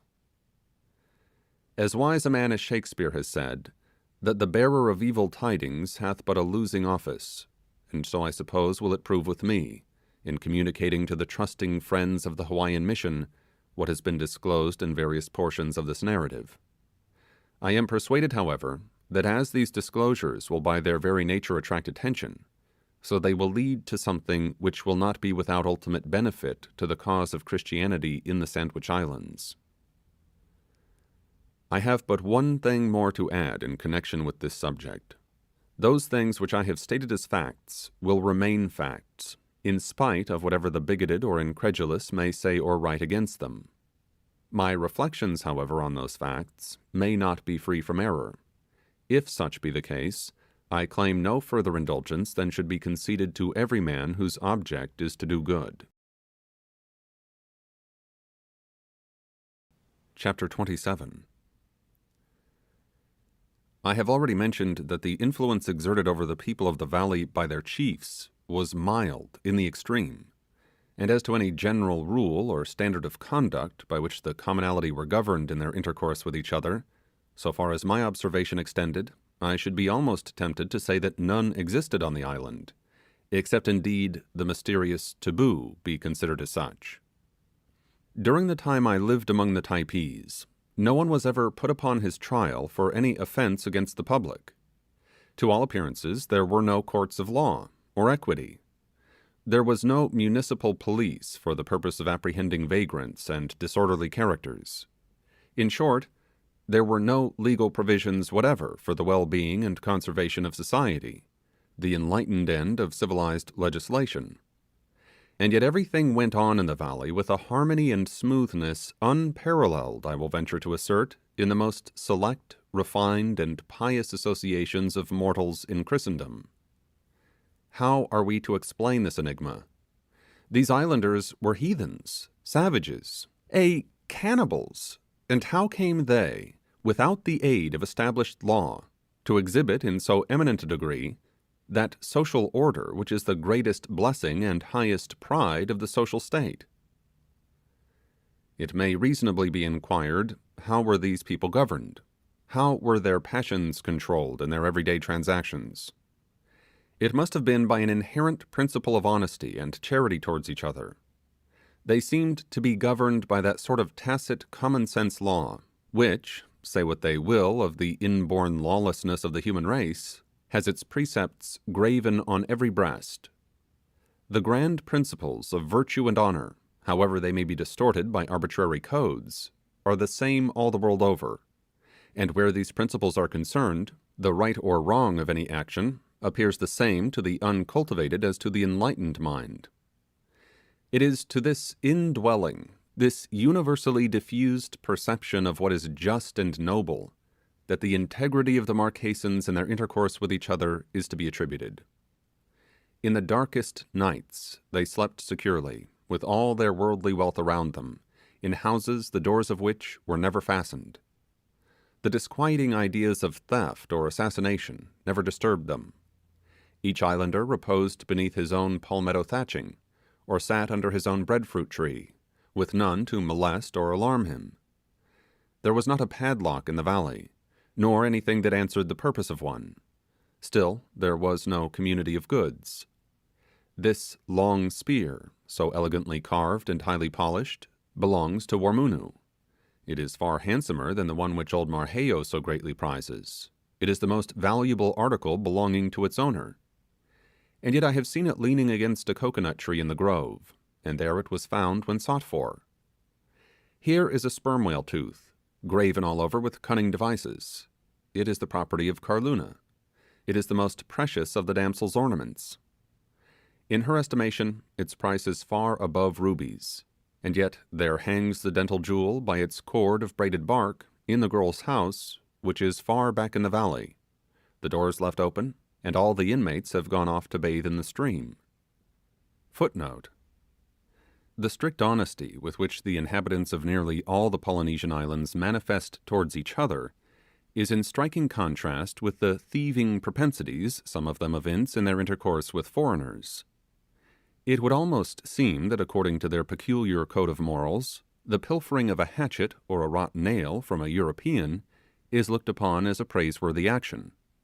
Or rather, it may be presumed, that bearing in mind the wholesale forays made upon them by their nautical visitors, they consider the property of the latter as a fair object of reprisal.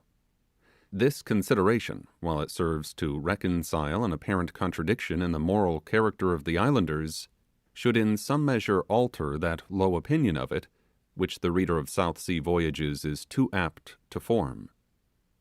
End of footnote. So much for the respect in which personal property is held in Typee. How secure an investment of real property may be, I cannot take upon me to say. Whether the land of the valley was the joint property of its inhabitants, or whether it was parcelled out among a certain number of landed proprietors who allowed everybody to squat and poach as much as he or she pleased, I never could ascertain. At any rate, musty parchments and title deeds there were none on the island, and I am half inclined to believe that its inhabitants hold their broad valleys in fee simple from nature herself, to have and to hold so long as grass grows and water runs, or until their French visitors, by a summary mode of conveyancing, shall appropriate them to their own benefit and behoof. Yesterday I saw Kory Kory hie him away, armed with a long pole, with which, standing on the ground, he knocked down the fruit from the topmost boughs of the trees, and brought them home in his basket of coconut leaves. Today I see an islander, whom I know to reside in a distant part of the valley, doing the selfsame thing. On the sloping bank of the stream are a number of banana trees. I have often seen a score or two of young people making a merry foray on the great golden clusters and bearing them off, one after another, to different parts of the vale, shouting and tramping as they went. No churlish old curmudgeon could have been the owner of that grove of breadfruit trees, or of these gloriously yellow bunches of bananas. From what I have said, it will be perceived that there is a vast difference between personal property and real estate in the valley of Typee. Some individuals, of course, are more wealthy than others. For example, the ridgepole of Marquesas' house bends under the weight of many a huge package of tapa. His long couch is laid with mats placed one upon the other 7 deep. Outside, Tinor has ranged along in her bamboo cupboard, or whatever the place may be called, a goodly array of calabashes and wooden trenchers. Now the house just beyond the grove, next to Marquesas, occupied by Ruaruga, is not quite so well furnished. There are only 3 moderate-sized packages swinging overhead. There are only 2 layers of mats beneath, and the calabashes and trenchers are not so numerous, nor so tastefully stained and carved. But then Ruaruga has a house, not so pretty a one to be sure, but just as commodious as Marquesas, and I suppose if he wished to vie with his neighbour's establishment, he could do so with very little trouble. These, in short, constituted the chief differences perceivable in the relative wealth of the people in Typee. Civilization does not engross all the virtues of humanity. She has not even her full share of them. They flourish in greater abundance and attain greater strength among many barbarous people.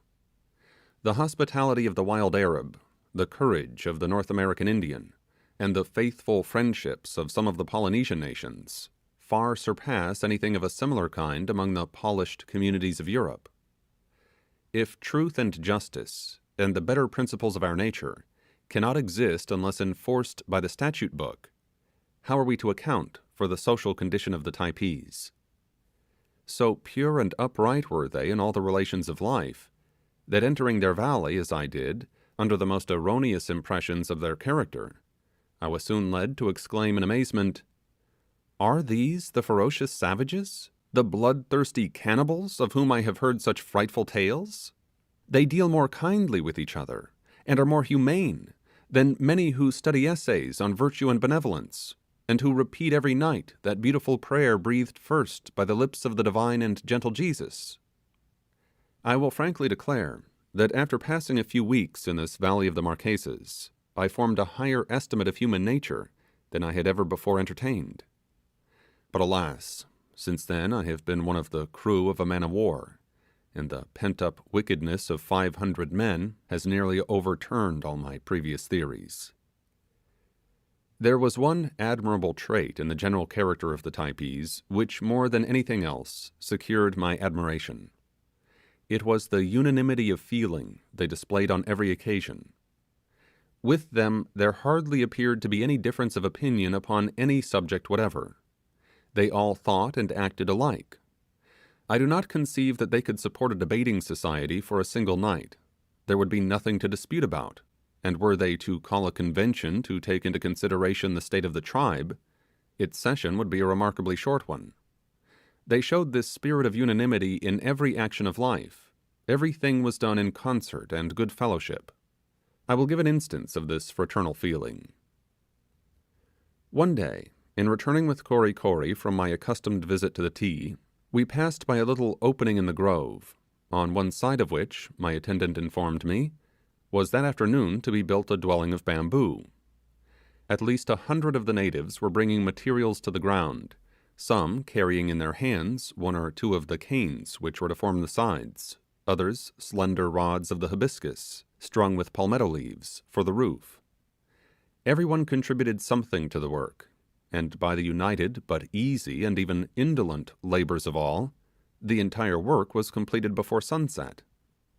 The islanders, while employed in erecting this tenement, reminded me of a colony of beavers at work. To be sure, they were hardly as silent and demure as those wonderful creatures, nor were they by any means as diligent. To tell the truth, they were somewhat inclined to be lazy, but a perfect tumult of hilarity prevailed, and they worked together so unitedly, and seemed actuated by such an instinct of friendliness, that it was truly beautiful to behold.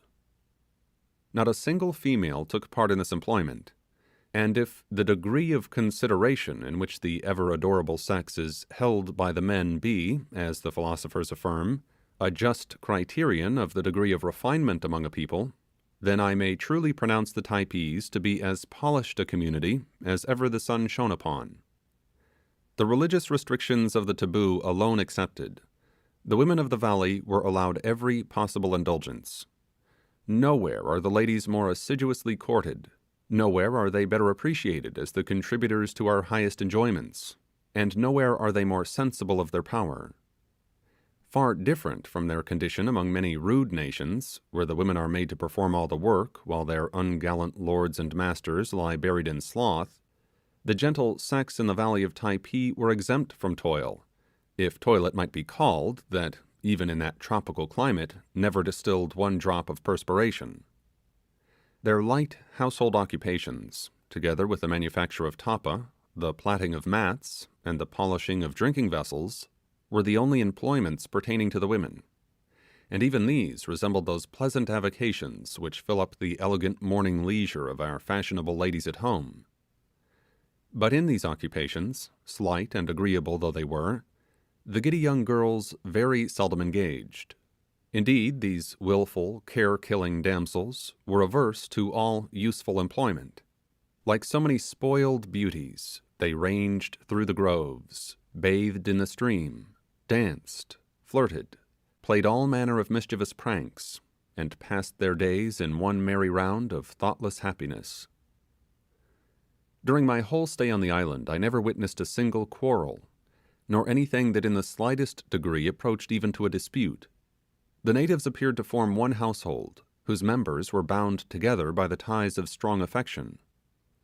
The love of kindred I did not so much perceive, for it seemed blended in the general love, and where all were treated as brothers and sisters, it was hard to tell who were actually related to each other by blood. Let it not be supposed that I have overdrawn this picture. I have not done so. Nor let it be urged that the hostility of this tribe to foreigners, and the hereditary feuds they carry on against their fellow islanders beyond the mountains, are facts which contradict me. Not so. These apparent discrepancies are easily reconciled. By many a legendary tale of violence and wrong, as well as by events which have passed before their eyes, these people have been taught to look upon white men with abhorrence. The cruel invasion of their country by Porter has alone furnished them with ample provocation, and I can sympathize in the spirit which prompts the Typee warrior to guard all the passes to his valley with the point of his levelled spear, and standing upon the beach, with his back turned upon his green home, to hold at bay the intruding European. As to the origin of the enmity of this particular clan towards the neighbouring tribes, I cannot so confidently speak. I will not say that their foes are the aggressors, nor will I endeavour to palliate their conduct. But surely, if our evil passions must find vent, it is far better to expend them on strangers and aliens than in the bosom of the community in which we dwell. In many polished countries, civil contentions, as well as domestic enmities, are prevalent, at the same time that the most atrocious foreign wars are waged. How much less guilty then are our islanders, who of these three sins are only chargeable with one, and that the least criminal. The reader will ere long have reason to suspect that the Typees are not free from the guilt of cannibalism, and he will then perhaps charge me with admiring a people against whom so odious a crime is chargeable. But this only enormity in their character is not half so horrible as it is usually described. According to the popular fictions, the crews of vessels, shipwrecked on some barbarous coast, are eaten alive like so many dainty joints by the uncivil inhabitants, and unfortunate voyagers are lured into smiling and treacherous bays, knocked in the head with outlandish war clubs, and served up without any preliminary dressing. In truth, so horrific and improbable are these accounts, that many sensible and well-informed people will not believe that any cannibals exist, and place every book of voyages which purports to give any account of them on the same shelf with Bluebeard and Jack the Giant Killer, while others, implicitly crediting the most extravagant fictions, firmly believe that there are people in the world with tastes so depraved that they would infinitely prefer a single mouthful of material humanity to a good dinner of roast beef and plum pudding. But here, Truth, who loves to be centrally located, is again found between the two extremes. For cannibalism to a certain moderate extent is practiced among several of the primitive tribes in the Pacific, but it is upon the bodies of slain enemies alone, and horrible and fearful as the custom is, immeasurably as it is to be abhorred and condemned, still I assert that those who indulge in it are in other respects humane and virtuous. Chapter 28. There was no instance in which the social and kindly dispositions of the Typees were more forcibly evinced than in the manner they conducted their great fishing parties. 4 times during my stay in the valley, the young men assembled near the full of the moon, and went together on these excursions. As they were generally absent about 48 hours, I was led to believe that they went out towards the open sea, some distance from the bay. The Polynesians seldom use a hook and line, almost always employing large well-made nets, most ingeniously fabricated from the twisted fibres of a certain bark. I examined several of them which had been spread to dry upon the beach at Nukuhiva. They resembled very much our own seines, and I should think very nearly as durable. All the South Sea Islanders are passionately fond of fish, but none of them can be more so than the inhabitants of Typee.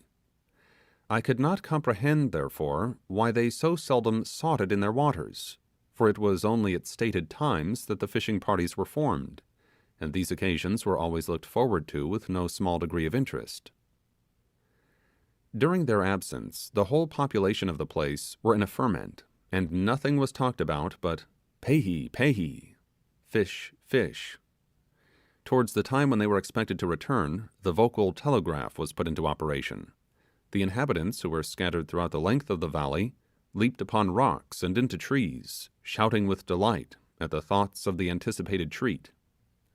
As soon as the approach of the party was announced, there was a general rush of the men towards the beach, some of them remaining, however, about the Ti, in order to get matters in readiness for the reception of the fish, which were brought to the taboo groves in immense packages of leaves, each one of them being suspended from a pole carried on the shoulders of 2 men.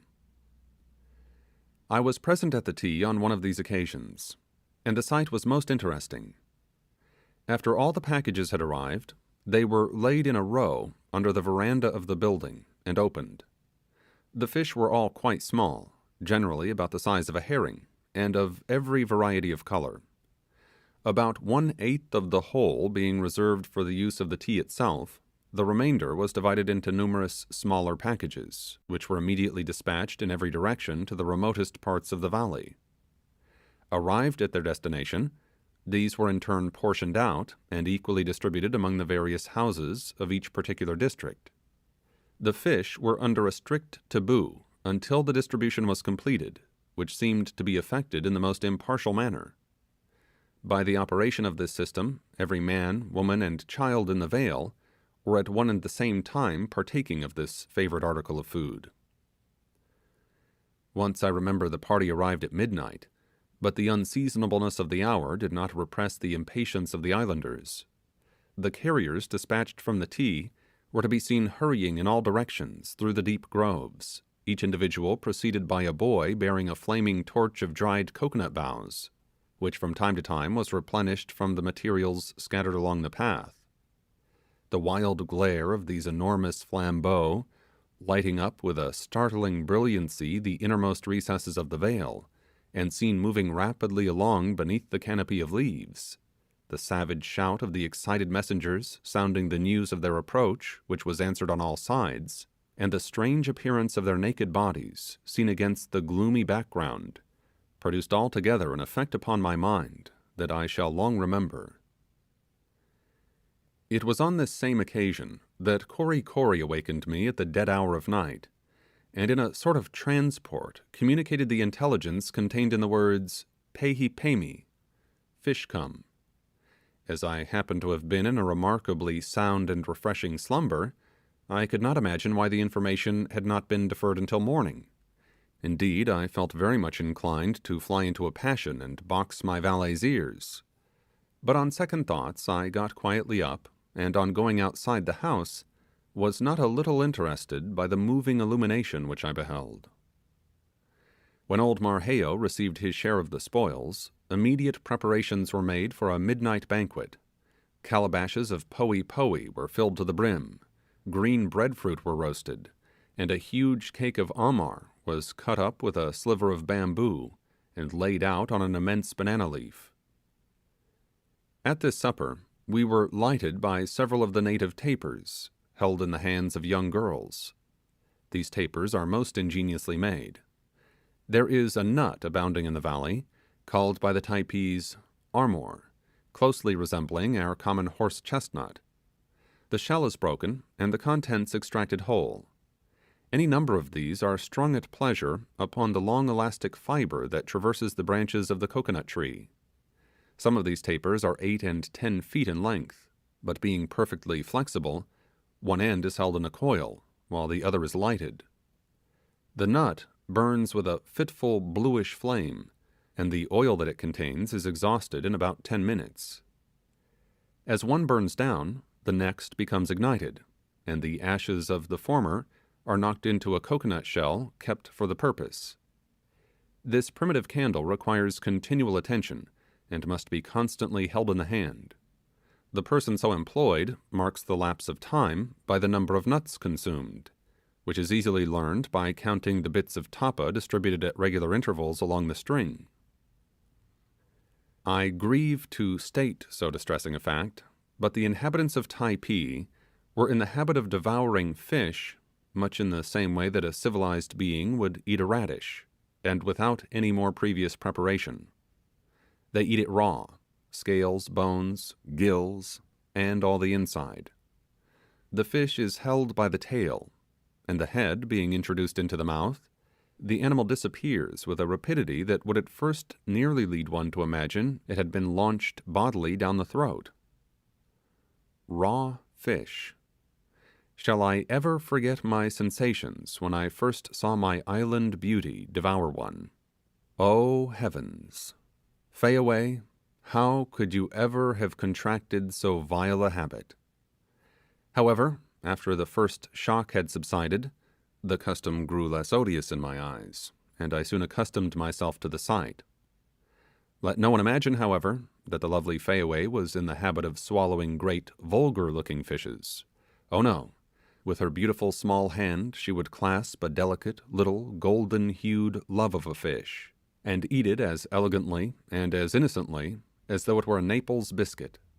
But alas, it was, after all, a raw fish, and all I can say is that Fayaway ate it in a more ladylike manner than any other girl of the valley. When at Rome, do as the Romans do, I held to be so good a proverb, that being in Typee I made a point of doing as the Typees did. Thus I ate poe as they did, I walked about in a garb striking for its simplicity, and I reposed on a community of couches, besides doing many other things in conformity with their peculiar habits. But the farthest I ever went in the way of conformity was on several occasions to regale myself with raw fish. These being remarkably tender, and quite small, the undertaking was not so disagreeable in the main, and after a few trials I positively began to relish them. However, I subjected them to a slight operation with my knife, previously to making my repast. Chapter 29. I think I must enlighten the reader a little about the natural history of the valley. Whence, in the name of Count Buffon and Baron Cuvier, came those dogs that I saw in Typee? Dogs! Big, hairless rats, rather, all with smooth, shining, speckled hides, fat sides, and very disagreeable faces. Whence could they have come? That they were not the indigenous production of the region, I am firmly convinced. Indeed, they seemed aware of their being interlopers, looking fairly ashamed, and always trying to hide themselves in some dark corner. It was plain enough they did not feel at home in the vale, that they wished themselves well out of it, and back to the ugly country from which they must have come. Scurvy curs! They were my abhorrence. I should have liked nothing better than to have been the death of every one of them. In fact, on one occasion I intimated the propriety of a canine crusade to Mehevi, but the benevolent king would not consent to it. He heard me very patiently, but when I had finished, shook his head, and told me in confidence that they were taboo. As for the animal that made the fortune of the ex-Lord Mayor Whittington, I shall never forget the day that I was lying in the house about noon, everybody else being fast asleep, and happening to raise my eyes, met those of a big, black, spectral cat, which sat erect in the doorway, looking at me with its frightful goggling green orbs, like one of those monstrous imps that torment some of Tenier's saints. I am one of those unfortunate persons to whom the sight of these animals is at any time an insufferable annoyance.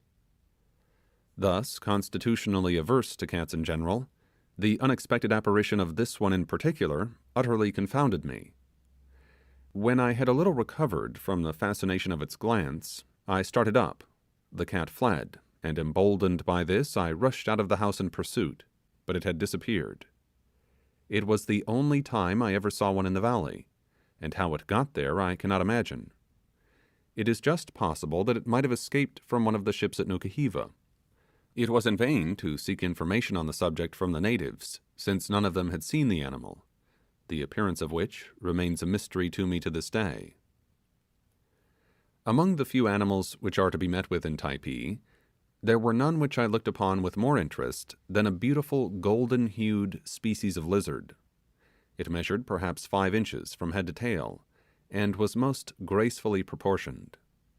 Numbers of these creatures were to be seen basking in the sunshine upon the thatching of the houses, and multitudes at all hours of the day showed their glittering sides as they ran frolicking between the spears of grass, or raced in troops up and down the tall shafts of the coconut trees. But the remarkable beauty of these little animals, and their lively ways, were not their only claims upon my admiration. They were perfectly tame, and insensible to fear. Frequently, after seating myself upon the ground in some shady place during the heat of the day, I would be completely overrun with them. If I brushed one off my arm, it would leap perhaps to my hair.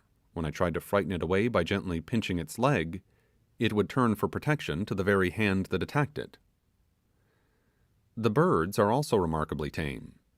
If you happened to see one perched upon a branch within reach of your arm, and advanced towards it, it did not fly away immediately, but waited quietly looking at you, until you could almost touch it, and then took wing slowly, less alarmed at your presence, it would seem, than desirous of removing itself from your path. Had salt been less scarce in the valley than it was, this was the very place to have gone birding with it. I remember that once, on an uninhabited island of the Galapagos, a bird alighted on my outstretched arm, while its mate chirped from an adjoining tree.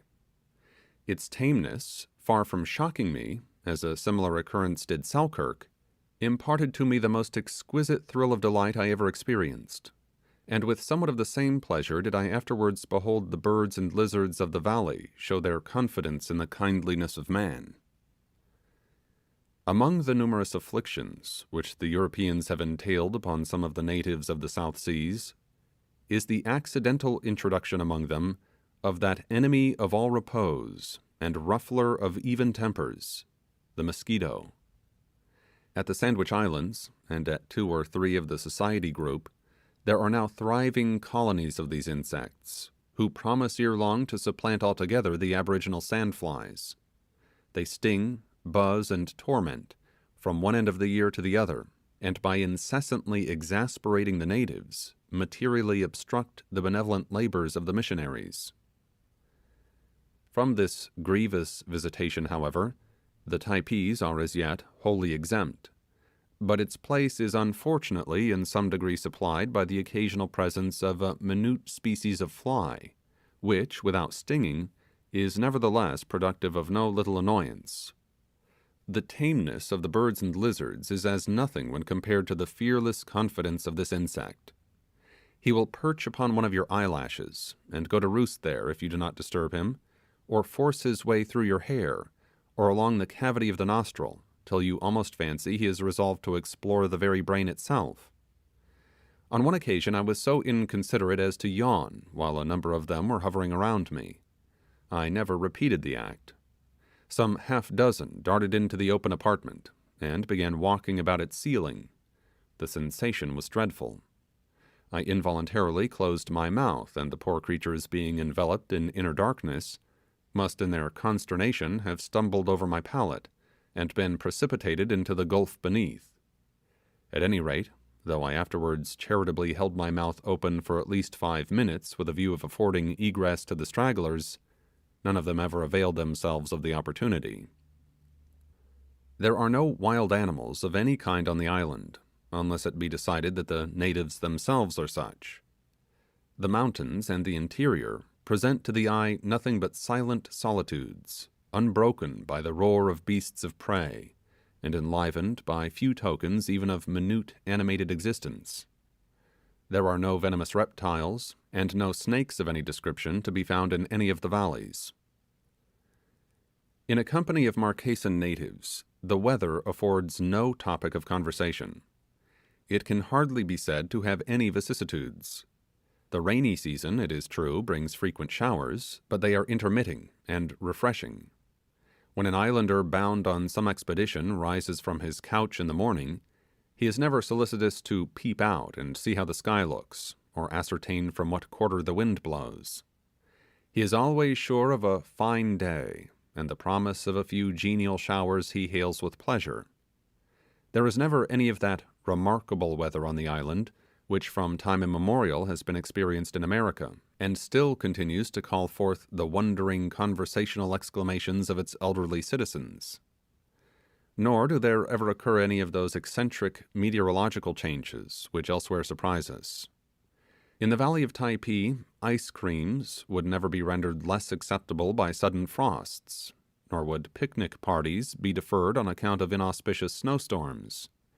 For there, day follows day in one unvarying round of summer and sunshine, and the whole year is one long tropical month of June, just melting into July. It is this genial climate which causes the coconuts to flourish as they do. This invaluable fruit, brought to perfection by the rich soil of the Marquesas, and borne aloft on a stately column more than 100 feet from the ground, would seem at first almost inaccessible to the simple natives. Indeed, the slender, smooth, and soaring shaft, without a single limb or protuberance of any kind to assist one in mounting it, presents an obstacle only to be overcome by the surprising agility and ingenuity of the islanders. It might be supposed that their indolence would lead them patiently to await the period when the ripened nuts, slowly parting from their stems, fall one by one to the ground. This certainly would be the case, were it not that the young fruit, encased in a soft green husk, with the incipient meat adhering in a jelly-like pellicle to its sides, and containing a bumper of the most delicious nectar, is what they chiefly prize. They have at least 20 different terms to express as many progressive stages in the growth of the nut. Many of them reject the fruit altogether except at a particular period of its growth, which, incredible as it may appear, they seemed to me to be able to ascertain within an hour or two. Others are still more capricious in their tastes, and after gathering together a heap of the nuts of all ages, and ingeniously tapping them, will sip first from one and then from another, as fastidiously as some delicate wine bibber experimenting glass in hand among his dusty demijohns of different vintages. Some of the young men, with more flexible frames than their comrades, and perhaps with more courageous souls, had a way of walking up the trunk of the coconut trees which to me seemed little less than miraculous, and when looking at them in the act, I experienced that curious perplexity a child feels when he beholds a fly moving feet uppermost along a ceiling.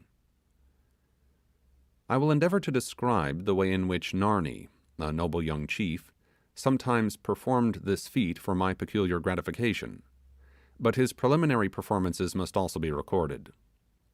Upon my signifying my desire that he should pluck me the young fruit of some particular tree, the handsome savage, throwing himself into a sudden attitude of surprise, feigns astonishment at the apparent absurdity of the request.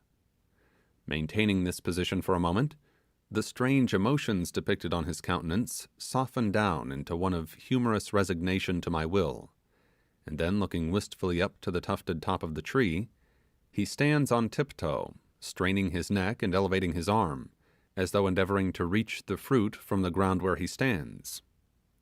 As if defeated in this childish attempt, he now sinks to the earth despondingly, beating his breast in well-acted despair, and then, starting to his feet all at once, and throwing back his head, raises both hands, like a schoolboy about to catch a falling ball.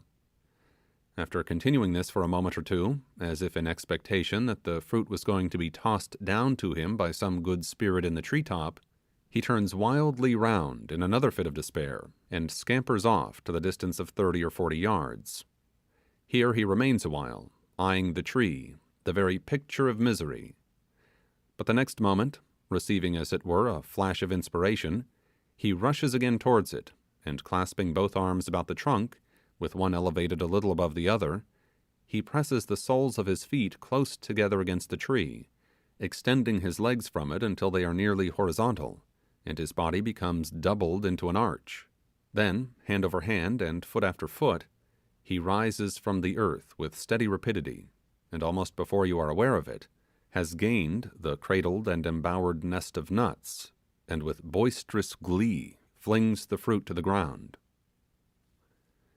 This mode of walking the tree is only practicable where the trunk declines considerably from the perpendicular. This, however, is almost always the case, some of the perfectly straight shafts of the trees leaning at an angle of 30 degrees. The less active among the men, and many of the children of the valley, have another method of climbing. They take a broad and stout piece of bark, and secure either end of it to their ankles, so that when the feet thus confined are extended apart, a space of little more than 12 inches is left between them. This contrivance greatly facilitates the act of climbing. The band, pressed against the tree, and closely embracing it, yields a pretty firm support, while with the arms clasped about the trunk, and at regular intervals sustaining the body, the feet are drawn up nearly a yard at a time, and a corresponding elevation of the hands immediately succeeds. In this way I have seen little children, scarcely 5 years of age, fearlessly climbing the slender pole of a young coconut tree, and while hanging perhaps 50 feet from the ground, receive the plaudits of their parents beneath, who clapped their hands and encouraged them to mount still higher. What, thought I, on first witnessing one of these exhibitions, would the nervous mothers of America and England say to a similar display of hardihood in any of their children? The Lacedaemonian matrons might have approved of it, but most modern dames would have gone into hysterics at the sight.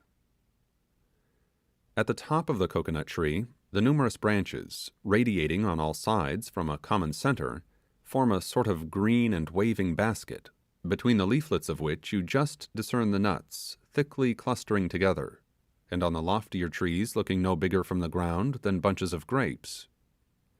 I remember one adventurous little fellow, Tutu was the rascal's name, who had built himself a sort of aerial baby house in the picturesque tuft of a tree adjoining Marquesas' habitation. He used to spend hours there, rustling among the branches and shouting with delight every time the strong gusts of wind rushing down from the mountain's side swayed to and fro the tall and flexible column on which he was perched. Whenever I heard Tutu's musical voice, sounding strangely to the ear from so great a height, and beheld him peeping down upon me from out his leafy covert, he always recalled to my mind Dibdin's lines: "There's a sweet little cherub that sits up aloft, to look out for the life of poor Jack." Birds, bright and beautiful birds, fly over the valley of Typee. You see them perched aloft among the immovable boughs of the majestic breadfruit trees, or gently swaying on the elastic branches of the omu, skimming over the palmetto thatching of the bamboo huts, passing like spirits on the wing through the shadows of the grove, and sometimes descending into the bosom of the valley in gleaming flights from the mountains. Their plumage is purple and azure, crimson and white, black and gold, with bills of every tint, bright bloody red, jet black, and ivory white, and their eyes are bright and sparkling. They go sailing through the air in starry throngs. But alas, the spell of dumbness is upon them all. There is not a single warbler in the valley. I know not why it was, but the sight of these birds, generally the ministers of gladness, always oppressed me with melancholy. As in their dumb beauty they hovered by me whilst I was walking, or looked down upon me with steady, curious eyes from out the foliage, I was almost inclined to fancy that they knew they were gazing upon a stranger, and that they commiserated his fate. Chapter 30. In one of my strolls with Kori Kori, in passing along the border of a thick growth of bushes, my attention was arrested by a singular noise. On entering the thicket, I witnessed for the first time the operation of tattooing as performed by these islanders. I beheld a man extended flat upon his back on the ground, and despite the forced composure of his countenance, it was evident that he was suffering agony. His tormentor bent over him, working away for all the world like a stone cutter with mallet and chisel.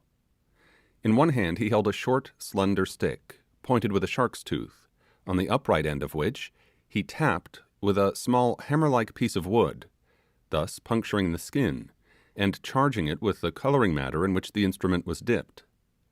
A coconut shell containing this fluid was placed upon the ground. It is prepared by mixing with a vegetable juice the ashes of the armor, or candle nut, always preserved for the purpose. Beside the savage, and spread out upon a piece of soiled tapa, were a great number of curious black-looking little implements of bone and wood, used in the various divisions of his art. A few terminated in a single fine point, and, like very delicate pencils, were employed in giving the finishing touches, or in operating upon the more sensitive portions of the body, as was the case in the present instance. Others presented several points distributed in a line, somewhat resembling the teeth of a saw. These were employed in the coarser parts of the work, and particularly in pricking in straight marks. Some presented their points disposed in small figures, and being placed upon the body, were, by a single blow of the hammer, made to leave their indelible impression. I observed a few, the handles of which were mysteriously curved, as if intended to be introduced into the orifice of the ear, with a view perhaps of beating the tattoo upon the tympanum. Altogether, the sight of these strange instruments recalled to mind that display of cruel-looking mother-of-pearl handled things which one sees in their velvet-lined cases at the elbow of a dentist. The artist was not at this time engaged on an original sketch, his subject being a venerable savage, whose tattooing had become somewhat faded with age and needed a few repairs, and accordingly he was merely employed in touching up the works of some of the old masters of the Typee school, as delineated upon the human canvas before him. The parts operated upon were the eyelids, where a longitudinal streak, like the one which adorned Kori Kori, crossed the countenance of the victim. In spite of all the efforts of the poor old man, sundry twitchings and screwings of the muscles of the face denoted the exquisite sensibility of these shutters to the windows of his soul, which he was now having repainted. But the artist, with a heart as callous as that of an army surgeon, continued his performance, enlivening his labours with a wild chant, tapping away the while as merrily as a woodpecker. So deeply engaged was he in his work that he had not observed our approach, until, after having enjoyed an unmolested view of the operation, I chose to attract his attention. As soon as he perceived me, supposing that I sought him in his professional capacity, he seized hold of me in a paroxysm of delight, and was all eagerness to begin the work. When, however, I gave him to understand that he had altogether mistaken my views, nothing could exceed his grief and disappointment. But, recovering from this, he seemed determined not to credit my assertion, and grasping his implements, he flourished them about, in fearful vicinity to my face, going through an imaginary performance of his art, and every moment bursting into some admiring exclamation at the beauty of his designs. Horrified at the bare thought of being rendered hideous for life if the wretch were to execute his purpose upon me, I struggled to get away from him, while Kori Kori, turning traitor, stood by, and besought me to comply with the outrageous request. On my reiterated refusals, the excited artist got half beside himself, and was overwhelmed with sorrow at losing so noble an opportunity of distinguishing himself in his profession. The idea of engrafting his tattooing upon my white skin filled him with all a painter's enthusiasm. Again and again he gazed into my countenance, and every fresh glimpse seemed to add to the vehemence of his ambition. Not knowing to what extremities he might proceed, and shuddering at the ruin he might inflict upon my figurehead, I now endeavoured to draw off his attention from it, and holding out my arm in a fit of desperation, signed to him to commence operations. But he rejected the compromise indignantly, and still continued his attack on my face, as though nothing short of that would satisfy him. When his forefinger swept across my features, in laying out the borders of those parallel bands which were to encircle my countenance, the flesh fairly crawled upon my bones. At last, half wild with terror and indignation, I succeeded in breaking away from the three savages, and fled towards old Marquesas' house, pursued by the indomitable artist, who ran after me, implements in hand. Kori Kori, however, at last interfered, and drew him off from the chase. This incident opened my eyes to a new danger, and I now felt convinced that in some luckless hour I should be disfigured in such a manner as never more to have the face to return to my countrymen, even should an opportunity offer. These apprehensions were greatly increased by the desire which King Mehevi and several of the inferior chiefs now manifested that I should be tattooed.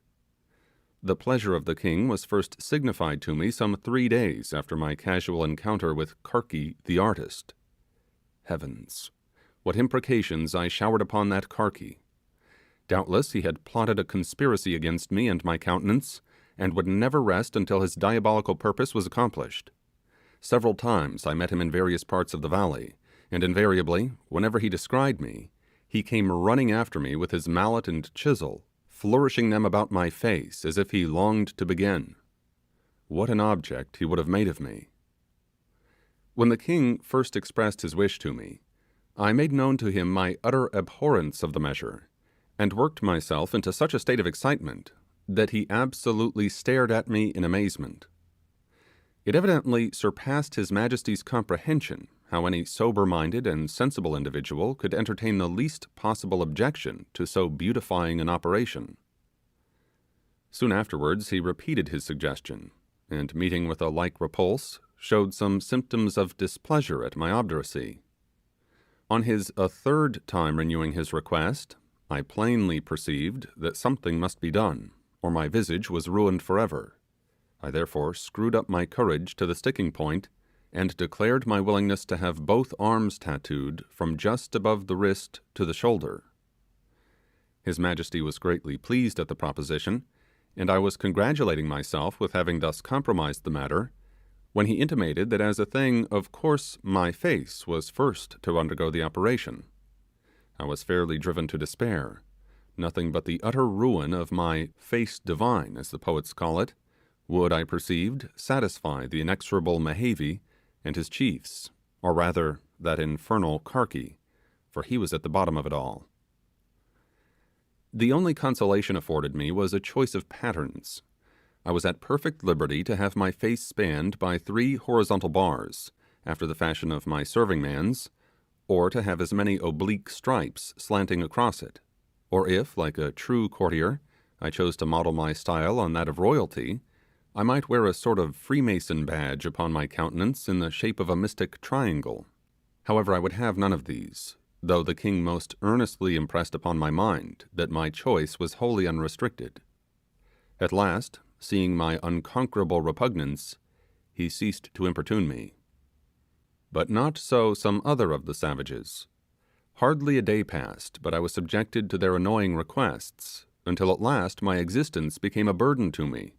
The pleasures I had previously enjoyed no longer afforded me delight, and all my former desire to escape from the valley now revived with additional force. A fact which I soon afterwards learned augmented my apprehension.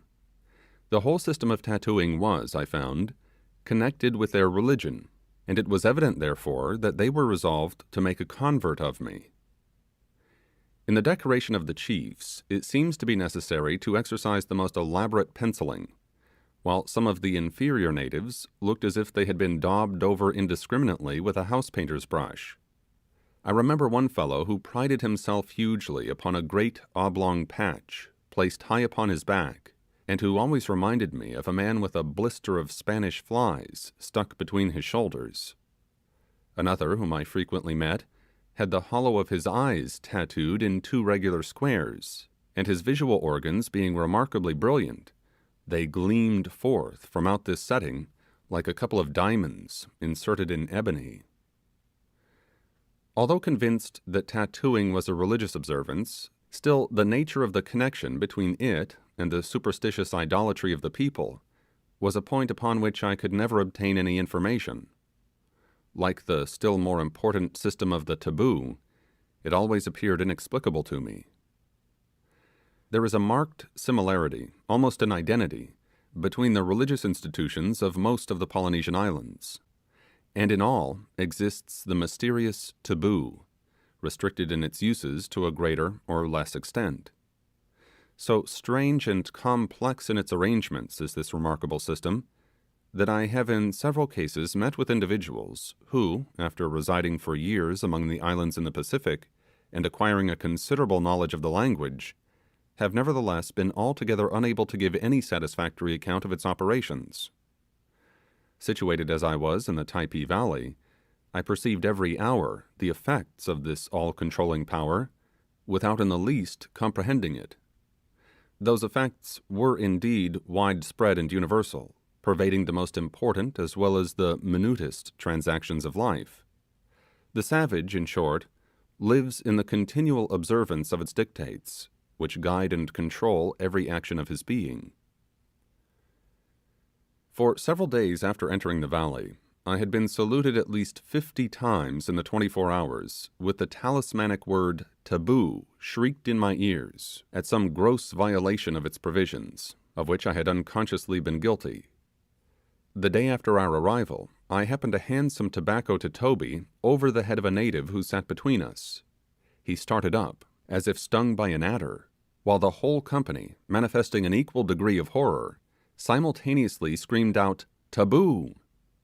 I never again perpetrated a similar piece of ill manners, which indeed was forbidden by the canons of good breeding, as well as by the mandates of the taboo.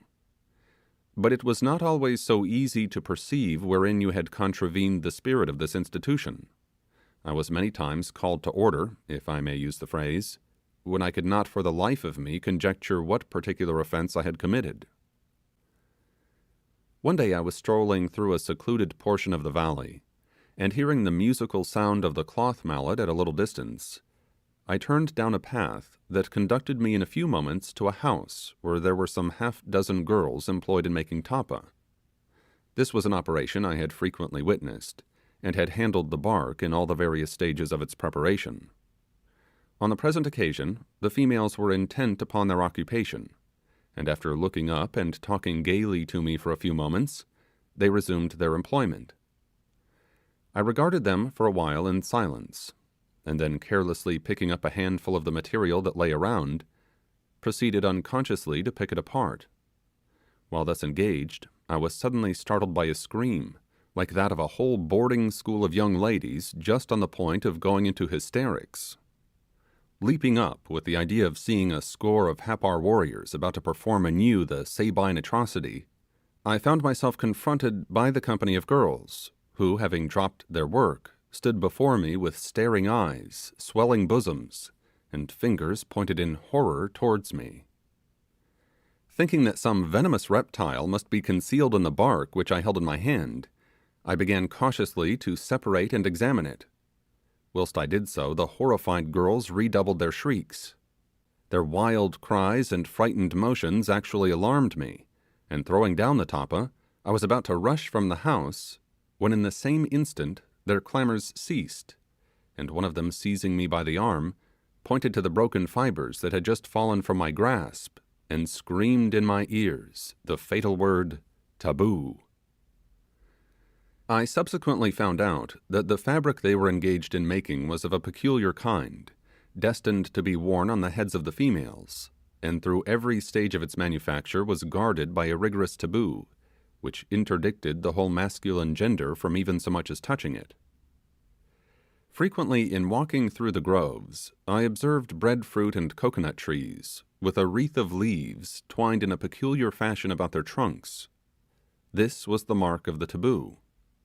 The trees themselves, their fruit, and even the shadows they cast upon the ground, were consecrated by its presence. In the same way a pipe, which the king had bestowed upon me, was rendered sacred in the eyes of the natives, none of whom could I ever prevail upon to smoke from it. The bowl was encircled by a woven band of grass, somewhat resembling those Turks' heads occasionally worked in the handles of our whipstocks. A similar badge was once braided about my wrist by the royal hand of Mehevi himself, who, as soon as he had concluded the operation, pronounced me taboo. This occurred shortly after Toby's disappearance, and were it not that from the first moment I had entered the valley the natives had treated me with uniform kindness, I should have supposed that their conduct afterwards was to be ascribed to the fact that I had received this sacred investiture. The capricious operations of the taboo is not its least remarkable feature. To enumerate them all would be impossible. Black hogs, infants to a certain age, women in an interesting situation, young men while the operation of tattooing their faces is going on, and certain parts of the valley during the continuance of a shower, are alike fenced about by the operation of the taboo. I witnessed a striking instance of its effects in the Bay of Tior, my visit to which place has been alluded to in a former part of this narrative. On that occasion, our worthy captain formed one of the party. He was a most insatiable sportsman. Outward bound, and off the pitch of Cape Horn, he used to sit on the taffrail and keep the steward loading 3 or 4 old fowling pieces, with which he would bring down albatrosses, cape pigeons, jays, petrels, and divers other marine fowl, who followed chattering in our wake. The sailors were struck aghast at his impiety, and one and all attributed our 40 days' beating about that horrid headland to his sacrilegious slaughter of these inoffensive birds.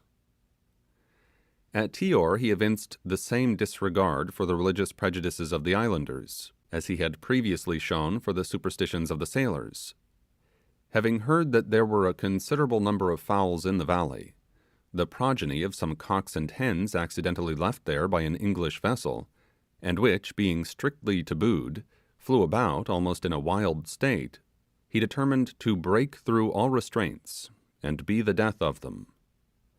Accordingly, he provided himself with a most formidable looking gun, and announced his landing on the beach by shooting down a noble cock that was crowing what proved to be his own funeral dirge, on the limb of an adjoining tree.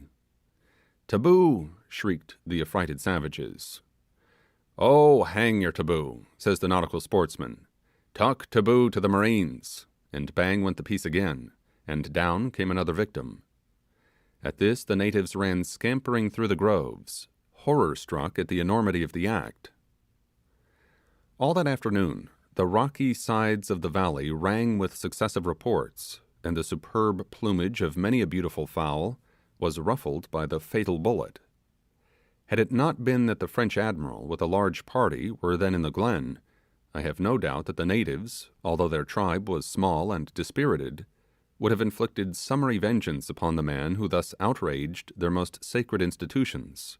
As it was, they contrived to annoy him not a little. Thirsting with his exertions, the skipper directed his steps to a stream, but the savages, who had followed at a little distance, perceiving his object, rushed towards him and forced him away from its bank. His lips would have polluted it. Wearied at last, he sought to enter a house that he might rest for a while on the mats. Its inmates gathered tumultuously about the door and denied him admittance. He coaxed and blustered by turns, but in vain. The natives were neither to be intimidated nor appeased, and as a final resort he was obliged to call together his boat's crew and pull away from what he termed the most infernal place he ever stepped upon. Lucky was it for him, and for us, that we were not honoured on our departure by a salute of stones from the hands of the exasperated Tiors. In this way, on the neighbouring island of Ropo, were killed, but a few weeks previously, and for a nearly similar offence, the master and 3 of the crew of the K. I cannot determine with anything approaching to certainty what power it is that imposes the taboo. When I consider the slight disparity of condition among the islanders, the very limited and inconsiderable prerogatives of the king and chiefs, and the loose and indefinite functions of the priesthood, most of whom were hardly to be distinguished from the rest of their countrymen, I am wholly at a loss where to look for the authority which regulates this potent institution. It is imposed upon something today, and withdrawn tomorrow, while its operations in other cases are perpetual. Sometimes its restrictions only affect a single individual, sometimes a particular family, sometimes a whole tribe, and in a few instances they extend not merely over the various clans on a single island, but over all the inhabitants of an entire group. In illustration of this latter peculiarity, I may cite the law which forbids a female to enter a canoe, a prohibition which prevails upon all the northern Marquesas islands. The word itself, taboo, is used in more than one signification. It is sometimes used by a parent to his child, when in the exercise of paternal authority he forbids it to perform a particular action. Anything opposed to the ordinary customs of the islanders, although not expressly prohibited, is said to be taboo. The Typee language is one very difficult to be acquired. It bears a close resemblance to the other Polynesian dialects, all of which show a common origin. The duplication of words, as lumi lumi, poe poe, mui mui, is one of their peculiar features.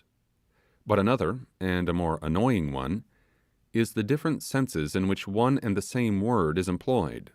Its various meanings all have a certain connection, which only makes the matter more puzzling. So one brisk, lively little word is obliged, like a servant in a poor family, to perform all sorts of duties. For instance, one particular combination of syllables expresses the ideas of sleep, rest, reclining, sitting, leaning, and all other things anywise analogous thereto, the particular meaning being shown chiefly by a variety of gestures and the eloquent expression of the countenance. The intricacy of these dialects is another peculiarity.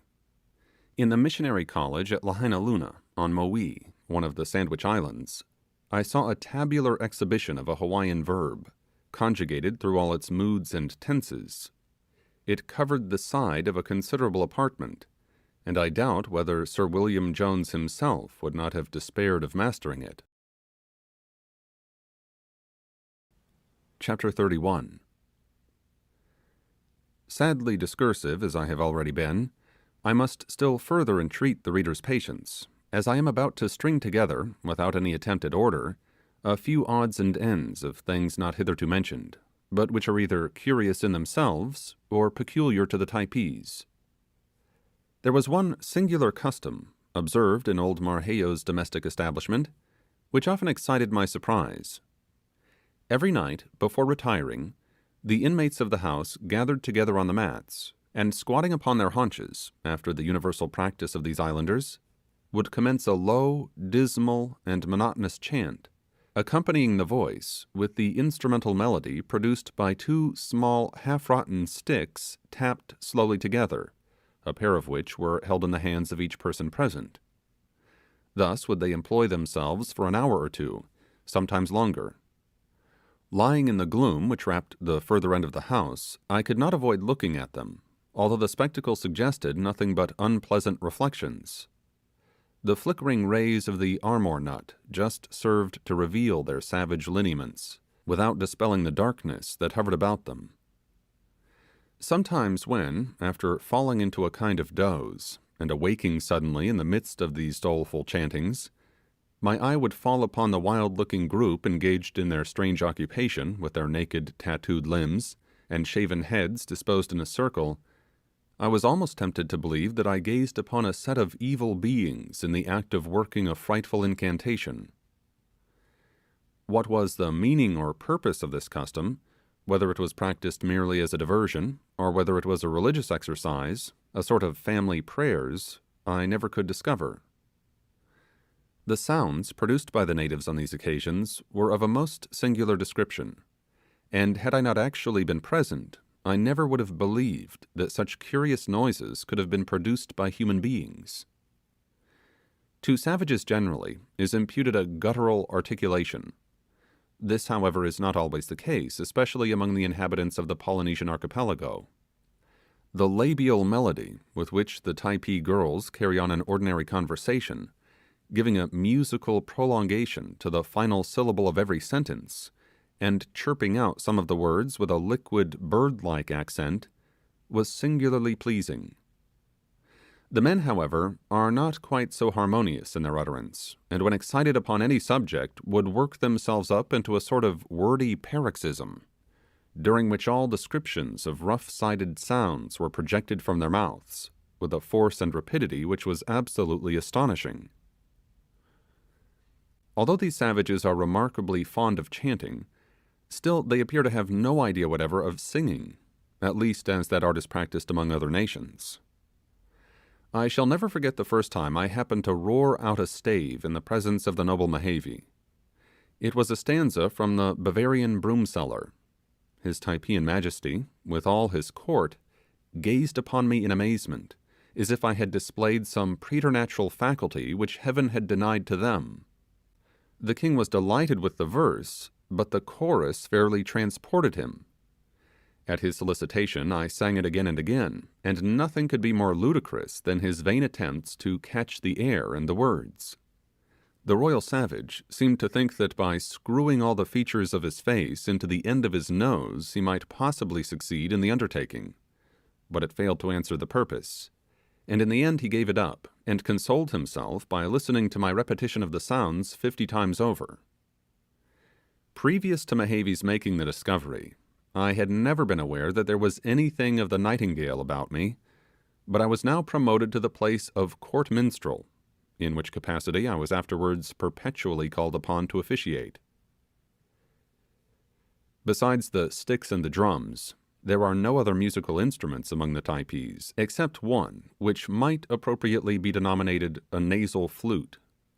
It is somewhat longer than an ordinary fife, is made of a beautiful scarlet-coloured reed, and has 4 or 5 stops, with a large hole near one end, which latter is held just beneath the left nostril, the other nostril being closed by a peculiar movement of the muscles about the nose. The breath is forced into the tube, and produces a soft, dulcet sound, which is varied by the fingers running at random over the stops. This is a favourite recreation with the females, and one in which Fayaway greatly excelled. Awkward as such an instrument may appear, it was in Fayaway's delicate little hands one of the most graceful I have ever seen. A young lady, in the act of tormenting a guitar strung about her neck by a couple of yards of blue ribbon, is not half so engaging. Singing was not the only means I possessed of diverting the royal Mehavi and his easygoing subjects. Nothing afforded them more pleasure than to see me go through the attitudes of a pugilistic encounter. As not one of the natives had soul enough in him to stand up like a man, and allow me to hammer away at him, for my own personal gratification and that of the king, I was necessitated to fight with an imaginary enemy, whom I invariably made to knock under to my superior prowess. Sometimes, when this sorely battered shadow retreated precipitately towards a group of the savages, and following him up I rushed among them, dealing my blows right and left, they would disperse in all directions, much to the enjoyment of Mehavi, the chiefs, and themselves. The noble art of self-defence appeared to be regarded by them as the peculiar gift of the white man, and I make little doubt but that they supposed armies of Europeans were drawn up provided with nothing else but bony fists and stout hearts, with which they set to in column, and pummeled one another at the word of command.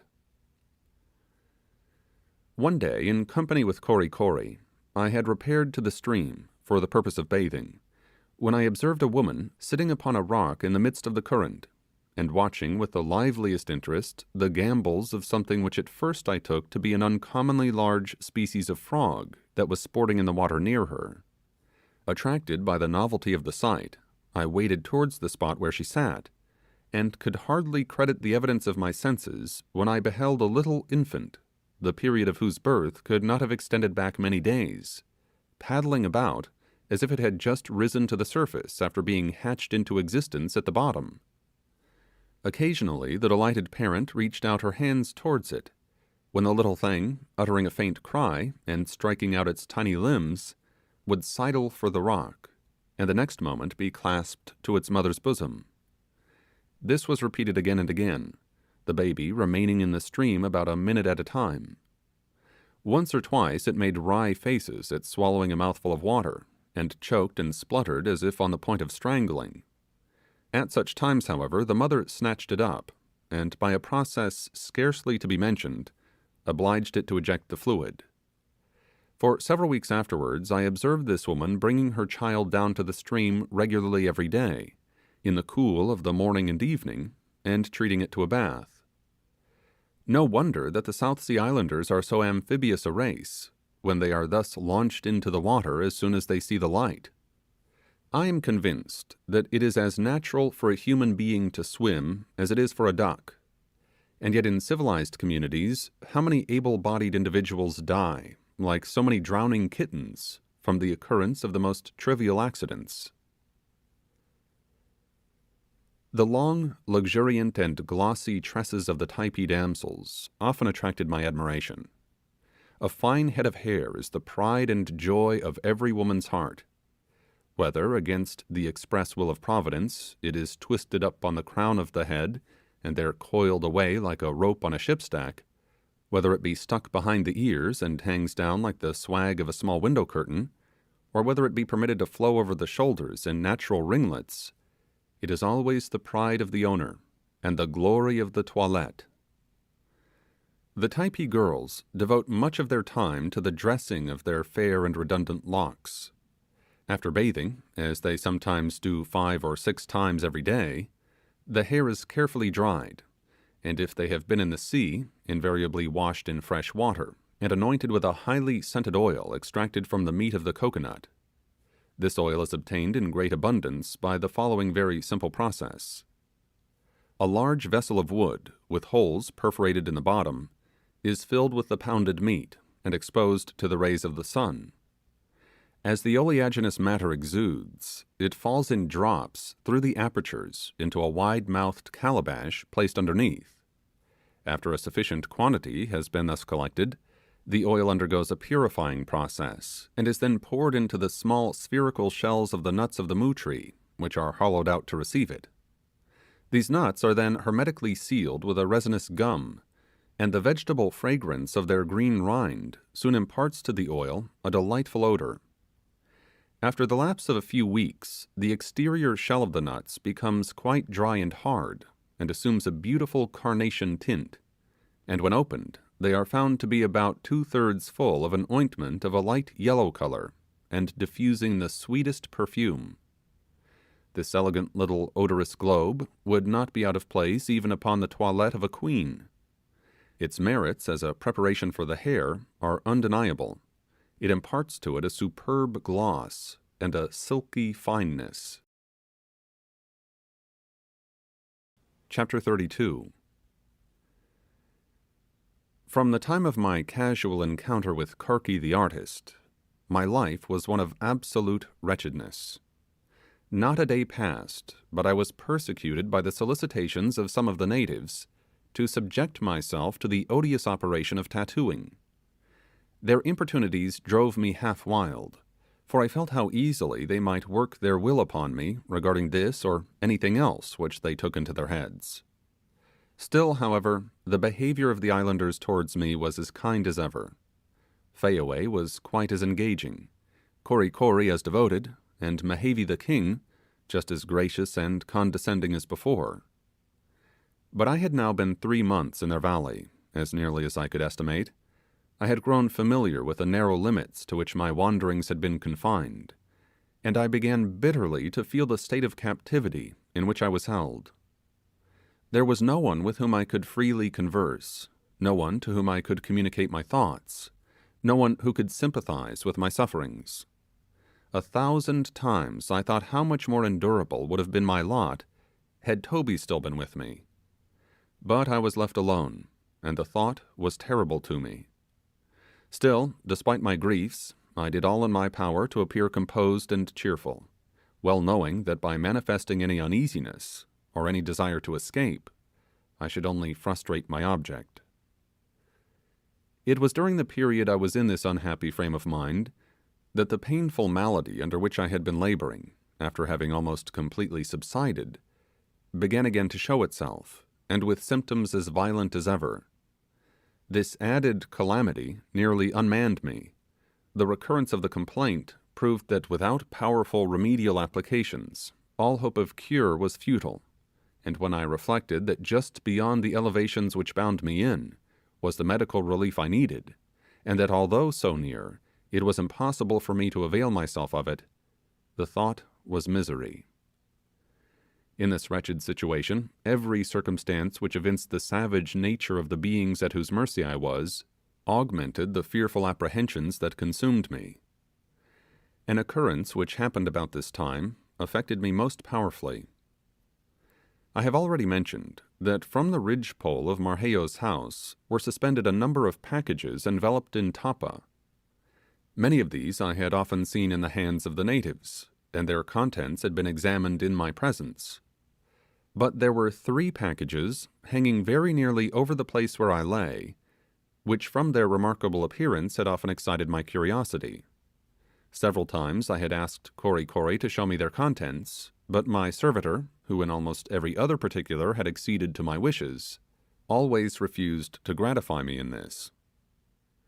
One day, returning unexpectedly from the tea, my arrival seemed to throw the inmates of the house into the greatest confusion. They were seated together on the mats, and by the lines which extended from the roof to the floor, I immediately perceived that the mysterious packages were for some purpose or other under inspection. The evident alarm the savages betrayed filled me with forebodings of evil, and with an uncontrollable desire to penetrate the secret so jealously guarded.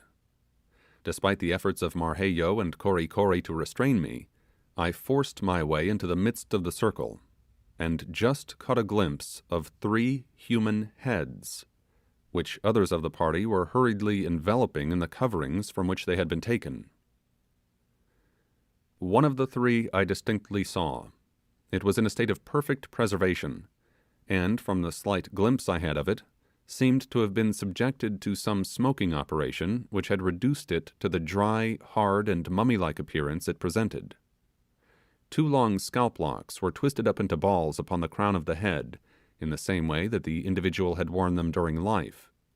The sunken cheeks were rendered yet more ghastly by the rows of glistening teeth which protruded from between the lips, while the sockets of the eyes, filled with oval bits of mother-of-pearl shell, with a black spot in the centre, heightened the hideousness of its aspect.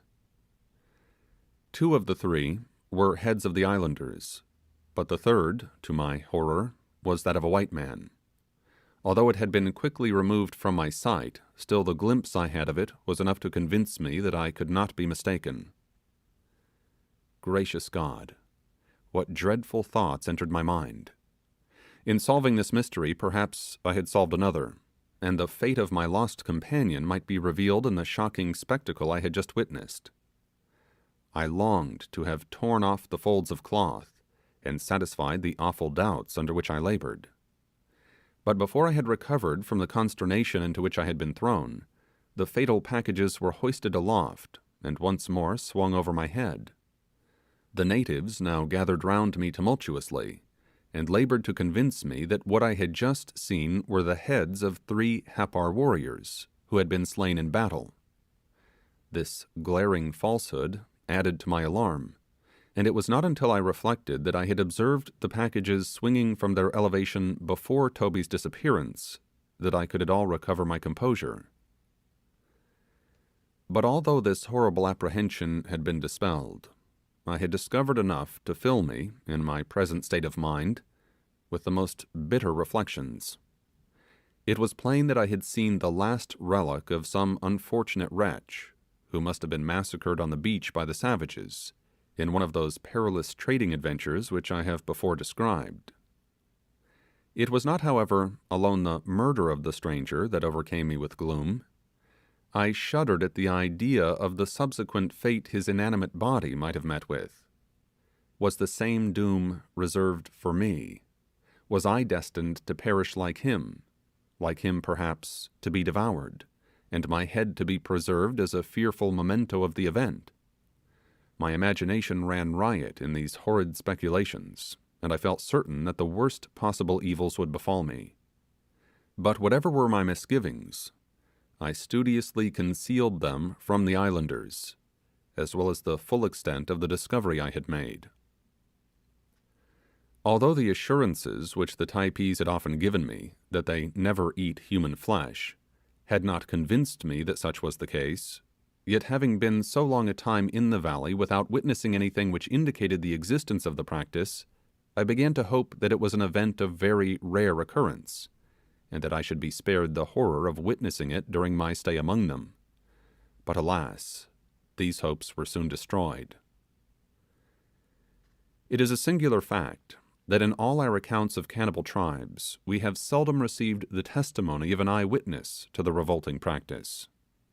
The horrible conclusion has almost always been derived either from the second-hand evidence of Europeans, or else from the admissions of the savages themselves, after they have in some degree become civilized.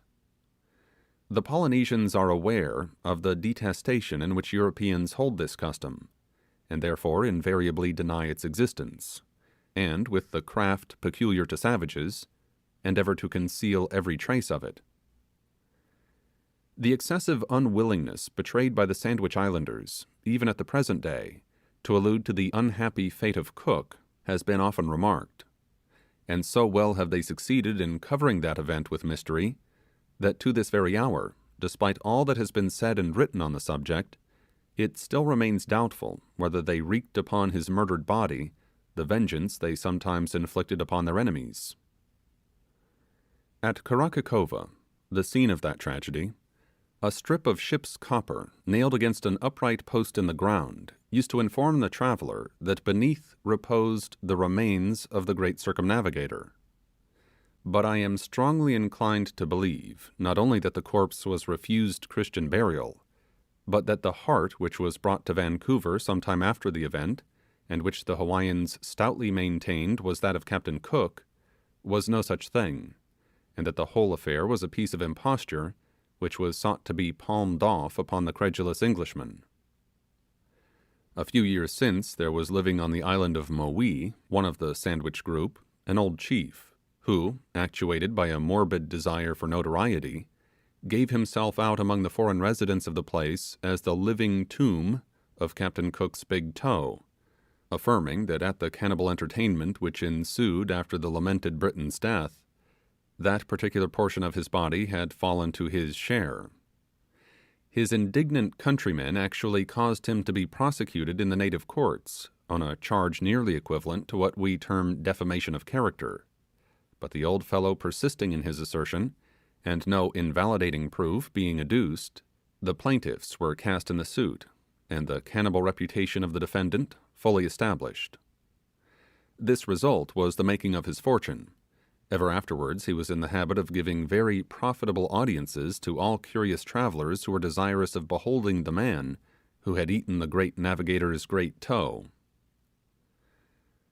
About a week after my discovery of the contents of the mysterious packages, I happened to be at the tea when another war alarm was sounded, and the natives, rushing to their arms, sallied out to resist a second incursion of the Happar invaders. The same scene was again repeated, only that on this occasion I heard at least 15 reports of muskets from the mountains during the time that the skirmish lasted. An hour or two after its termination, loud paeans chanted through the valley announced the approach of the victors. I stood with Kory Kory leaning against the railing of the Typee awaiting their advance, when a tumultuous crowd of islanders emerged with wild clamours from the neighbouring groves. In the midst of them marched 4 men, one preceding the other at regular intervals of 8 or 10 feet, with poles of a corresponding length extended from shoulder to shoulder, to which were lashed with thongs of bark 3 long narrow bundles, carefully wrapped in ample coverings of freshly plucked palm leaves, tacked together with slivers of bamboo. Here and there upon these green winding sheets might be seen the stains of blood, while the warriors who carried the frightful burdens displayed upon their naked limbs similar sanguinary marks. The shaven head of the foremost had a deep gash upon it, and the clotted gore which had flowed from the wound remained in dry patches around it. This savage seemed to be sinking under the weight he bore. The bright tattooing upon his body was covered with blood and dust, his inflamed eyes rolled in their sockets, and his whole appearance denoted extraordinary suffering and exertion. Yet, sustained by some powerful impulse, he continued to advance, while the throng around him with wild cheers sought to encourage him. The other 3 men were marked about the arms and breasts with several slight wounds, which they somewhat ostentatiously displayed. These 4 individuals, having been the most active in the late encounter, claimed the honour of bearing the bodies of their slain enemies to the Ti. Such was the conclusion I drew from my own observations, and as far as I could understand, from the explanation which Kory Kory gave me. The royal Mehevi walked by the side of these heroes. He carried in one hand a musket, from the barrel of which was suspended a small canvas pouch of powder, and in the other he grasped a short javelin, which he held before him and regarded with fierce exultation. This javelin he had wrested from a celebrated champion of the Happars, who had ignominiously fled, and was pursued by his foe beyond the summit of the mountain. When within a short distance of the Ti, the warrior with the wounded head, who proved to be Narmany, tottered forward 2 or 3 steps, and fell helplessly to the ground, but not before another had caught the end of the pole from his shoulder, and placed it upon his own. The excited throng of islanders, who surrounded the person of the king and the dead bodies of the enemy, approached the spot where I stood, brandishing their rude implements of warfare, many of which were bruised and broken, and uttering continual shouts of triumph. When the crowd drew up opposite the Ti, I set myself to watch their proceedings most attentively, but scarcely had they halted when my servitor, who had left my side for an instant, touched my arm and proposed our returning to Marquesas' house. To this I objected, But to my surprise, Kori Kori reiterated his request, and with an unusual vehemence of manner. Still, however, I refused to comply, and was retreating before him, as in his importunity he pressed upon me, when I felt a heavy hand laid upon my shoulder, and turning round, encountered the bulky form of Mau Mau, a one-eyed chief, who had just detached himself from the crowd below, and had mounted the rear of the Typee upon which we stood. His cheek had been pierced by the point of a spear, and the wound imparted a still more frightful expression to his hideously tattooed face, already deformed by the loss of an eye.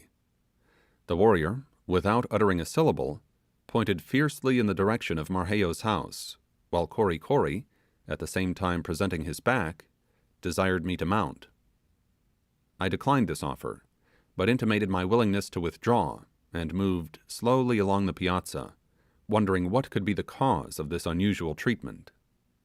A few minutes' consideration convinced me that the savages were about to celebrate some hideous rite in connection with their peculiar customs, and at which they were determined I should not be present.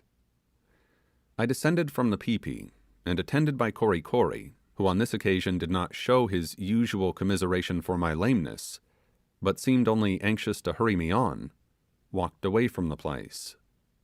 As I passed through the noisy throng, which by this time completely environed the tea, I looked with fearful curiosity at the 3 packages, which now were deposited upon the ground. But although I had no doubt as to their contents, still their thick coverings prevented my actually detecting the form of a human body. The next morning, shortly after sunrise, the same thundering sounds which had awakened me from sleep on the 2nd day of the Feast of Calabashes assured me that the savages were on the eve of celebrating another, and as I fully believed, a horrible solemnity.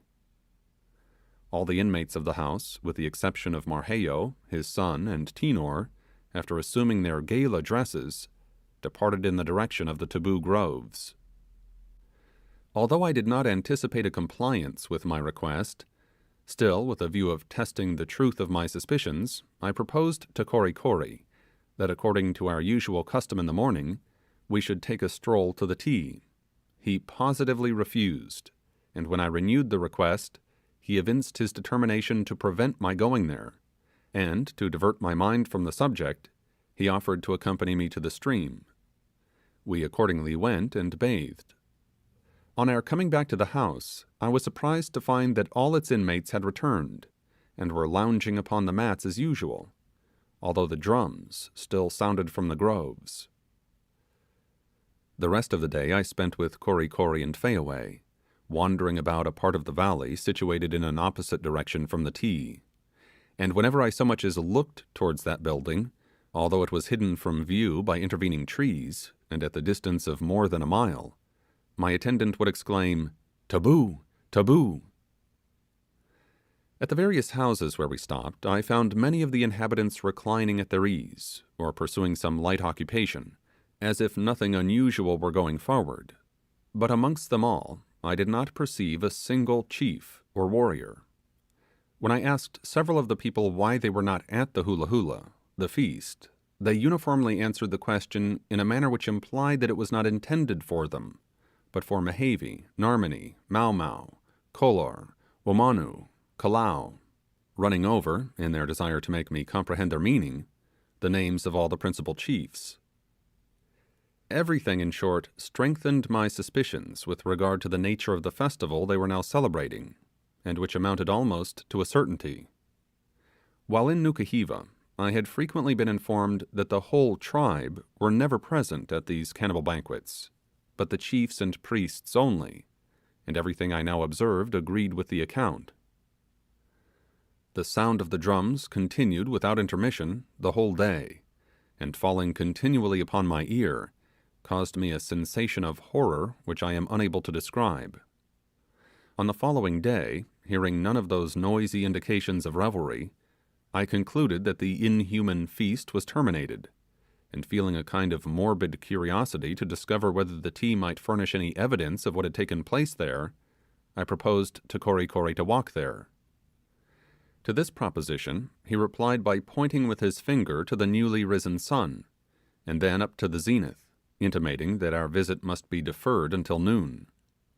Shortly after that hour, we accordingly proceeded to the taboo groves, and as soon as we entered their precincts, I looked fearfully round in quest of some memorial of the scenes which had so lately been acted there, but everything appeared as usual. On reaching the tee, we found Mehavi and a few chiefs reclining on the mats, who gave me as friendly a reception as ever. No allusions of any kind were made by them to the recent events, and I refrained, for obvious reasons, from referring to them myself. After staying a short time, I took my leave. In passing along the piazza, previously to descending from the Typee, I observed a curiously carved vessel of wood, of considerable size, with a cover placed over it of the same material, and which resembled in shape a small canoe. It was surrounded by a low railing of bamboos, the top of which was scarcely a foot from the ground. As the vessel had been placed in its present position since my last visit, I at once concluded that it must have some connection with the recent festival, and, prompted by a curiosity I could not repress, in passing it I raised one end of the cover. At the same moment, the chiefs, perceiving my design, loudly ejaculated, "Taboo! Taboo!" But the slight glimpse sufficed. My eyes fell upon the disordered members of a human skeleton, the bones still fresh with moisture, and with particles of flesh clinging to them here and there. Kory Kory, who had been a little in advance of me, attracted by the exclamations of the chiefs, turned round in time to witness the expression of horror on my countenance. He now hurried towards me, pointing at the same time to the canoe and exclaiming rapidly, "Puarkee, puarkee!" Pig, pig. I pretended to yield to the deception, and repeated the words after him several times, as though acquiescing in what he said. The other savages, either deceived by my conduct or unwilling to manifest their displeasure at what could not now be remedied, took no further notice of the occurrence, and I immediately left the tee. All that night I lay awake, revolving in my mind the fearful situation in which I was placed. The last horrid revelation had now been made, and the full sense of my condition rushed upon my mind with a force I had never before experienced. Where, thought I, desponding, is there the slightest prospect of escape?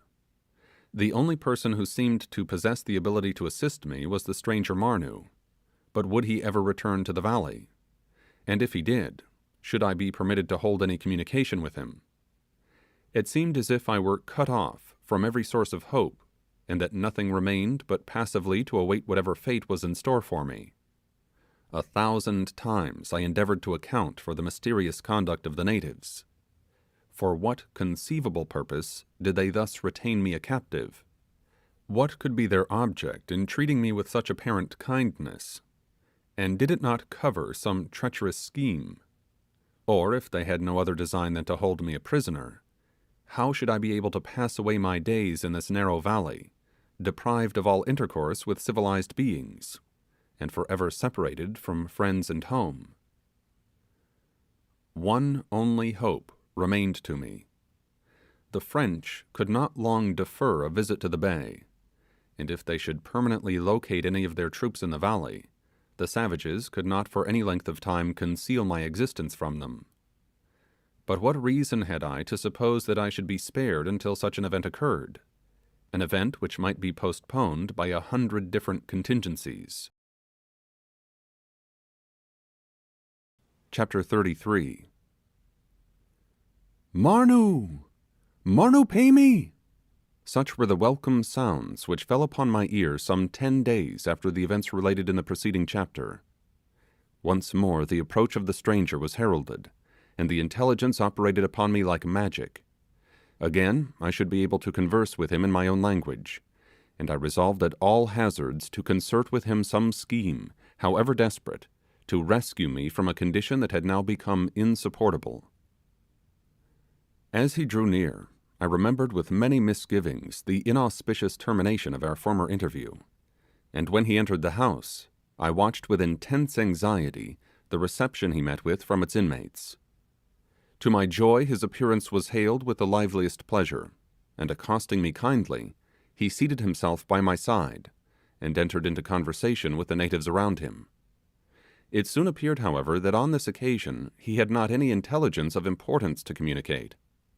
I inquired of him from whence he had last come. He replied from Puiarca, his native valley, and that he intended to return to it the same day. At once it struck me that could I but reach that valley under his protection, I might easily from thence reach Nukuhiva by water, and animated by the prospect which this plan held out, I disclosed it in a few brief words to the stranger, and asked him how it could be best accomplished. My heart sunk within me, when in his broken English he answered me that it could never be effected. "Kanaka no let you go nowhere," he said. "You taboo. Why you no like to stay? Plenty moi moi, sleep. Plenty kiki, eat. Plenty waheni, young girls. Oh, very good place, Typee. Suppose you no like this bay, why you come? You no hear about Typee. All white men afraid Typee, so no white men come." These words distressed me beyond belief, and when I again related to him the circumstances under which I had descended into the valley, and sought to enlist his sympathies in my behalf by appealing to the bodily misery I endured, he listened to me with impatience, and cut me short by exclaiming passionately, "Me no hear you talk any more. By Kanaka get mad, kill you, and me too. No you see he no want you to speak to me at all? You see, by you no mind. You get well, he kill you, eat you, hang you head up there like hepar Kanaka. Now you listen, but no talk any more. Bye I go. You see way I go. Then some night, Kanaka all moi moi. Sleep. You run away. You come Puiarca. I speak Puiarca Kanaka. He no harm you. Then I take you my canoe, Nukuhiva, and you no runaway ship no more." With these words, enforced by a vehemence of gesture I cannot describe, Marnoo started from my side, and immediately engaged in conversation with some of the chiefs who had entered the house. It would have been idle for me to have attempted resuming the interview so peremptorily terminated by Marnoo, who was evidently little disposed to compromise his own safety by any rash endeavours to ensure mine. But the plan he had suggested struck me as one which might possibly be accomplished, and I resolved to act upon it as speedily as possible. Accordingly, when he rose to depart, I accompanied him with the natives outside of the house, with a view of carefully noting the path he would take in leaving the valley. Just before leaping from the peepee, he clasped my hand, and looking significantly at me, exclaimed, "Now you see. You do what I tell you. Then you do good. You no do so. Then you die." The next moment he waved his spear in adieu to the islanders, and following the route that conducted to a defile in the mountains lying opposite the Hepar side, was soon out of sight. A mode of escape was now presented to me, but how was I to avail myself of it? I was continually surrounded by the savages. I could not stir from one house to another without being attended by some of them, and even during the hours devoted to slumber, the slightest movement which I made seemed to attract the notice of those who shared the mats with me. In spite of these obstacles, however, I determined forthwith to make the attempt. To do so with any prospect of success, it was necessary that I should have at least 2 hours' start before the islanders should discover my absence, for with such facility was any alarm spread through the valley, and so familiar of course were the inhabitants with the intricacies of the groves, that I could not hope, lame and feeble as I was, and ignorant of the route, to secure my escape unless I had this advantage. It was also by night alone that I could hope to accomplish my object, and then only by adopting the utmost precaution. The entrance to Marquesas' habitation was through a low, narrow opening in its wickerwork front. This passage, for no conceivable reason that I could devise, was always closed after the household had retired to rest, by drawing a heavy slide across it, composed of a dozen or more bits of wood, ingeniously fastened together by seizings of sinnate.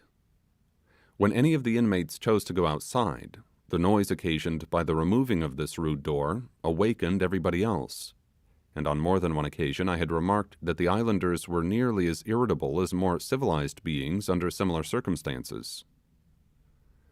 The difficulty thus placed in my way I determined to obviate in the following manner. I would get up boldly in the course of the night, and drawing the slide, issue from the house, and pretend that my object was merely to procure a drink from the calabash, which always stood without the dwelling on the corner of the Typee.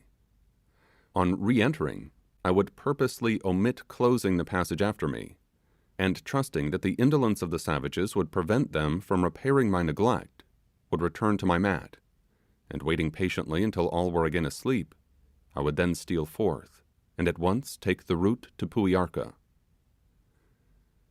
The very night which followed Marnoo's departure, I proceeded to put this project into execution. About midnight, as I imagined, I rose and drew the slide. The natives, just as I had expected, started up, while some of them asked, "Arwore puawa, Tomo?" "Where are you going, Tomo?" "Why, water," I laconically answered, grasping the calabash. On hearing my reply, they sank back again, and in a minute or two I returned to my mat, anxiously awaiting the result of the experiment.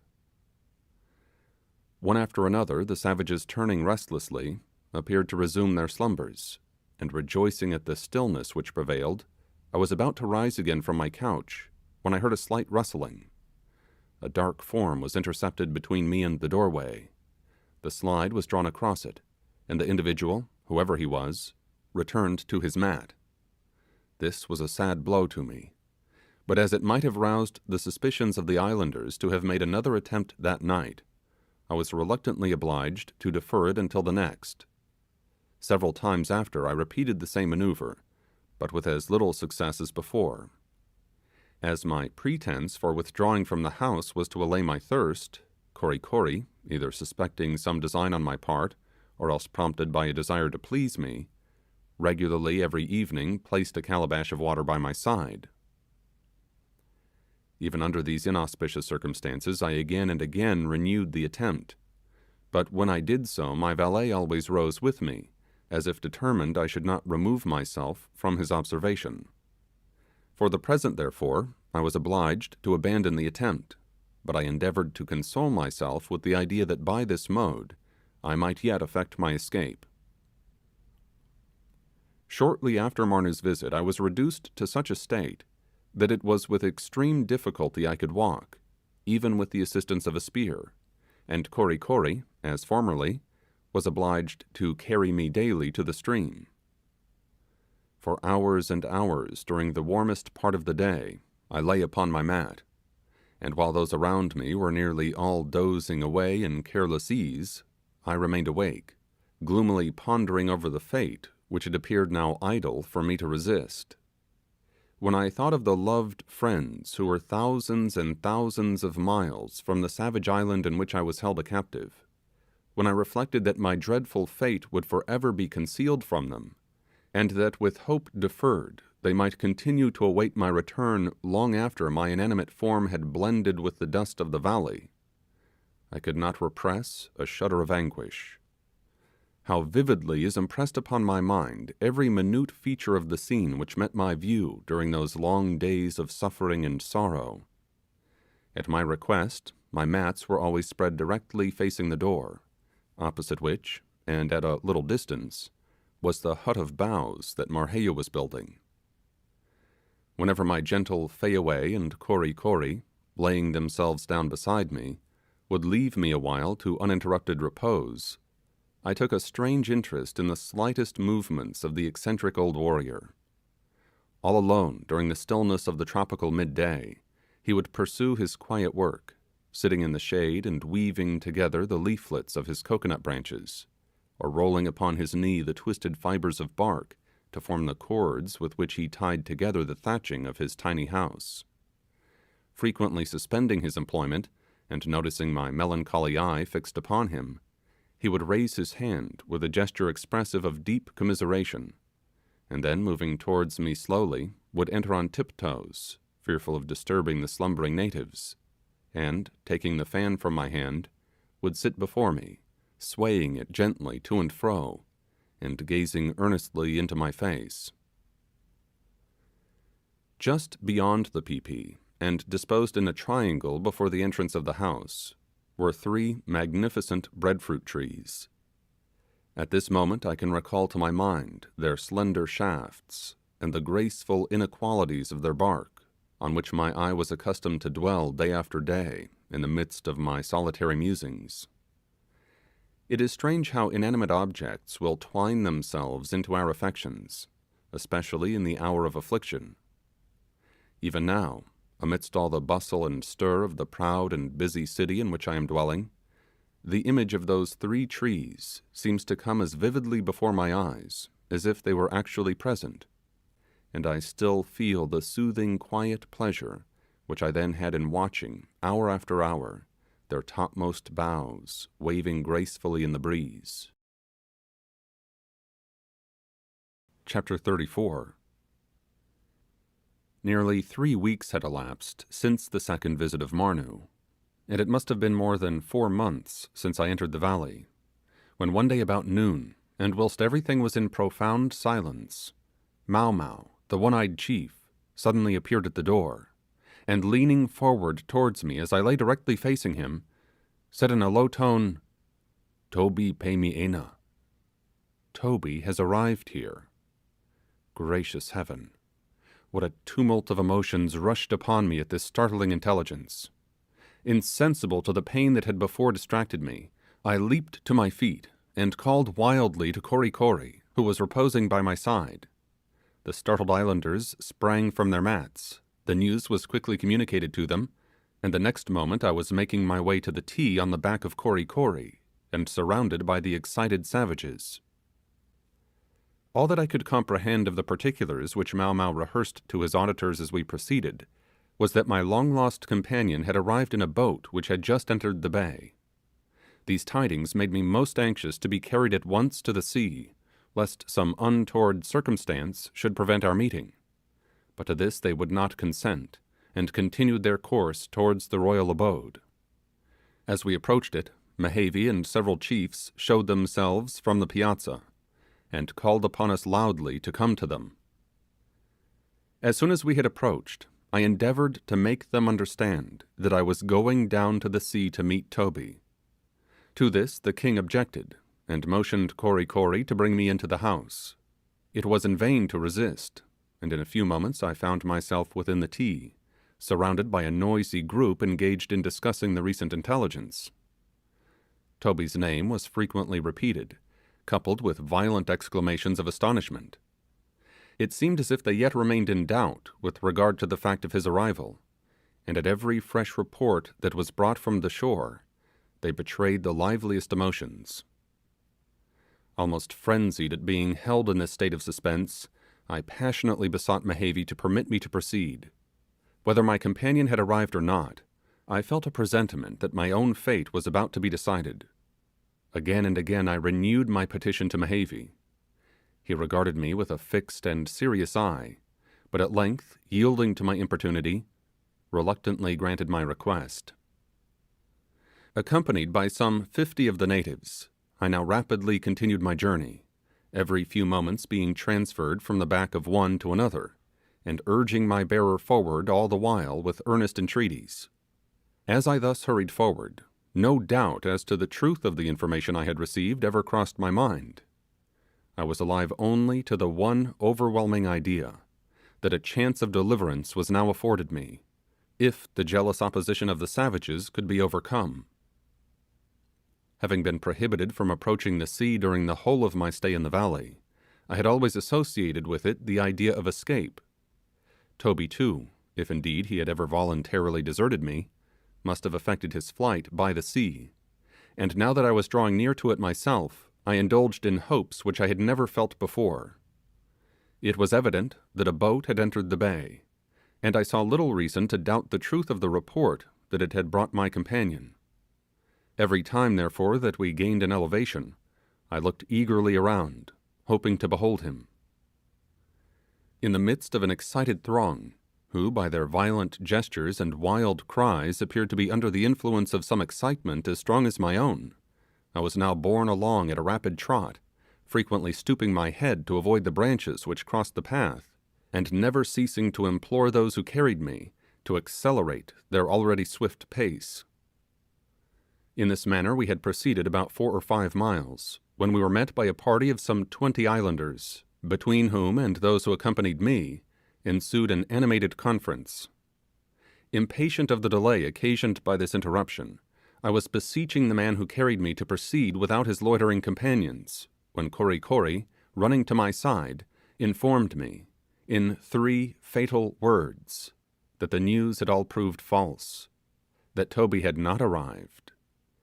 Toby auli pemi. Heaven only knows how, in the state of mind and body I then was, I ever sustained the agony which this intelligence caused me. Not that the news was altogether unexpected, but I had trusted that the fact might not have been made known until we should have arrived upon the beach. As it was, I at once foresaw the course the savages would pursue. They had only yielded thus far to my entreaties that I might give a joyful welcome to my long-absent comrade, but now that it was known he had not arrived, they would at once oblige me to turn back. My anticipations were but too correct. In spite of the resistance I made, they carried me into a house which was near the spot, and left me upon the mats. Shortly afterwards, several of those who had accompanied me from the Ti, detaching themselves from the others, proceeded in the direction of the sea. Those who remained, among whom were Marheyo, Mau Mau, Kory Kory, and Tinor, gathered about the dwelling, and appeared to be awaiting their return. This convinced me that strangers, perhaps some of my own countrymen, had for some cause or other entered the bay. Distracted at the idea of their vicinity, and reckless of the pain which I suffered, I heeded not the assurances of the islanders that there were no boats at the beach, but starting to my feet endeavoured to gain the door. Instantly the passage was blocked up by several men, who commanded me to resume my seat. The fierce looks of the irritated savages admonished me that I could gain nothing by force, and that it was by entreaty alone that I could hope to compass my object. Guided by this consideration, I turned to Mau Mau, the only chief present whom I had been much in the habit of seeing, and carefully concealing my real design, tried to make him comprehend that I still believed Toby to have arrived on the shore, and besought him to allow me to go forward to welcome him. To all his repeated assertions that my companion had not been seen, I pretended to turn a deaf ear, while I urged my solicitations with an eloquence of gesture which the one-eyed chief appeared unable to resist. He seemed indeed to regard me as a froward child, to whose wishes he had not the heart to oppose force, and whom he must consequently humour. He spoke a few words to the natives, who at once retreated from the door, and I immediately passed out of the house. Here I looked earnestly round for Kory Kory, but that hitherto faithful servitor was nowhere to be seen. Unwilling to linger even for a single instant when every moment might be so important, I motioned to a muscular fellow near me to take me upon his back. To my surprise, he angrily refused. I turned to another, but with a like result. A third attempt was as unsuccessful, and I immediately perceived what had induced Mau Mau to grant my request, and why the other natives conducted themselves in so strange a manner. It was evident that the chief had only given me liberty to continue my progress towards the sea, because he supposed that I was deprived of the means of reaching it. Convinced by this of their determination to retain me a captive, I became desperate, and almost insensible to the pain which I suffered, I seized a spear which was leaning against the projecting eaves of the house, and supporting myself with it, resumed the path that swept by the dwelling. To my surprise, I was suffered to proceed alone, all the natives remaining in front of the house and engaging in earnest conversation, which every moment became more loud and vehement, and to my unspeakable delight, I perceived that some difference of opinion had arisen between them, that two parties, in short, were formed, and consequently that in their divided counsels there was some chance of my deliverance. Before I had proceeded 100 yards, I was again surrounded by the savages, who were still in all the heat of argument, and appeared every moment as if they would come to blows. In the midst of this tumult, old Marheyo came to my side, and I shall never forget the benevolent expression of his countenance. He placed his arm upon my shoulder, and emphatically pronounced the only two English words I had taught him, home and mother. I at once understood what he meant, and eagerly expressed my thanks to him. Fayaway and Kory Kory were by his side, both weeping violently, and it was not until the old man had twice repeated the command that his son could bring himself to obey him, and take me again upon his back. The one-eyed chief opposed his doing so, but he was overruled, and, as it seemed to me, by some of his own party. We proceeded onwards, and never shall I forget the ecstasy I felt when I first heard the roar of the surf breaking upon the beach. Before long I saw the flashing billows themselves through the opening between the trees. O glorious sight and sound of ocean! With what rapture did I hail you as familiar friends! By this time the shouts of the crowd upon the beach were distinctly audible, and in the blended confusion of sounds I almost fancied I could distinguish the voices of my own countrymen. When we reached the open space which lay between the groves and the sea, the first object that met my view was an English whaleboat, lying with her bow pointed from the shore, and only a few fathoms distant from it. It was manned by 5 islanders, dressed in short tunics of calico. My first impression was that they were in the very act of pulling out from the bay, and that after all my exertions I had come too late. My soul sunk within me, but a second glance convinced me that the boat was only hanging off to keep out of the surf, and the next moment I heard my own name shouted out by a voice from the midst of the crowd. Looking in the direction of the sound, I perceived, to my indescribable joy, the tall figure of Karakoe, an Oahu Kanaka, who had often been aboard the Dolly while she lay in Nukuhiva. He wore the green shooting jacket with gilt buttons, which had been given to him by an officer of the Reine Blanche, the French flagship, and in which I had always seen him dressed. I now remembered the Kanaka had frequently told me that his person was tabooed in all the valleys of the island, and the sight of him at such a moment as this filled my heart with a tumult of delight. Karakoe stood near the edge of the water, with a large roll of cotton cloth thrown over one arm, and holding 2 or 3 canvas bags of powder, while with the other hand he grasped a musket, which he appeared to be proffering to several of the chiefs around him. But they turned with disgust from his offers, and seemed to be impatient at his presence, with vehement gestures waving him off to his boat, and commanding him to depart. The Kanaka, however, still maintained his ground, and I at once perceived that he was seeking to purchase my freedom.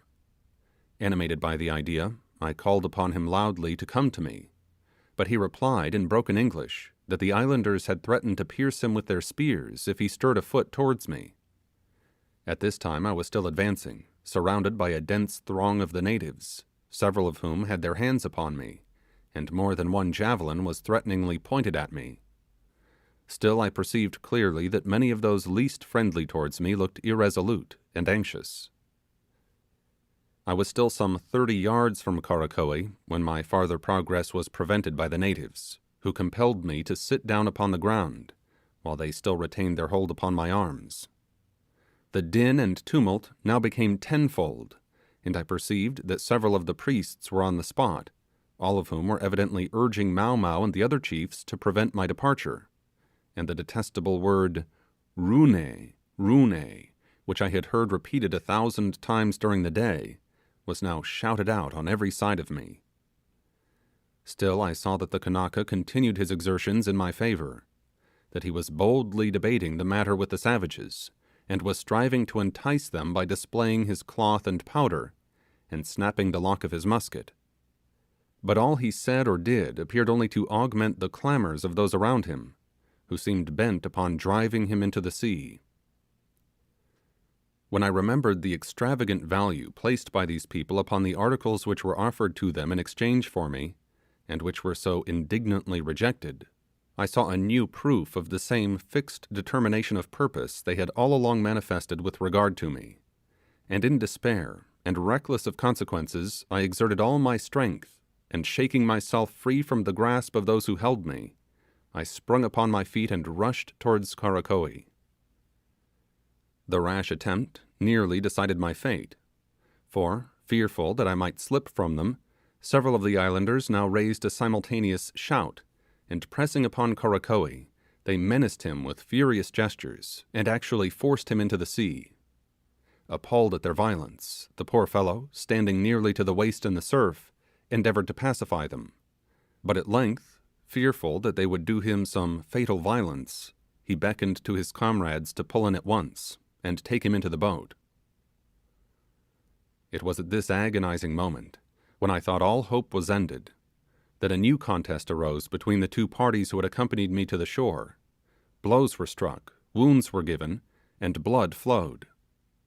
In the interest excited by the fray, everyone had left me except Marquesas, Kori Kori, and poor dear Fayaway, who clung to me, sobbing indignantly.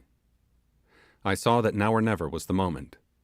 Clasping my hands together, I looked imploringly at Marquesas, and moved towards the now almost deserted beach. The tears were in the old man's eyes, but neither he nor Kori Kori attempted to hold me, and I soon reached the Kanaka, who had been anxiously watching my movements. The rowers pulled in as near as they dared to the edge of the surf. I gave one parting embrace to Fayaway, who seemed speechless with sorrow, and the next instant I found myself safe in the boat, and Karakoe by my side, who told the rowers at once to give way.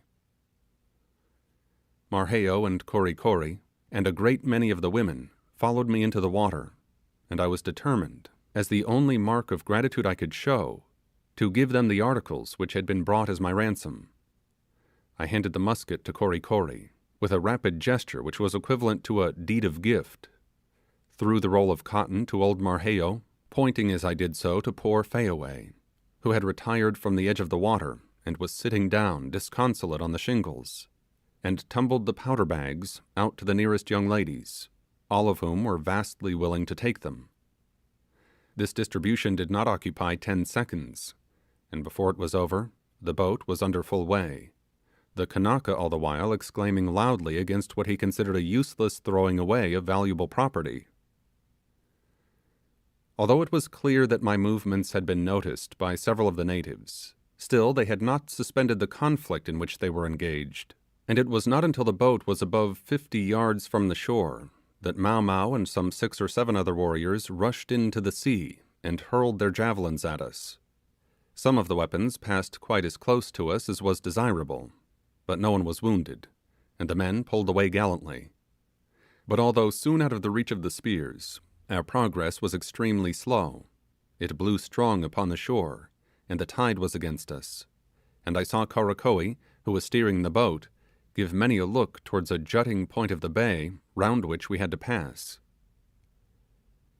For a minute or two after our departure, the savages, who had formed into different groups, remained perfectly motionless and silent. All at once, the enraged chief showed by his gestures that he had resolved what course he would take. Shouting loudly to his companions, and pointing with his tomahawk towards the headland, he set off at full speed in that direction, and was followed by about 30 of the natives, among whom were several of the priests, all yelling out "Rune! Rune!" at the very top of their voices. Their intention was evidently to swim off from the headland, and intercept us in our course. The wind was freshening every minute, and was right in our teeth, and it was one of those chopping, angry seas in which it is so difficult to row. Still the chances seemed in our favour, but when we came within 100 yards of the point, the active savages were already dashing into the water, and we all feared that within 5 minutes' time we should have a score of the infuriated wretches around us. If so, our doom was sealed, for these savages, unlike the feeble swimmers of civilized countries, are, if anything, more formidable antagonists in the water than when on the land. It was all a trial of strength.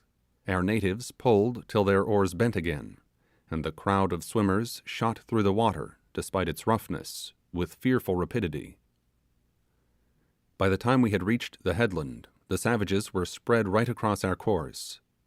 Our rowers got out their knives, and held them ready between their teeth, and I seized the boat hook.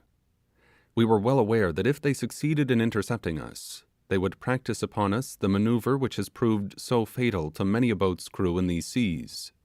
They would grapple the oars, and seizing hold of the gunwale, capsize the boat, and then we should be entirely at their mercy. After a few breathless moments I discerned Mau Mau.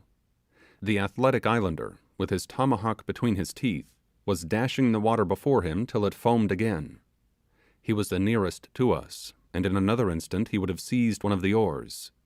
Even at the moment I felt horror at the act I was about to commit, but it was no time for pity or compunction, and with a true aim, and exerting all my strength, I dashed the boat hook at him.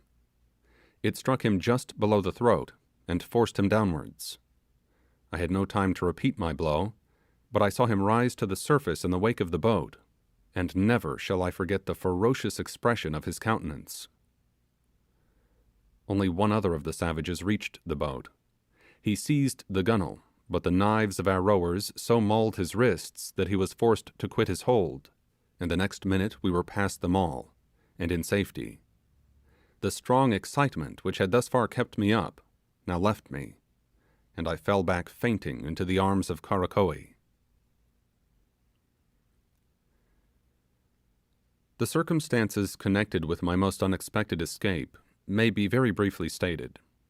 The captain of an Australian vessel, being in distress for men in these remote seas, had put into Nukuhiva in order to recruit his ship's company, but not a single man was to be obtained, and the bark was about to get under way when she was boarded by Karakoe, who informed the disappointed Englishman that an American sailor was detained by the savages in the neighbouring bay of Typee, and he offered, if supplied with suitable articles of traffic, to undertake his release. The Kanaka had gained his intelligence from Marnu, to whom, after all, I was indebted for my escape. The proposition was acceded to, and Karakoe, taking with him 5 tabooed natives of Nukuhiva, again repaired aboard the bark, which in a few hours sailed to that part of the island, and threw her main topsail aback right off the entrance to the Typee Bay. The whaleboat, manned by the tabooed crew, pulled towards the head of the inlet, while the ship lay off and on, awaiting its return. The events which ensued have already been detailed, and little more remains to be related. On reaching the Julia, I was lifted over the side, and my strange appearance and remarkable adventure occasioned the liveliest interest. Every attention was bestowed upon me that humanity could suggest, but to such a state was I reduced that 3 months elapsed before I recovered my health. The mystery which hung over the fate of my friend and companion Toby has never been cleared up. I still remain ignorant whether he succeeded in leaving the valley or perished at the hands of the islanders. Appendix. The author of this volume arrived at Tahiti the very day that the iniquitous designs of the French were consummated by inducing the subordinate chiefs, during the absence of their queen, to ratify an artfully drawn treaty, by which she was virtually deposed. Both menaces and caresses were employed on this occasion, and the 32-pounders which peeped out of the portholes of the frigate were the principal arguments adduced to quiet the scruples of the more conscientious islanders. And yet this piratical seizure of Tahiti, with all the woe and desolation which resulted from it, created not half so great a sensation, at least in America, as was caused by the proceedings of the English at the Sandwich Islands. No transaction has ever been more grossly misrepresented than the events which occurred upon the arrival of Lord George Paulet at Oahu.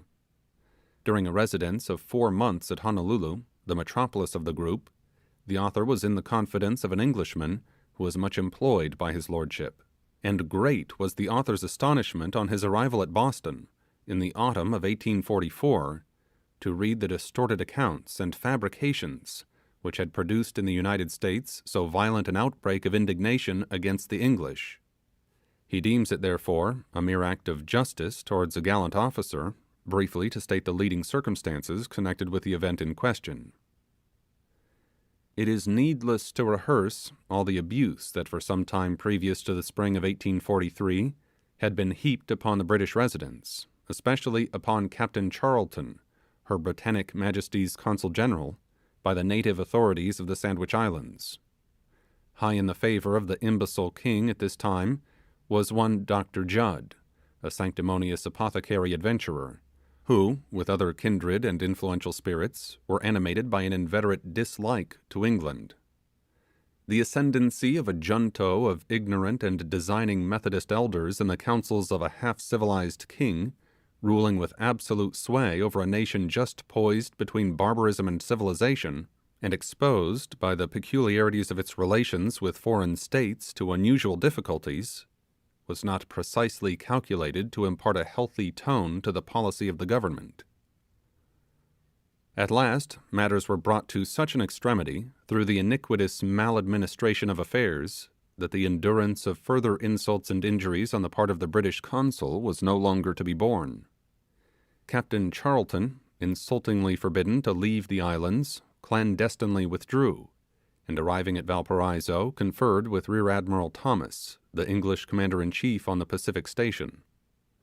In consequence of this communication, Lord George Paulet was dispatched by the admiral in the Craysfort frigate to inquire into and correct the alleged abuses. On arriving at his destination, he sent his first lieutenant ashore with a letter to the king, couched in terms of the utmost courtesy, and soliciting the honour of an audience. The messenger was denied access to his majesty, and Paulet was coolly referred to Dr. Judd, and informed that the apothecary was invested with plenary powers to treat with him. Rejecting this insolent proposition, his lordship again addressed the king by letter, and renewed his previous request, but he encountered another repulse. Justly indignant at this treatment, he penned a third epistle, enumerating the grievances to be redressed, and demanding a compliance with his requisitions, under penalty of immediate hostilities. The government was now obliged to act, and an artful stroke of policy was decided upon by the despicable counsellors of the king to entrap the sympathies and rouse the indignation of Christendom. His Majesty was made to intimate to the British captain that he could not, as the conscientious ruler of his beloved people, comply with the arbitrary demands of his lordship, and in deprecation of the horrors of war, tendered to his acceptance the provisional cession of the islands, subject to the result of the negotiations then pending in London. Paulet, a bluff and straightforward sailor, took the king at his word, and after some preliminary arrangements entered upon the administration of Hawaiian affairs, in the same firm and benignant spirit which marked the discipline of his frigate, and which had rendered him the idol of his ship's company. He soon endeared himself to nearly all orders of the islanders, but the king and the chiefs, whose feudal sway over the common people is laboriously sought to be perpetuated by their missionary advisers, regarded all his proceedings with the most vigilant animosity. Jealous of his growing popularity, and unable to counteract it, they endeavoured to assail his reputation abroad, by ostentatiously protesting against his acts, and appealing in oriental phrase to the wide universe to witness and compassionate their unparalleled wrongs. Heedless of their idle clamours, Lord George Paulet addressed himself to the task of reconciling the differences among the foreign residents, remedying their grievances, promoting their mercantile interests, and ameliorating, as far as lay in his power, the condition of the degraded natives. The iniquities he brought to light, and instantly suppressed, are too numerous to be here recorded, but one instance may be mentioned that will give some idea of the lamentable misrule to which these poor islanders are subjected. It is well known that the laws at the Sandwich Islands are subject to the most capricious alterations, which, by confounding all ideas of right and wrong in the minds of the natives, produce the most pernicious effects. In no case is this mischief more plainly discernible than in the continually shifting regulations concerning licentiousness. At one time, the most innocent freedoms between the sexes are punished with fine and imprisonment. At another, the revocation of the statute is followed by the most open and undisguised profligacy. It so happened that at the period of Paulet's arrival, the Connecticut Blue Laws had been for at least 3 weeks steadily enforced. In consequence of this, the fort at Honolulu was filled with a great number of young girls, who were confined there doing penance for their slips from virtue. Pollitt, although at first unwilling to interfere with regulations having reference solely to the natives themselves, was eventually, by the prevalence of certain reports, induced to institute a strict inquiry into the internal administration of General Kekuanoa, governor of the island of Oahu, one of the pillars of the Hawaiian church, and captain of the fort. He soon ascertained that numbers of the young females employed during the day at work intended for the benefit of the king were at night smuggled over the ramparts of the fort, which on one side directly overhangs the sea, and were conveyed by stealth on board such vessels as had contracted with the general to be supplied with them. Before daybreak they returned to their quarters, and their own silence with regard to these secret excursions was purchased by a small portion of those wages of iniquity which were placed in the hands of Kekuanoa. The vigour with which the laws concerning licentiousness were at that period enforced enabled the general to monopolize in a great measure the detestable trade in which he was engaged, and there consequently flowed into his coffers, and some say into those of the government also, considerable sums of money. It is indeed a lamentable fact that the principal revenue of the Hawaiian government is derived from the fines levied upon, or rather the licenses taken out by, vice, the prosperity of which is linked with that of the government. Were the people to become virtuous, the authorities would become poor, but from present indications there is little apprehension to be entertained on that score. Some 5 months after the date of the session, the Dublin frigate, carrying the flag of Rear Admiral Thomas, entered the harbour of Honolulu. The excitement that her sudden appearance produced on shore was prodigious. 3 days after her arrival, an English sailor hauled down the red cross which had been flying from the heights of the fort, and the Hawaiian colours were again displayed upon the same staff. At the same moment, the long 42-pounders upon Punchbowl Hill opened their iron throats in triumphant reply to the thunders of the 5 men of war in the harbour, and King Kamehameha III, surrounded by a splendid group of British and American officers, unfurled the royal standard to assembled thousands of his subjects, who, attracted by the imposing military display of the foreigners, had flocked to witness the formal restoration of the islands to their ancient rulers. The admiral, after sanctioning the proceedings of his subaltern, had brought the authorities to terms, and so removed the necessity of acting any longer under the provisional session. The event was made an occasion of riotous rejoicing by the king and the principal chiefs, who easily secured a display of enthusiasm from the inferior orders, by remitting for a time the accustomed severity of the laws. Royal proclamations in English and Hawaiian were placarded in the streets of Honolulu, and posted up in the more populous villages of the group, in which His Majesty announced to his loving subjects the re-establishment of his throne, and called upon them to celebrate it by breaking through all moral, legal, and religious restraint for 10 consecutive days, during which time all the laws of the land were solemnly declared to be suspended. Who that happened to be at Honolulu during those 10 memorable days will ever forget them? The spectacle of universal broad-day debauchery, which was then exhibited, beggars description. The natives of the surrounding islands flocked to Honolulu by hundreds, and the crews of 2 frigates, opportunely let loose like so many demons to swell the heathenish uproar, gave the crowning flourish to the scene. It was a sort of Polynesian Saturnalia. Deeds too atrocious to be mentioned were done at noonday in the open street, and some of the islanders, caught in the very act of stealing from the foreigners, were, on being taken to the fort by the aggrieved party, suffered immediately to go at large and to retain the stolen property, Kekuanoa informing the white men, with a sardonic grin, that the laws were hanapa, tied up. The history of these 10 days reveals in their true colours the character of the Sandwich Islanders, and furnishes an eloquent commentary on the results which have flowed from the labours of the missionaries. Freed from the restraints of severe penal laws, The natives, almost to a man, had plunged voluntarily into every species of wickedness and excess, and by their utter disregard of all decency plainly showed that although they had been schooled into a seeming submission to the new order of things, they were in reality as depraved and vicious as ever. Such were the events which produced in America so general an outbreak of indignation against the spirited and high-minded Paulet.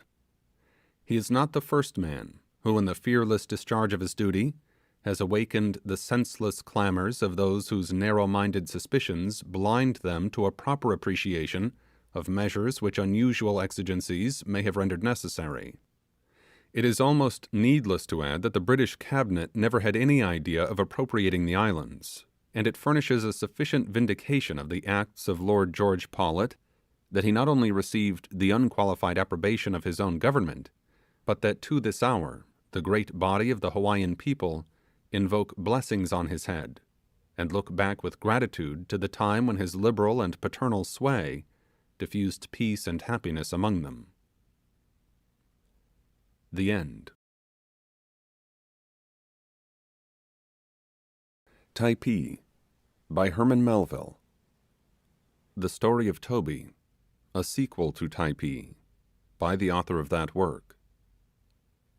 Note to the sequel. The author was more than 2 years in the South Seas after escaping from the valley, as recounted in the last chapter. Some time after returning home, the foregoing narrative was published, though it was little thought at the time that this would be the means of revealing the existence of Toby, who had long been given up for lost, but so it proved. The story of his escape supplies a natural sequel to the adventure, and as such it is now added to the volume. It was related to the author by Toby himself, not 10 days since. New York, July, 1846. Sequel. The morning my comrade left me, as related in the narrative, he was accompanied by a large party of the natives, some of them carrying fruit and hogs for the purposes of traffic, as the report had spread that boats had touched at the bay. As they proceeded through the settled parts of the valley, members joined them from every side, running with animated cries from every pathway. So excited were the whole party, that eager as Toby was to gain the beach, it was almost as much as he could do to keep up with them. Making the valley ring with their shouts, they hurried along on a swift trot, those in advance pausing now and then, and flourishing their weapons to urge the rest forward. Presently they came to a place where the path crossed a bend of the main stream of the valley. Here a strange sound came through the grove beyond, and the islanders halted. It was Mau Mau, the one-eyed chief, who had gone on before. He was striking his heavy lance against the hollow bough of a tree. This was a signal of alarm, for nothing was now heard but shouts of "Hepar! Hepar!" the warriors tilting with their spears and brandishing them in the air, and the women and boys shouting to each other and picking up the stones in the bed of the stream. In a moment or two, Mau Mau and 2 or 3 other chiefs ran out from the grove, and the din increased tenfold.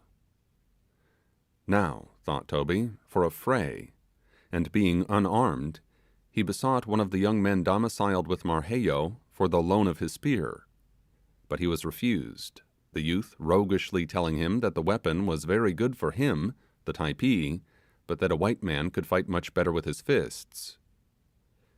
The merry humour of this young wag seemed to be shared by the rest, for in spite of their warlike cries and gestures, everybody was capering about and laughing, as if it was one of the funniest things in the world to be awaiting the flight of a score or 2 of Hapar javelins from an ambush in the thickets.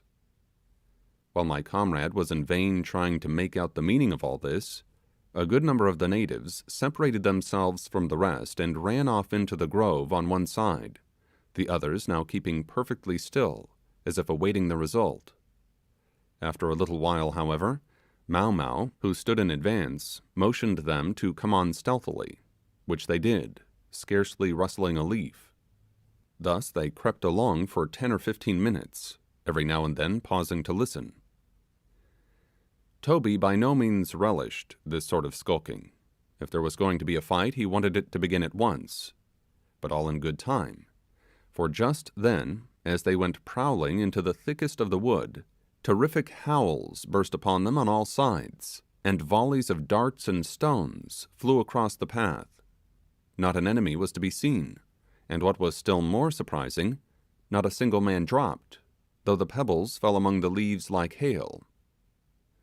There was a moment's pause, when the Typees, with wild shrieks, flung themselves into the covert, spear in hand, nor was Toby behindhand.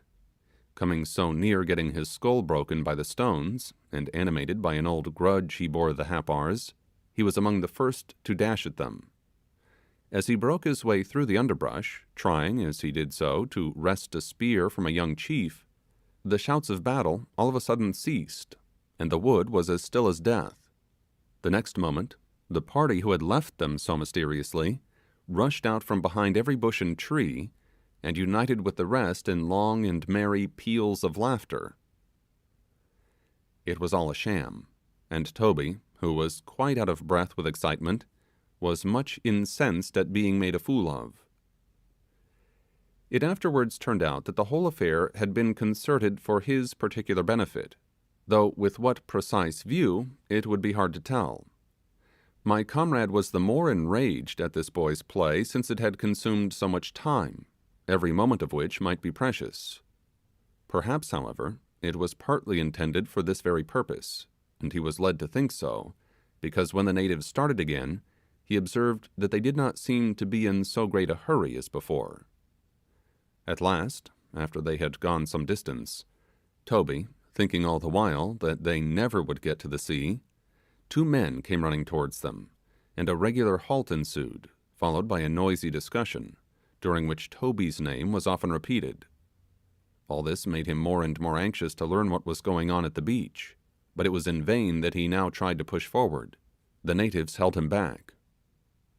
In a few moments the conference ended, and many of them ran down the path in the direction of the water, the rest surrounding Toby, and entreating him to moe, or sit down and rest himself. As an additional inducement, several calabashes of food which had been brought along were now placed on the ground and opened, and pipes also were lighted. Toby bridled his impatience a while, but at last sprang to his feet and dashed forward again. He was soon overtaken, nevertheless, and again surrounded, but without further detention was then permitted to go down to the sea. They came out upon a bright green space between the groves and the water, and close under the shadow of the Happar mountain, where a path was seen, winding out of sight through a gorge.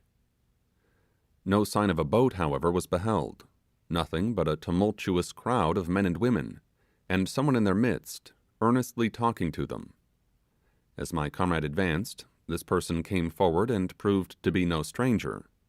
He was an old grizzled sailor, whom Toby and myself had frequently seen in Nukuhiva, where he lived an easy devil-may-care life in the household of Moana the king, going by the name of Jimmy.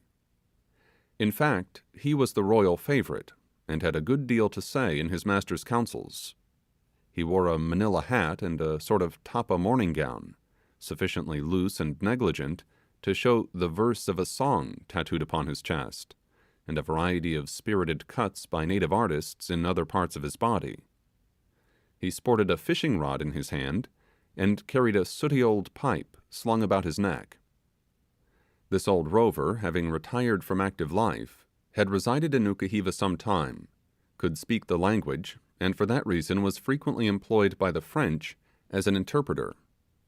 He was an arrant old gossip, too, forever coming off in his canoe to the ships in the bay, and regaling their crews with choice little morsels of court scandal, such for instance as a shameful intrigue of his majesty with a Happar damsel, a public dancer at the feasts, and otherwise relating some incredible tales about the Marquesas generally. I remember in particular his telling the Dolly's crew what proved to be literally a cock and bull story about 2 natural prodigies which he said were then on the island. One was an old monster of a hermit, having a marvellous reputation for sanctity, and reputed a famous sorcerer, who lived away off in a den among the mountains, where he hid from the world a great pair of horns that grew out of his temples. Notwithstanding his reputation for piety, this horrid old fellow was the terror of all the island round, being reported to come out from his retreat and go a man-hunting every dark night. Some anonymous Paul Pry, too, coming down the mountain, once got a peep at his den, and found it full of bones. In short, he was a most unheard-of monster. The other prodigy Jimmy told us about was the younger son of a chief, who, although but just turned of 10, had entered upon holy orders because his superstitious countrymen thought him especially intended for the priesthood from the fact of his having a comb on his head like a rooster. But this was not all, for still more wonderful to relate, the boy prided himself upon this strange crest, being actually endowed with a cock's voice, and frequently crowing over his peculiarity. But to return to Toby. The moment he saw the old rover on the beach, he ran up to him, the natives following after, and forming a circle round them. After welcoming him to the shore, Jimmy went on to tell him how that he knew all about our having run away from the ship, and being among the Typees.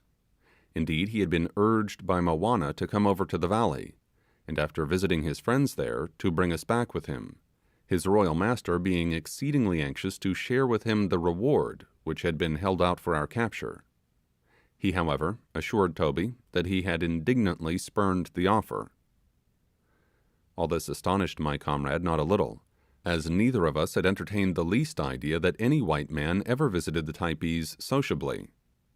But Jimmy told him that such was the case nevertheless, although he seldom came into the bay, and scarcely ever went back from the beach. One of the priests of the valley, in some way or other connected with an old tattooed divine in Nukuhiva, was a friend of his, and through him he was taboo. He said moreover that he was sometimes employed to come round to the bay and engage fruit for ships lying in Nukuhiva. In fact, he was now on that very errand, according to his own account, having just come across the mountains by the way of Happar. By noon of the next day, the fruit would be heaped up in stacks on the beach, in readiness for the boats, which he then intended to bring into the bay.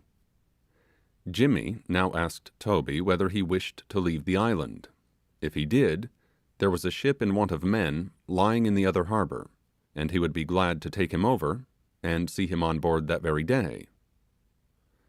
No, said Toby, I cannot leave the island unless my comrade goes with me. I left him up the valley because they would not let him come down. Let us go now and fetch him. But how is he to cross the mountain with us, replied Jimmy, even if we get him down to the beach? Better let him stay till tomorrow, and I will bring him round to Nukuhiva in the boats. That will never do, said Toby, but come along with me now, and let us get him down here at any rate, and yielding to the impulse of the moment, he started to hurry back into the valley. But hardly was his back turned, when a dozen hands were laid on him, and he learned that he could not go a step further. It was in vain that he fought with them. They would not hear of his stirring from the beach. Cut to the heart at this unexpected repulse, Toby now conjured the sailor to go after me alone. But Jimmy replied that in the mood the Typees then were, they would not permit him so to do, though at the same time he was not afraid of their offering him any harm. Little did Toby then think, as he afterwards had good reason to suspect, that this very Jimmy was a heartless villain, who, by his arts, had just incited the natives to restrain him as he was in the act of going after me.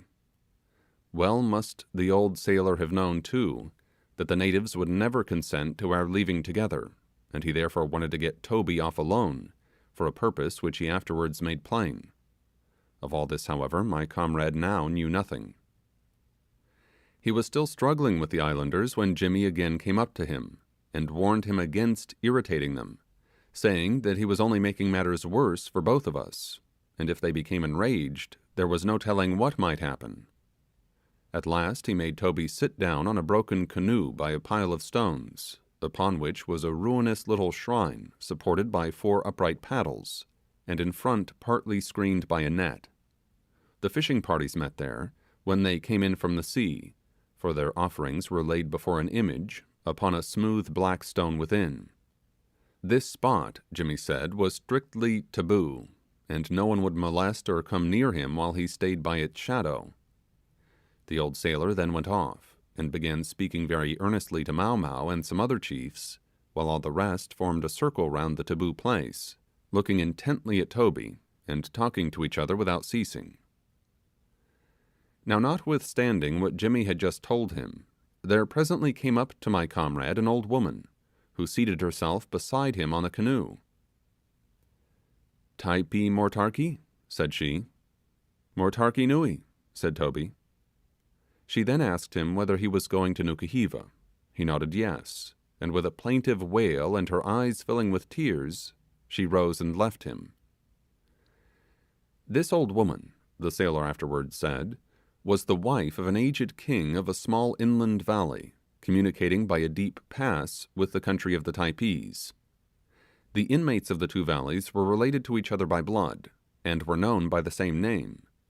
The old woman had gone down into the Typee valley the day before, and was now with 3 chiefs, her sons, on a visit to her kinsman.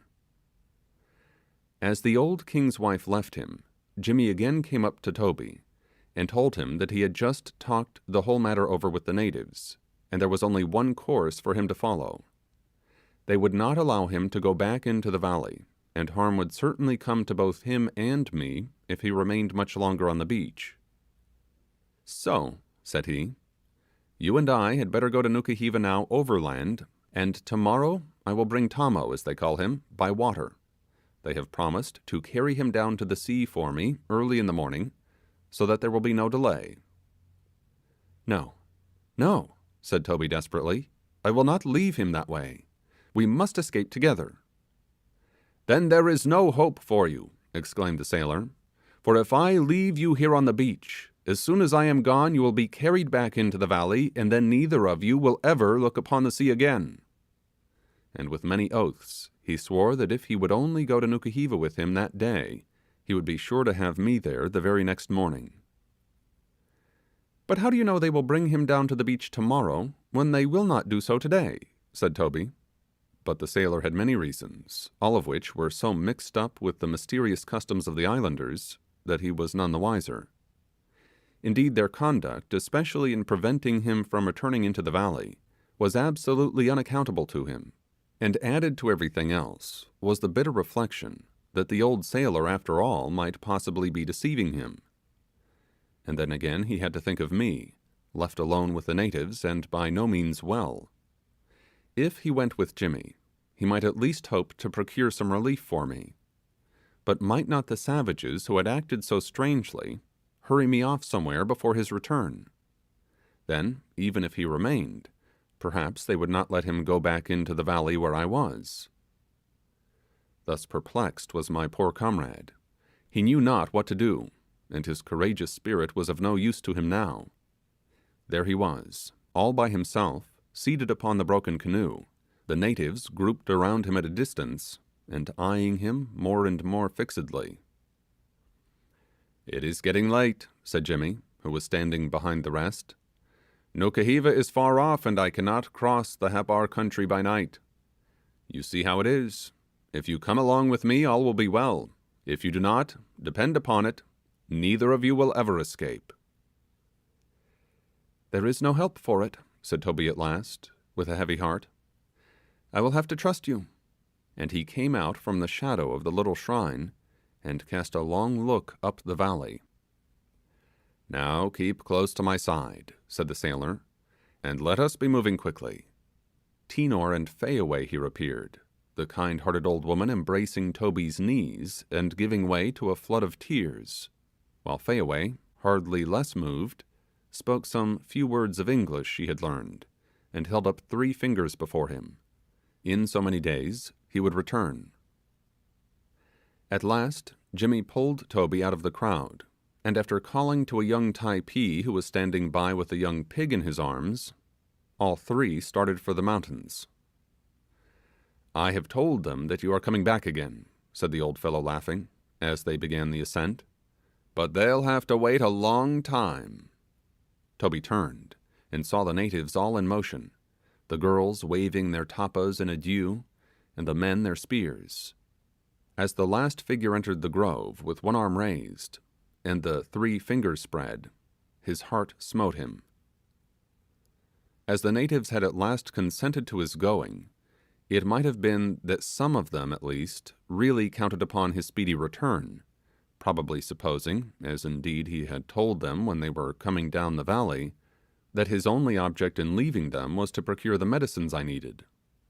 This Jimmy also must have told them, and as they had done before, when my comrade, to oblige me, started on his perilous journey to Nukuhiva, they looked upon me in his absence as one of 2 inseparable friends who was a sure guarantee for the other's return. This is only my own supposition, however, for as to all their strange conduct, it is still a mystery.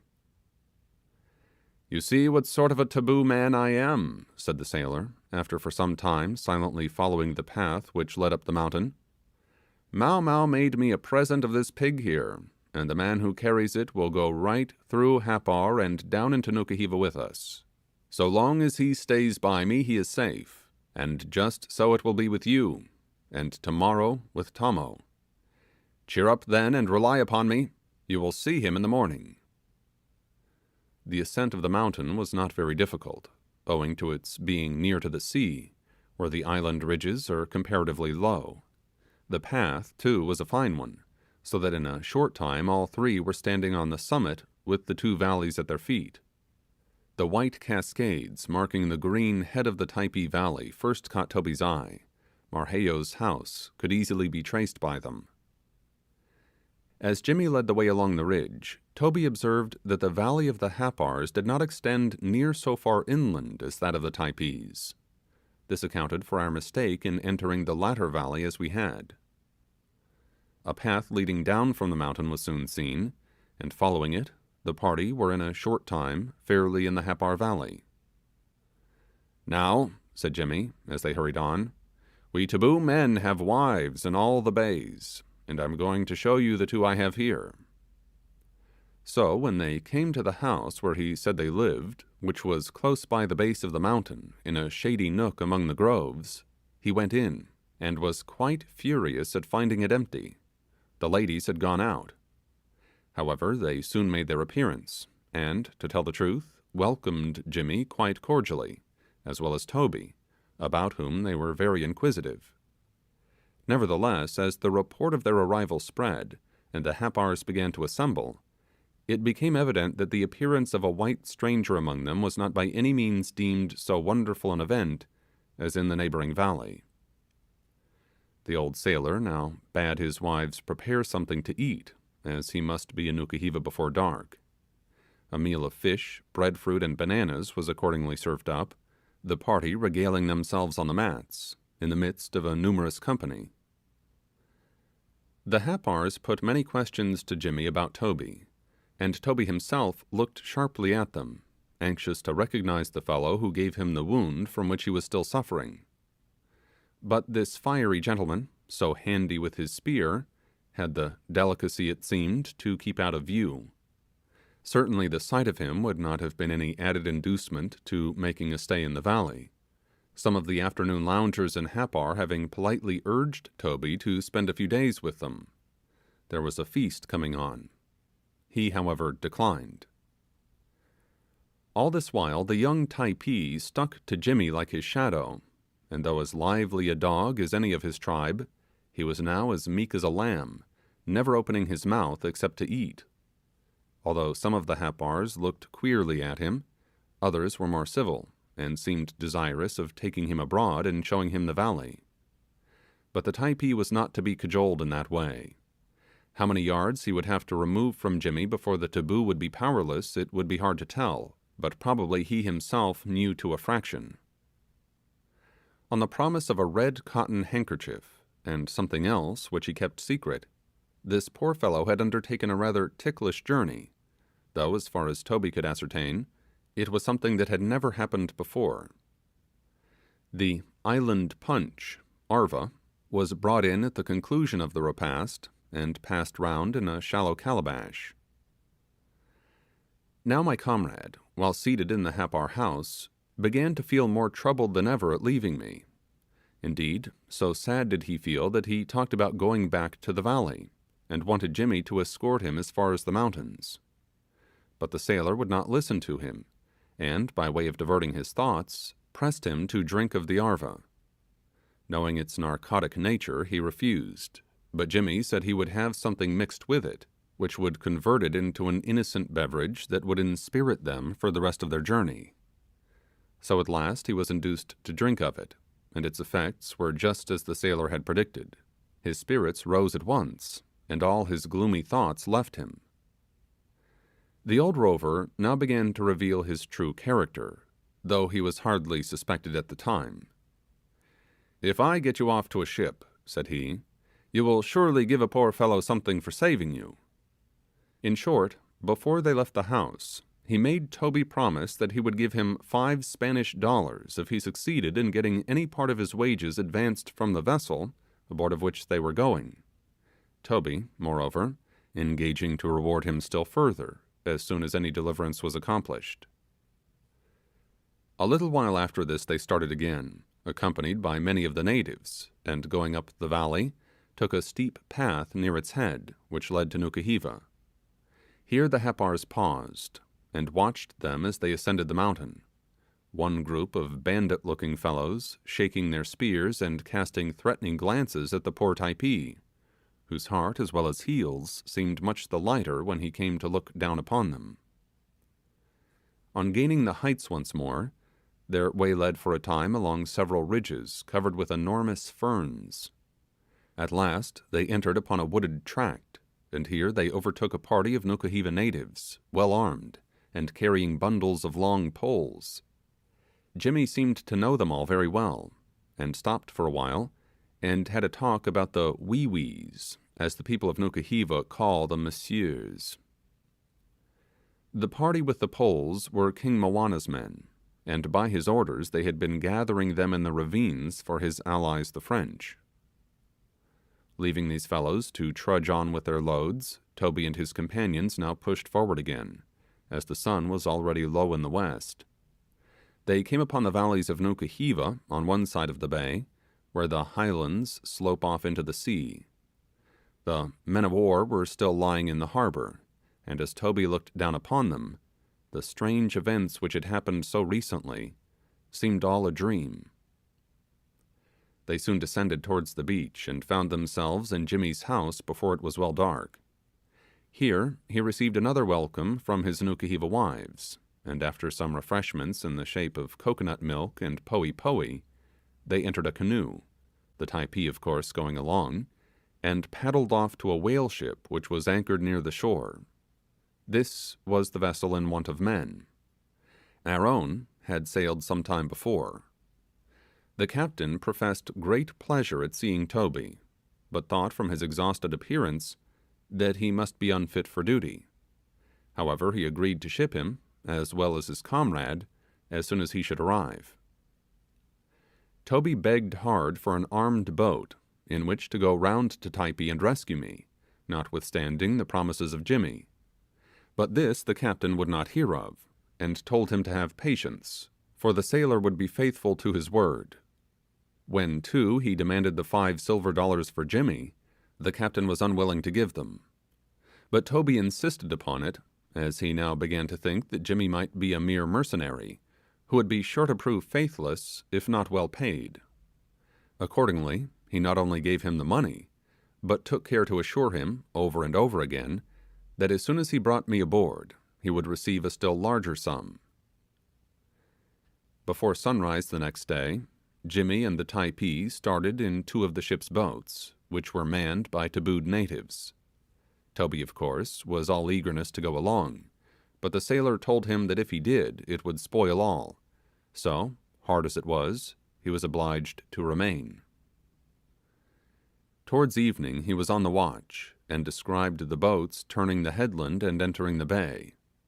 He strained his eyes and thought he saw me, but I was not there. Descending from the mast almost distracted, he grappled Jimmy as he struck the deck, shouting in a voice that startled him, "Where is Tomo?" The old fellow faltered, but soon recovering, did all he could to soothe him, assuring him that it had proved to be impossible to get me down to the shore that morning, assigning many plausible reasons, and adding that early on the morrow he was going to visit the bay again in a French boat, when, if he did not find me on the beach, as this time he certainly expected to, he would march right back into the valley and carry me away at all hazards. He, however, again refused to allow Toby to accompany him. Now, situated as Toby was, his sole dependence for the present was upon this Jimmy, and therefore he was fain to comfort himself as well as he could with what the old sailor told him. The next morning, however, he had the satisfaction of seeing the French boat start with Jimmy in it. Tonight then I will see him, thought Toby, but many a long day passed before he ever saw Tommo again. Hardly was the boat out of sight when the captain came forward and ordered the anchor weighed. He was going to sea. Vain were all Toby's ravings, they were disregarded, and when he came to himself, the sails were set, and the ship fast leaving the land. "Oh," he said to me at our meeting, "what sleepless nights were mine! Often I started from my hammock, dreaming you were before me, and upbraiding me for leaving you on the island." There is little more to be related. Toby left this vessel at New Zealand, and after some further adventures, arrived home in less than 2 years after leaving the Marquesas. He always thought of me as dead, and I had every reason to suppose that he too was no more. But a strange meeting was in store for us, one which made Toby's heart all the lighter.